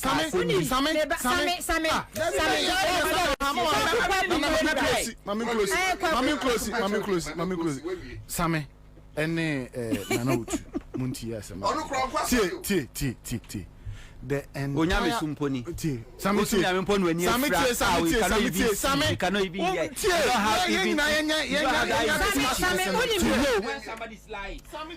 Same unim bibi et said it is said there are no two cameras. You know, Ebia publicly no Omabonte, but only John Mahama, the relationship or the communication. Let me also make my point. Yeah, I did a few them now. Williams, Sama Americano, because of National Cathedral, the whole National Cathedral scam. Yentumi mfa so bono mbosofu bia. The original intent to build a national cathedral was not to use state funds, according to Mr. Akufo-Addo. I believe say enunti ena sa asofo akuku adamu eje tu mu say they are going to be part of the whole process. President Akufo-Addo initial approach to building the national cathedral one specifies say or the state funds and ebe build it say okan and Duncan Williams ne asofo empanifo yi agi tu mu say the oman sika about the national cathedral. When I was talking wambamu dabi make us wambamu mama nankabi it's not your time. The same way I make us obemo. Duncan Williams sikanwa ya de man over 500,000 also ade kwakwa fundraise wa America no na e sorry be sika na ye Ghana taxpayers money and ase ne ho sika meba onka o ma me wie just verification honestly he's trying to make a point so allow me to make a point edrum pempenso bi asa asofo mpanifo ehunu se enokwaredie bi enkoso ewo national cathedral ni sie ni mu no efa sikasam ho no edrum pempenso bi omuhu se omampani Akufo-Addo adada wo wadada oman no na edi efin nkekawa ebe omabrabo mu no omu nyina atwe omo ho omotwe omo ho wieye no Yera Duncan Williams make several statements to the effect say we need to change this particular government. He said it. What you say? Nemom, the amendment Same be ya adwene ne say. Dabi now dem no nya adwene. The amendment Same be ya adwene ne say. asɔfoɔ binum ɛde ɔmo asɔre ɛne ɔmo asɔfodie ɛto hɔ in defense of NDC.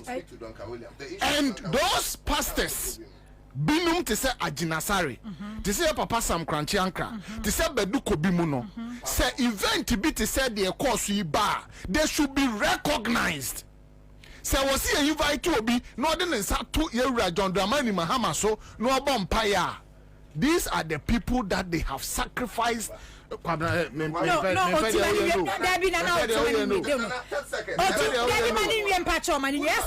forth. Because of National Cathedral. No.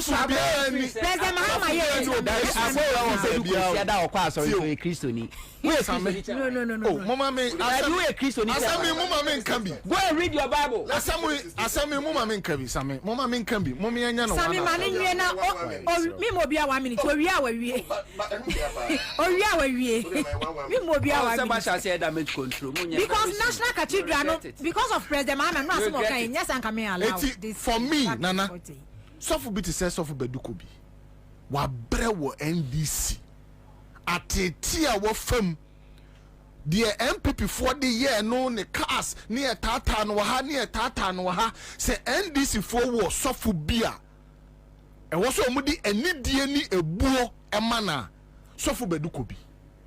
Sa agenda of whereby mu beka way into all of a sudden and no na say ye praise no because when him say obi akosu no aboka kwaku when him say asofo na wo buy of course asofo no omubuofu very good kobinum Jesus omubuofu of course what is man against Christian you don't make all of a sudden 8 years you don wachi opposition and then within a short time we be in enimu a after the omo na ye heli wo mo sase se omo na be ye aduma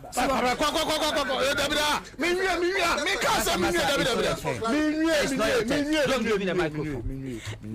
eti nana me de manu sie no the American say sofo me dey be me wan ka bi asofo na ma sideline wo all of a sudden akofa Danka Williams any Osu Bempa any we mu a omo de omo asore to ho omo de defending the interest of NDC no particularly me see me body sofo bedukobi. The NDC should be very careful. So omo ye eventer na ye the microphone mo obi a na ye Osu Bempa and some Osu Bempa e kan wo krom ha edit ye John Dramani Mahama no irrespective of the fact say what turning who because MPP for disappointing no he needs to render unqualified apology to President Mahama. So ko jina o ka say President Mahama sufunda kan 9 no nana betumi aso funda kan 9 nisa wo moja he needs to render unqualified apology ya me ye nyamesum amamu onye nyamesom. So with the greatest of respect yes the watchi amana fe no onti se wodi bombie akoya omode sofo beduko bi nam so no ekoya omode na jegezi nam so no sofo Ajinasare die ye di na temu okrom ha. They should be very careful. Okay. And you will be on council for let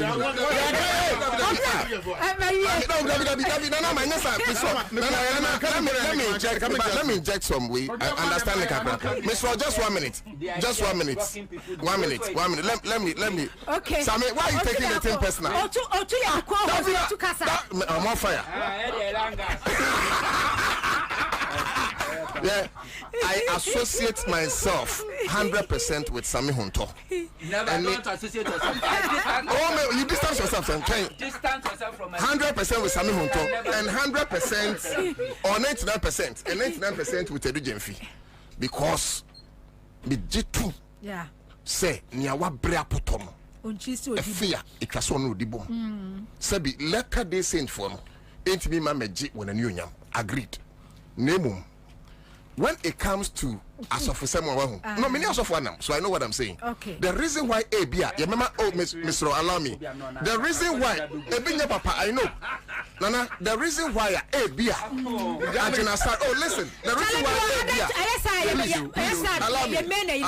Nana the reason why Abia Ajinasare Reverend Apostle General Sam Kranchi Ankra na Abia Osu Bempa no mwaka any Duncan Williams and he would lose Beko program. Not Duncan Williams, but minister is because of usually spiritual guidance. Spiritual what? Sorry, Duncan Williams' son, you don't understand the issues. Duncan Williams' son, Apostle Sam Cranshankra. So usually when it comes to such spiritual gathering, they'll give it to the Papa. Okay, because they see him as their spiritual father. Okay. Only as of what you tell us. Okay, Matilda, my baby of Freeman Matthias. Sorry, you by force say Sunday.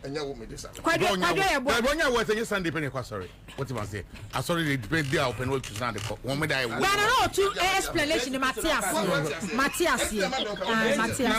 Nana. As I'm the blame Nana, maybe I need to program. Okay. As I'm the blame I suffer for no money bonibia. Okay. A political party no. And I'm the bonnie and Bemom, some of my what is one.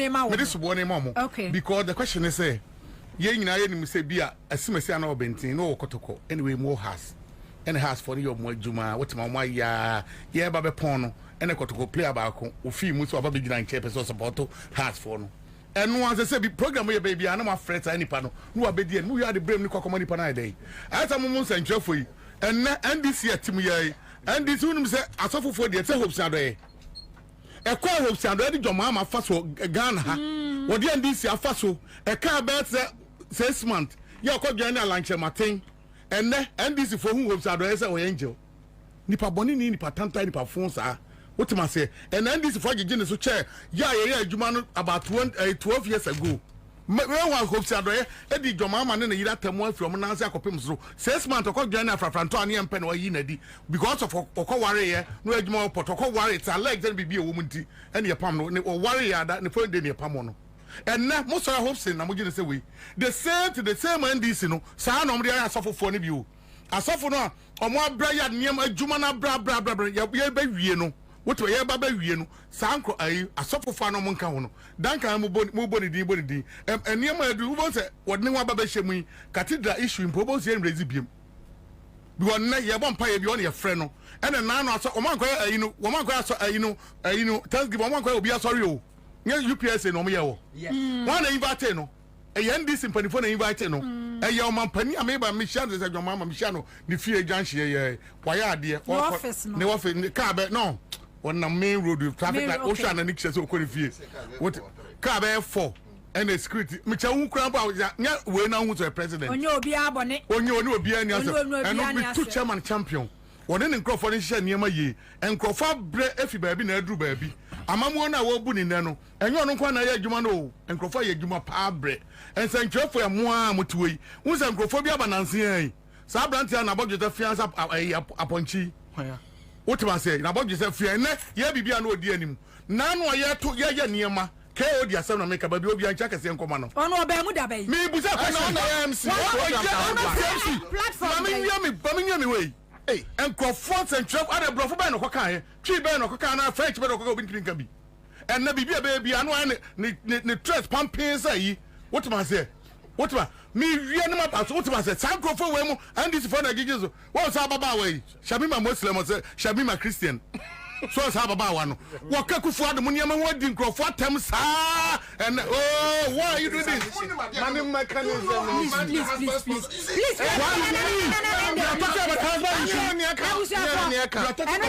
issue individual issue individual commitment commitment wouldn't there be no wife wouldn't there be no ya man this wouldn't there be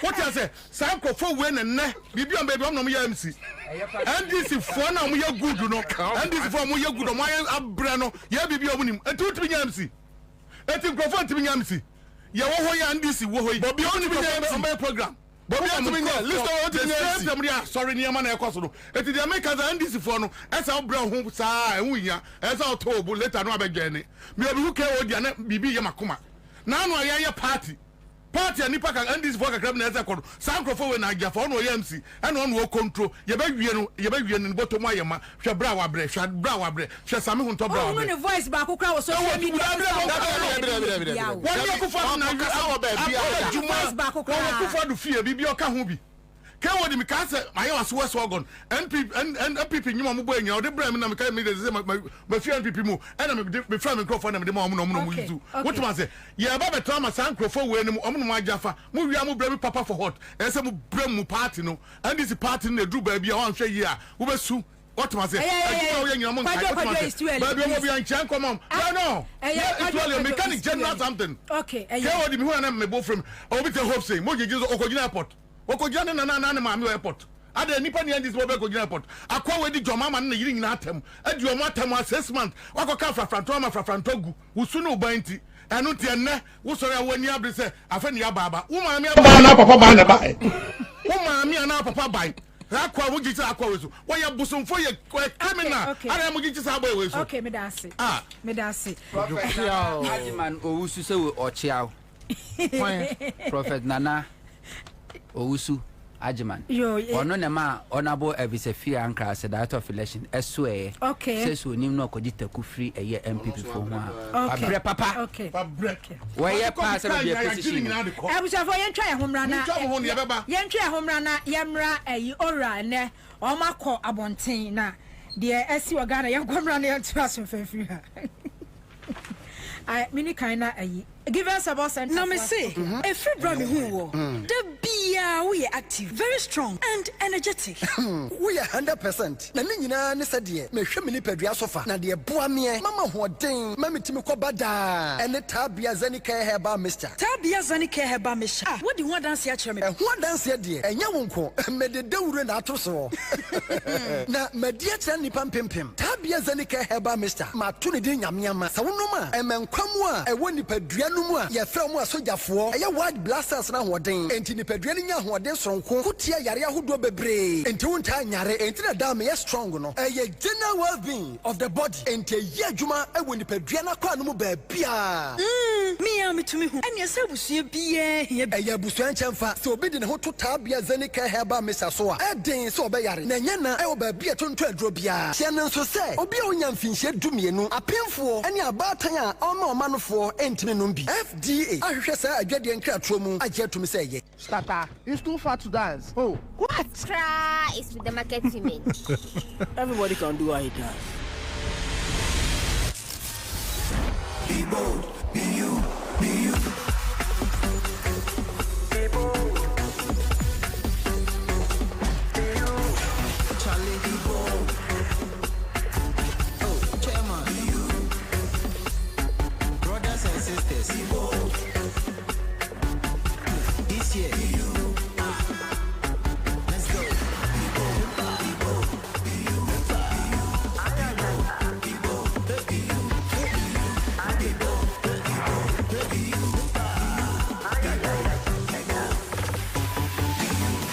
Rush Energy. Be bold, be you. Excessive drinking can be detrimental to health. Not recommended. Persons under 18 years, lactating mothers, pregnant women, and people sensitive to caffeine. This advert is FDA approved.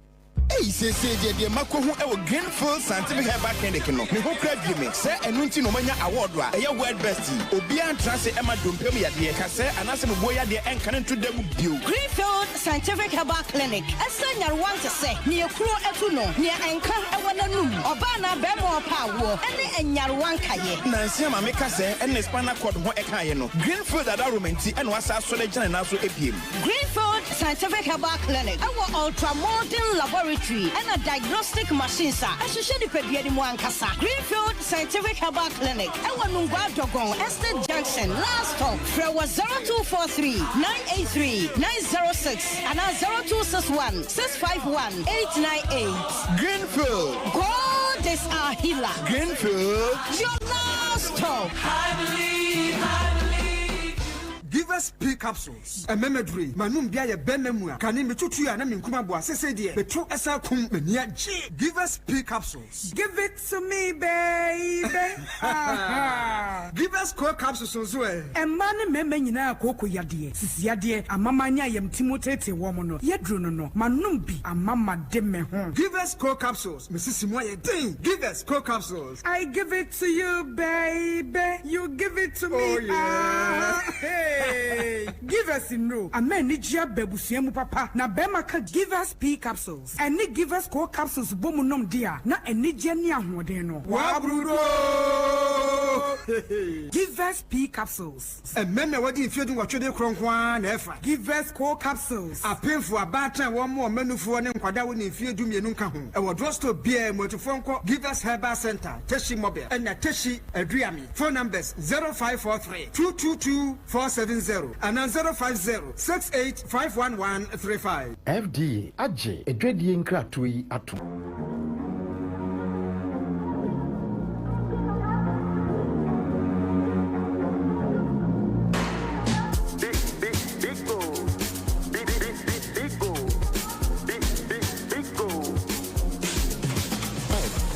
Everywhere you go, big go for the friends and the family. Big go, big refreshing moment. Big go for the kids and the adults. Big go, boys and girls with a drink up. Big go, everywhere the party day. Big go, we go mash up the place with it. Big go, greatest in every battle. Big go, big go, big go, big go, big go, big go, big go. Greatest in every battle. Big O, big refreshing moments. Beagle Drink. Big refreshing moment. Another quality product from Trillium Industries. This advert is FDA approved. When we send your police in here, Drew, Imbusaba Mesa Amama Huadeng. Refuse to grow. Any offense swabek. And what day immune system or Yankopon, and your ready pediatric Samoya Hubano, and Nasa Wunum Imbusaba Mesa, a peja immune system Nabribia. Ya Yarientimu. Sasa dear, a month for the one, the Imbusaba Mesa, Dronua dance yes, and Yarua who ran Nipa and Nina Etimi Banaso, and Yarua Cassian Kaya Wutini D and a home car. No, Yamwa suing no, a boy who buy every home. And now one pa, one Yarwana Dada, no monum doctor and Rono, and num Imbusaba Mesanoa, and Momo who are deep in tea. Ya Omuntim Pose, Yaria Esomo, Imbusaba Mesa, a walk Kashi, and you may move Bia Yato in row, at to 0246 20 8496. FDA, Ashisha said, Jedi and Kratui, my dear to Muse. I was for Accra 100.5 FM. Citizen show, and I was here. I had a member, and I had a master say, Eja. No, no, no, Miss Ramon, Miss Ramon. Quadrigen fee, and I know to Daco, Quadria Buane, Samuel Tomo, Ewa say, Yako Ora, and ana wo samo kuje to abla kwa ni team no wa matie si kanto me say ma follow mo ba muti ya state lands ahodo ya o ma bawramu a enya sem keto akora MVTI for land ne Ghana forces for ne state lands ahodo a mo abawramu a wo mo akomu nana me de o mu so mu ye adwuma de I have a problem. Okay, me problem ni say aban e ba ye nche, but communication is a problem. Me, I don't want to speak based on speculation. Ora 4 year juma, and the motu anamon spokesperson. Ewo committee ni mana. Is there a spokesperson? Have they organized a press conference? Okay, how many media and nam? Nana T. President, amamo terms of reference. You know exactly what you are doing. What you say? At the end of every week, they can give us a report. At least synopsis of whatever gatherings that you have made, so that the general public can also follow up. You see, I say building be koso Professor Janapodia say me betena ha na at the end of the day me be kasa na Professor Janapo sue me or court. It take you on. There's no official position from ORA to the effect say, okay, these are some of the findings ye call han when you come here when you officially, if I'm speaking to those issues. NIB boss. Yes. Because they are unofficial. Oh, so right from day one, I have raised the issue of formal communication to the public. The various committees, preparatory committees are His Excellency the President Atieno. They are serving the good people of this country. And at the end of the day, mujumano, more money speculation. Now and then I'm social media, and then I'm TikTok. Then we come here. I'm not going to speak to Aura because I have no idea what is going on. What I have seen is what is on social media. As to whether that is the position of Aura, I don't know. Honorable Okudzeto Ablakwa, even before joining that committee, you have always been updating us on events, on your investigations and oversight responsibilities on issues. I don't know, do Aura out there. There be the fundings will blow your mind. The fundings will blow your mind. Which mind is he blowing? I have nothing to say. Ma latter day saint on Kasansa. Manika can do ya. No, but said I now no from me. Okay, no. No, I sorry, Pakrente. Okay. Oh, catch us, I'm lying. I'm deceiving the Meka Aura. Just say Sameko Amasia Baba Meko Aura. Banana. I hear a Blukmanov issue, Messer. Okay. Young Fay in nature. And Kamiako said, ye Hudia, by ye a Rabina Obing, a yipum. Na ye ya to constituency Nasara. Sebi, Ghana ni be a name. Say, and near my air coson your quiet if Pessia fason ye chia, a yama menesa, near G seats in Ifrinism. I'm too such in a Supreme Court. A better so. A circle back to Supreme Court. Yes. In fact, and many of Rabina Kasa. And you see, say Unipayaha and Otobaha or Kasa Uno. I mean, why? Why? Say you were setting electoral commission beer when they were born in Timuposo, be the Bonia Diaku. Why? And I am using this medium to charge the youth of Ablikuma. I will not incite them, but they should resist the oppressor's rule. They should resist oppressors' rule. Mamun Traunomo, I'm a young chomonsa, and yet said to me in fair Rabna or Benisam. It doesn't make sense. Yakaya Devi, Muamu Electoral Commission for declare, I mean. I'm running a clear. So won't you send petition to the High Court. Edian Biamanisa say, Yanam for war court and in Yamenti, near the Electoral Commission, Befra, Ubewa, Nania, with some. And Nunti, and Yayan Shahaim and Netema Central Free answer. And Nunti. Ni ahwe high men ne obwas is yentinka enunti ni ahwe high ne okan kwe central afriensa enunti ani ahwe high na ansawam adwagiri afriensa ya ahwe high akatua insum baku oh enu wo isiana no from of them that baku na electoral commission ni pan be declare ya ni deputy return officer be declare no Emma NDC no and the deputy be declare my MPP no oh me kro musroi me fi fanti akwa south be grow outside no oh fanti akwa north okay eti ye be yen hwe han soma Ablikuma north so friensa no way no me I said it here say Domi Kwabena anka me lead any anka IGP be share me face to face because anka that will be the time when Ghana be who say Ghana me bru so too and that is why I'm charging the youth of Ablikuma North. And what court in numbers can be brave. They should resist the oppressor's rule. But banana. So what catch him so what charge Ablikuma youth I mean nyadwin. Ablikuma or man from one of Matwaba. Exactly. And they are my political party. So it's up to the political party leadership to defend. So no betting. No. Lawyer Dujimu. There be so because Nana Ghana for 7th December, Adiachi 8 December no. Ghana for na rescue Ghana. Those constituencies over 180 seats in Aya Ghana for. And to diaka biana a free NDC funds and put to blame no na catch NDC fund penny for so wamonje.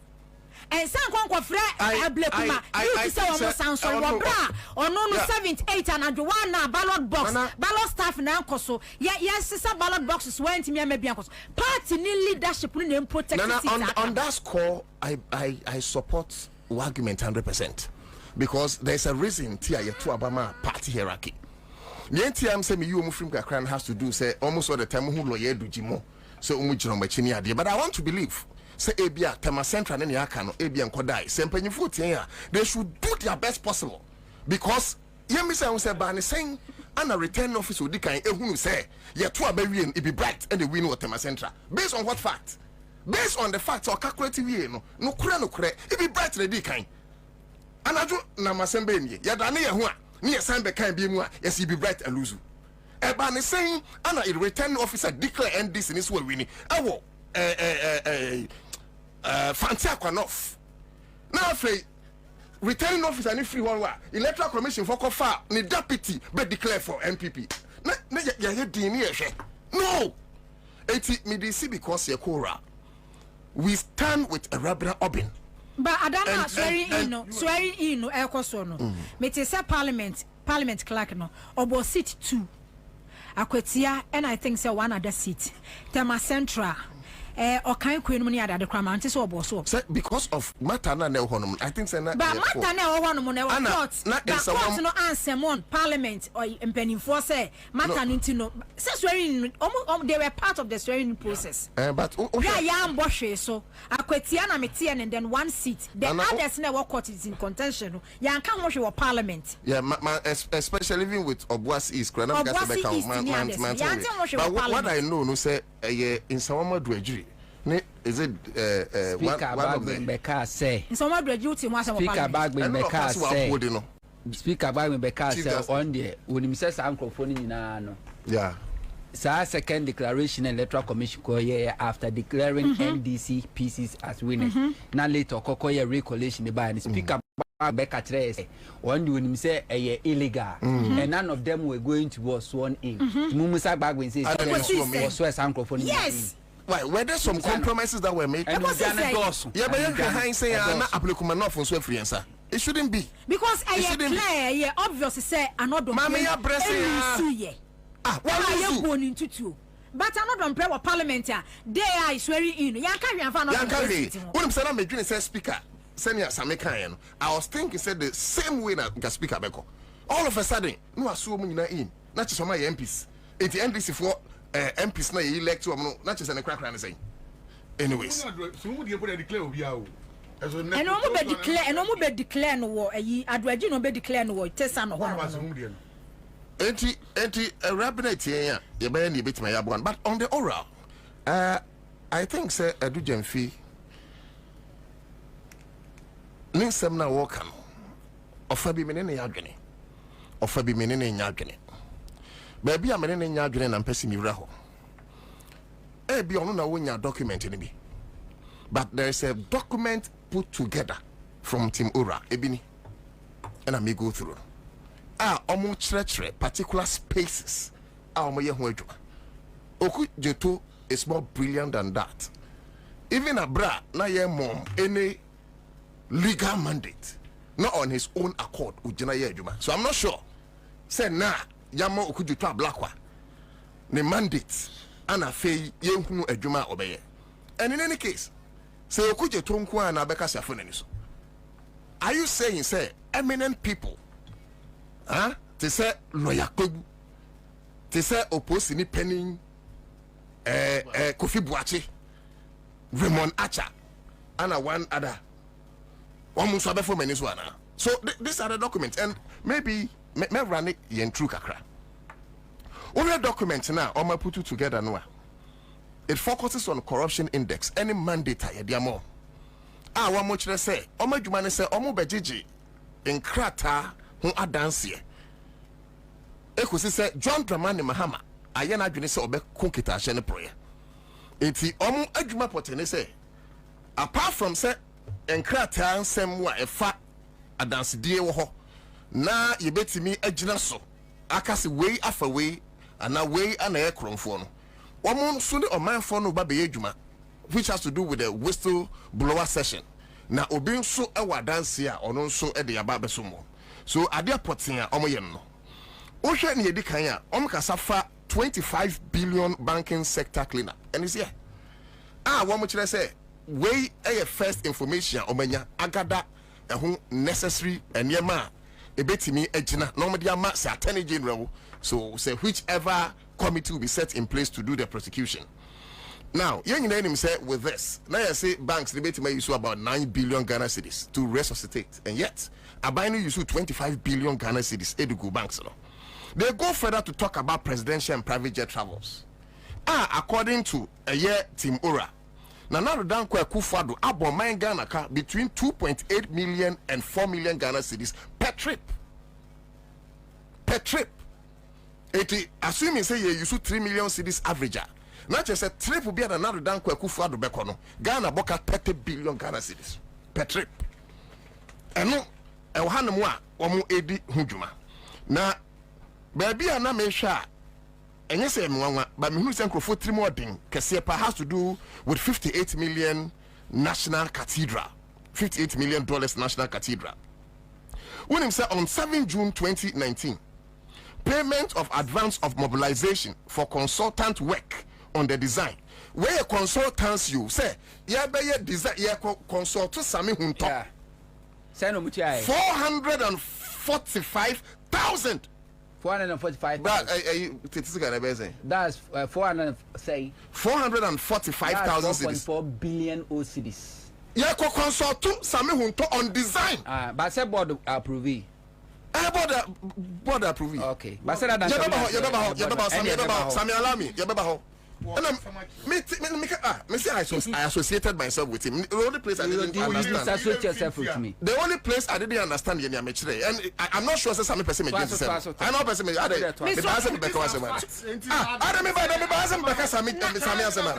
is he talking about? Mistake mistake 445,000 Ghana cedis. On this cathedral. Hey, mame, nearby shock you. Payment of consultancy services in respect of the design of the national cathedral. Design. And we 85 million cedis. 85 million. Approved by the board. But your board in here. 85 million Ghana cedis. How can you pay 85 million Ghana cedis for design? I nana do Danko Akufo-Addo. Why we need to move statue? Why we need? Ade Mahama. Tell Mahama ya president am kasi dum so buy. Na Mahama ya jumo yisiji. Nana do Danko Akufo-Addo. Why we need to move statue no? Microphone di manimu nkabi ko bubu.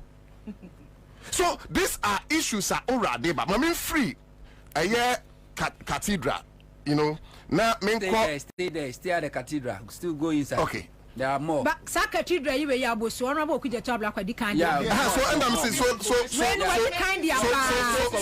so continue the manefa more.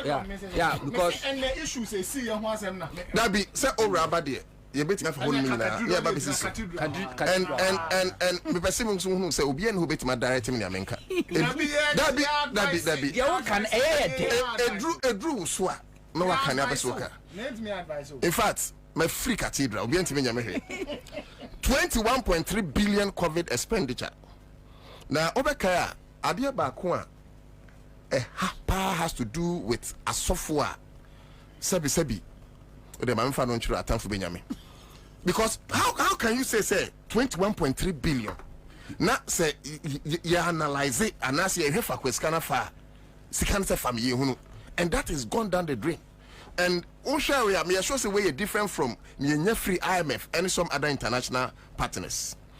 Now 110 million frontiers COVID testing scandal. Na hanomono ni esi ehunu ni. Out of $150 biya na your testing na Ghana nyam only $10. $50.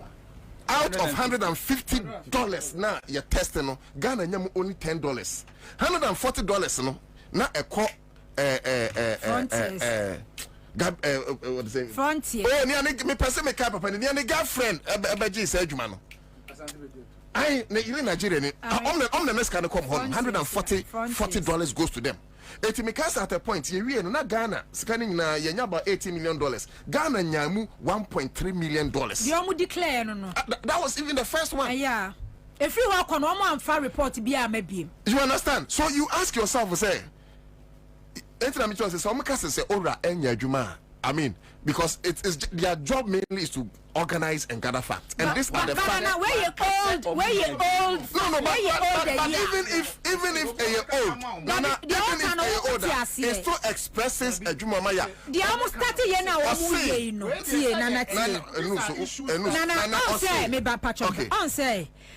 Martin Pebu abekase NIB boss. Yenyusu Pebu Mr. Pebu abekase. So nya igbeni boy. Menya igbeni Mr. Ntino fanesa. Aba abekase. NIB boss say ni say ne land bi state land bi wo de aba. Honorable but because of say any official ayi no mo de ba ye ni ntino. Papa ne say o meka hwe wo challenge. Oh enti enei no ate say de omo ni media. Various a friend say now almost officially one because we jam media now we ba watch any DM we ba watch any DM we ba watch Canada land be and say videos be brave yeah MVTI for asase ho no mo a ye twa so say ye project be am MVTI for e wi achi wo mo kasa apartment no mo sisi ye say dan be kwasi ho no ma ye see o say vice president dia o kwa kana say watch vice president take you on now but e official say ye kwa ha yeko NDA o say Northern Development Authority one ampanso ya to ho say eno ne ya official ntie ma de achi a e ma discussions no yes simple ye fa ba bi afria issues are old issues where your old issues are nim okuje to abla kwade abaga na ya to me in as much as I agree with the house say okwan bi so no ana abre nyina no e twa say the committee ebabontin ema ye hunu the state of affairs.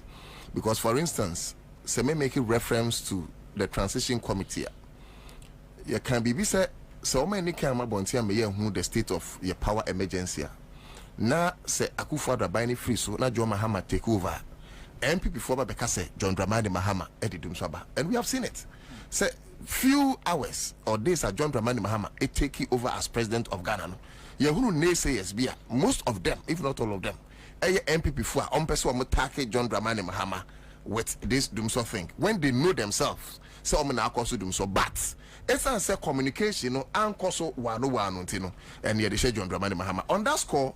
I agree with my brother Edu Jemfi say e twa say say bia ne oye journalist wo mu ye Acha ideally no I was thinking say bia Raymond Acha ne be mouthpiece na every point bia I sometimes also think, say, early days here, you see, the kind of pressure, hold on, the kind of pressure exerted on this, and so because time defense.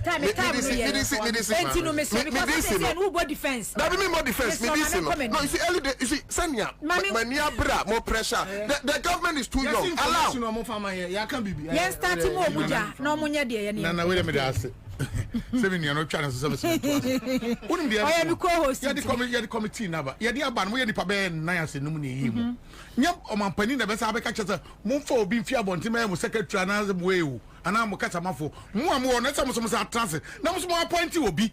Wotima se. Enya sa mo nko na adwuma sa mo yewu. Esa mo fa bi be hyem. Omutimi ngaden. Oh how committee no omo hono so mo anyi obi o metima pick obi abonje ade ye mo adwuma boze ade ministry na ade obi akoto no wo kwa wonfa o special assistant na ade wonfa do mama ne se be fa department no so the question is say Remo Acha no mo ka ho ne ade abodi no so no ye o mo katama for ade say ade ade besi she nsi ti be defend o mo say ade na mo pressure nyina pressure nyina ti obi akura bi ene nyina ho ne ye adwuma no ete no me ye adwuma ne do mo ye ne kama ba de me ni adu jamfi kan de me say perfect bi ade de wodi agranwe a fidie bi akoyi abrekwa wo nya ready say fidie ni yu what ma say ene say wo hwe ba me ba na mu yi na me hwe on Facebook nice wo de hwe e da yes we wo sa mo kasa musu ade so ba omi ade a ba omi ada this way you say abugina kwani John Jina ko omu senior brother and doctor no minimum pa remember those days me nyina ekoko tetra East Legon ba bi nyina again I know that oil good so those that have TV or tablet TVs be kasania nine gentlemen so one say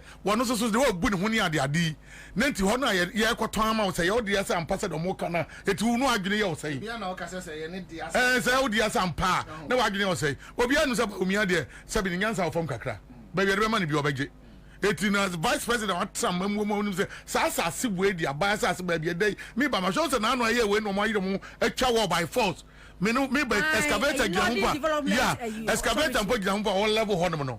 My head is on much. Now I should die white to this one individual and police building about Miana because about East Legon. There were MVTI for London.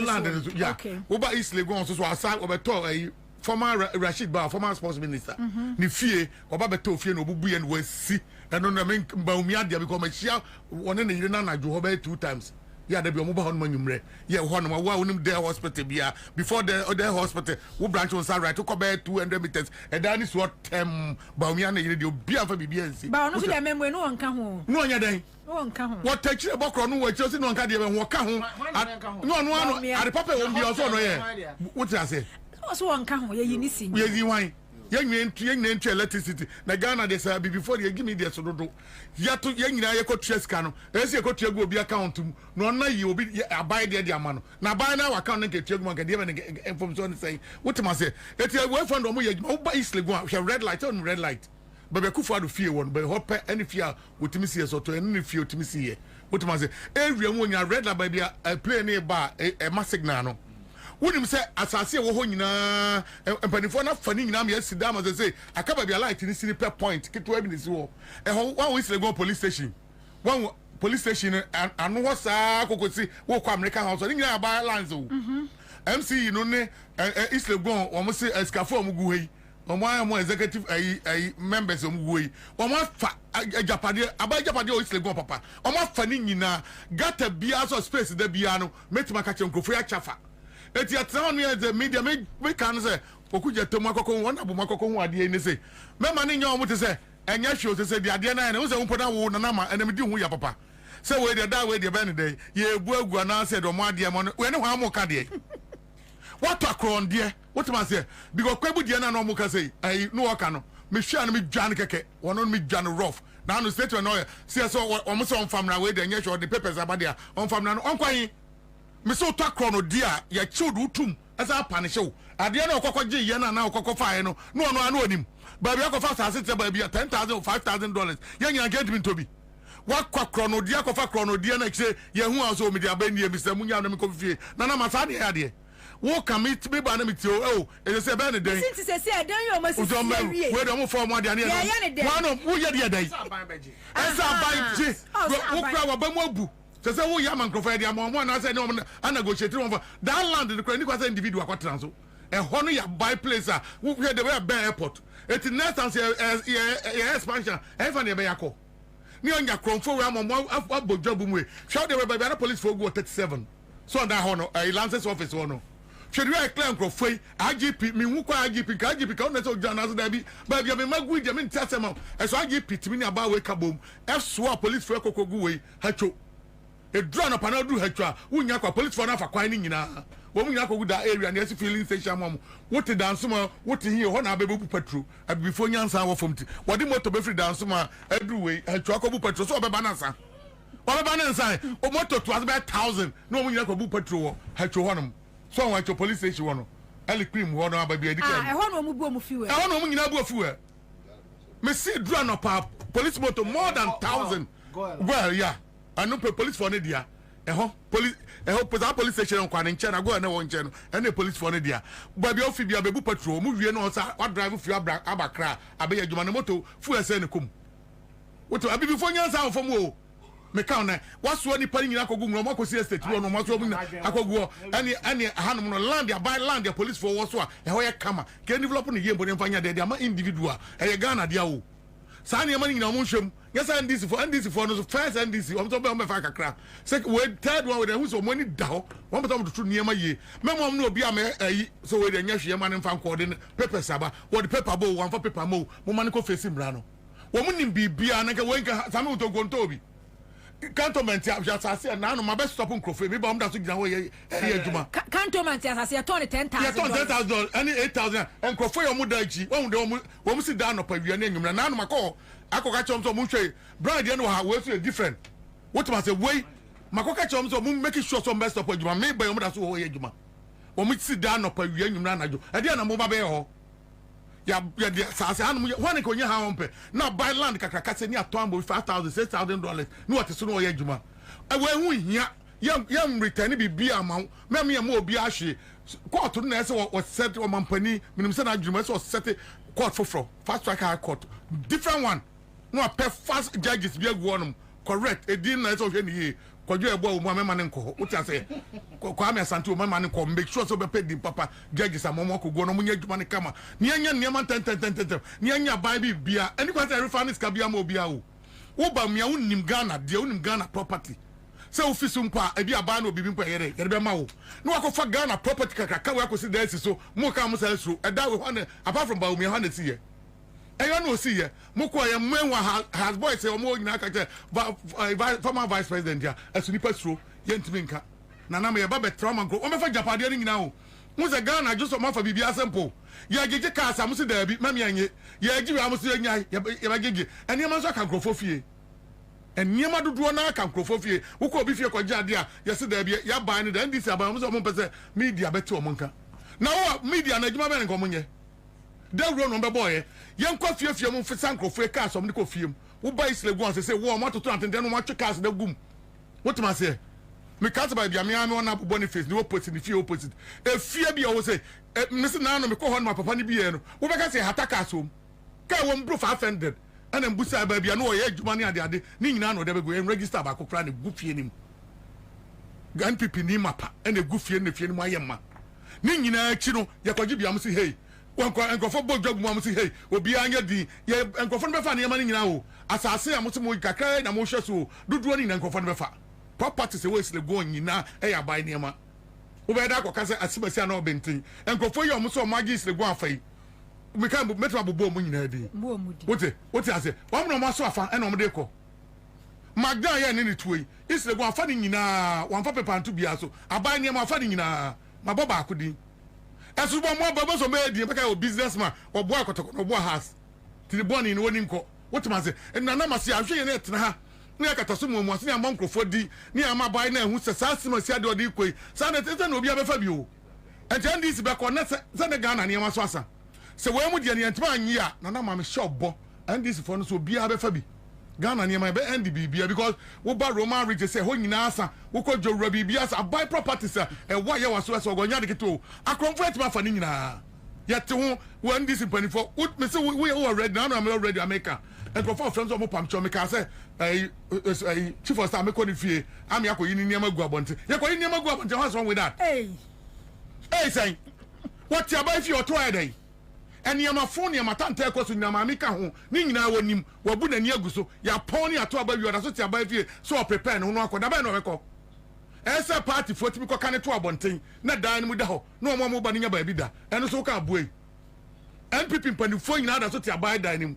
And this first munya di mu toto niama sa ta mo eto abawi amfa power ne ma mo won se amfa power ne ma ye de dia nana kufu adbeka se we de on tia se nto nya pa ntenya di ya gibia ya gya wie enkofo move obi number bi po se obegya de na muso se musro ese nana ma enkofo na bokro no dudu o mo fa niama ni nyina wie hwe ga bi o cheda ko da wa sisi mo ka mo bameka abanso on concrete building bi o siasia de si ya heye de si wuda ya na anu ya de wo kwa ne ko hono me ko hono ko busa am say obi ni gabi na o me partner na so hani wan na partnership ni pani ya ga ade na gabi dia ye nka no kra ne anya ade ni so dia wo ye abanso ya hyehyɛ ne say na dia wo hyehyɛ suwe kakaka esuwe ye gabi dia esi aba ade so e na o ma fa kwaku ba ko opposite wo na no gabi dia so ade na ye tiwo na se trans na se ye trans nko fo e fa evidence from who ma ko ha ko busa ma hu wo na so fa evidence wo twem na wo bi so obi na so ka kire we no nje am mo tifio enkofo mo ti on makobi so mo na mahu ana before them so makokọ research and say the property agabi ti o kan so ba bi otie san kofo nya ti etimi busam wo fi abroche ba no about rasta oh ba me see before in this election 2016 when we Lagos Sports Stadium on wo fi pongu ho na no yusu we caravan ka bi BMW VW ana ba be say me nam ko pay fita na be ma no ni hu fifire ne be ma pa ni chese woni hwe ni hu teche ma me ka se mwie ni awie ya ni ato aba wie na nipa ba ko hwe da ya wasi hwe property aye wo isle go ni ade yesi ya ma na buy position eti on there won't be emusa ne hwe saa ne ye be no ti be wie na ndc for no am position om so saa no so be na Ghana no ma fisika no adwuma ba no ese timi cheke gabi adwuma ba no aye da ba no ye adwuma onya bibi wo he o fi he no konya ska ana ne wo wonu the gabi wo e wa cha mu dai baby what is say no sa fie ni say na ato say by now enka ora team na another team be wura fie nim akọ check bi on crofo duba bi no mtin first kan ko bango ni nyina hye fie o e form create ekotu wo man no so reset everything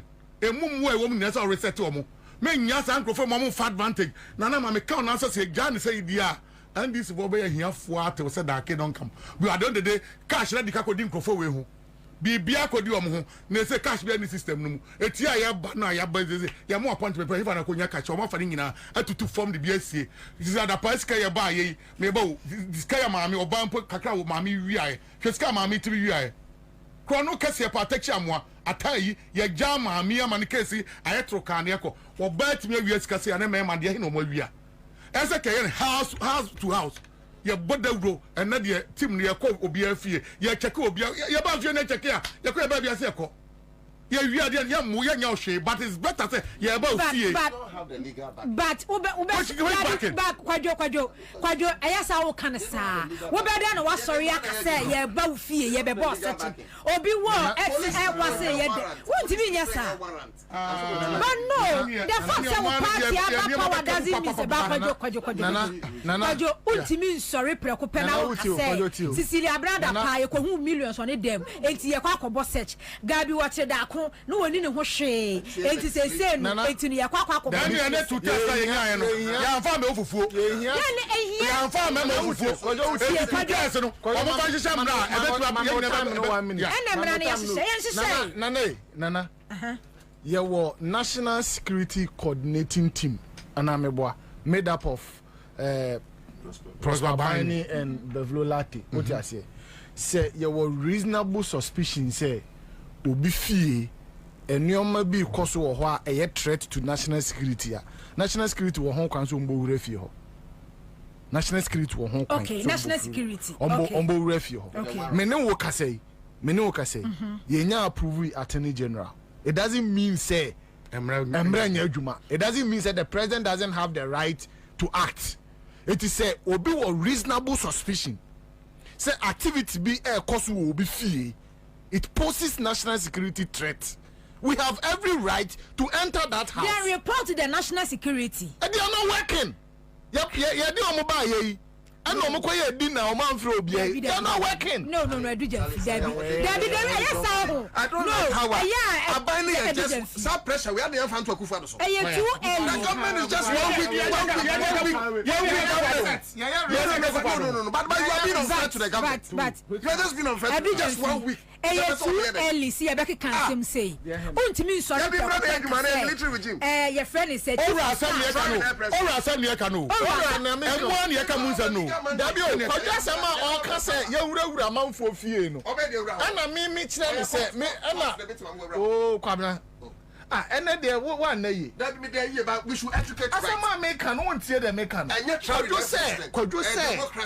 se ye wura manfo ntimi wura wo bi fie mi kire o se unless say activity na e koso wo ho no it poses national security threat. Na me ka sama mojima no asibon na ma asama ojima no asibon na ka na say national security so enti sa won so no ase sa kwadwei won say bia ga bi wo kire da ko fie eni ma bi cause na nya you report to the authority and yes I be call on Ghana for NDC for say I'm calling for certain people me see there's national and then coordinating team get the same team better akọ Gabi fie enti team no ora no omo wo mo hihye omo de ye adwuma enti so mama ala omo na omo ye adwuma ya ala omo kama because and omo rewra baby since omo start here omo rewra ya omo eko e di say how many days ni sami wonto ma memra wo sami wonto ma memra na me ko adujan fisu bacho I also call you Jemfis. Me ba so. Now we are going to your tea for. Oh, that's I have 4. And she. Mama Sammy, my support. Yes, Mama, I'm smiling. We're ready. Na Mincha Abeja 4 on count. Nanama. Mesha say the free baby a Kwadwomudi ND. So, some cocoa tramu koje warrant. court mo kwan we say ya illegal okay ya illegal maybe some 2016 MPP for take over 2017 NDC for no mu ko mu fie kwajeju omo cars including Bobie and omo maka no omo the court warrant be na kokko fa cars no sabre na mra nya adwuma sabre de na emra nya adwuma o Ghana NDC for na ye share omo traffic mu ane ade omo cars ye bo wura nkrofo fie kwosesa omo cars edu asare Kofi Adams misi Bobie omo ekwesa omo cars no warrant ben court ben na ma sa warrant na de kofae sabre de na emra nya adwuma e wo Ghana sabre na Ghana na you see that is one different thing between MPP and NDC. NDC free say the enimura into a see a family no sudi near the mrana ye adwuma at the end of the day samra na ye hwe say be ma justice no we end up getting injustice na fe complaining abronya way sebo glass wonu ni timi gige nkrofo cars to the stand say omu to me the vigilante for Jubilee House on camera ekwosisa cars every presidential pool extra cars no kotoe court ben na ma warrant omu de ko Jubilee House kwosisa cars no court ben na ma warrant omu kokobu ASP na nka Bruce etete na tade engine official vehicle police official vehicle court ben na ma sa can say warrant no omu de ko tu do ni mumra ho unimra na Akufo-Addo do no unimra Sabran PP for this answer no Ghana for ko kan ye MPP national chairman Freddie Blay or say MPP guys where they were protecting state properties. Yeah.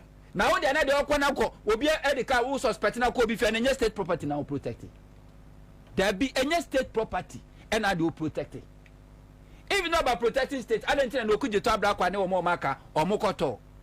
If it's not about protecting state property, what's their business? Yama that mandate. Yama that mandate. And I'm besides, I'm Jubilee House no on about 2017. Mandate ni free na kwa ye. Pata papi to say them run a row. But ye ni MP before dealing with law. Because one temra from family nyajuma. Enti se oban bugamu a na so akonu bugamu. Oman peniati a yanka say the vigilante ekwo kwosisa aban cars ekoton ye. Ye kwaka so mo protect state properties. You find on to her. You see nanu me kase me na mesaka bio. Nanama MPP ni yo bone na o de China Nyankopon fa abone nchewo. Because the only way na Nyankopon edi to me be ma NDC. And he say God want NDC to punish MPP for their crimes. And when God gives you that power, now be yes when I open heaven akwa, God will not forgive you. Because 2 million Nyankopon de ma won wan fa nya adwuma wo so de ye. Nipa MPP ni yem consider na nya na papa. E wudie wo ni trim, wa yesa abo ahwiriye, moja empani trimu da. Kwame Nkrumah Edi Buidam o mampeni ku fo be ya no mo de tu etire ho no. E ma contract Russian for ene na esi Buidam. Contractor no move to site. Edi mfidie materials na kogu ho. Ene 1966 omutu Kwame Nkrumah ba. Omutu Kwame Nkrumah dum de o ye. MPP UP tradition. Omo kwase sa anyama ni nyina. Omo lutu ni nyina de firi ho. Ti se do omo ye ne no. Yes. Rollins cars we see Rollins sometimes obi car somewhere ye tie brofo na waka na ye de. But sometimes ye fan to 2 days ho. MPP is abo akrochu amanso obeto nsum no be for na nso nsensane de wo ho da. Omu lutu ye. Omu tu Kwame Nkrumah bangu ye. Omu lutu Ghana. Enkrofonam street mu lutu no. Na omo kwa aban mu susu lutu Bank of Ghana gold ene ye sika akese omu lutu ye. Kufuor ebe ya omampeni the same thing. MPP co opposition at the loot. Omo ba power so at the loot. Kufuor be ya omampeni Kufuor free aban mu. Mesi omu lutu state land sa ma MPP then general secretary. Nana ohini to. Wonu ne ti aban bangalo mu. Ana wasa aje aban bangalo dia managere ana na ye da shito factory ana de ton shito. Nana ohini to. Jake Otanko biche bilamti. Wonu no ko gi state bangalo. F5 oton fufufu. Wonu na ton ba bia Jesus Christ of Latter-day Saints. Rage hono no o come empty asasa Jake so no ye omo member on the ton ma omo fufufu. To be ka wona ba okuju tabla kwa eduano ma ne bo ama e na ho abiem ba ko ka ho atisa to force yan omo de Jake Otanko biche bilamti Echo court ebra Professor Mills take over the same Supreme Court and catch Jake so onkoton ajapade no ni omo eche Ansah city se brato baby a Ministry of Foreign Affairs see this prime area ye chance asene the man crofo 1,000 Ghana cedis Eslehusu enya bi Boniface omunyina enya bi Professor Mills bae ana obesaje Ansah senior na de asi Ministry of Foreign Affairs and de asi ho 2017 MPP saba baemu. What did they do? Omu attacking national offices installations. Omu ko baby to say National Insurance Authority offices, regional offices, district offices. Bora ko robi omu. SS nyama e robi omu. Omu ko to butu ahodo. E ko robi omu sika to sika no magino. Omu robi omu SS twajakura to bi mu hye no. Sagreme housing project. MPP for timia lutu sagreme ama even bagla proof e dia bobo window na chi condition omututu ye empire dia bo omututu ye fan omututu ye eye electrical installation omututu ni nyina switch omututu ni nyina cable na chichem kran ye twetwe ni nyina. This is MPP. Kwa Ferry Hospital MPP take over Afari Hospital na Mahamesi na do 85% no air conditions no man store ni nyina MPP tutu ni nyina. Say who hospital omututu ni nyina. They are looters. And Uncle say loot is like abansi kankwa no mu wia. Omu ye chese omu ye akronfo a omu nsuro. Chese MPP asa lose power 2024. Na aban fertilizer. Na ye lutu e dia kwasiesie uncompleted building. Steps nyina ba washrooms nyina uncompleted building mu no mliko sie because 2017 when MPP took over cocoa board for fertilizer no makoto ya tron property of cocoa board not for sale yamfa makoko akua for free no omu wi fertilizer worth $12 million. This is MPP for you. Now when God gives you power to punish them one now abasa wona otinya mesomase untina nyankopon so ahini nti wo de wo gya ama na fa no ho adi na wo twen se court enti wo twen se get tokunu ebe ma wo eye warrant se ko na ko sechi wo mo wo twen se sa high court na kufu ado apake ho se sa di no omo de be ma warrant na wo de akwa ko sechi MPP fo fie ana court of appeal be ma warrant na de akwa sechi omu fie when akufu ado apake ho with MPP. That is how come MPP commit crime with impunity omu nsuro because when him say obeka say go to court ono kwa ma na wo ho no MPP ni na wo ho till we don't deal with them la ona boku ji tabla kwa the oral team omu ye adwuma na me say eja kwaku na on shut down follow omu ni sam no kan na wom say in terms of a periodic update na aba because sometimes you be to send me ona boku ji tabla kwa or your Facebook friend and to post be I get notification I can see what about be only onya friend obeda hu but that person should deserve it na said also kan ye so mom make statement because say we are it comes with authority and to your media na so person comment or ho no a unsuro since obeka yes say na hu asem a wo kana so eboa but the truth of the matter is say MPP are raping Ghana Oma repi omaya ye friend Ghana. Many can say MPP kosu repi Ghana. Unim de omoye. Ene ye man for appointment. Na ya backdate no. Na no a year state housing. As at 17 December na omo man crofo appointment omo appointment no a no ma backdate no oko gridco the same thing and happen na san crofo mu ya adwuma e state house mebomudin fiagbezi Jerry John mawuko fiagbezi Jerry John Eric Asumani ene ani grapa anipa mu nyina ya mama appointment 17 December ni backdate no mu ya adwuma wo state mu nim de ya mu sake mo ho because you make sure say you be sake mu nyina ene MPP ni abemo but they are still auctioning government properties. NIA, YEA, all this they are still auctioning government properties because omo political heads in there. Omo da so. Omo ni ho. But omo nkrofo no go. Omo nkrofo appointees ni wo ho. Okay. And they are auctioning state properties, cars and lands and properties they are auctioning. And then this is say we here court warrant to stop it. They are still recruiting Crawford and all court takra de haba. Papa bia or no, we MPP appointee. I on a financial officer and I say on a home sick asem so ewo honum. Or more friend Tebon as Tebon Zuma. Director General no ho se sia no MPP ni no. Se wo hu se abanse santo oko.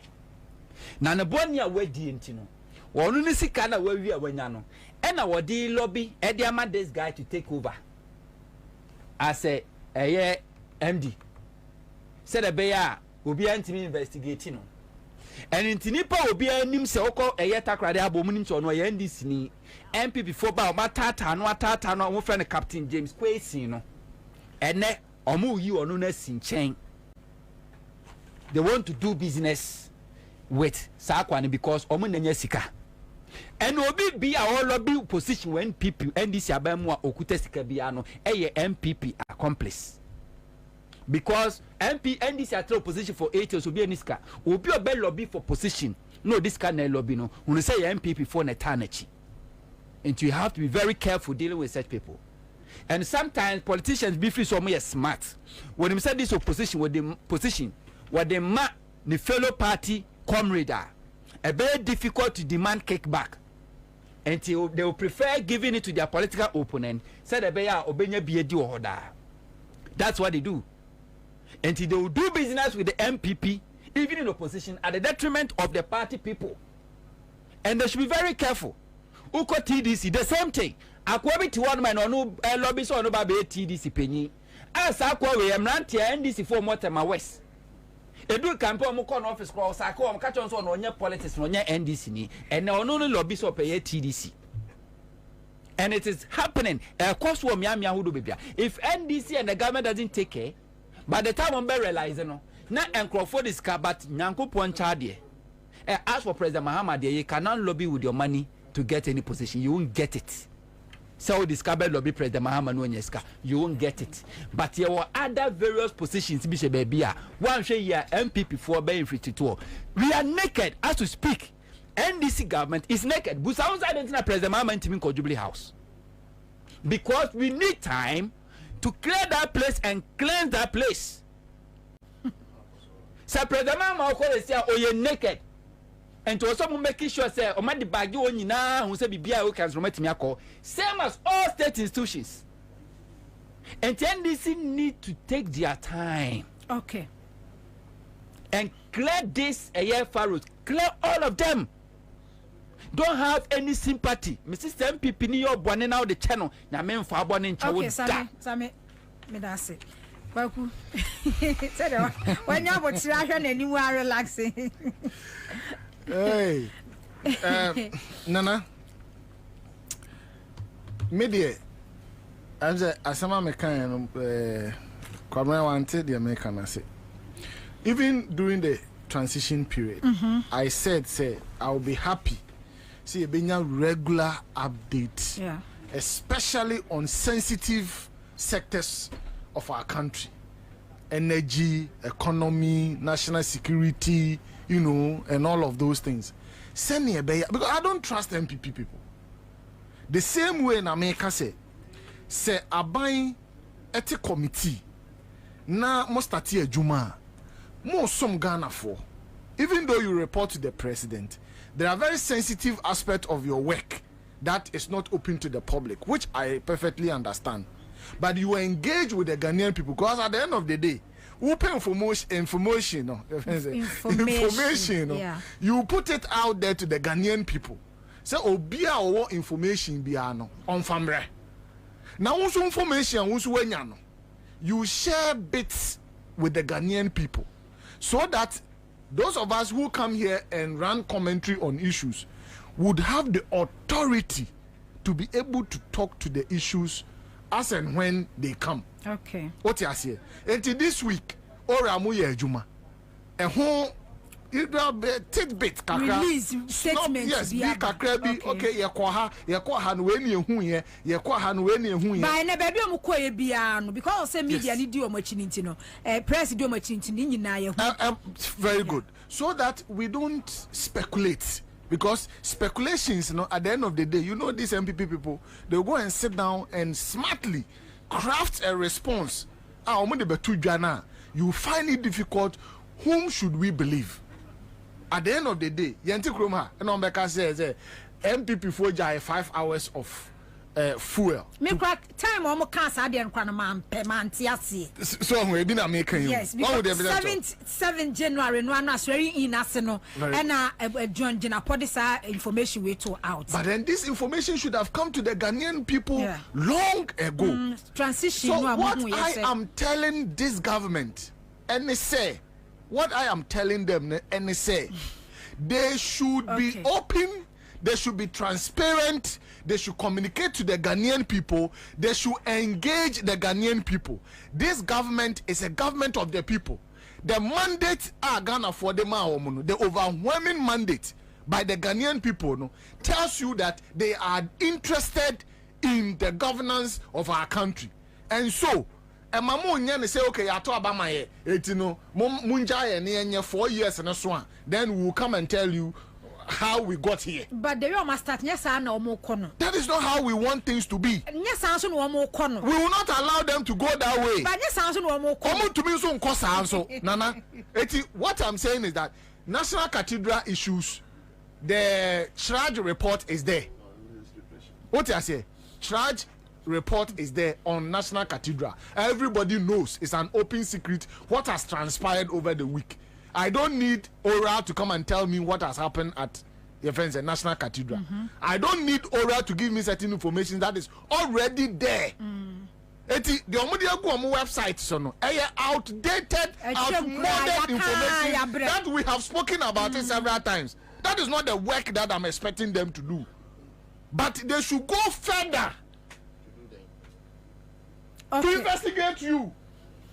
The reason why I check a condition, they should investigate and come and tell us. Okay. So when the appointment in our own country, what I say, so Nana, I really understand the position of Samuel Hunto.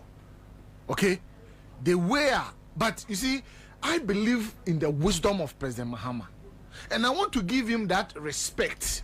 Say he knows what he's about, and that at the end of the day, the Ghanaian people would get exactly what they voted for, which is accountability, probity, and justice. That one, we are not going to relent on it. We are not going to allow any MPP. What could you do, saying? My MPP need.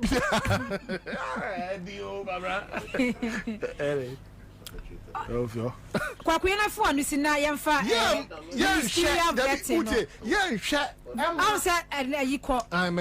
we continue yenhwe na MPP ni bia emfa no ho endi na me go back to vetting no mama fa nwie na mama fa manunsi me ko vetting no so no ye best chairman of the committee Yera Bernard Ahiato. Am I right? Ahiafo. Ye best the non fan in Nancy form. Na saa die bi na esi ni nkyɛn no. Se moli koko, se aburo koko, se egwe mi na esi ni nkyɛn o. Na ɔnhwɛ se nyinya a ɔmo nkɔhwie mu. Se nyinya nso a ɔmo fa nhyɛ fridge mu. Jimie no ya dɔso. We have to be serious in this country. Afenyo marking say nitra bofoma obin cancer nchire. I mean, we have a government to run. Sa Jimmy away sa nana meba Matia sa enkwada asem way as ya born babe, as ya born pampers. We have to grow up. Anya elsasi vetting here you. This is governance. Somebody should wake that guy up. Then he should grow up. I mean, one say yeah. One say yeah. Na wano akopa. Na enkophobia ni bi omode ma no. Na kwasia bi nti. Ye wrese edun ketia na kan. Na akoye bibi. Afenyo marking the oye. Nyansa be ne wom. Ye tikrom ha ye hu ya say akwa bi te be kwa friends Joe Wise so hwan Jofu or the Joe Wise Jofu ya say akwa bi te be kwa or the Joe Wise oni Jofu wo rie yeah wono enene ya chairman of the appointment committee. We saw how he handled the minority side on that appointment. We are witnesses to that. Adeti ne bedru NDC so they are. Afenyo marking person what say he wants to be the hero on the appointment committee. Nade. Okay. Why? Okay. My list of Kasabina. Senior. Said yeah. And I found so or converting. Already we can nanka What was he converting? Yeah, mama chat for na mencha friends enuanom na me mo abaso so na adwuma so awo ye na the tiane say eneno ananka enya dia ananka because of your friend is ato forcing wama mehu say afofida na hu hia otiase waye adwuma papa vetting no ekoyi pa na in fact I've now known the true person ato forcing. Okay. First no na me huna me fano say Sebio ordinarily he is growing. But he has shown growth and the importance of it. Inti yanko ponshano baby obia the sobriety, his posturing, his demeanor, his I mean eloquence. I mean you say nyansana eti microphone chia or kasa. And he has everything at the fingertips. So it tells you why John Mahama has started well, and it tells why any can say you're too hard on ourselves. Abayno Ashase on a good footing. Proyano a course so and a Kufado no and Nioma Akoso in the past, no. So we are waging, say, Ebia Opese Unya Nioma Abasa Hariso, like a man in a hurry, said the Kufado Kaina. You get it wrong. And I dare no crown in Yamrika too. And Yamrika, I say just so to take you time. Sierra do Mahamadi go aquemono. From a who padia wunya. What I say, T. A Yansa. I can see and John Mahama a day Ghana Funina ye too. And I'm on tour now, no. And Yana Muntua Sebu a dear hope pre a year. Maybe President Kofo can say, it's you know the Fenipa, and you should share. Sebi Motiam Frama, a boy who a Kufado or Shassi, Ubecase, if we are see the banner we ye any, a boy. I feel we are saying now, or no, she'll be a crone for send or no cry a tetriamwa. No, Daniel Moe crone for camp a Samina credit, see, and your mamma Nakacranosa. Ain't you know, Mestre, say, much as Sebu, we are all entitled to our opinions. No? Some of the opinions, no, we should do introspections of them. For example, me and I was at the National Thanksgiving and Prayers. No, Nami was here. Now, what motivated me to go there? No, it wasn't by any invitation. I realized that nyamiye bimawa I was all done last year. Now you see, I have come against a Nyoma SCA in the past. Now sometimes na susuya ana se susukruwa ye di susu asofo no na ye pese ye ma omoye te se omuni nyame ye pe sofo nsu ye nipa otima say na oh na no it's your birthday. Yeah, my birthday. Yeah, wow, happy birthday. Yeah, oh says yeah, Betty. Too many more years. Thank you, Betty and Romeo. Wow, Romeo, Betty, happy birthday. Wow. No, too. Happy birthday. No, I'll do it. Yeah, may mumu about. May mumu. What can you open? Oh no, Mate. Hey, and Nana, back to the issue, no. Oh, Susu Krua, Yedisu Sua so for Ghana ha titru. Mitie minia hunto. It's not as if Hunter is not publishing information accurate. But senior Sankafonican. Say a brebiani and Koma Yedi. What you say? Say you drew say ye quadra and you might yet one uncle and a qua apama and you might yet uncle. So we trouble do Nesse Otonyomoa. Yadiko dua no baina enyede lumba kradi we trinity I say nyuma edidi hia no nye no na edidi sika meboa enti ebra na sebio ye wo position na asofo no nioma omoye no nye no obibia I mean came against them. I wasn't exceptional. Every one of us came against asofo no. For all you know, and you might imagine so got them at some point to repent because before election me no mete asofoni bebrene rebuking the system.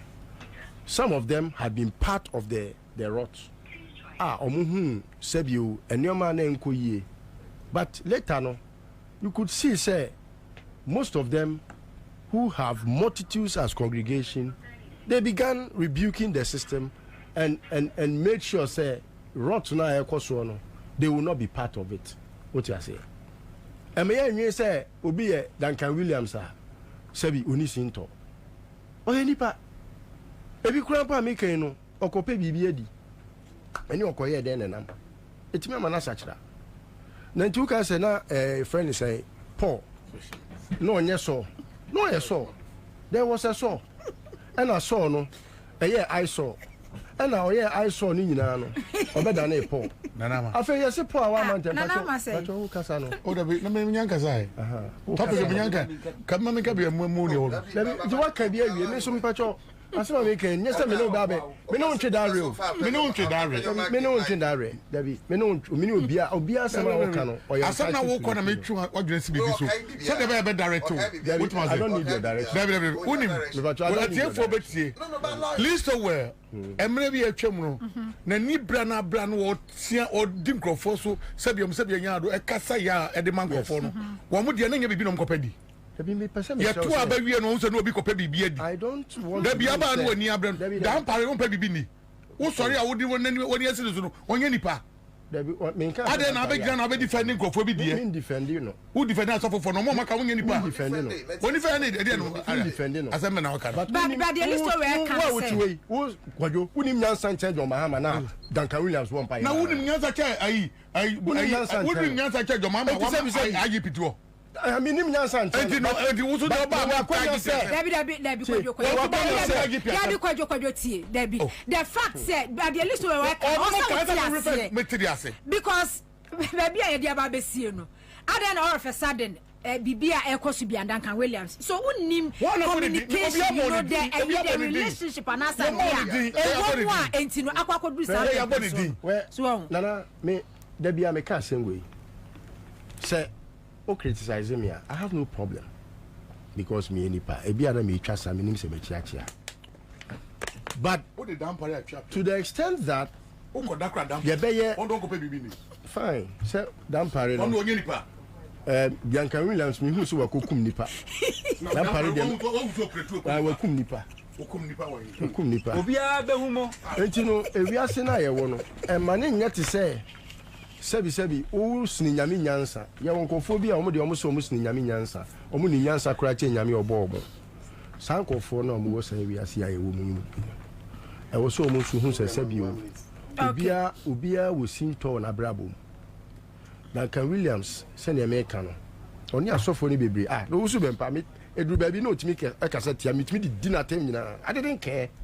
I still don't even regret doing that because I know say through my words he has been rebuked. What must say? Ye kasa tire nipa se nipa ansesa na nipa ne se we are now starting the better studio na sa wase say we now say horo na then let say wo no adwuma na wo ye no ntiase it does not matter sometimes how adwuma na wo ye no egbeko nipa so wo ho a ono so betimi atenetene so na me no me strat retene no what must say me me Duncan Williams abetene studio an ma twa no I don't have a regret because me nim say me kasa na me kasa twi na nim no wo ye pani na so tena so no odwen ho a ebi eno na ama na sachira no it is was sachira wie na so aba begina bedwam na ene no ono ase ekurase maka menwe na obo mpa ya ma o mampani a ote so a okay say asofo all the charismatic asofo we Ghana patro be manusi okay for anusi patro all asofo charismatic asofo we Ghana ha nyina no omo nyina ase omo eminence and Duncan Williams okay sa asofo na bia person o recommend say nka omo mom na nka menye sa adwuma no omo so omo papa no Eti Debbie, how do you blow against the wind? Okay. Eti masre, anu mani bi wo wa mumie ntwa so. Okay. The forward match na John Mahama de ye kono. Enu na mumie ma ya adwene ne ye susue ne ye bibia nkoso. Se ne be ya impuntuo ne nkoso ebe ye Ghana chefa. Okay, Otu. Okay, enti we me 1 minute no. Ne America ne se me da se of a chechire mo ye. Me gidi se 118 BT na supam. Na ye hunu se aban no enyine ye. Enti ye pressure ye de ma ban no ye ntiatia break na sabi aban mi betena o mayimu emfishian wotwe sa pressure no wona hunu bi. I'm not saying some ye criticize ye na ye de aban ne bai nti ye na beti ma criticize na emum ye ma aban na abotre kakra John Dramani Mahama bai hwe ne ma look light in sensem and channel free chief of staff committee free SHS committee a lot of things that he has put in place making sure say obey ejuma no but it's early days look even ministers scramble ya point munye CEOs scramble I just a board ne ba no ba be CEOs board ya appointed so let's allow and finally yet to abane Mahama because of the reset Ghana reset nye gidi Ayabotre and yema MPP ye ya enye no say you reset dia Mahama must change it so we don't expect say ni MPP ye ya enye no Mahama should come and repeat it the fact MPP will be them will be drop and say yansu ya ba yanku will be them on list to asema waka badanka osika odi yanka Duncan Williams asemi yanka o say Judas Yesu Kristo mai mu bia ni ho ana ya wo yen nenso besi na ye tu badin o Bible ma ye tu Judas ne kwakwa ne se na futu oni e pa ba me mom de na wani me okay that's it ne kwakwa ne se Cocoa Board 20th December aya to abawie na Cocoa Board e ma contract a year cocoa rehabilitation cocoa a year swelling shoot disease infested me pa cho agric minister e be you Cocoa Board mo make sure say mo be terminate this contract a year job for the boys okay that's it the Decision Act no cry say you can't do that so it's illegal from the get go the omo okay it's illegal madam must say it's an illegal contract me ankasa me sister ba ko amini ni wo fie ha Betty Ajewa yajewa obatuntum serio yajewa Betty our client service hono mo na Betty ewo ena ye ne birthday ena ye na woda ye ne Betty nyina na started class media group 2015 10 years nie yanya 10 years wo fia ha te ka pani yes na ene ye adwuma na sie na so ena ye ne birthday or client service from day 1 and I just started here. Minua, happy birthday to you. At here, we can do the ekwa bia mefa so menya 1000 Ghana me du be pie no mefa so menya 1000 Ghana na me du apie wate yakopon hira no onye okese no manfra dumu enkwa dumu wakoma so ade bia oba ya ajewa yakopon mansa nka wate ha Betty birthday no mesra mo ena ye ntwa cake mu but empa mutimi di cake ni bi bachna ewo mi dimu ni etwa 7-step rare estate 7-step rare estate for abeka yensa ene anwumre asase no ya sha finance ni ye eya ye rent aso ye da ye na pasase amasutwi bia ni hu ne frase ebo won sesen na daachi wonu abusu nya baby papa dutira ato kasamafo eye akufu abeka yensa ewo hase ene metwetwe enkommo udi die mu oduo many boss me yam share me come say na more rest you know say ya don't answer oh nyango pa say dey ku for dey more rest thank you all right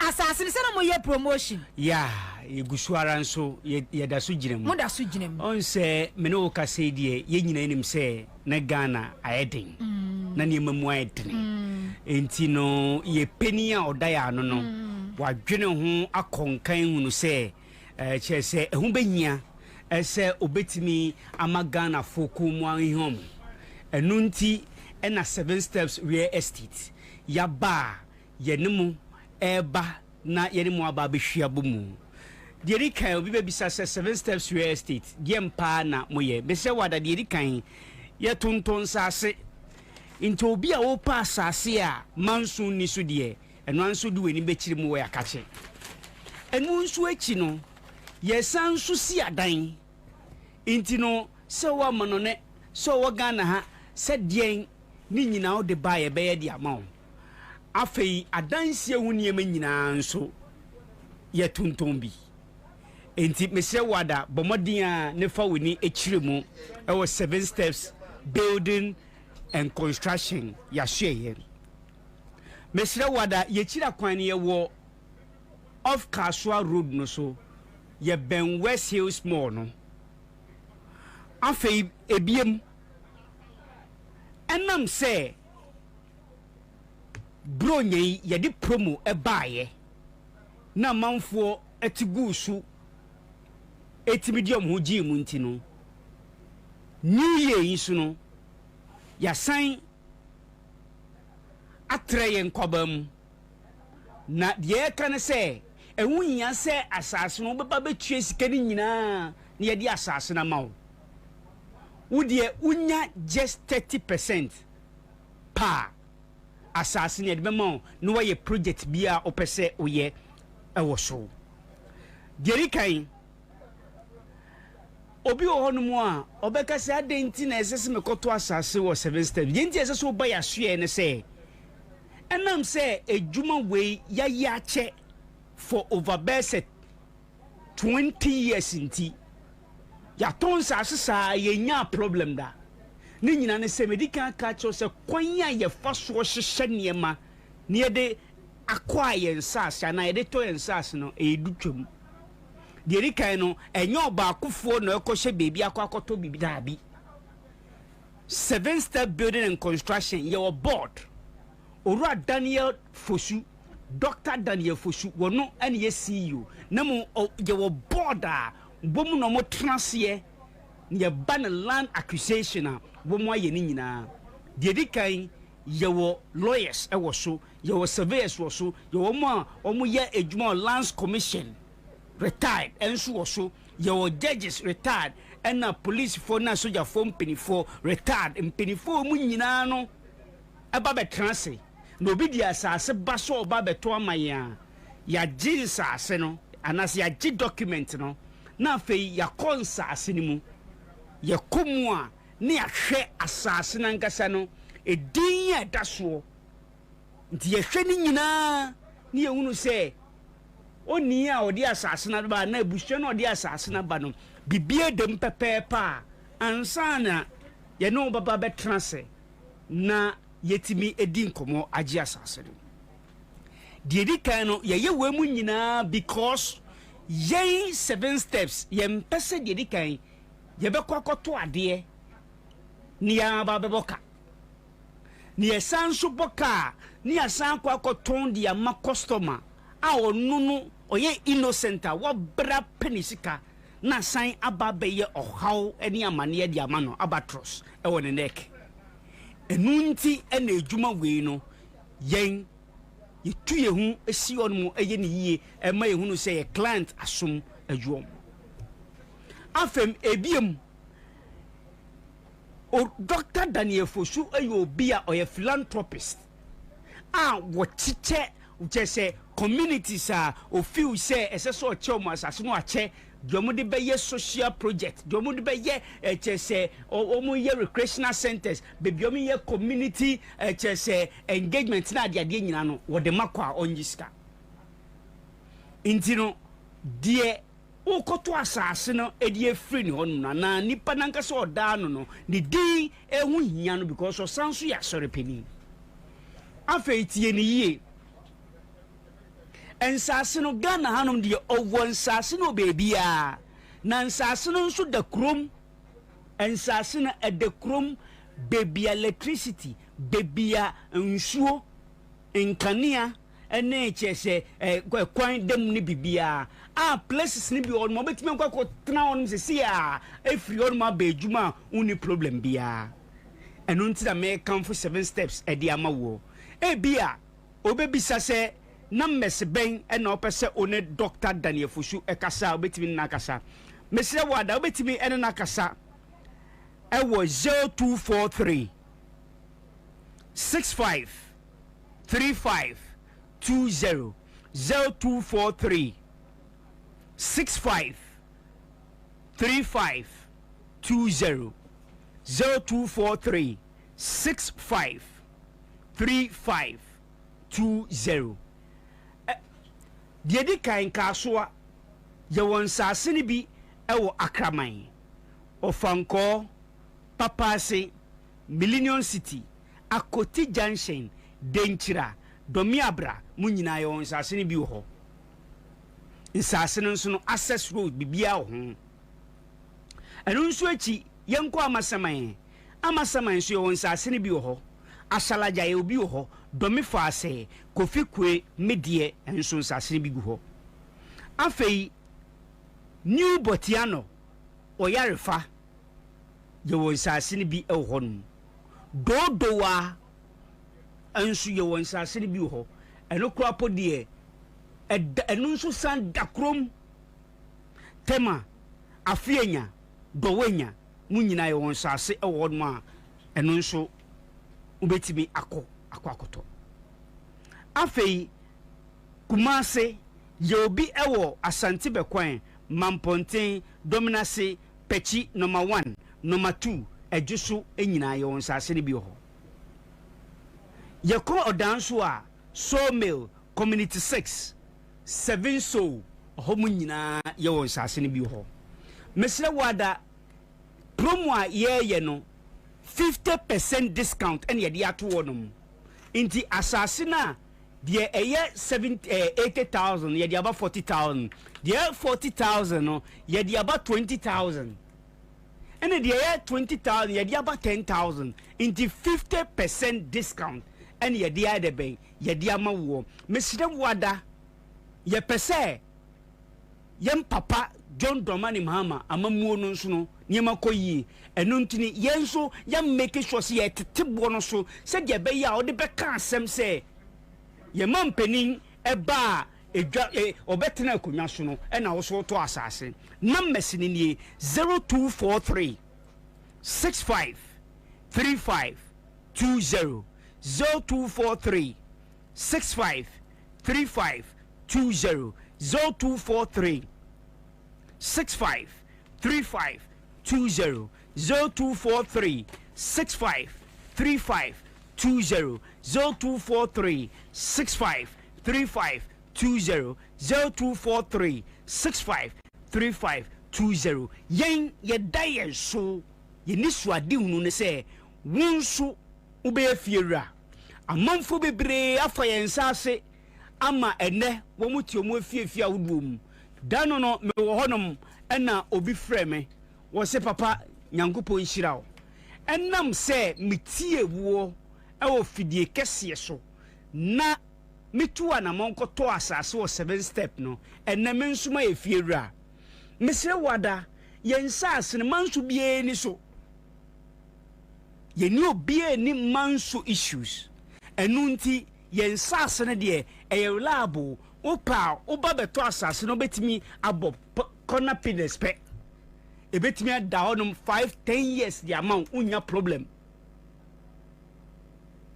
mpedifoɔ sɛ batagari adɔɔso nti yɛnhu kremu papa na mmom no sɛdeɛ real estate foɔ adɔɔso no 7 steps deɛ yɛ number 1 because edwuma ni ayache and over 20 years experience I still yenya problem I client debut money because of edwuma pa ya bo for the past years intino a month for starting the real estate no edi yen ye dia fa yen ye din by yen ye die no 7 steps building and construction ye die no enye SEVEN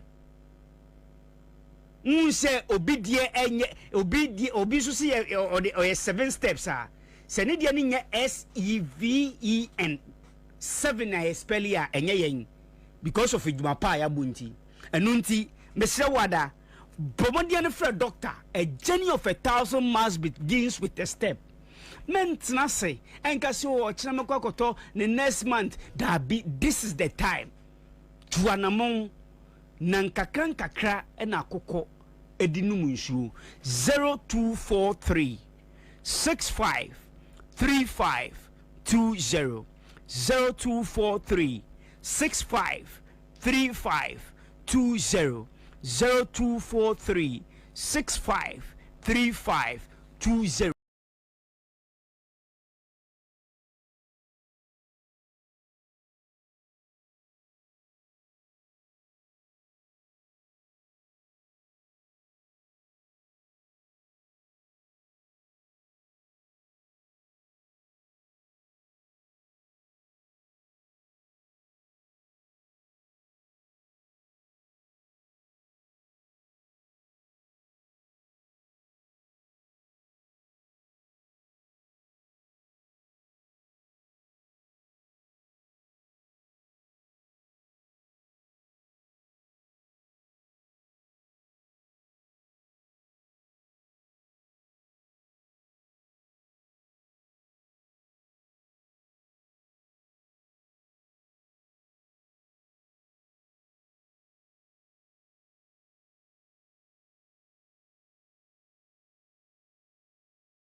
yɛnya ma ne nka nemfa obiara fom soɔ ɛnkyɛ no ɛdeɛ na onipa agye ɛwɔ wiase yɛnya ma ne nka why yɛnya ma ne nka ai ti yɛnya ma ne nka na yɛnyinaa yɛnhwɛ so ɛnkɔ yɛn anim bɛfiri sɛ yɛntumi nkɔ saa recycling no so ahu nti kasakyerɛ nko a ɛneɛ ɛfiri bɛyɛ bosome mmienu yi deɛ mɛka saa kyerɛ mmeranteɛ ne saa because yɛn so no yɛwɔ asodie ɛda yɛ so wɔ aberɛ a yɛbɛsɔ microphone no na yɛakasa ɛde agum yɛwɔ asodie ɛda yɛ so papapapapapapapapapa enti yɛsrɛ mo muntwa so wendeɛ me no me wiase amenam ɔdɔ nkabɔ mu bɔnefakyɛ ɛna ahyɛ me ma na sɛdeɛ yɛn nyinaa yɛnim no na awurade yesu kristo koraa ɔde yɛn mfomsoɔ ɛkyɛ yɛn na deɛ ne yɛmfa onipa mfomsoɔ ɛnkyɛ no a yɛnnua nipa na yɛdi n'akyi saa na ebi ntumi nna fie yi ɛnyɛ yɛntwa so maka me deɛ mafutuo deɛ munim mo sɛ mo yɛ awɛ enti yes that's right no problem matumufo no deɛ ninim sɛ ekurom bɛdwo biribiara bɛyɛ bɔkɔɔ nana odi kuro commander will not stop mmara so bɛtumi ne wadi mmara bɛtumi ɛne wadi nti sɛ metuufo na sɛ mo sɛ mo nyaeɛ a well you can go ahead mmara ɛne mu ɛbɛdi because wontumi mfa mmara ɛnhyɛ nsɛm sɛ ɔmo yɛ mu bi 2017 enti mo so mo atu agu ɔmo so ɛnyɛ fɛ it's not nice ɛnyɛ I mean ɔsɛ deɛ yɛma kristo esu no ɛntena yɛmu yɛma kristo ne su the Christ-like behavior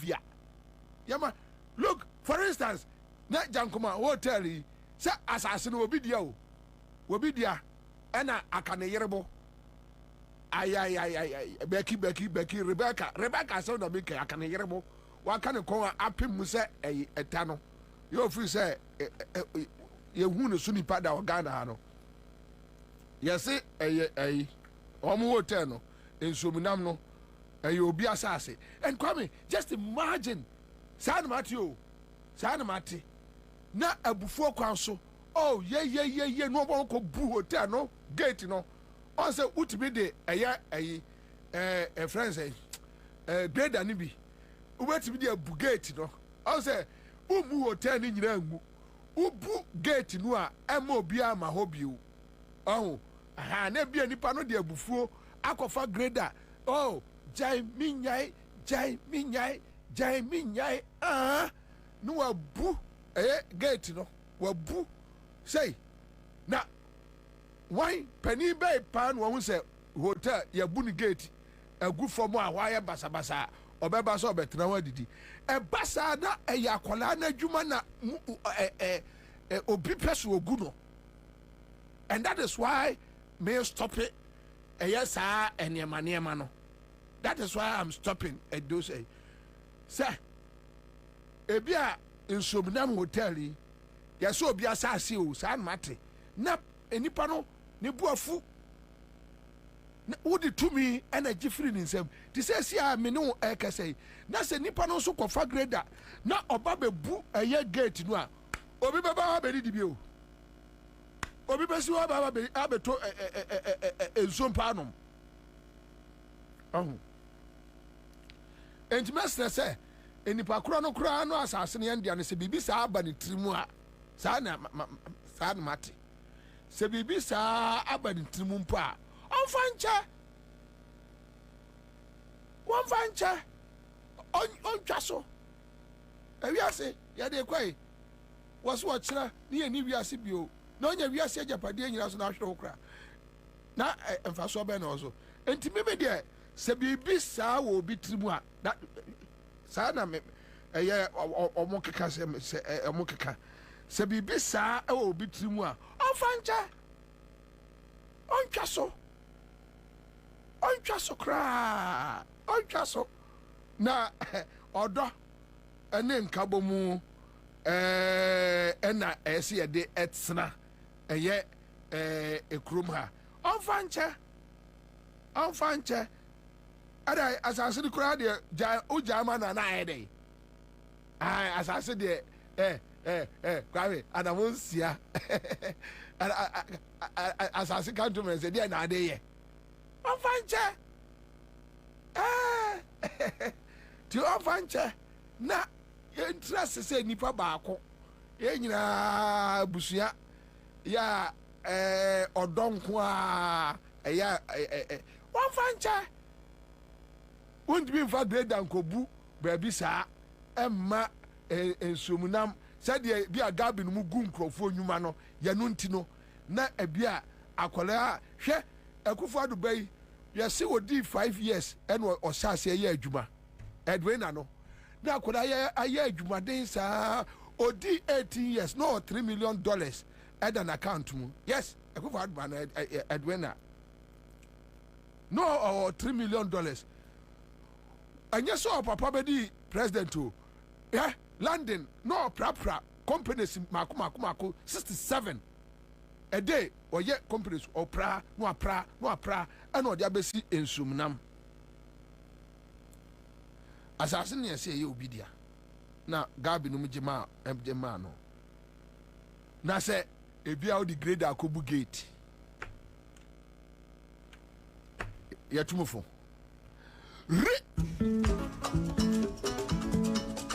Sajwa Senking Yanko Hey That's right Yeah Sajai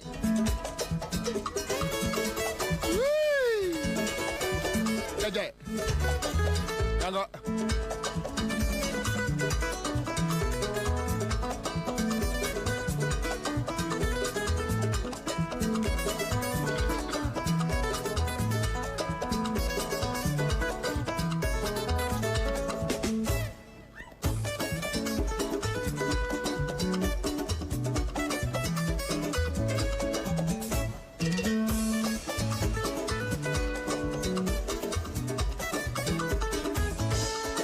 So that's it.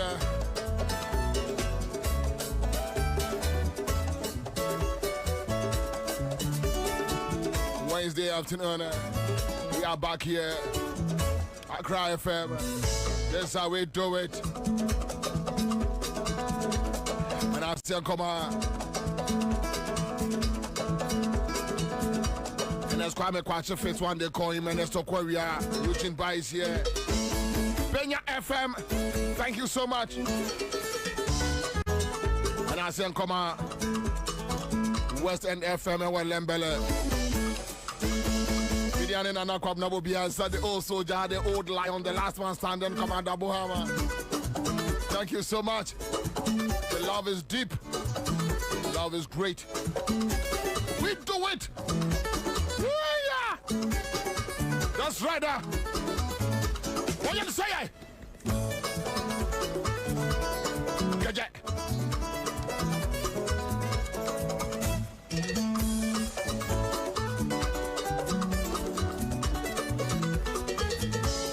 you say?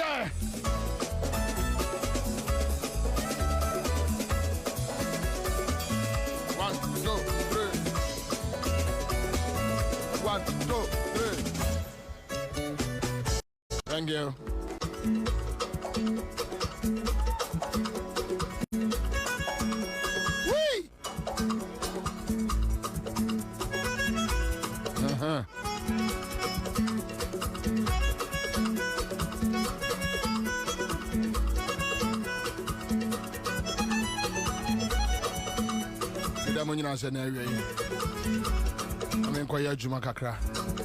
Thank you. Thank you. Thank you.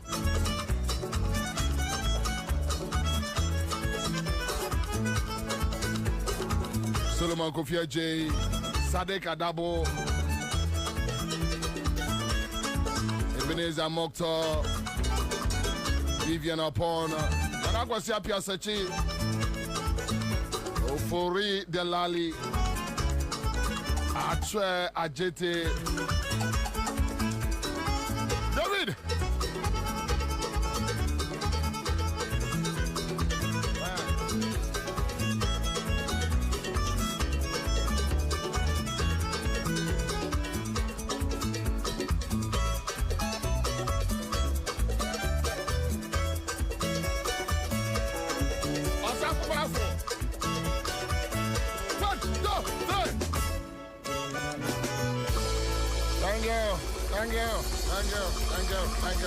Thank you. All right, so Kwame Osafo, do you have the date? Yes, 2017. I think it's 14 December, and Parliament, right? Parliament, no cancer. Okay, so you go to your Osafo. Okay, and then it was beyond December. So which means Okay, all right. So you go to your Osafo for on last minute appointment and what must be done in such situations. You best MPP phone you so muntie show we be awie na ebeboa papa. Role for every department and every sector institution in this country. So if I'm appointed a new minister and your payroll, you are not on the payroll till December, the day of the election, and you're going to appear on the payroll for January.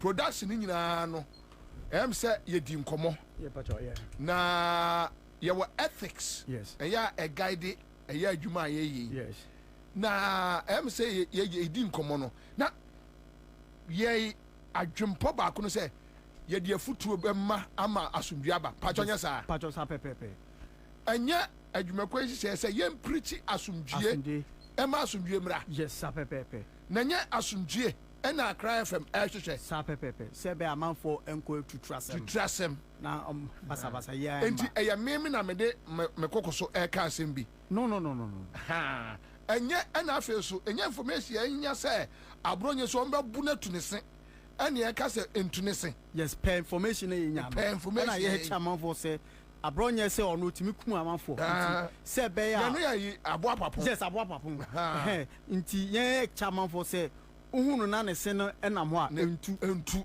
very simple, yes very simple, very simple. To where me head of production department and among for sending messages kasa but so ye uma football ni bia o say almost say mama me MPP from remiska na me metna e mama me protect MPP for say e bia abronye say fa ba mo na ha ma na hwene we no me hye nanum aha almost say ansem na mete ekeka no say makwa akopɛ bibia dia me nka ma no ntum na me so, and as we professionals you are no me das mira. Oh, me that's it. Me that's it. Me that's it. Thank you, production crew. Thank you, production crew. So now can be okay. So there I am say me producer. Abe boss you know ano. Adansi pefe say yentimi emma eniema bi enkokoso, and as a radio station we have a responsibility. Yeah, I say yeah tufo na yakoso a ekasa kire se eniema bi wo ho a enye fe se ebetimi akoso minim se menua listo we so oba ono so okura futuo num saa enya dia ono so ebia obayi ye eniema bi ama asem that's right futuo no ana ye de ye mpanimfo de ye gusu saa ya ye hwe na de ubie no anye yi na yan kwai why you look for this one and okay so also be sending me be careful I mean where me de makadia ya kire wo nipa makadia ya kire wo me say violence enye no ne de kire o man ana me nuamboa timent na say na me nhwe na bra bibi ekoso na I mean enya de papa so enya de papa ya say yes so enya de papa say yes so ye nyina no ye nkasa entia eye saa enema nemom se akwaji obi sebe awiabo ukwaji obi toilet dia ene obaba abaji ande ye no de men shut down ya no so men kasa entia men ka bibie against saa enema saa no men kasa entia we so men kasa entia no men kasa entia okay enti se obi je bia toilet na obesizi ya manemfa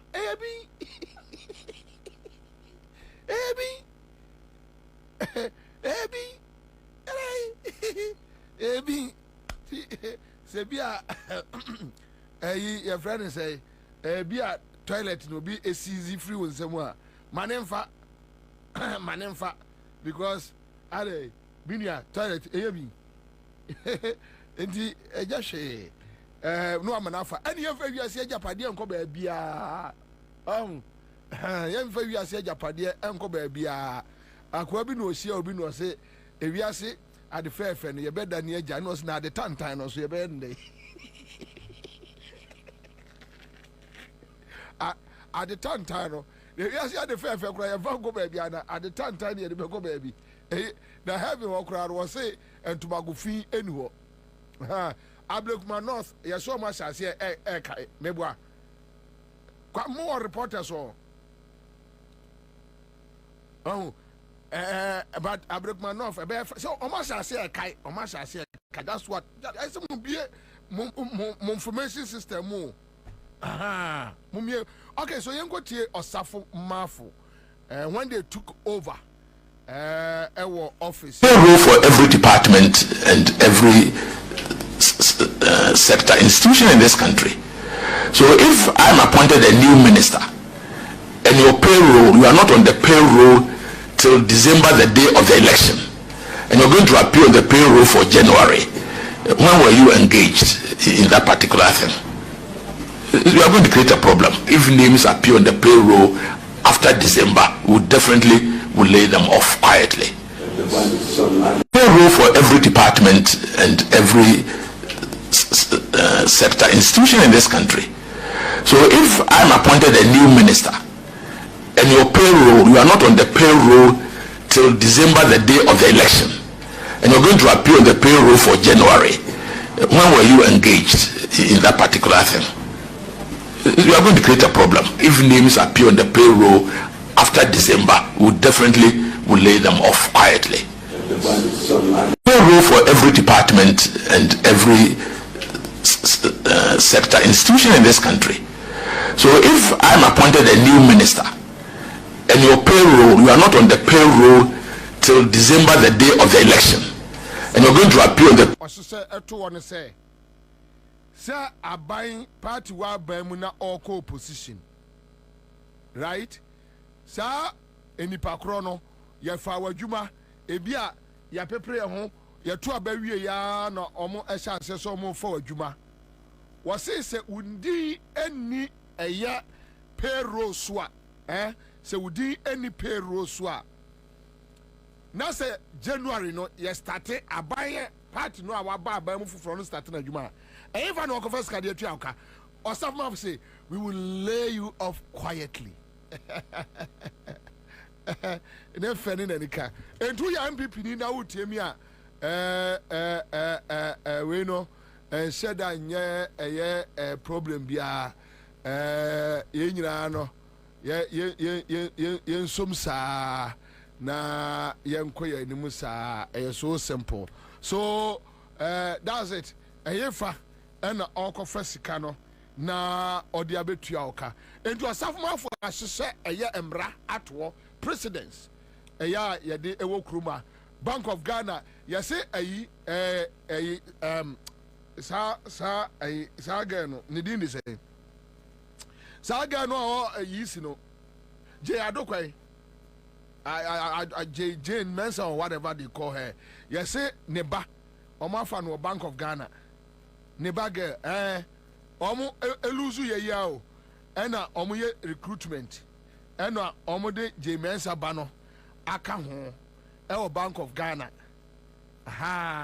but you see ɔmo timi fa bi 200 ɛwɔ ha 100 ɛwɔ ha ɛdeɛ ɛwɔ ha and ɔsafomafo amaye ɛyɛ clear guidelines that such people you lay them off quietly and I hope say Owurajo Mama wotie ɛyɛ ɔsafomafo no afutuo such people you lay them off quietly.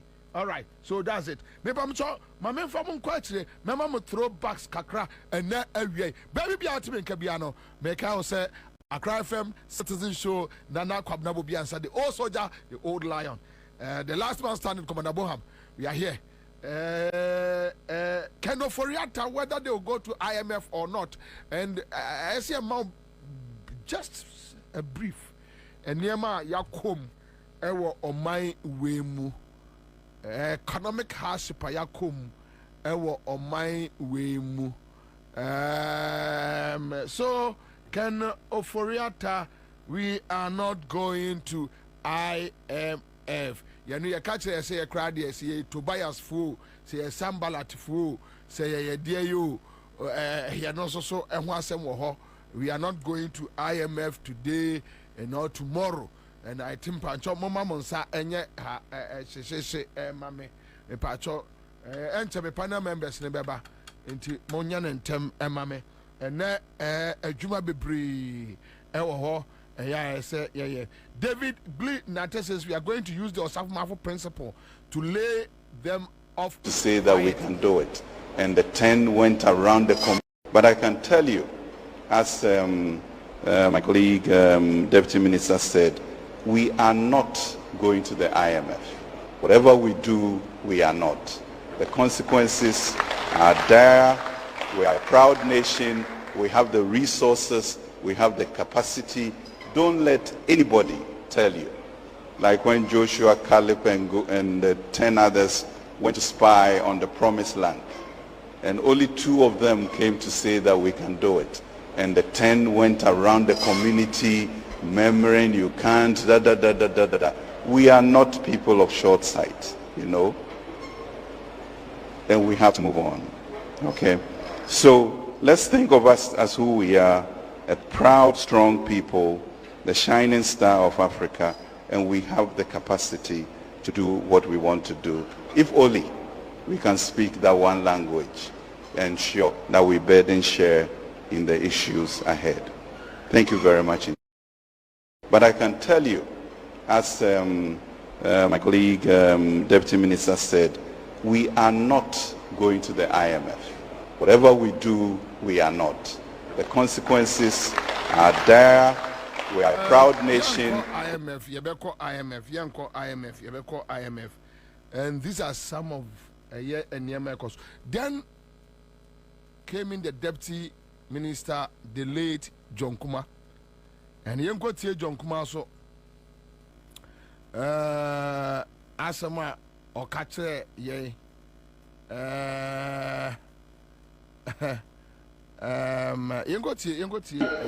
Mr. Speaker, the yield levy is also going to help with the fiscal consolidation effort and reduce the debt levels of our country.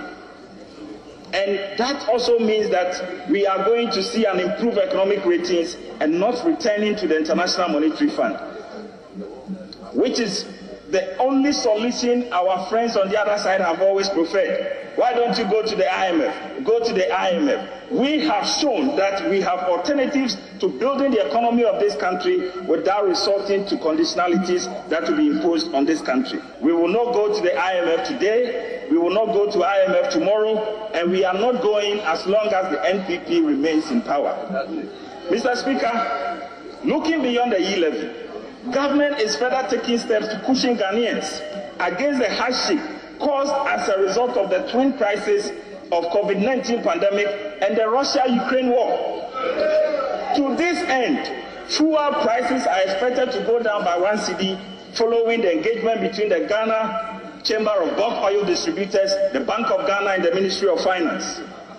Government has also taken some haircut by cutting expenditures, discretionary expenditures up to 30%, 50% cut in fuel coupons for government appointees, imposing moratorium on importation of imported cars, among several others. Mr. Speaker, if anybody has the capacity to bring this nation back on its economic track, it is Nana Addo Dankwa Akufo-Addo and the MPP government. Mr. Speaker, we have done it before. In 2001, when our friends took us and left Ghana in Hippic, it was former President Kufuor and the MPP government that took this country's economy and built it into a lower middle income until 2009. By the time we gave it back to them in 2017, when President Akufo-Addo came, they had taken us back to IMF. It is President Nana Addo Dankwa Akufo-Addo who took us out of IMF and grew the economy of this country consistently from 2017 to 2019 on a GDP growth of 7%. Mr. Speaker, the Honorable Rigoboku was talking about our debt. The 222 billion extra debt on your 122. Going to the IMF or not, and very interesting times then. Anyway, so Yanko tie Amwakwanta on e-levy. Amwakwanta on e-levy. Yanko tie Amwakwanta on e-levy. Amwakwanta on e-levy. E-levy comes, we get our fair share into the road sector. Within a very short time, all outstanding contractors' debts will be paid. And you can work more for this country. And we expect you to speak. You are going to be the direct beneficiaries. E-levy comes, we get our fair share into the road sector. Within a very short time, all outstanding contractors' debts will be paid. And you can work more for this country. And we expect you to speak. You are going to be the direct beneficiaries, and every serious government will not joke with contractors. Because the construction industry is where, from the unskilled to the skilled, people are employed. If you want money to circulate very well in your country, pay contractors. The toll booth, we were getting an average of 68 million a year, about 5 to 6 million a month. The toll booth, all the 38 toll booths that we had in Ghana, that all of us, everybody thought that we were collecting revenue, so that people will talk, every day you collect toll, but we don't see improvement on the roads. We have been saying this all the time. And you are contractors, and you know the cost of even constructing a kilometer of road. So, if you get 68 million on the average, the whole year, January to December, you are contractors. Depending upon the ground conditions, if you don't take care, that amount can't even construct. E-levy comes, we get our fair share into the road sector. Within a very short time, all outstanding contractors' debts will be paid. And you can work more for this country. And we expect you to speak. You are going to be the direct beneficiaries. And every cost, yes, a quite be asono, Emra, any needy, a quite of also a closely a toll booth. Now, I say, contractors say, oh, memu, you're Tuamuko, Ghana near Wutimi, and one Kakragrang. Okay, so this is a more quarter for you. Now, young also another economic incident you see, now a very horrible. and that is pensioners. Yeah, my many papa no more one and kokra. I buy so no. A kufa donate Nebusian for years cano. And we decide yes, sir. Omono ebaji by force in Crawford dear. Can offer no years canning. And I hope, sir, the current administration, these are one of the issues they will go into. And make sure, sir, I mean, those, emra a punish woman, a punish woman. So, young was pensioners, no, almost a sue, and ya benedio mukomu for 8 solid years. For 8 solid years. Clement Jeto, other of almost retaining or here. Now, Clement Jeto investment I've made is what I live on. I don't have a salary. That is what I get, and I've been taking it small. Now you are taking the most even annoying thing. You don't even engage anybody. My own money. What does that mean? You said we pensioners should sacrifice, and you, what sacrifice have you made? Who I asked them, what sacrifice have they made? They should cut down their governments. We are not seeing anything. All you are saying is pensioners. Nobody but pensioners. How insensitive are you? How can you, a government, live like that? Eh? What is this? Some of us are not well, but we have to be here. Why? You want to kill us? They'll die first. My point is that it doesn't make sense to include us. It doesn't make sense. I don't know ye when you film. What must you pensioners film? And I will show labor movie and nana. Usro among. Oh, Mam Channel. Usro Mwana. Yandy on Shrine.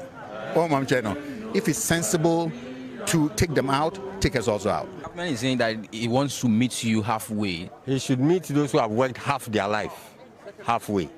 Me, I've worked for all my life. They should just give me my money when it's due. Because I've planned for it, I've paid for it, and it's supposed to come back at a certain pace.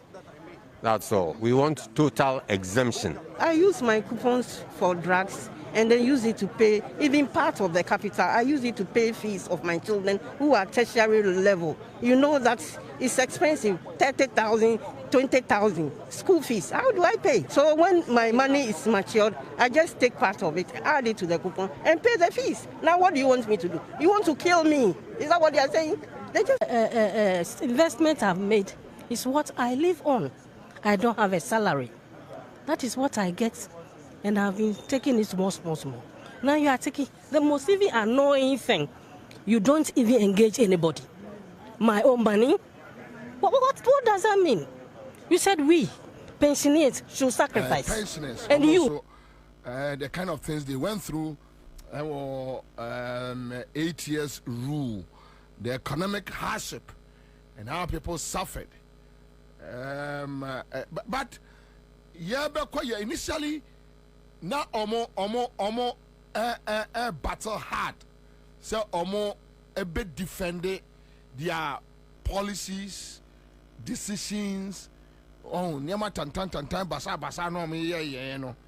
Ave the ebe to abano na dane a chopa. Yengo tie napo. Some of their attempts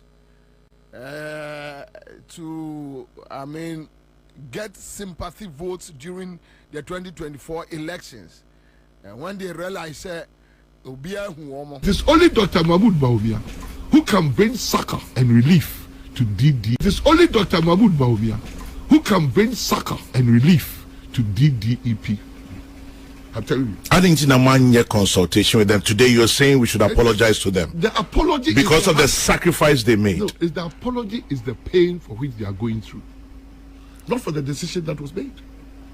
Into musical way. Kwabe, DDP and news came through. Yes, but Kwabe, Kwabe to. Now, for any Brissamo, Kwabe to when him o can diagro. When you bring the Benya bring and come to one match DDP and you BSK. Napo I am confused come there to was said that you be scan didi and I actually kwechiri okay o ka o him shabenim naka ka o sika kwesi into DDP for who you are day. Maybe my example, Kwabena Mami Cheche. Apology and sacrifice, no. Okay. Twaso. Okay, we are not. Messi Twaso, bra. Me say, first, on behalf of Dr. Mahmoud Bawumia, on behalf of MPP, you pat DDE for the check, DDEP for the check. Say, pay ni hardship over Kumno. They see it as an ultimate sacrifice for Ghana. It is a sacrifice. I mean, person will compare. Don't. It is a sacrifice. Don't compare. Twaso. Nanumbi, you see, Twaso. Young Yans Passa Chona. It is only Dr. Mahmoud Bawumia who can bring succor and relief to DDEP. I'm telling you. I think in a 1 year consultation with them today, you're saying we should apologize to them. The apology because of the sacrifice they made. No, is the apology is the pain for which they are going through, not for the.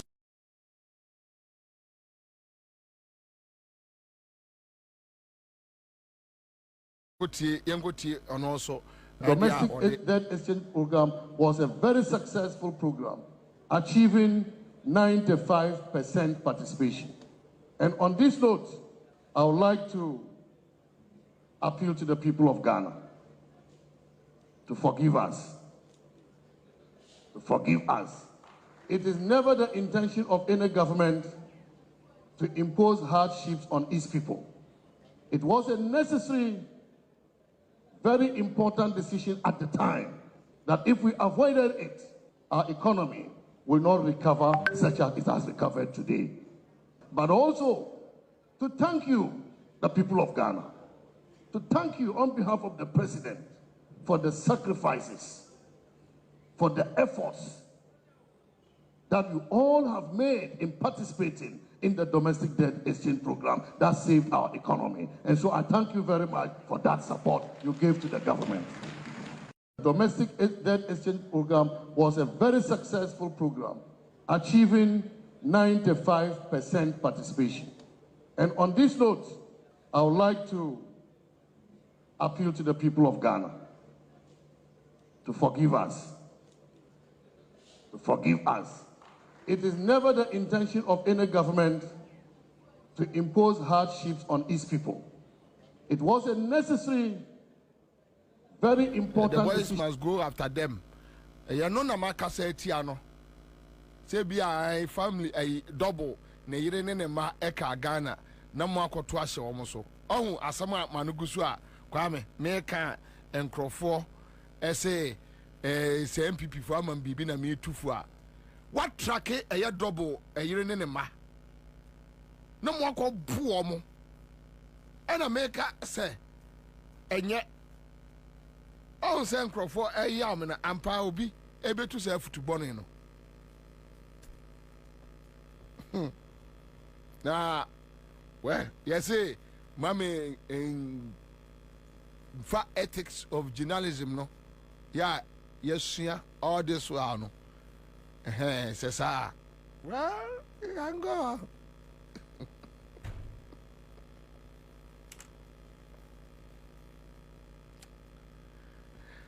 Yangotie Kennedy Japan on his apology on behalf of the MPP. Well, you see, na a man for aye omadwene dadaada. Na a man for out there with humility. Out there with humility, apologize to Ghanaians, admit your mistakes before you can convince anybody to vote. If you ignore the hardships Ghanaians are going through, they will never accept what you are saying. You first have to admit that there are hardships, but then before the time,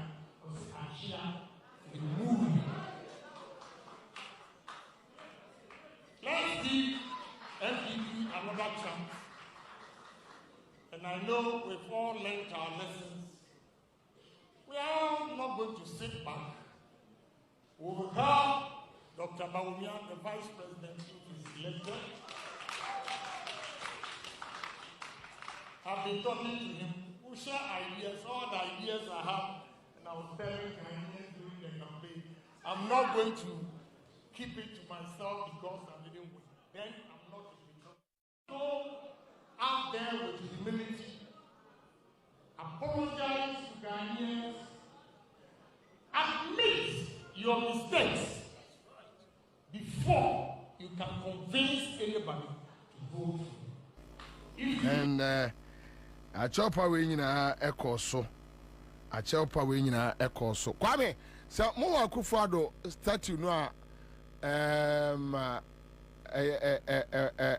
friend is a takra de no mon fan to an pese me cansem e fa ho ansan makoye e dum so adwuma no quick one me what the next 30 minutes to go, so please let's double up. But mesre, I don't do this, but ene me yes adwuma we Ghana from fancheme mesre takra de for Akufo-Addo statue munko bubu for that one mean to obia for so munyai but the entire me too no there because of human lives and sad nintina and a mami etufo na ye nyina yem for done biakoye na yen transfer fe me dey me obia the way I do my things, Charlie, very easygoing person, and so that's it. But Akufo-Addo statue no there munko bubu ngo town me bo wampo munko bubu takra de for sa statue font and time a fin nipa bonini ya was say wa mine minim de ntia takra de for twen de ai e de no mo twen de ai and this for more takra de e de na mo twen hwan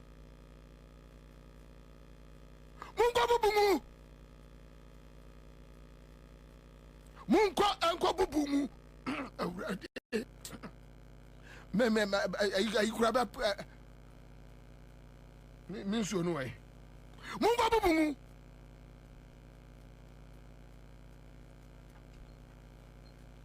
how can we have this reckless, a thief, a criminal, this Akufo-Addo, a criminal at the time at the freeway na ya de si a krom finfin na a kwanye foot throw any ade na okoya de we yesi wo na ya nya ahemfu bi so tietire ya nara na ya man seska no muntinkabo de makrom afo no ade ye wo mo kwan no a endinkanye munko bubu mu very useless ade we. Hey, yamba mo Friday and this for mo water grade mo mo busa ade we ya nwu a munko bubu mu en na ya mo ma ade nti na ade we na da form. Very useless man, very useless man to any family, a useless man to society, useless man. And you be producer and well.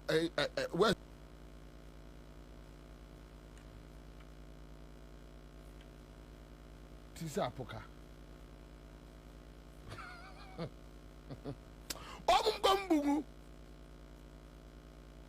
Useless man. Bad luck ni.